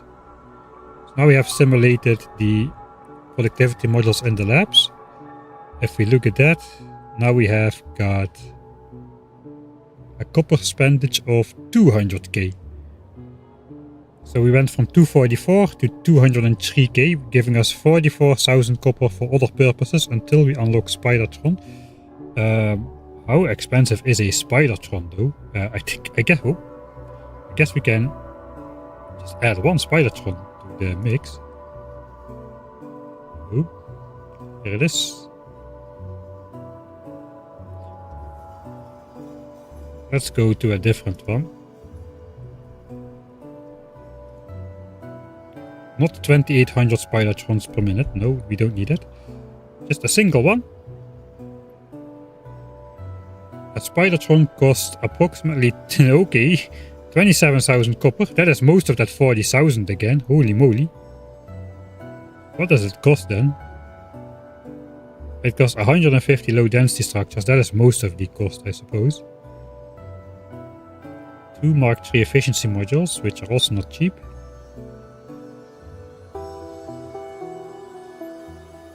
Two of those fission reactors, which are 400 blue chips and 100 blue low density structures extra.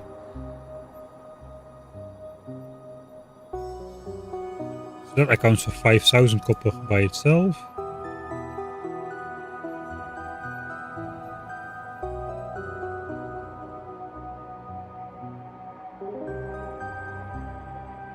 We will need to fish up Ben the fish.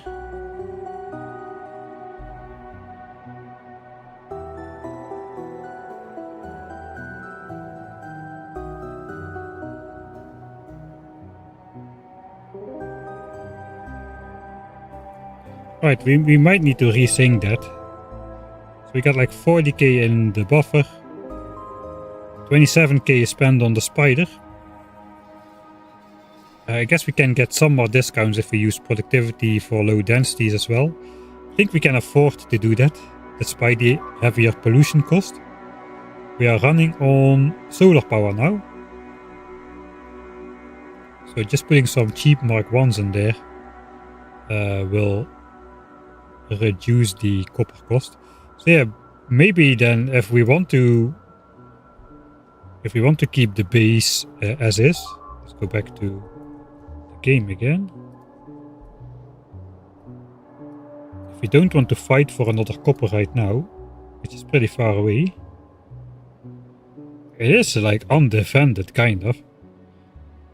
We could like make a sort of a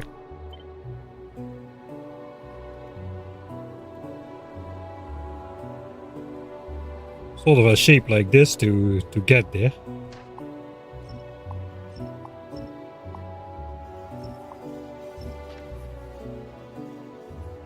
It would not even be too hard for the bots. We can do like a separate network in here. So it is possible to grab the extra copper. How is our oil reserves? Yeah, we do have enough oil for Spidertron almost already, and the production is not gonna stop. So oil wise we're okay. We don't even need to claim this extra oil right here.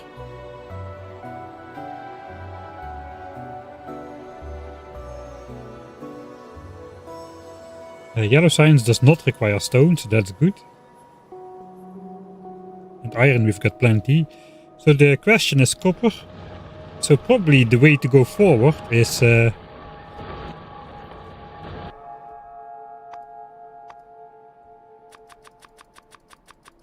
pollution bedanked. Could unlock beacons and use efficiency beacons to bring pollution back down. But we probably wanna for the first time in the history of Factorio, we're going to be focusing on saving copper instead of saving iron. Looks like these didn't have efficiency modules at all. So everything that uses copper, every step of the way save 8%. That should do us a lot of good in terms of being able to get to Spidertron. We got 7k iron left in the starter patch. I'm not gonna productivity module the mining drills. That's too much pollution. I think that will lead to too strong attacks. Or do I? Now it is 2 pollution. Now it is 10 pollution. Now it is 25 pollution. So basically we go from 2 pollution per minute to 25 pollution per minute in order to get not even 12% extra ore out of the ground. To get 10% extra copper out of the ground. So it's 14k extra copper if we productivity module all the drills. 14k is a lot though, if 14k is all that we are predicted to have left. But I think with the addition of the productivity modules and hopefully not overproducing too much other stuff, we might be able to just get it.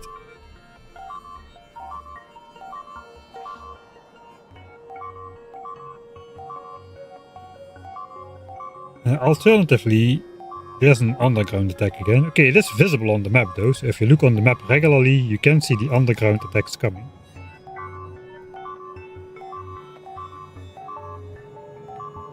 It says they're stopped by turrets. Do the turrets have to be loaded? Ah yeah, the laser turrets are working.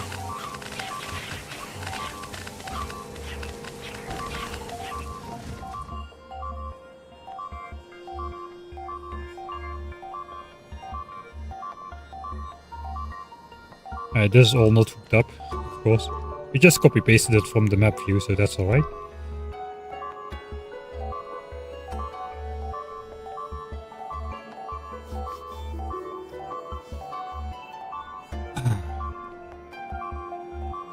I mean, if we claim a larger area, we're not gonna have enough stone, so we will need to claim the stone as well.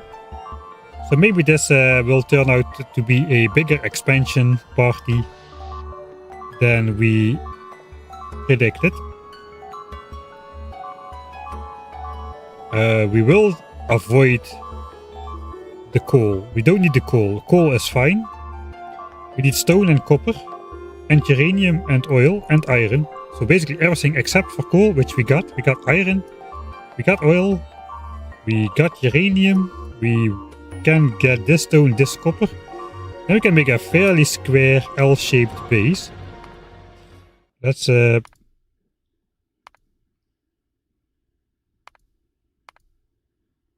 to here. From before we did the expansion.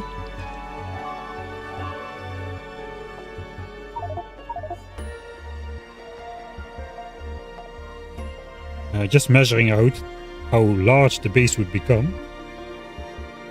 Okay, at least we can stop with this stupid offset from the chunk defenses. If we are going to be having a larger base anyway. So I can stop obsessing about that part. We will need to...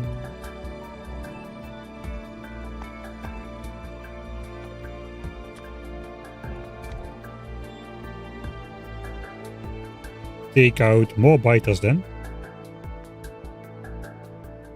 These wasp biters. I guess with the tank it should be alright. We're gonna find it out next time. I'm not going to try this ahead of time. Or should we? No, we probably shouldn't. Alright, so let's check out the... once more the chunk defense. Move the stuff back into the chunk as it should be.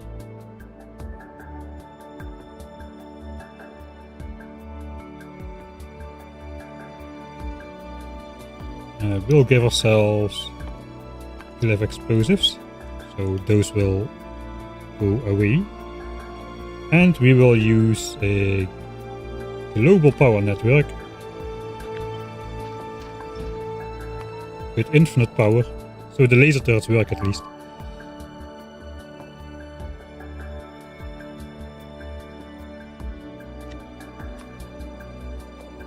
Alright, so we will need to expand around the stone patch.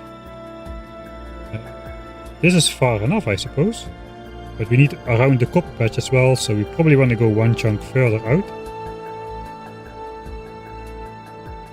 We might just be able to claim this water instead. There's not really much else. These guys are there though, so maybe we do this.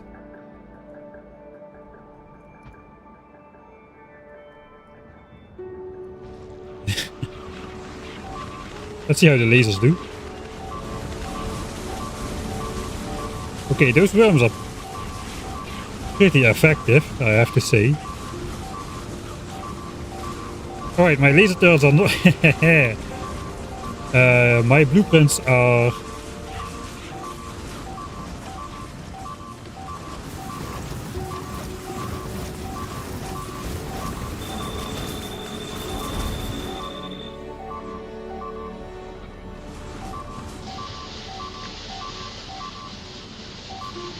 ignoring the nests as well, and the worms. But they are getting distracted by those wasps. Wasp drone, yeah, that's basically distractor bots for the nests. We are not even shooting at a single nest, so I will have to manually target priority the worms, or just use laser turrets with... man, those things die fast. Okay, we're just measuring the base. Mike, come on. Just measure the base. It's a fairly large area.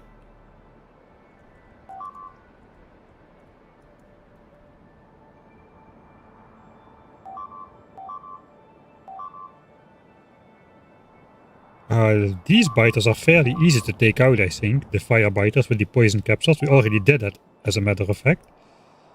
So we can just go back.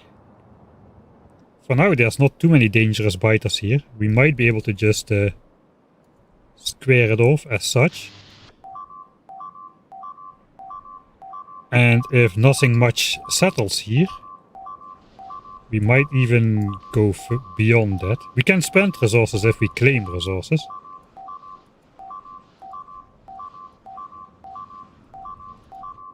Right.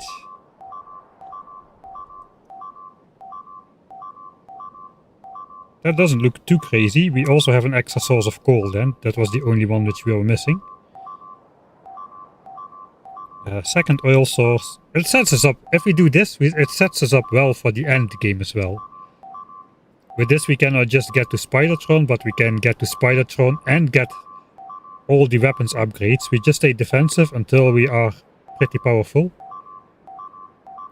I'm not sure about getting artillery. Artillery does seem to invoke, or at least it promises to invoke much heavier revenge attacks than just manually attacking does. Perhaps including underground biters that just pop up in your base. I don't know about that. People say it has happened to in Dosh's video, but I don't remember seeing it. I could have just missed it though. I'm not sidetracked, I'm end-tracked.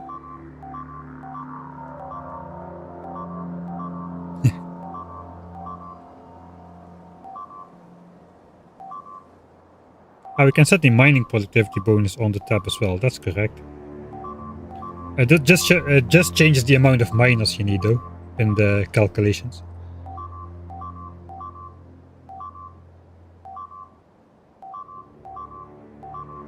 Explosive rockets and spiders are dangerous when they fire near walls. I wonder if one Spidertron is enough. I do know that Spidertrons, at least I think I checked that like 1.5 years ago. If I have it correct, Spidertrons are immune to their own explosive rockets, but not to the explosive rockets of other Spidertrons. That's a really weird distinction to make, but that means you cannot use a train of Spidertrons with explosive rockets like we did in the Ultimate DeathWorld challenge, because they'll blow each other up with the collateral damage.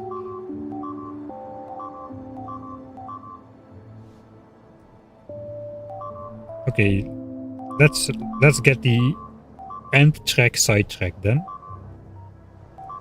I hate the map view. Right.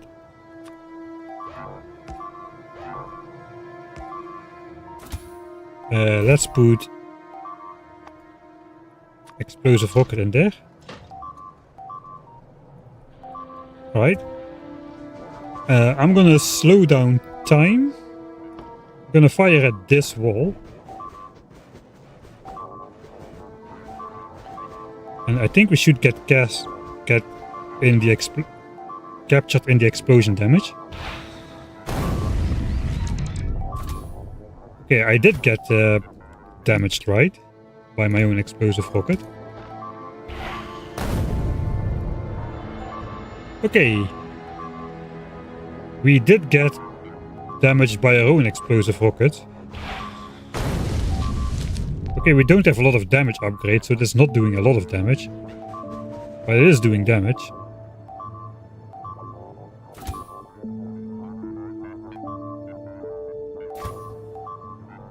I guess we have like 60% or so explosion resistance. Oh no. 20 flat and 75.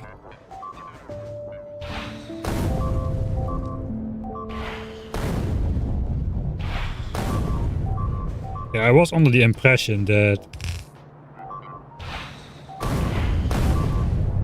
we were immune to our own explosive rockets. That either changed or I just remember that wrong. It doesn't really matter though, because I can control where I shoot with the spider. So I can make sure I do not shoot at myself by just aiming far away with the cursor. But Spidertrons that are following me are a different question. It doesn't look that overpowered yet, and we're not even at the end game level of biters yet.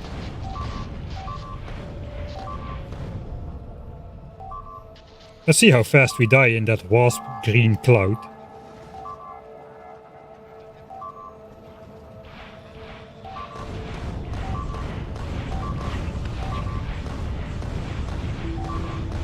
I guess if we get caught in that...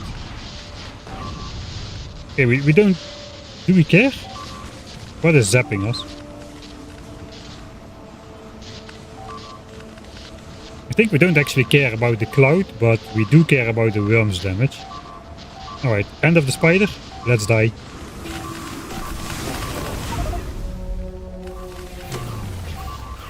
Alright. That's gonna be it for today. I think we're gonna go for the big... For a large tank battle. And try to capture the big area. There is not too many biter bases inside. And most of the biter bases that are inside are easy factions. For now. So we should take advantage of that before they evolve into, say, nuclear biters or something like that. I think this future of this playthrough is looking bright after today.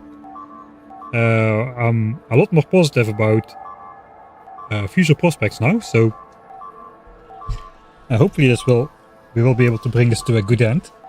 I'll be back next weekend, probably just Friday and Sunday. If something changes, I'll try to put it on the Discord, so if you want to be notified, push the relevant buttons, you know what to do.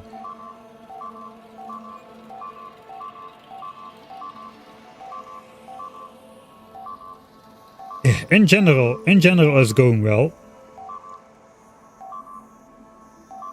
I do have a feeling that I would like to put the biters to a higher end evolution, but I'm not going to. We'll finish this playthrough as is. And if... we'll decide in the future. I want to... Yeah, I think we'll finish this playthrough as is. We can always change this later, I suppose, but I guess the early game is what is different. So, yeah, I don't feel like restarting from scratch again. Let's bring this one to an end first. And I think with the level 10 biter evolution, we'll try a playthrough at some point where we just try to build a rocket and escape. On default settings, or sorry, on pure DeathWorld settings without increased resources. With increased resources, I think just spawn oil close by and turtle up, launch rocket and win. Alright, that's all I got for today. Thanks everybody for hanging out. Auf Wiedersehen, auf Wiener Schnitzel. I'll see you all next week. Thanks for hanging out, and I'll see you next time.